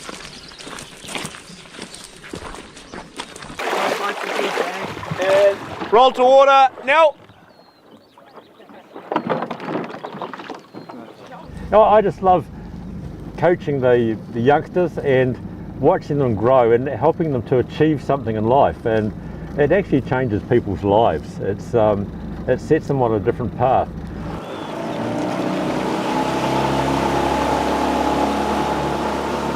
Idea, keep that pressure on, that's good.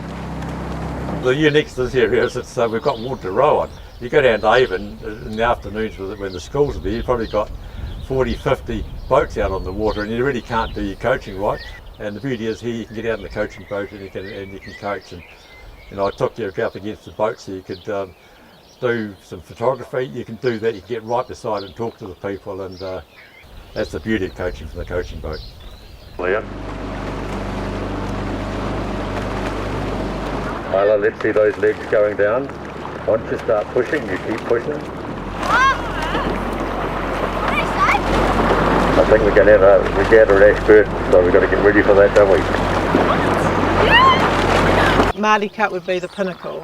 That would be the opportunity to actually get out there and make the Selwyn schools a place to be, to stay at. We have a lot of children that leave to go to town schools, but because we can offer such an elite sporting opportunity, we're hoping that this will help students stay in the area rather than go to town schools. We're very, very lucky to have parents that want their kids to try something different and to come in and give them the opportunities. We have an amazing committee put together of about 15 parents from across the high schools as well.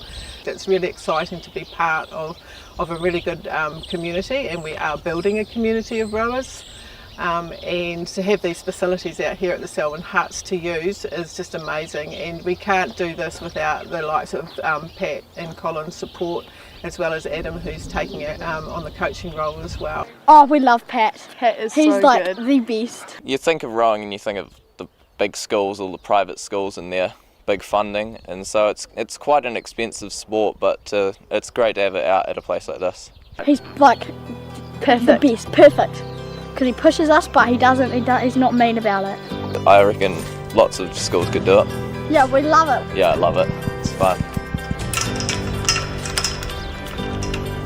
Lock, finished.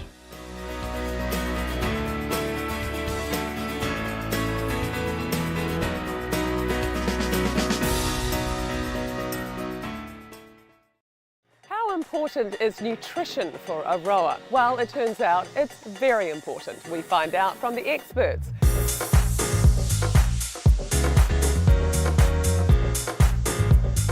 Some of them probably don't realise how much they need to eat, particularly because they train so much as well, and they can be out on the water for quite a long period of time. And if they're younger and they're growing as well, or they're doing other activities, it just adds on actually how much you need to fuel. Yeah, nutrition, incredibly important for fueling our athletes. And actually about 6 years ago, there has been a change in the nutrition in Wellington Girls, and we really saw that change resulted in happier athletes, more resilient, we had fewer injuries, less illness, and then of course we've had increased performance as well, which has been really great.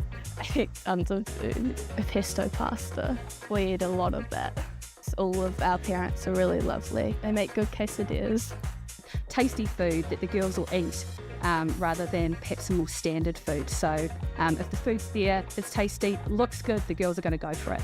As a parent, I always, at home, getting the nutrition sorted out is really important, because without the right fuel, you can't row to your potential. Cream rice? Yeah, very good. Yeah, one of your favourites. Nice, good recovery. Yep. What to eat? The food is absolutely lovely here. Yeah, it's a pizza split half and half pepperoni, half ham and cheese.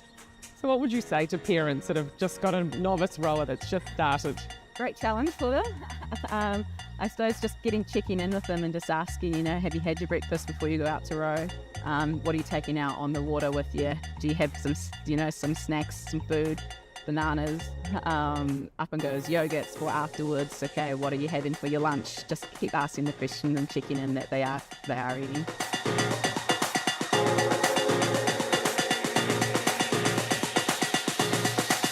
How's the Milo, fellas? All good. Amazing. Yeah. Lovely.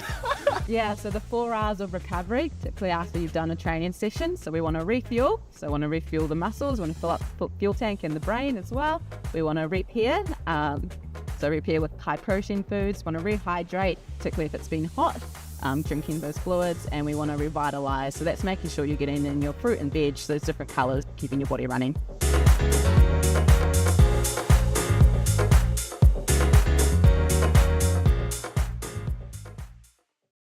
Under 18s, the Maadi Regatta is extra special. It's the last time they'll represent their high school and be part of a school crew.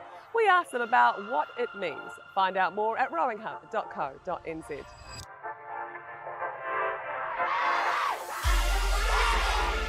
For us, going to Maadi is like a senior privilege, so I don't know, it just feels weird that that's kind of like my last one, especially with these girls, yeah. Eve, your last Maadi Cup. What do you think about that? It's kind of weird, end of an era, but it's so exciting to finish it off, hopefully finishing on a high as well. Yeah, it's a bit sad to be honest. Just a lot of great memories there over the past couple of years. I love Maadi because it's an opportunity to see other places, row other places and meet new people.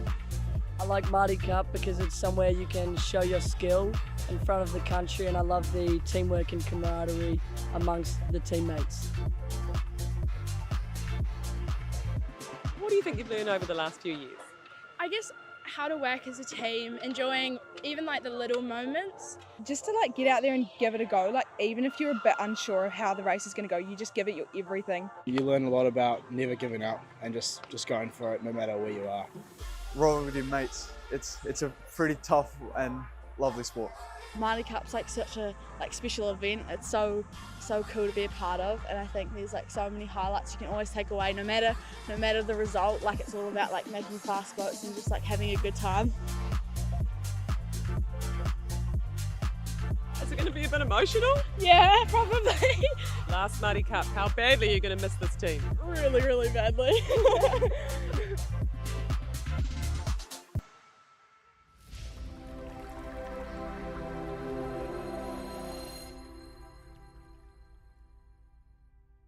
At Milford, we understand it takes dedication, teamwork and commitment to the long term to achieve outstanding results, and we are proud to be investing in the rowing champions of tomorrow. Official Livestream partner to Rowing New Zealand. Milford, invested in you.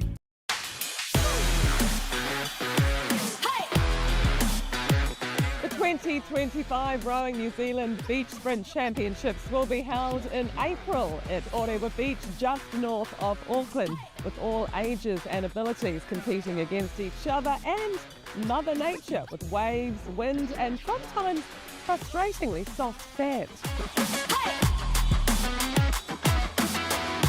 We started for the sprint on the way back. The steering's going to be hard though. I think they're going to battle those first few 100 metres out there. So we'll have a bit of fun at the least. Rowing in the ocean is a new level of intensity and excitement. With interest in the sport growing, it's been added to the 2028 LA Olympics. When you've got a 1 metre wave that decides it wants to pick up your boat, there's not a lot you can do when a wave wants to do that. The 2025 International Beach Sprint Champs will take place in Rio, so the Nationals in April will be where selections begin. I think it's an awesome sport. It's I like to call it the BMX of rowing. It's new, it's exciting, there's a lot that can happen. A lot of it is luck, but it's definitely something that is going to be an amazing sport for the future.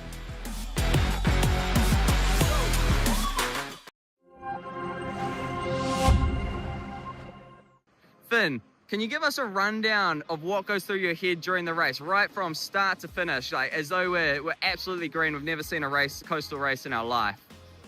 Well, the first thing for me is trying to keep calm because it's very quick and you don't want to get too flustered or you can kind of screw your race up. So trying to stay calm while also being like really on the ball.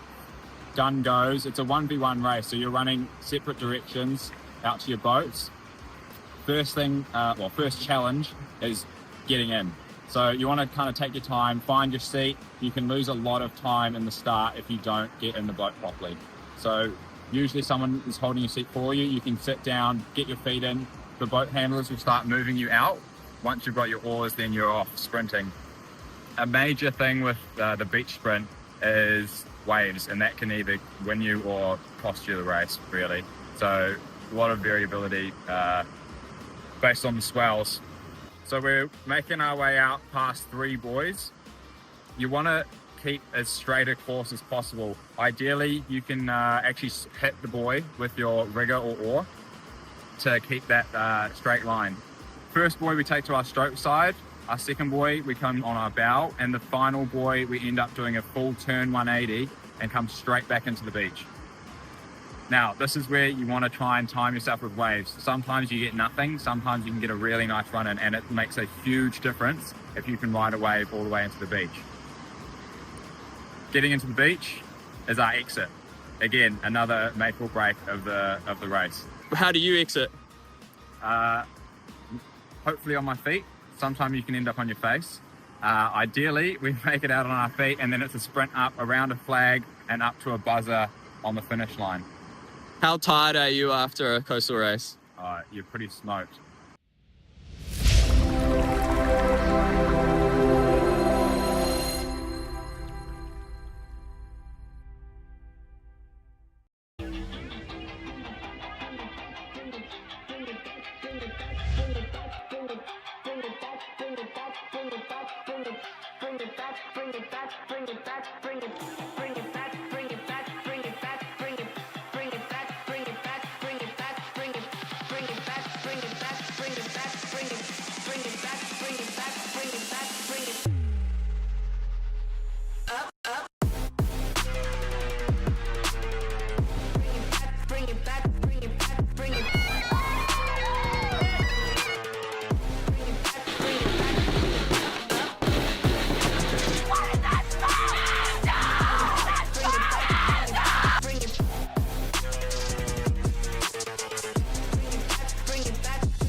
And welcome back to this fantastic production here from Altitude HD.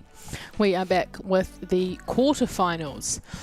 Some quarterfinals. So it'll be quarterfinal 1 of the boys under 17 single. So in lane 1 we've got Cambridge High School, in 2 Francis Douglas, in 3 Hodeki Plains, in 4 Wellington College, in 5 Marlborough Boys College, in 6 Dunstan High School, and in 7 Garin College. So for the people that have figured it out, a quarterfinal, there's 4 of them. There's going to be 4 quarterfinals, and 1, 2, 3 and 4 from each race will progress to the semi-final, while 5 and 6 progress into the C final, and 7th will end up in the D final. Now in this race, Wellington College, lane 4, Harry Kavanagh, he did have quite a fast time in the heat. He did a 7:32. He was the 4th fastest time from the heats, so we'll expect a fast race from him, along with Aidan Bennett in lane 5. who did a 7:30. So only 2 seconds between those two in the heats. So we'll see what happens here in the first quarterfinal of the boys under 17 single sculls. Of course, this event is sponsored by Laszlo Boats. But a fast start here from lane 5. That is Marlborough Boys College Aidan Bennett, who did have one of those faster times in the heats. And hot on his heels, it is possibly lane 3, Hodaki College. Cameron Churchill there with a fast start.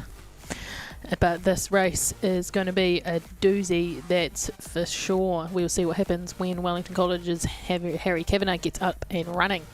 So look at this lovely shot here that our drone driving team is producing for us. We can see all the crews nicely in this race. Of course, our drone drivers, all ex-rowers themselves, so they know what they want to see in a picture. So that is why our pictures are so nice here. So beautiful.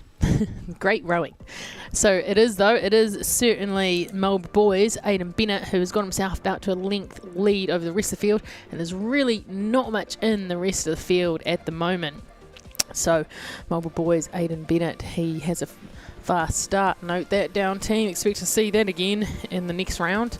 But this is quarterfinal 1 of the boys under 17 single scull. And of course this event sponsored by Laszlo Boats, because if you do win a final of the boys under 17 single scull, you do get a boat.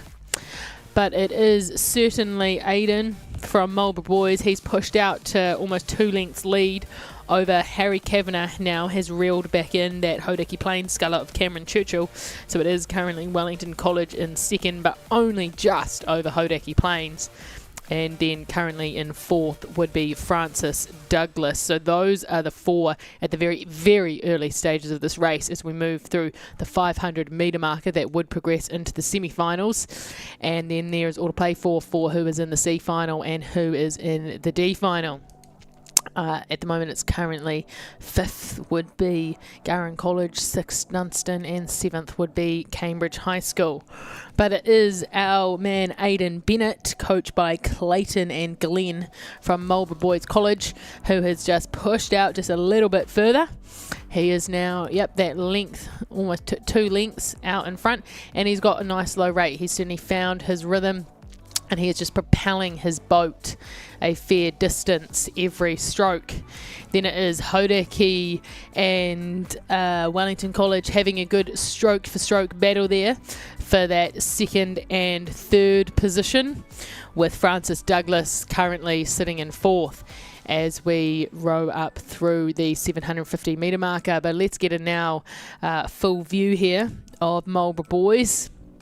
So Marlborough Boys College there currently sitting in 1st of this first quarterfinal for the boys under 17 single scull. And we're having quite the tussle there for 2nd between Wellington College and Hodaki, but it is Wellington College at the moment with just maybe a quarter of a boat length just over Hodaki. But it is Marlborough in the lead. 4th at the moment, sitting with Francis Douglas, and a good tussle here for 5th and 6th in the outside lanes between Dunstan High School and Garran College, with Cambridge High currently sitting in 7th. But certainly Aidan Bennett from Marlborough Boys is just stretching out. He's just stretching out his lead with every stroke, rowing beautifully here, as Harry Kavanagh just starts to pull more into 2nd place over the 3rd place Hodaki Plains sculler. As we are just about to move through the 1k marker, so we're now into the 2nd half of this race, and this is certainly where we want a nice strong 3rd 500 to give us a good platform to springboard us into that final 500 sprint. But Aidan Bennett from Marlborough Boys, he can just maintain what he's doing, because you would like to win this. Although the top 4 progress to the semis, winning is going to give you a centre lane and also help you a little bit as you move forwards into the semi-finals. But it is Aidan Bennett here. He's got a nice about 4 lengths boat lead over Harry Kavanagh from Wellington College. Harry has about half a length lead over Hodaki Plains. So Cameron Churchill certainly putting in a good fight there. And 4th place still sitting with Francis Douglas College, Hamish Perry. So those round out the top 4. But it certainly is here second place. Harry Kavanagh is managing to just push up over Hodaki at the moment as we move through the 12:50 metre marker. So you see every stroke Harry seems to be getting just another half inch, but Cameron there from Hodaki is putting in a really good fight to hold his boat where it is. Harry there will just pull out, get a look at Marlborough Boys. He seems to have stretched out a little bit more, so he had a fast start and he has just continued that fast boat speed through, so he certainly is working at his top speed here.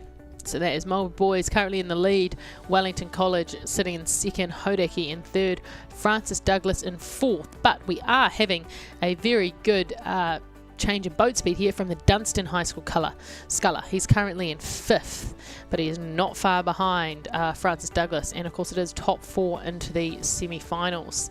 So that is what that Dunstan sculler is trying to do. He's trying to push himself up into the top 16. This of course is the top 32. But it is certainly Marlborough Boys out with the lead. He started the race strong and he looks like he intends to finish it strong with about a 4-length lead over Wellington College, then Hodaki, but that fourth place is starting to become a little bit more interesting as Dunstan High School pushes up on Francis Douglas. Francis Douglas got a nice fast start. He really went with these faster scullers here, but it is that Dunstan High School sculler that seems to have the momentum behind him at the moment as he reels him in. So we will see what happens in the final stages of this race with that all-important fourth place position and final spot in the semi. But it looks like the top 3 are certainly making themselves known, so we're still going with Marlborough in first, Wellington in second, and Hodaki in third. But what a battle we're having between Francis Douglas and Dunstan for fourth as we now move into the final 250 metre marker.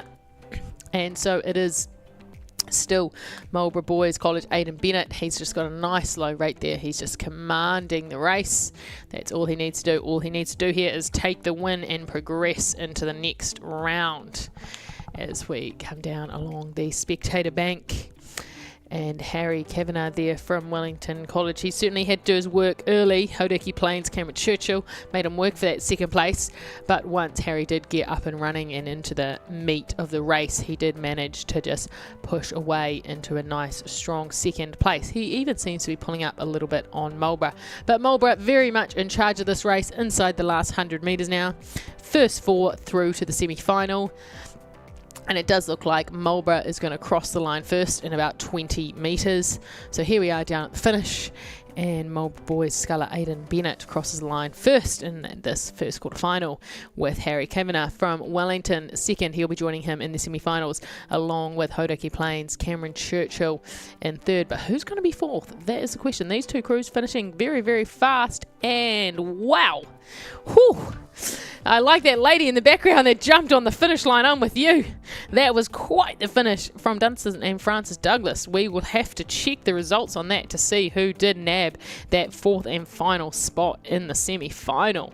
But what a race that was. Now we're going to head up the lake for quarterfinal 2 of the boys under 17 single in lane 1, Te Awamutu College in 2, New Plymouth Boys High School in 3, Christchurch Boys High School in 4, Whakatane High School in 5, Motueka High School in 6, Lindisfarne, and in 7, Onslow College. So let's join this race about halfway and see who's out in the lead. It does appear to be lane 4, Whakatane High School, Ash Schultz. He is a very accomplished sculler. So not surprised at all to see him out here in the lead with Motueka High School. Murdoch Smith currently in second. Third place would be sitting with Lindisfarne at the moment, and fourth Christchurch Boys High School, but only just over New Plymouth Boys High School. And then back to Te Awamutu. So we will see what happens between that fourth and fifth. As we saw in that previous race, fourth and fifth place was quite a race and also a very important one as top 4 into the semi-finals. But it is Ash Schultz from Whakatane High School here out with the lead, about a 3-length lead at the moment over Motueka. And as we are now in the second half of the race and quarterfinal one, the previous race, 4th place, it was Dunstan. Dunstan did manage to just get that up over Francis Douglas there. So fantastic sprint the Dunstan Sculler had to get himself in the semi-final. Francis Douglas will be in the C final. But back with this race, it is Ash Schultz from Whakatane we're seeing there in the nice yellow row suit with a big black stripe across the middle. He looks very cool, calm, collected. He looks like he's having a great race there. He's very stable in his boat. He certainly knows how to row it. There's a slight breeze on the water, but nothing too much, nothing that Ash can't handle. He's a very confident sculler, and you can just see that in the way that he just he releases his blades from the water, allows the boat to run, and goes for his next stroke. So Ash Schultz there of Whakatane out in the lead here of quarterfinal 2 of the boys under 17 single sculls, and he's just rowing beautifully. He certainly knows what to do, does Ash. Second place currently with Motueka and third with Lindisfarne, but a good race for 4th between Christchurch Boys and New Plymouth. As we enter the last 500 metres here, Ash out in front from Whakatane. Second, it is looking like it's still Motueka, but very close between Motueka and Lindisfarne. For second and third and fourth, it is New Plymouth Boys High School has pushed himself away from Christchurch Boys in that third 500. So he has really done a good bit of work there to push himself into that 4th and final semi-final qualifying spot at the moment. Still 500 metres to go. Of course, anything can happen, but let's get a good look here at Lindisfarne and Motueka, 2 of the smaller school programs, but it's fantastic to have them. We're now at 160 schools at this event, which just means that our sport of rowing is reaching more and more people, which is what we want to see. We've got a great environment here, we've got a great community, and the more kids that we can get involved in the sport, the better in my book. But it is these 2 here from Lindisfarne and Motueka that are currently travelling well. Motueka in second and Lindisfarne in third, behind Whakatane High School out in first. And this is the current order for the second quarterfinal for the boys under 17 single sculls. So here is Motueka, Murdoch Smith, currently holding on to that second position.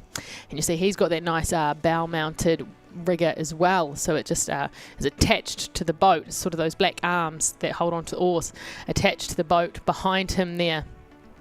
And that's quite a more modern design that people like these days. But it is Whakatane High School Ash Schultz as he cruises towards the finish line. Doesn't need to do anything too fancy.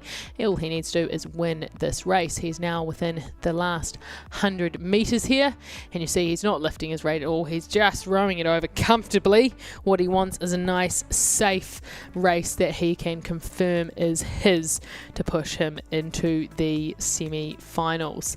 We're about 30 metres from the finish line here, as we see Whakatane High School just allow the others to get a bit closer to him because he's got plenty of room to hold them off. So there is Whakatane through in first. Second is going to be Motueka High School. Oh, third and fourth. We had a great row there from that New Plymouth Boys High School boy and Lindisfarne. Well, they're both third and fourth, so they're both into the semi-final. Not sure which way round, but they're both into the next round, and that all that is that matters at this stage.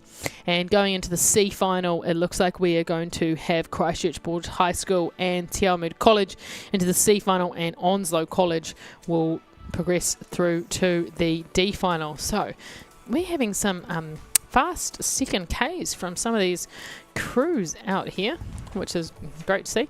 But now let's head up for quarterfinal 3 of the boys under 17 single scull. So in lane 1, St Peter's College. In 2, St Paul's Collegiate in under 2. In 3, Nelson College. In 4, Wakatipu High School. In 5, St Paul's Collegiate number 1. In 6, Takapuna Grammar. And in 7, Gisborne Boys High School. So 2 St Paul's Collegiate crews here, so they'll know each other very well. But at Wakatipu High School, he certainly had one of the faster heats after the heats there. He had a time of 7:29 in the heats, but St Paul's Collegiate number 1, George Benjamin, he actually had the fastest time in the heats, 7:23. So the race between these two will be interesting, but it is lane 5 there. It is George Benjamin from St Paul's Collegiate, coached by Charlie Rogerson and Bruce Jones, who is currently in the lead. And of course, he did have the fastest time in the heats, so it is good to see him backing that up here as we are about 750 metres from the finish line. So it is currently sitting with St Paul's Collegiate in first and Wakatipu High School in second. They have got quite the lead on the rest of the field. Third at the moment is the sculler down in lane 1, St Peter's College, but let me tell you, that race for that fourth spot is going to be very interesting. At the moment it's Nelson College, but right there is St Paul's number 2, Gisborne Boys and Takapuna Grammar. So that race there for fourth is going to be very interesting as we get to the final stages of this race. But let's have a little look at the leaders. So it is St Paul's Collegiate George Benjamin in the lead over Wakatipu High School Charlie Manser currently in second as we enter the fourth and final 500 metres of the race.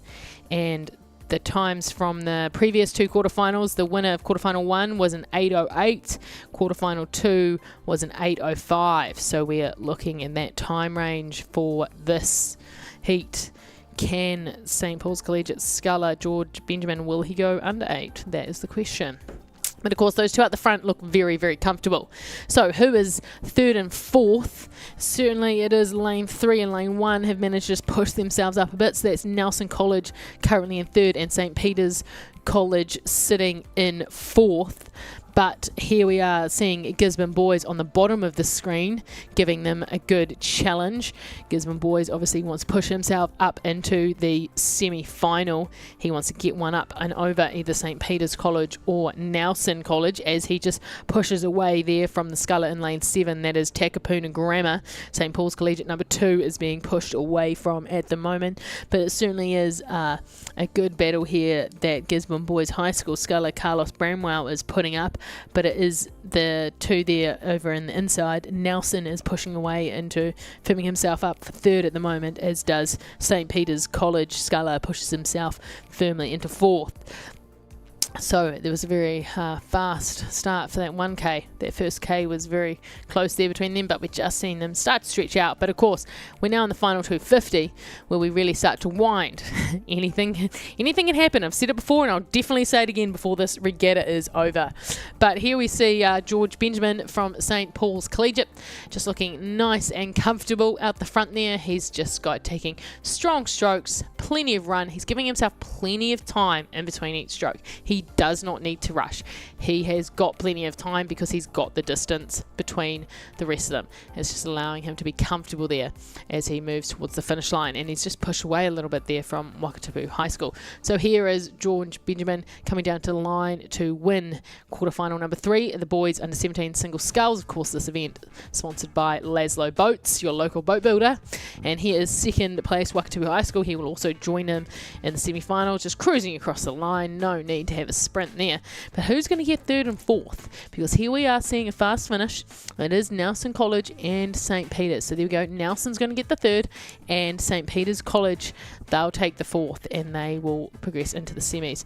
And looking like the two on the outside there, Takapuna Grammar and Gisborne Boys will be in the C final, with St Paul's Collegiate number 2 in the D final.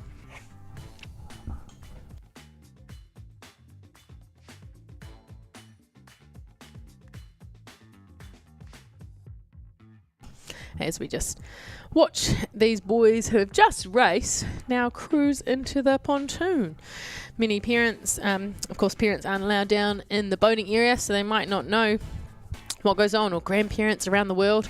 But now you know that is how we get on and off the water, these nice pontoons that the team from KRI put out there to make sure the regatta happens. Of course, big shout out to the volunteers. We wouldn't be able to have this regatta without them. And the really fun umpire exchange happening between some New Zealand and Australian umpires. We've got some of ours over at the Aussie Nationals and some of theirs here. Had a lovely chat with one of the Aussies earlier today. So that is great to see us all learning off each other. But here we are heading up to quarterfinal 4 for the boys under 17 single sculls. And in lane 1 we have Ashburton College, in 2 John McGlashan, in 3 Odomodai, in 4 Tauranga Boys, in 5 St Kevin's, in 6 Glendowie, and in 7 Aotea College. So let's see who is in the lead. It is lane number 4. Lane number 4, Tauranga Boys, Tyler Nelson. He has pushed himself up to an early lead. Second would be sitting with the Sculler from Odomodai, but only just over St. Kevin's, currently sitting in third. And fourth, Ashburton College, but not by much over Aotea College. So 1, 2, 3, 4 into the semi-final. And the St. Kevin's College Sculler here, he did have a decent time. He did have a decent time in the heats there. He was 5th fastest, but it seems that some others are going faster today. But here we are seeing the leader. The leader is Tauranga Boys College, Tyler Nelson, coached by Richard G and Nicola Austin. Has a nice 4-length lead. He's keeping it light and bright. He's just ticking it over. He certainly wants to dominate this quarterfinal to let everyone know how fast he is as we approach the 1500 metre marker there. So we now have 500 metres left to travel in this 4th and final quarterfinal. The boys under 17 single scull that is currently being led by Tauranga Boys. Now, if we just check out the times from the quarterfinal 3, we did go sub 8. George Benjamin, he has now the fastest time there from these quarterfinals, 7:58. So George Benjamin is certainly putting a target on his back that the sculler here from Tauranga Boys, Tyler Nelson, is aiming for right now. As we have about 350 metres left to go of this 4th and final quarterfinal, it is Tauranga Boys holding the lead with Odomodai in 2nd, St. Kevin's in 3rd, and Ashburton currently in 4th.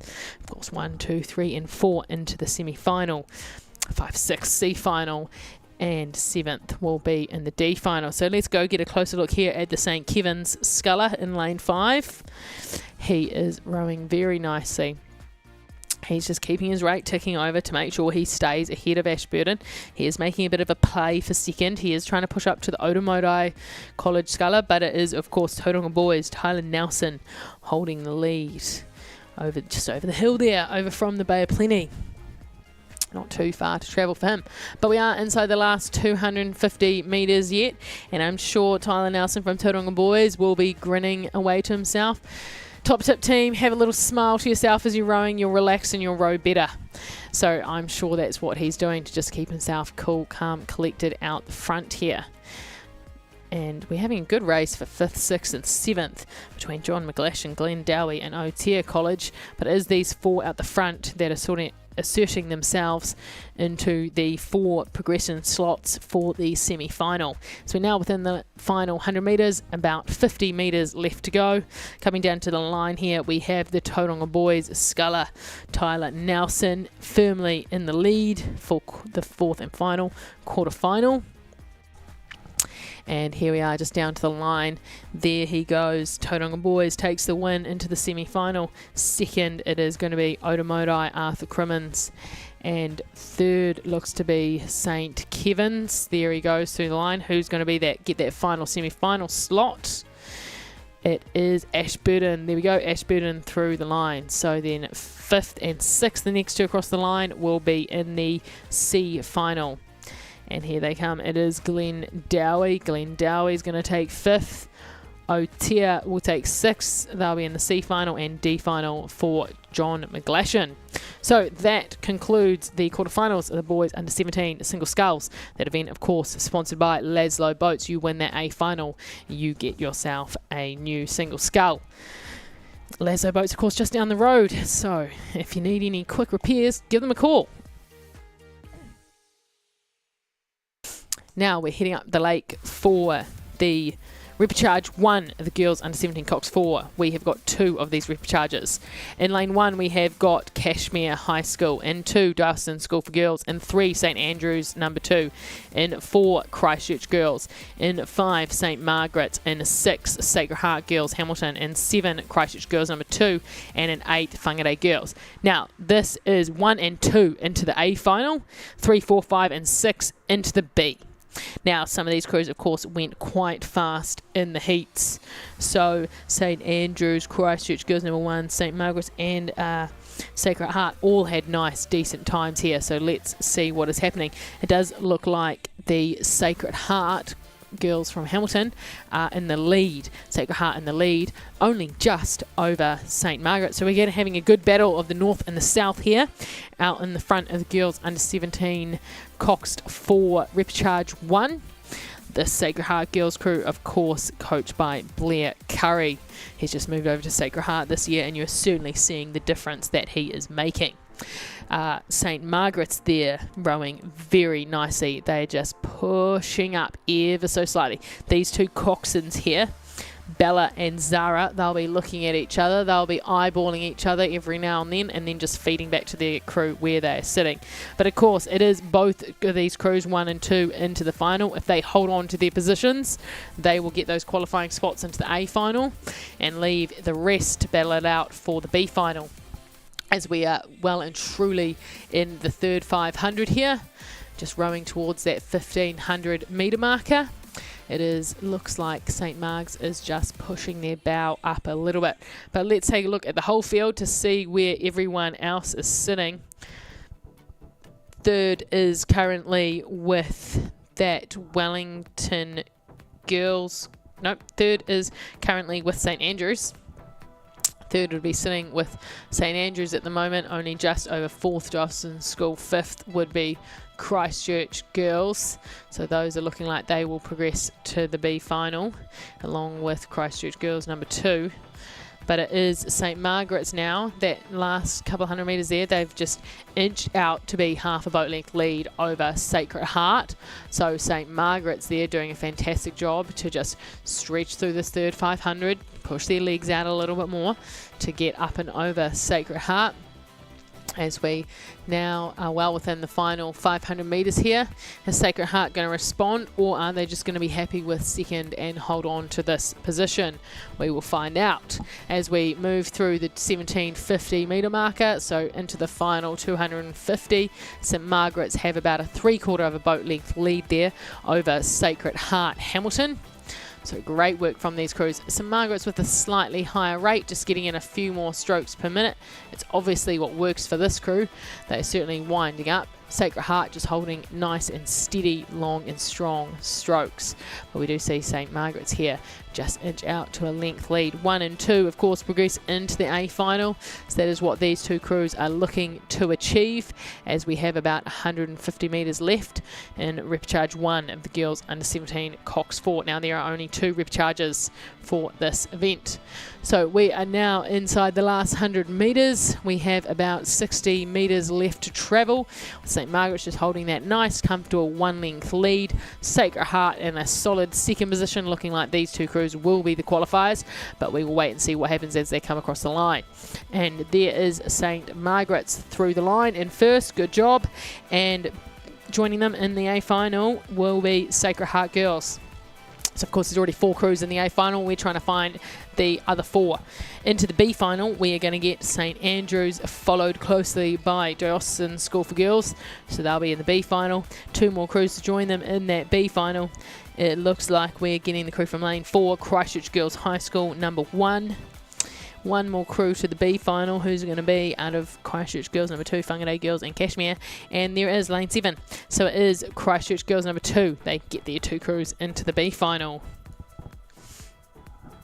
And let's see what happens in the second repcharge of the girls under 17 Cox 4. This event, of course, sponsored by Defence Force Careers. If you're looking for that, go and check them out. They've got a tent here. But in lane 1, it is St Kentigans. In lane 2, Waikato Diocesan number 2.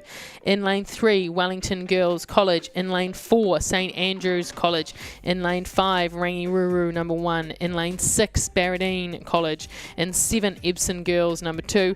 And in 8, Wellington Girls. So fast times from the heat came from the crews from St Andrews, Rangi, Barradine and Wellington Girls. Let's see what happens here though. It is currently the crew in lane 6 that is in the lead. Ooh, or is it the crew from lane 4? Very close there. So it's very close between St Andrews and Barradine at the moment. Those are those 2 crews out in the front. Third place currently sitting with Wellington Girls College. Again, another fast time from the heat. Will they be able to push up and get one of those all-important spots in the A final, or will they be in the B final? Let's find out as we see what happens in this second half of this race. But it is certainly that crew from St Andrews currently sitting in first. They have got only about 3/4 of a length over Barra, who only have about a canvas over Wellington Girls. So very close here in this second repechage. Might I remind you, top 2 into the A final. If you're third, you're in the B. So quite the race we're going to see here between Wellington Girls and Barradine College. But is this crew here from St Andrews that are holding on to the lead? A nice strong lead at the moment. Not much of a lead, but it's all you need. A win's win. So St Andrews there with that nice cross on their blades. Very easy to spot. Love a very definitive blade or row suit. It makes it easy for us all watching. Of course, with the 160 schools here now, any new schools, you've got to be inventive in your new uniform, but I love to see it, you know. Love to see those exciting row suit designs. But it is St Andrews holding on to the lead. Second place is very close is second place here at the moment with about 600 metres left to travel. It does look like that crew from Wellington Girls is managing to just hold on to that length lead over Barradine. So that means they have just pushed through them, because a moment ago Barradine was in second, but now it is Wellington Girls. So Wellington Girls have just pushed through in that third 500. They've got a strong third 500, but let's see what kind of a wind Barradine has on them. But it is St Andrews. St Andrews still with that sort of 3/4 of a boat length lead at the moment as we enter the final 500 metres. Fourth place currently sitting with the crew in lane 1, St Kentigans. And fifth with Rangi Ruru. But the real race here is on for second, because 1 and 2 are in the A final. So St Andrews, if they continue what they're doing and hold on to first, they'll be happy with that. But we are seeing a good push here from Barradine as we get a nice response from the crew. We're going to go check out Wellington Girls. But here, let's look at the leaders. St Andrews. St Andrews just now a length lead in this second repechage. Of course, 1 and 2 into the final. So we've already got 6 crews in the A final, and this race is going to find us our final 2. That is what this repechage is for, to find the final 2 crews of the A final, and then also define the final 4 crews of the B final. But is this crew here from St Andrews just rowing nice and long and strong towards the finish line? We're getting a fantastic 360-degree view of them from our drone drivers here at Altitude HD, all of course X-Roads himself. Once you start the sport team, you will never leave, but that's the beauty of it, because it is all of us that stay, that drive it for the next generation. So here we see St Andrews with about 3/4 of a length lead over Wellington Girls. So Wellington Girls have certainly seen that Barradine was charging at them and made a good response there to push out to be about a length lead over Barradine. So Wellington Girls really wanting that second spot into the A final. But it is still St Andrews. They've had that lead from the halfway point, and they have held it as we come down to the finish line. Top 2 into the A final. It is going to be St Andrews and Wellington Girls College there. Barradine will be into the B final, one of the fast crews there into the B final. And who's going to join them? 4th, 5th and 6th. It is going to be Rangi and Wellington Girls number 2 and St Kent in no particular order there. Those 3 came across the line together, but all in 4th, 5th and 6th. So B final for them. And that we now have got our finals sorted. So we now know who is in. That's the first event that we have full finals locked and loaded, ready for Friday morning. It's getting exciting, team, as we move through the week. It's only day 2. We've got 4 to go, but it is getting exciting. Now let's head up for repechage 1 of the boys under 15 double sculls. This event is, of course, sponsored by Accommodation Rental Solutions, reliable property management solutions in the Waikato. And it does look like the crew in lane 5 is in the lead, Wakatapu High School. Now there is 2 repechages for this event, and it is 1, 2 to the A final, 3, 4 and 5 to the B final. So in lane 1 we've got Westlake Boys, 2 St Andrews College, 3 Maclean's College, 4 Tauhara College, 5 Wakatipu, 6 Tauranga Boys, 7 Rotatuna High School and 8 Scots College.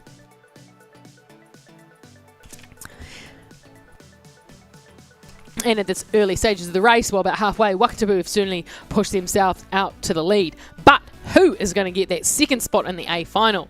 I would not guess, because, wow, there is about 6 crews lined up across the lake at the moment for that. Certainly that crew there from McLean's might just have their bow ahead, but hot on their heels is the crews either side of them, St Andrews number 2 and Tauhara College. So those 3 would be currently sitting in the 2nd, 3rd and 4th, but right there Rotorua High School is certainly in a strong 5th. So we'll see what happens as we get into the closing stages of this very exciting race. That is Repcharge 1 at the boys under 15 double sculls. Of course, under 15, a little less experienced, so a little more exciting. But here we see Wakatipu High School getting out to a nice, strong lead. They have certainly made their intentions known in this event. And Wakatipu High School did have one of the faster times from the heats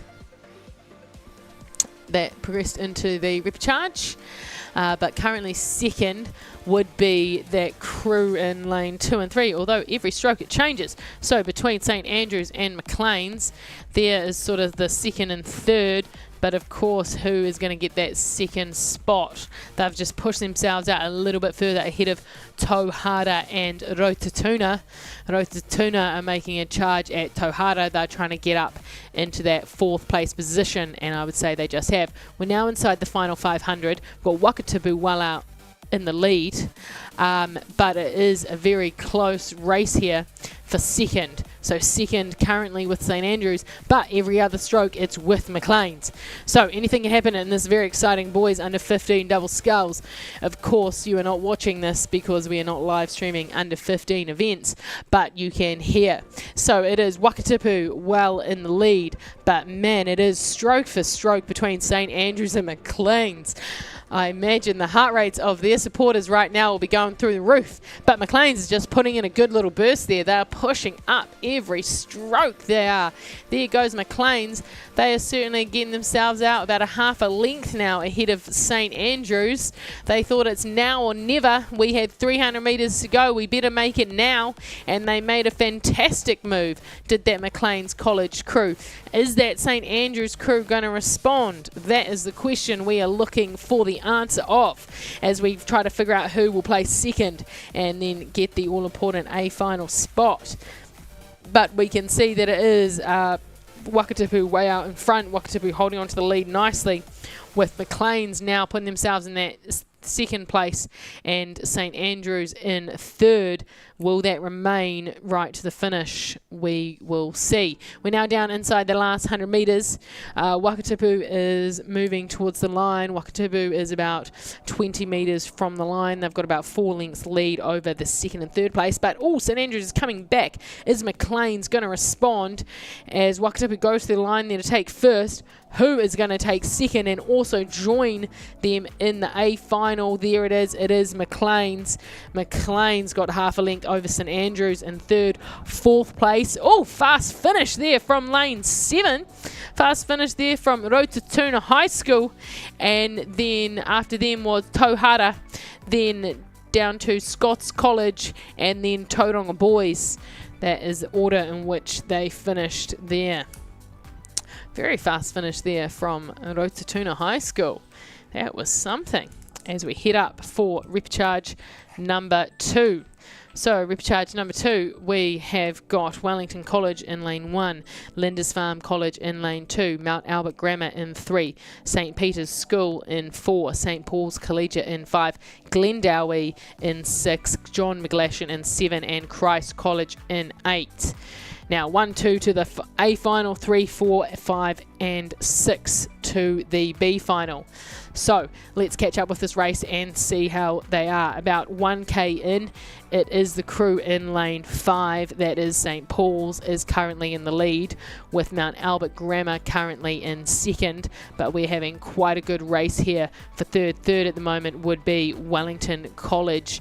4th would be Glendowie, 5th as St Peter's, 6th John McGlashan, 7th Lindisfarne. That is how they're currently placed at the 1K marker. Of course, 1 and 2 into the A final. But let's see how they all are doing. So out in the lead is definitely St Paul's. St Paul's have certainly pushed themselves up right there, but as we come down to the 12:50, they're getting a good challenge from the crew from Mount Albert. So those two crews are in those current qualification spots for the A final. But of course, with 750 metres to go, anything can change.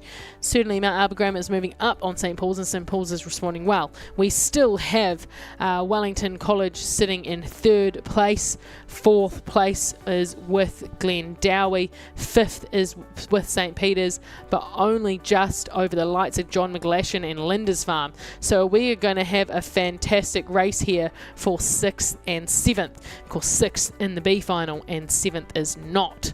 So we see the John McGlashan crew there moving up, trying to push up over St Peter's and bringing with them Lindisfarne. But at the front, it is St Paul's. St Paul's sitting in 1st. Mount Albert Grammar sitting in 2nd, Wellington College sitting in 3rd, and Glendowie sitting in 4th. So at the moment, we have got the likes of St Paul's and Mount Albert Grammar wanting to move into the A final as we move through the 1500 metre marker.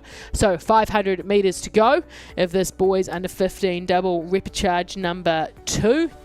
And St Paul's, they're rowing well, but they're slowly being reeled in by Mount Albert Grammar. Mount Albert Grammar are just stalking them beautifully and slowly reeling them in. Let's see what St Paul's has to respond as we have about 400 metres left to travel. Repechage 2 with the boys under 15 double sculls. Certainly Mount Albert Grammar is just pushing up there, but St Paul's, their bowman, he's looking across and he's making some calls. So he's trying to keep his bow ahead. They are doing everything and anything to keep their boat speed as high as possible. Of course, St Paul's did plenty of work early on to hold the lead, but we are still St Paul's in the lead. Mount Albert Grammar travelling well in 2nd. 3rd would be Wellington College. 4th, Glendowie. 5th would be now John McGlashan. They've done some good work there. And 6th would be Lindisfarne. So at the moment, St Peter's missing out of a final. But with 250 metres to go and not much distance between them, can St Peter's reel in either Lindisfarne or John McGlashan? But it is now Mount Albert Grammar in the lead. Mount Albert Grammar have gotten up and over St Paul's Collegiate. We have about 150 metres left to travel, and what a good move there Mount Albert Grammar put in to be about a half a length over St Paul's as we head towards the finish line with about 90 metres to go. Great finish here from Mount Albert Grammar. So Mount Albert Grammar and St Paul's looking like they will get those 2 qualification spots. Mount Albert Grammar just stretching out to a length lead as we're 10 metres from the finish line, down on the finish line. Let's see how this race plays out. There it is. It is Mount Albert Grammar through the line in 1st. And 2nd goes to St Paul's. So those 2 into the A final. A fast finish there for Glendowie for 3rd. And 4th to Wellington College into the B final. 5th into the B final to join them is Lindisfarne, and 6th John McGlashan also in the B final. So that is how Repechage 2 of the boys under 15 double sculls played out. That event, of course, sponsored by Accommodation Rental Solutions, reliable property management solutions in the Waikato. And now we just see a beautiful scenic shot. Play a game of Where's Wally. If you can spot the swan, find the swan in that shot. Beautiful black swans we see out here on the lake. Any viewers we've got in the UK there, you'll be used to seeing those white swans everywhere. But here in New Zealand, we've got black swans. A little bit more interesting, a little bit more mysterious, you know. Not sure if they're still owned by the Queen, just like the white ones in the UK. We do have some viewers in the UK, of course. Many from all around the world, so it is great that we have so many people tuning in. So now next up is the girls under 15 Cox Quadruple Skulls, which still is not being live streamed because it's under 15 event, and those are the rules from the principals. But we will see what's happening. So lane 1, Mount Albert Grammar, 2, Otamotai College, 3, St Margaret's, 4, Cashmere, 5, Dunstan, 6, Marion, 7, Takapuna, and 8, Mount Albert Grammar. Now this repcharge is 1, 2 and 3 into the semi-final, and everyone else is eliminated. So we're looking for the top 3 here. Let's check out who is in those positions. It appears to be the crew in lane 2, Otamotai College currently in the lead, and just behind them in second will be the crew from Cashmere, and then Mount Albert Grammar currently in third, with Dunstan currently in fourth, and St Margaret's in 5, before we go back to Marion in 6, Takapuna Grammar and Mount Albert. But we are about 750 metres from the finish line here of this first repcharge. The girls under 15 Cox Quadruple Skulls. This event sponsored by AMI Insurance, on your side wherever your adventures take you. And today the adventures have taken you to the beautiful shores of Lake Karapiro. But in the lead it is Otamotai College. Otamotai College in lane 2 are holding on to about a boat length lead over Cashmere High School as we move through the third 500 metre of this race. Third place currently with Mount Albert, 4th place with Dunstan, 5th place with St Margaret's. We have about 650 metres left in this race. All of these crews are sculling beautifully. You'll have to take my word for it, but I think I've got a keen eye, and I think they are sculling well. So trust my judgment there. All 5 of these crews, all 8 of these crews in fact, in this girls under 15 Cox Quadruple Skull are sculling beautifully in this repcharge. As we move through the 1500 metre mark, so 500 metres left to travel, it is still Otamotai with a length and a bit lead over Cashmere, 3rd to Mount Albert, 4th to Dunstan, 5th to St Marg's, 6th to Marion, and then Takapuna and Mount Albert Grammar. As we are now in the final quarter of this race, and all of these boats are travelling very well as we are just about to go row past Rowing New Zealand. If you know what this looks like, you can visualise it. You know exactly where they are on the, I was going to say the field, but it's not a field, is it? It's a lake. It is a lake, but we are having a great race here. Dunstan putting in a little bit of a burst, but it is still the crew from Otamotai in the lead, with Cashmere in second.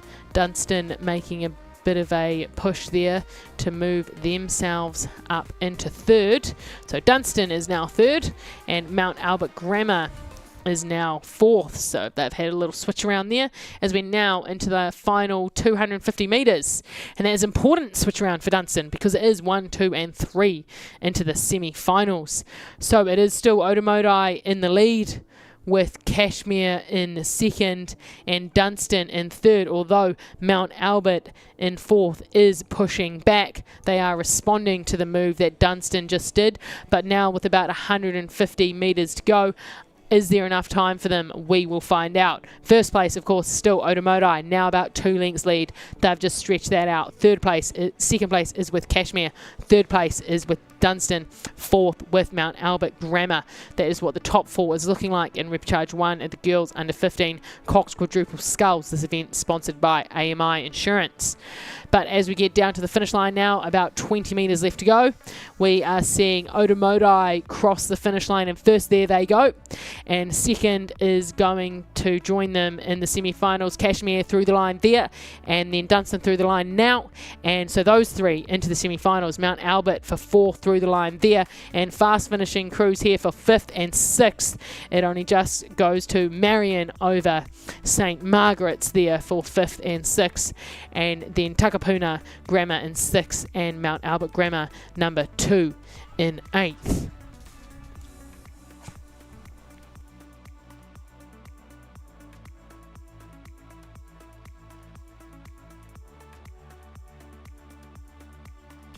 So we have another repcharge number 2 of the girls under 15 Cox Quadruple Skulls coming up very shortly, and then the live feed will be back on.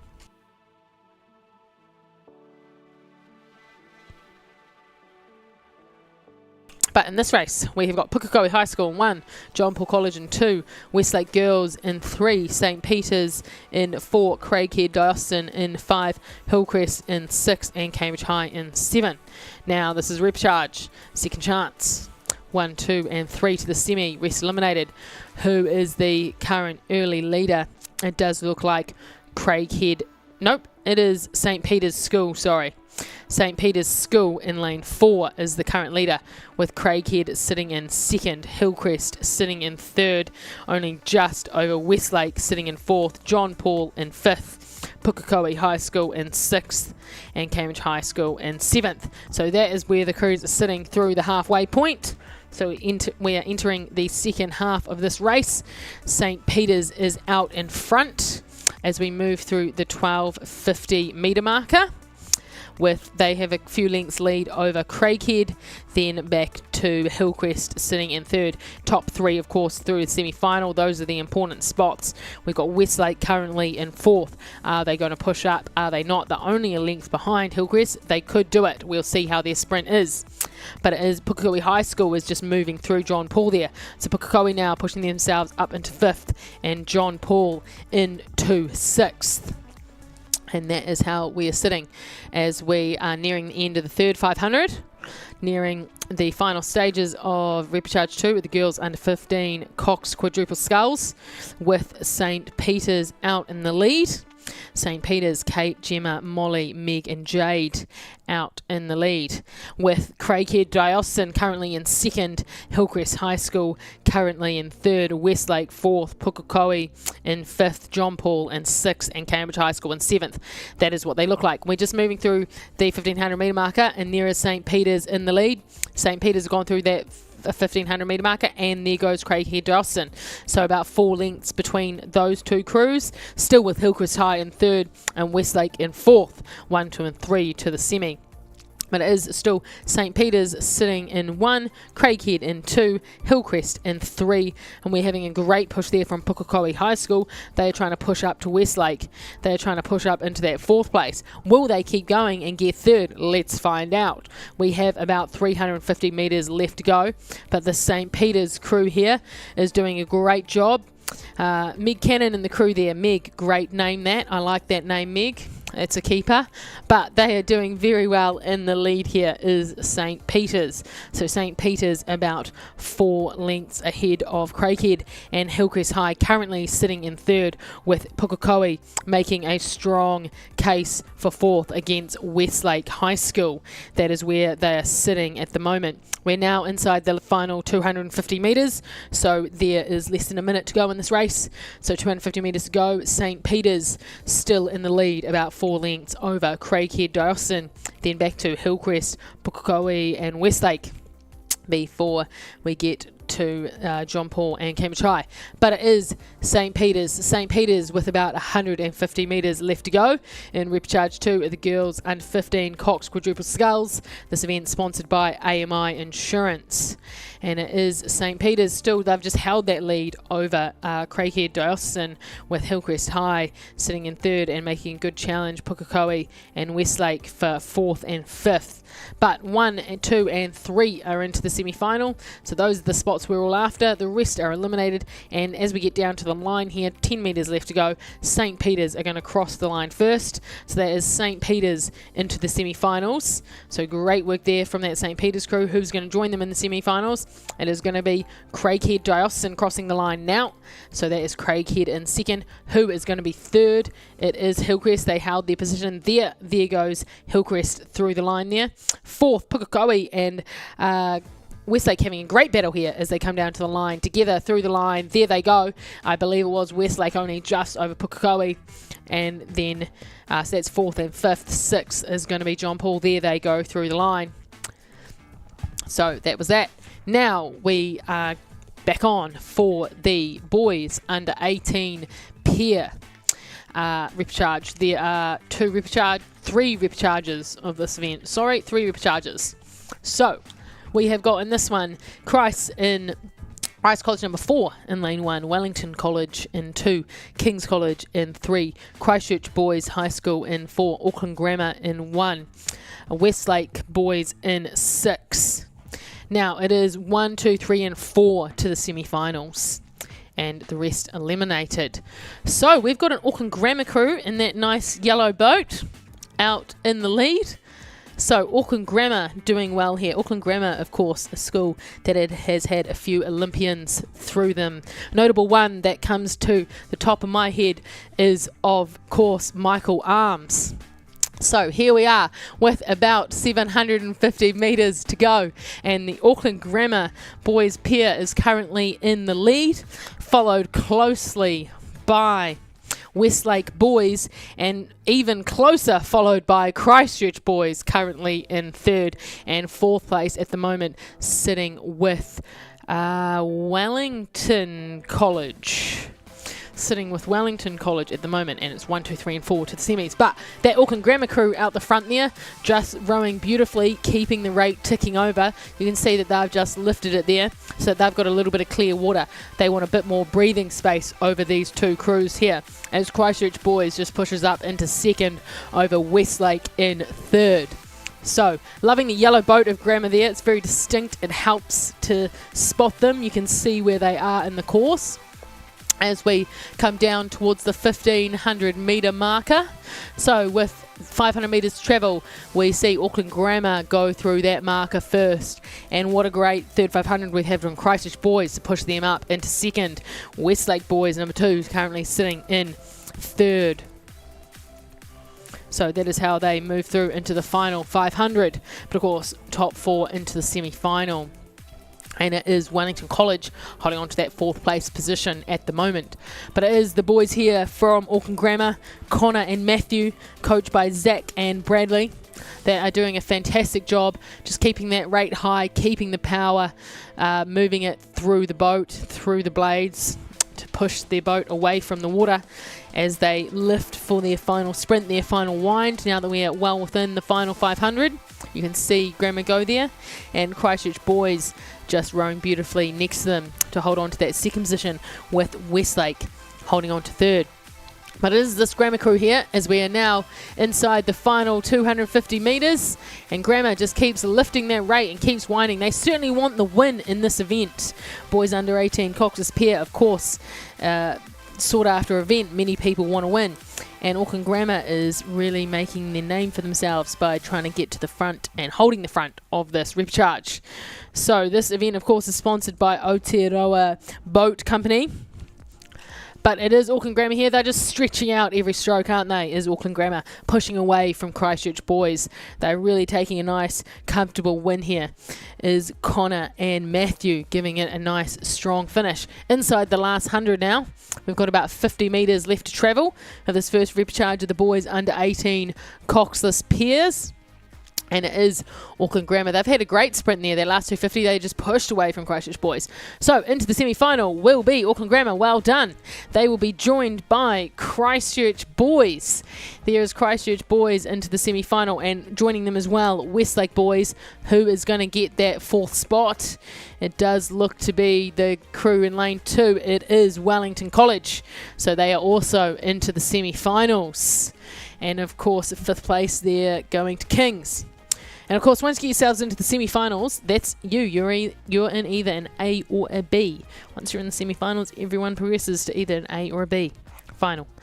So let's head back up the lake for repecharge number 2, the boys under 18 Coxless pair, sorry. There's no Coxons in these ones.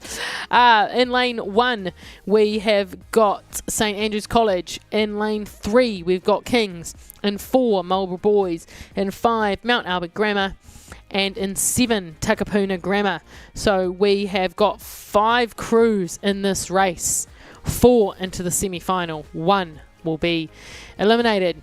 And at the moment, in the lead, it looks like Marlborough Boys. Marlborough Boys are currently in the lead. And in second is Kings. Third is St Andrews. And fourth is Mount Albert Grammar. As we are we're just moving through the third 500 there. So we're in the third 500, really in the thick of this race. But it is Marlborough Boys. Marlborough Boys out in the lead, about a length over Kings. In the second repechage here, the boys under 18 Coxless Piers. This event sponsored by Aotearoa Boat Company, premium rowing, paddling and water sports equipment for Kiwi athletes. And so it is Marlborough Boys here. Marlborough Boys out in the lead. They did have a decent time in the heat. They were about 4 seconds slower than that Grammar crew that just won the previous repechage. So we are seeing the crews that did have some of the fastest times from the heat progressing to be at the front of these repechages, proving that they are consistent. So it is Marlborough Boys in the lead at the moment. Second place is King's College, third St Andrews, and fourth is Mount Albert Grammar, as we're in the third 500 here. These boats all rowing very nicely, doing what they need to do to place in the top 4 and progress through into the semi-final. But it is Marlborough Boys. Marlborough Boys, Blake Campbell and Louis Gerling, coached by Clayton and Grant, that are just rowing beautifully out the front here. They seem to be just inching away from the rest of the field, stroke by stroke, as we move through the 1500 metre marker. So 500 metres. Love that big white Milford boy there. It's nice and obvious. You can see the mountain, the logo that is Milford, on that buoy. So it's great that they've got such distinctive logos that we can put around the place, because Milford are a great sponsor to us here at Altitude HD, giving you this beautiful live coverage. But it is Marlborough Boys with the lead here in repechage 2. The boys under 18 Cox's Piers. King's College currently sitting in second as the top 4 through to the semi-finals. So all of these crews are looking for a nice, clean and strong race as we cruise past the Rowing New Zealand building. We have about 300 metres left to travel. I'll correct that. We have exactly 250 metres left to travel in repechage 2 of the boys under 18 Coxless Piers, as my boys just went through the 750 metre marker, followed by King's College about 3 lengths behind. And we are just getting close to the closing stages of this race. Everyone looking very relaxed and just rowing very nicely, rowing their best, of course. Kings, you see there, putting in a good bit of strength there. They're whipping it up. They're doing a bit of a wind there. But Marlborough is far enough ahead as we're now inside the last 100 metres. Marlborough just maintaining what they're doing. Going for a sprint. There they go. Practice the sprint. It's always good to practice your sprint. As we get down to the finish line here of repechage 2, the boys under 18 Cox's Piers. So there's Marlborough going through the line first into the semi-final, followed closely by Kings, and then the crew in lane 5, Mount Albert Grammar. So those 3, and the 4th one is going to be St Andrews. So they are all into the semi-finals for the boys under 18 Cox's Piers. So that means they are all rowing again on Friday.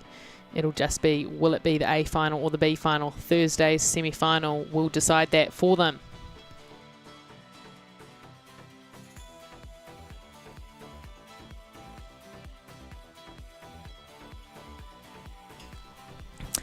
And that swan, it's still on the screen, but it's moved off a little bit. It obviously got bored of the finish line and it decided to head off over and go find some food where there actually is some weed for it to have a little feed on. Our little friend the swan, being joined by a few other birds as we just watch the boys from that Piers race pulling into the pontoon. And also on the far left of the screen you'll see the numbers hut and the medic. We've always got the medic hanging around the pontoon there. Any emergencies, that medic will run straight in and save you. So everything is under control here. But we are down to repechage number 3, the third and final rep charge, the boys under 18 coxless pairs. It's been sponsored by Aotearoa Boat Company. So in lane 1, we've got Wentworth College and 2 Gisborne boys and 3 Glendowie, 4 Christ, 5 St Thomas Canterbury, 6 St Kent's, and 7 it's Christ College number 3. We have no one in 4, sorry. We have no one in lane 4. But that is who we've got. 6 crews and 4 into the semi-final and 2 eliminated. But who is out the front here? It appears to be St Thomas of Canterbury. St Thomas of Canterbury in lane 5 have got the lead as we move through the 1250 metre marker, so 750 metres to go. St Thomas of Canterbury out in the lead and St Kent's hot on their heels. So St Kent's about a length down from St Thomas of Canterbury. But both these crews are rowing very well in this third 500 here, this 500 where you need a nice strong 500. That's what you're after. Who's in third place? It is a bit of a tussle there between Christ College 3 and Gisborne boys. But I would say Gisborne boys might currently be in third and Christ in fourth. But right behind them is Glendowie in fifth. So we might have a bit of a race on our hands between third, fourth and fifth, which is, of course, the all-important who ends up in the semi and who is eliminated. But it is St Thomas's of Canterbury as we move through the final 500 metre marker there. They've now got a length and a bit. They've got a bit of clear water over St Kent's. So I've just pushed away a little bit there, but both of these crews, St Thomas of Canterbury and St Kent's, looking very relaxed out the front. Let's hang around and see who moves through that marker third though.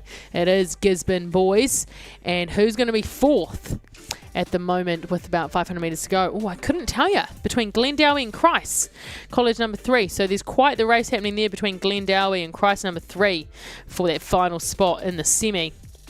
But I wouldn't rule Wentworth out of it yet either. They are there stalking. So we are going to have a very hot race on our hands in this final 500 for the top 4 spots in the semi-final. But it is certainly St Thomas of Canterbury and St Kent's in 1 and 2 out in the front. And Gisborne boys is currently sitting in third. But here we are just cruising back to the front of the field with 250 metres to go. And St Thomas of Canterbury have stretched out again. They are now 3 lengths ahead of St Kentians. They're just pushing away nicely as Darby and Luca, coached by Paddy. So those 2 crews, St Thomas and St Kentians, are 1 and 2. And we've charged 3, the boys under 18 pair. And second, third and fourth sort of keeps changing, but I think Gisborne's just holding on to second, but Christ 3 seem to be pushing up over Glendowie into that much coveted 4th place position. But it is St Thomas of Canterbury here just stretching out. They are really stretching those legs as we are now well within the last 100, about 50 metres to go, getting very close to the finish line here of the third and final rep charge of the boys under 18 coxless pairs. And St Thomas of Canterbury just going through the finish line there. So great work to St Thomas of Canterbury, booking their spot in the semi-final. And joining them will be St Kentians as they come down to the line to take second. Who is going to get third and fourth though? Gisborne with a fast finish. Gisborne with 10 metres to go. There's the boys from Gisborne through the line. Well done, getting the semi-final. Who's going to get fourth? Whew, that was a fast finish between Christ and Wentworth and Glendowie. Let's double check the results to see who actually got it. But Wentworth had a very fast finish there. And now we are heading back up for rep charge number 1 in the girls under 18 doubles. And there's 3 rep charges of this. But in this one, we've got Whangarei girls in lane 1, Wakatipu in 2, Hamilton girls in 3, Whangarei girls in 4, Wellington East girls in 5, Te Awamutu in 6, Wentworth in 7, and Maclean's in 8.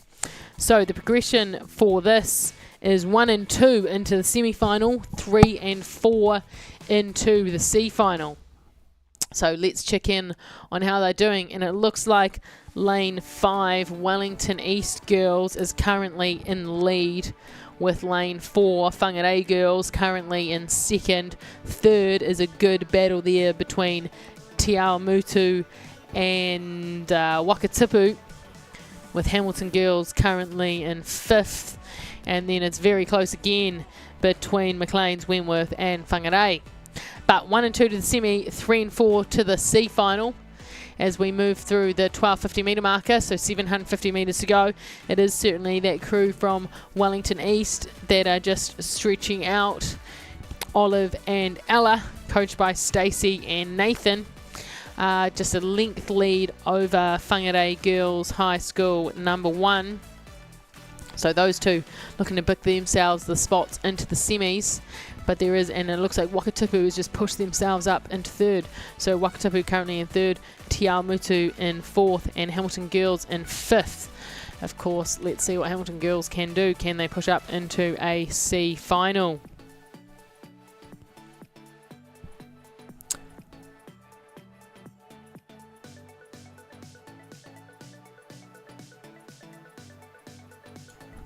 So this is Repechage 1, sorry, of the girls under 18 double sculls.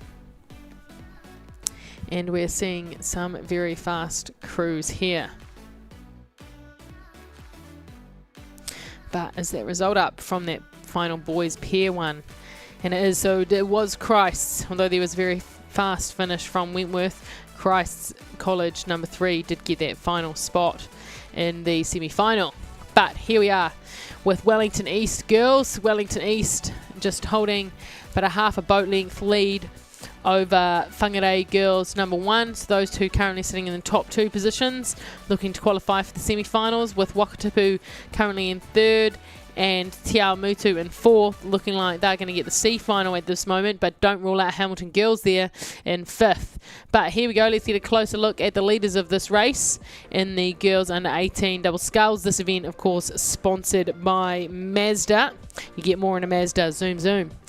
But it is 500 metres to go. We've got Wellington East just holding about half a length lead over Whangarei Girls. So Whangarei Girls had a very strong 3rd 500 there to push themselves up to just shorten the lead that Wellington Girls had them. But the two of them there travelling very nicely in the front of the field, with Wakatipu currently sitting in 3rd and Te Awamutu in 4th. But it is Wellington East Girls as we're inside the final 500 there. And Te Awamutu have pushed back, actually. Te Awamutu are now in 3rd. So Te Awamutu had a beautiful 3rd 500 there to push themselves back in front of Wakatipu. So those two are just switching around positions. Te Awamutu and Wakatipu having a great race together, pushing each other, getting the best out of each other, trying to make sure they both qualify into the C final. Hamilton Girls currently in 5th. But here we are getting a lovely look at Te Awamutu. Te Awamutu half a length lead over Wakatipu for 3rd and 4th. But our leaders are Wellington East Girls College. And they are just holding on to that half boat length lead over Whangarei Girls High School number 1. These two looking to be the top 2 to progress through the semi-finals. It's that lovely high rate that Wellington East Girls College crew is holding on to, and the Whangarei Girls is certainly trying to match with. And these Wellington East girls are also keeping a nice timing. Good parallels of their blades there. Their blades are very, very much together. So this is a well-drilled crew here from Wellington East Girls, and that is why they're in the lead, Olive and Ella, as we are now well within the final 100 metres of Repechage 1 at the girls under 18 double sculls. Coming down to the line, we see Wellington East Girls just holding on to that half boat length lead over Whangarei Girls, and then good tussle between Te Awamutu and Wakatipu for 3rd and 4th.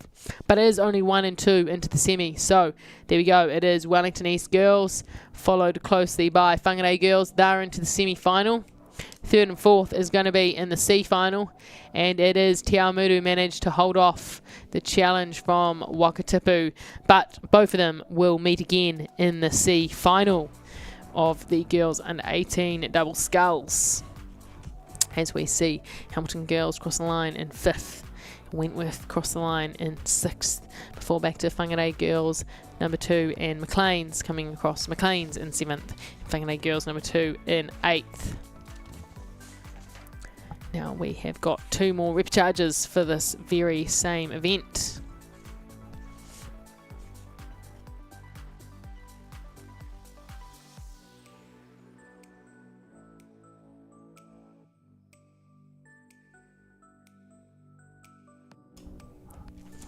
So here we are for Repcharge 2 of the girls under 18 double sculls. In lane 1 we've got Cromwell College, in 2 Cambridge High, in 3 Otago girls, in 4 Marlborough girls, in 5 Mountain Aspiring, in 6 Queen Margaret, in 7 Burnside, and in 8 Wellington East girls number 2. So let's take a look and see who is in the lead. It looks to be the crew from Mount Aspiring. Mount Aspiring currently in first, with Queen Margaret in second, and Marlborough girls sitting in third, very close behind Otago girls in fourth.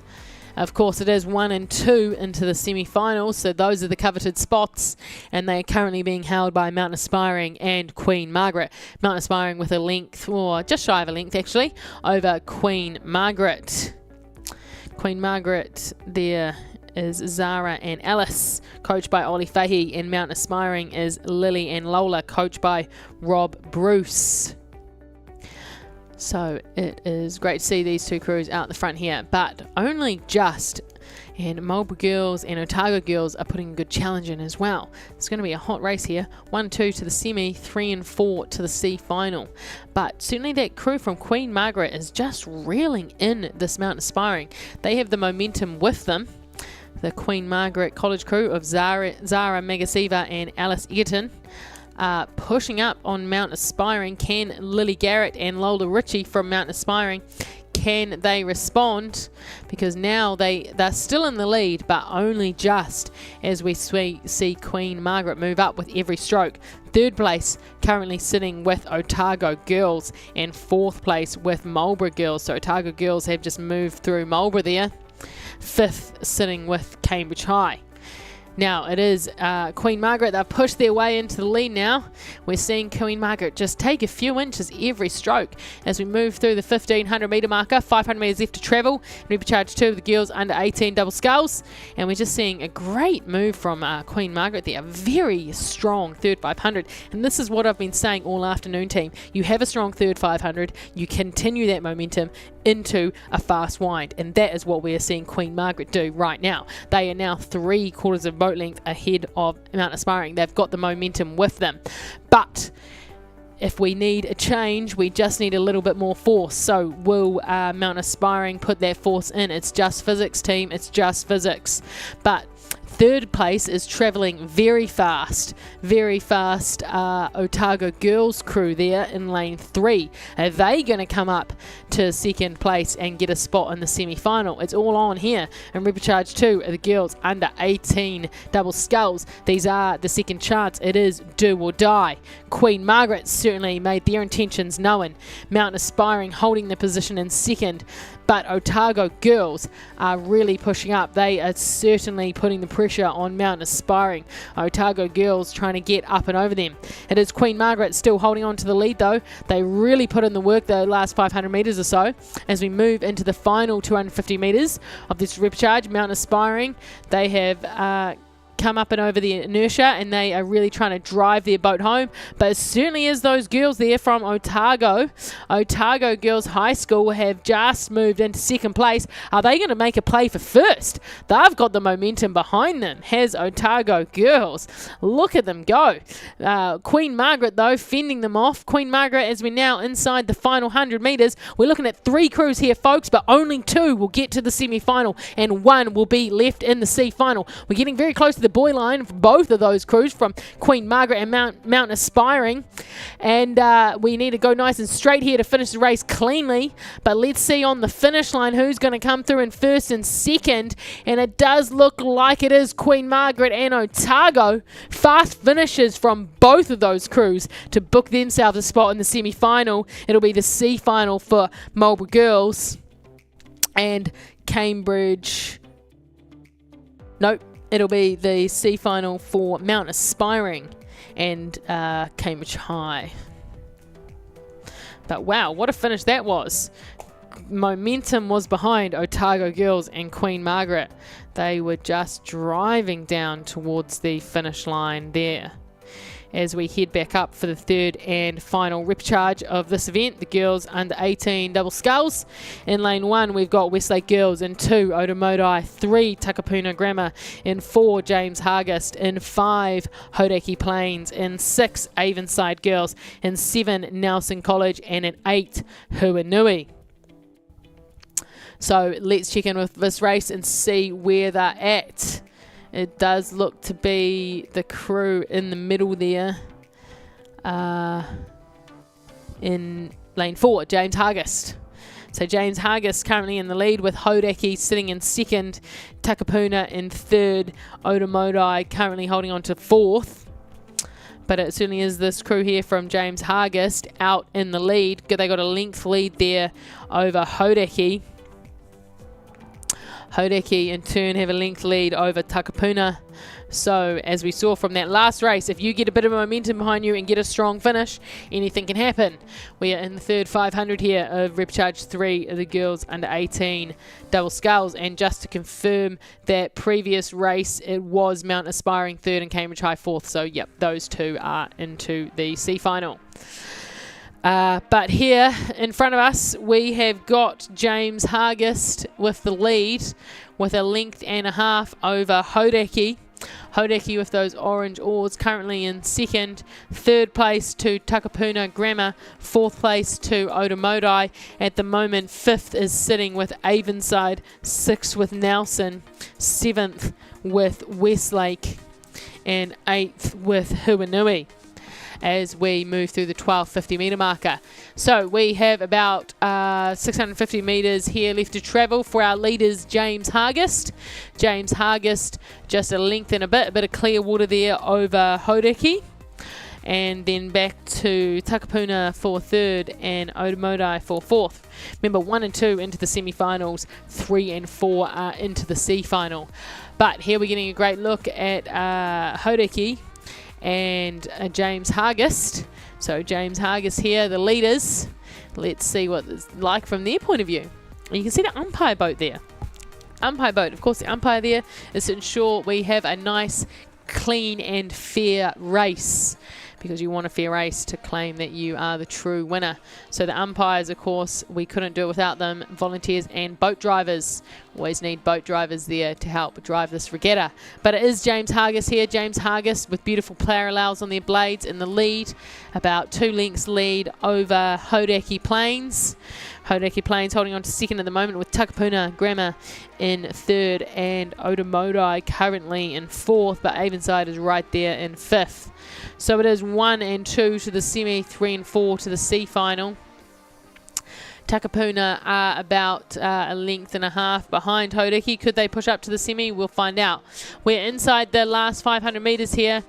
James Hargest are doing a beautiful wind there. They're just stretching out, showing us what they can do as we move down towards the final 250 metre buoy. So there's James Hargest now. They've got about 250 metres to go, followed by Hodaki moving through that same marker now. So that's an idea of the margin there. Takapuna moving through now as well. Hot on their heels is Otomodai. Those are the top 4 in the third and final repcharge of the girls under 18 double sculls. This event sponsored by Mazda. Zoom Zoom. That's what this crew out the front here is doing. They are zooming along James Hargest. James Hargest with a nice 2.5 boat length lead over Hodaki. Hodaki in second. They've got about a length lead over Takapuna. So Takapuna is moving. They are reeling in Hodaki. Is there enough lake or will they run out? That is the question that will be answered in about 20 seconds when we get to the finish line. We have about 100 metres to go here in the third and final repcharge of the girls under 18 double sculls. We have James Hargest sitting nicely in the lead. James Hargest as we come down to the finish line over Hodaki, but we are getting a fast finish from Otomodai. Otomodai making a challenge for Takapuna's current third position. But here we are at the finish with James Hargest crossing the line in first. Into the semi-final they go, and they will be joined by Hodaki Plains. Nice work. Fast finish here across the line for the C final. Takapuna's into the C final. I don't know who's joining them. It is either Otomodai or Nelson. One of those crews are into the C final. Very, very fast finish there. Wow, that was quite the finish. We will just keep checking the results and update you when they come through. But what a fast finish we had there in Repcharge 3 as we watch Westlake girls cross the line. Now we have one more event to go today.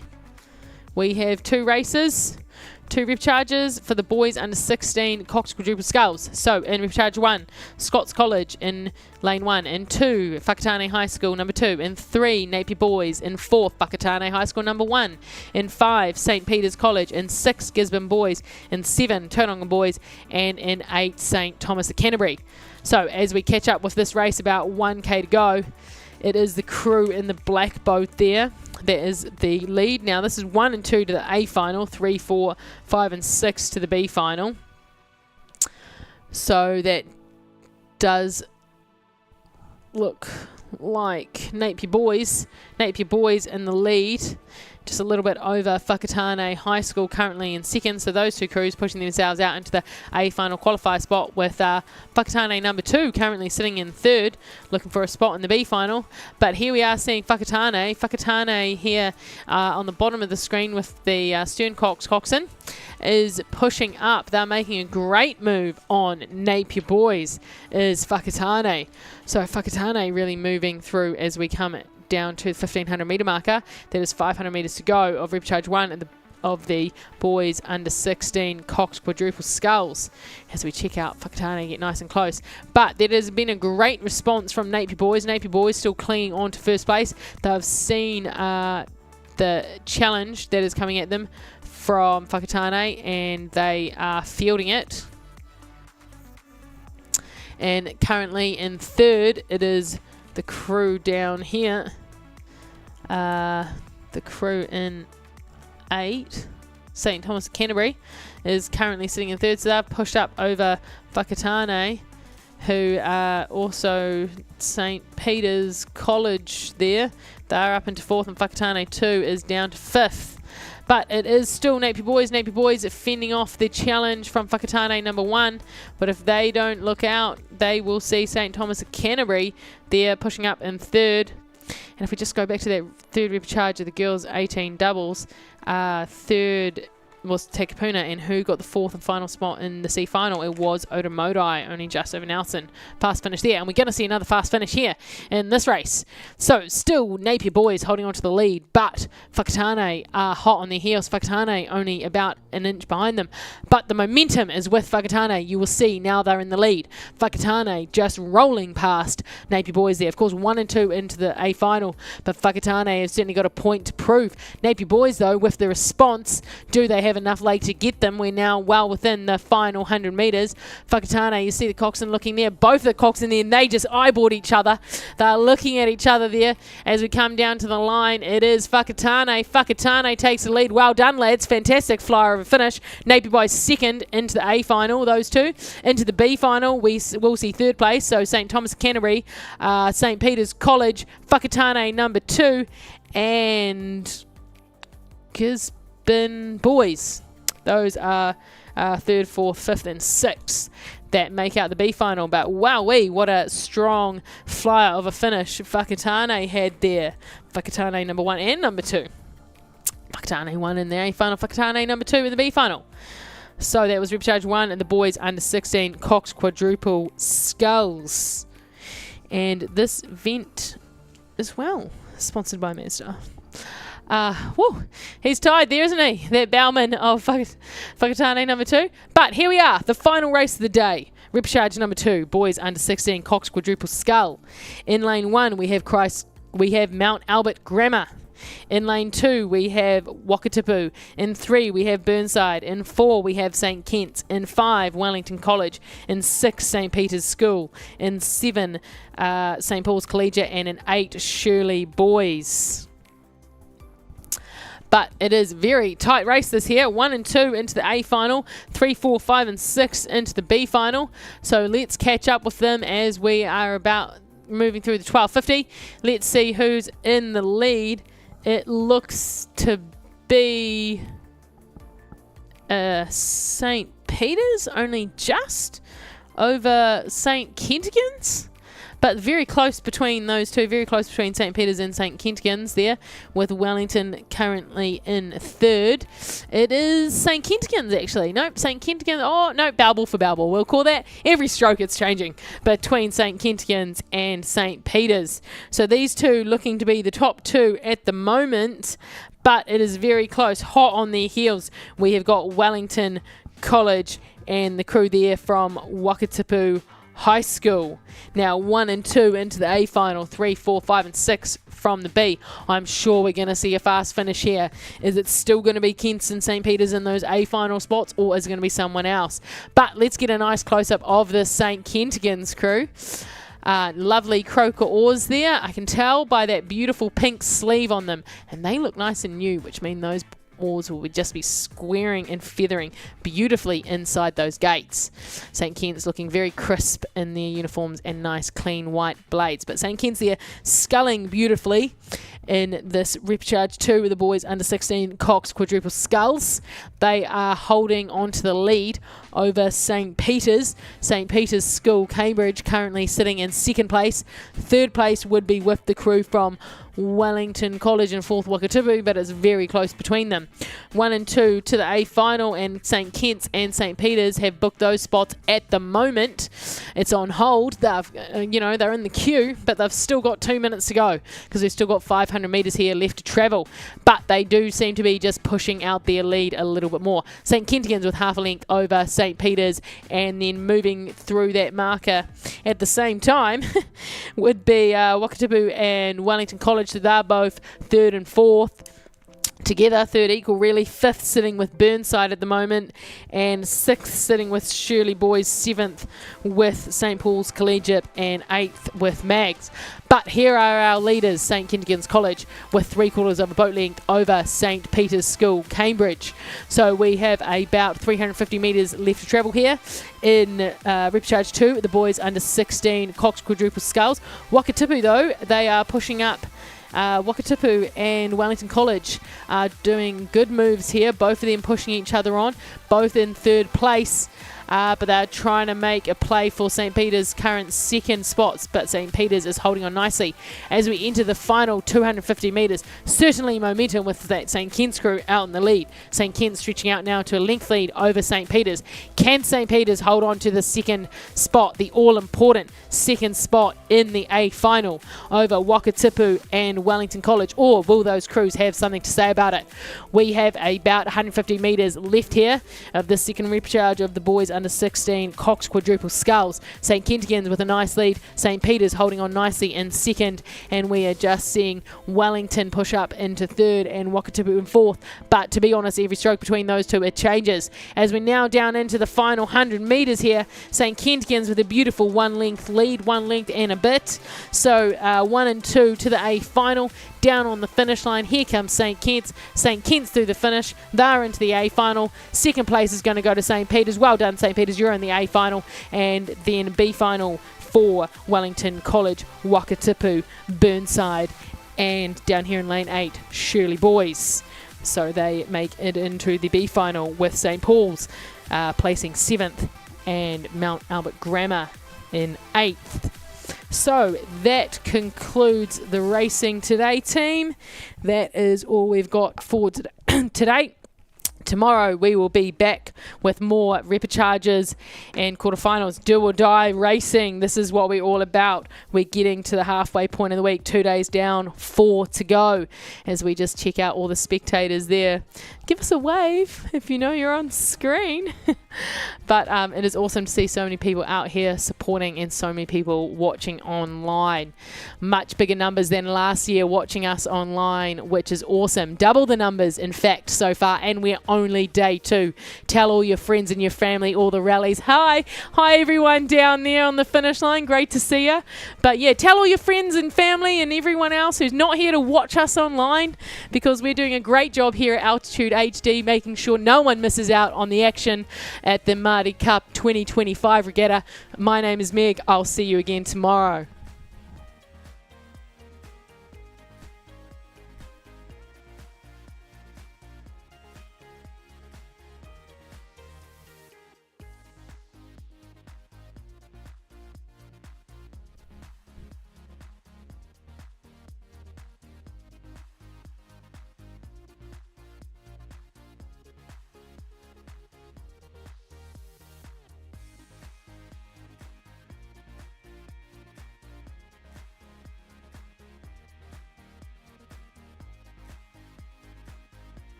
We are all in the same boat. Our team invests in the same Milford funds as our clients, so we are all invested together. Whether it's KiwiSaver, investment funds, wealth management, or advice, speak to a team with world-class expertise who are committed to the pursuit of outstanding results and are proud to have brought you today's live stream. Find out more at milfordasset.com. Milford, invested in you.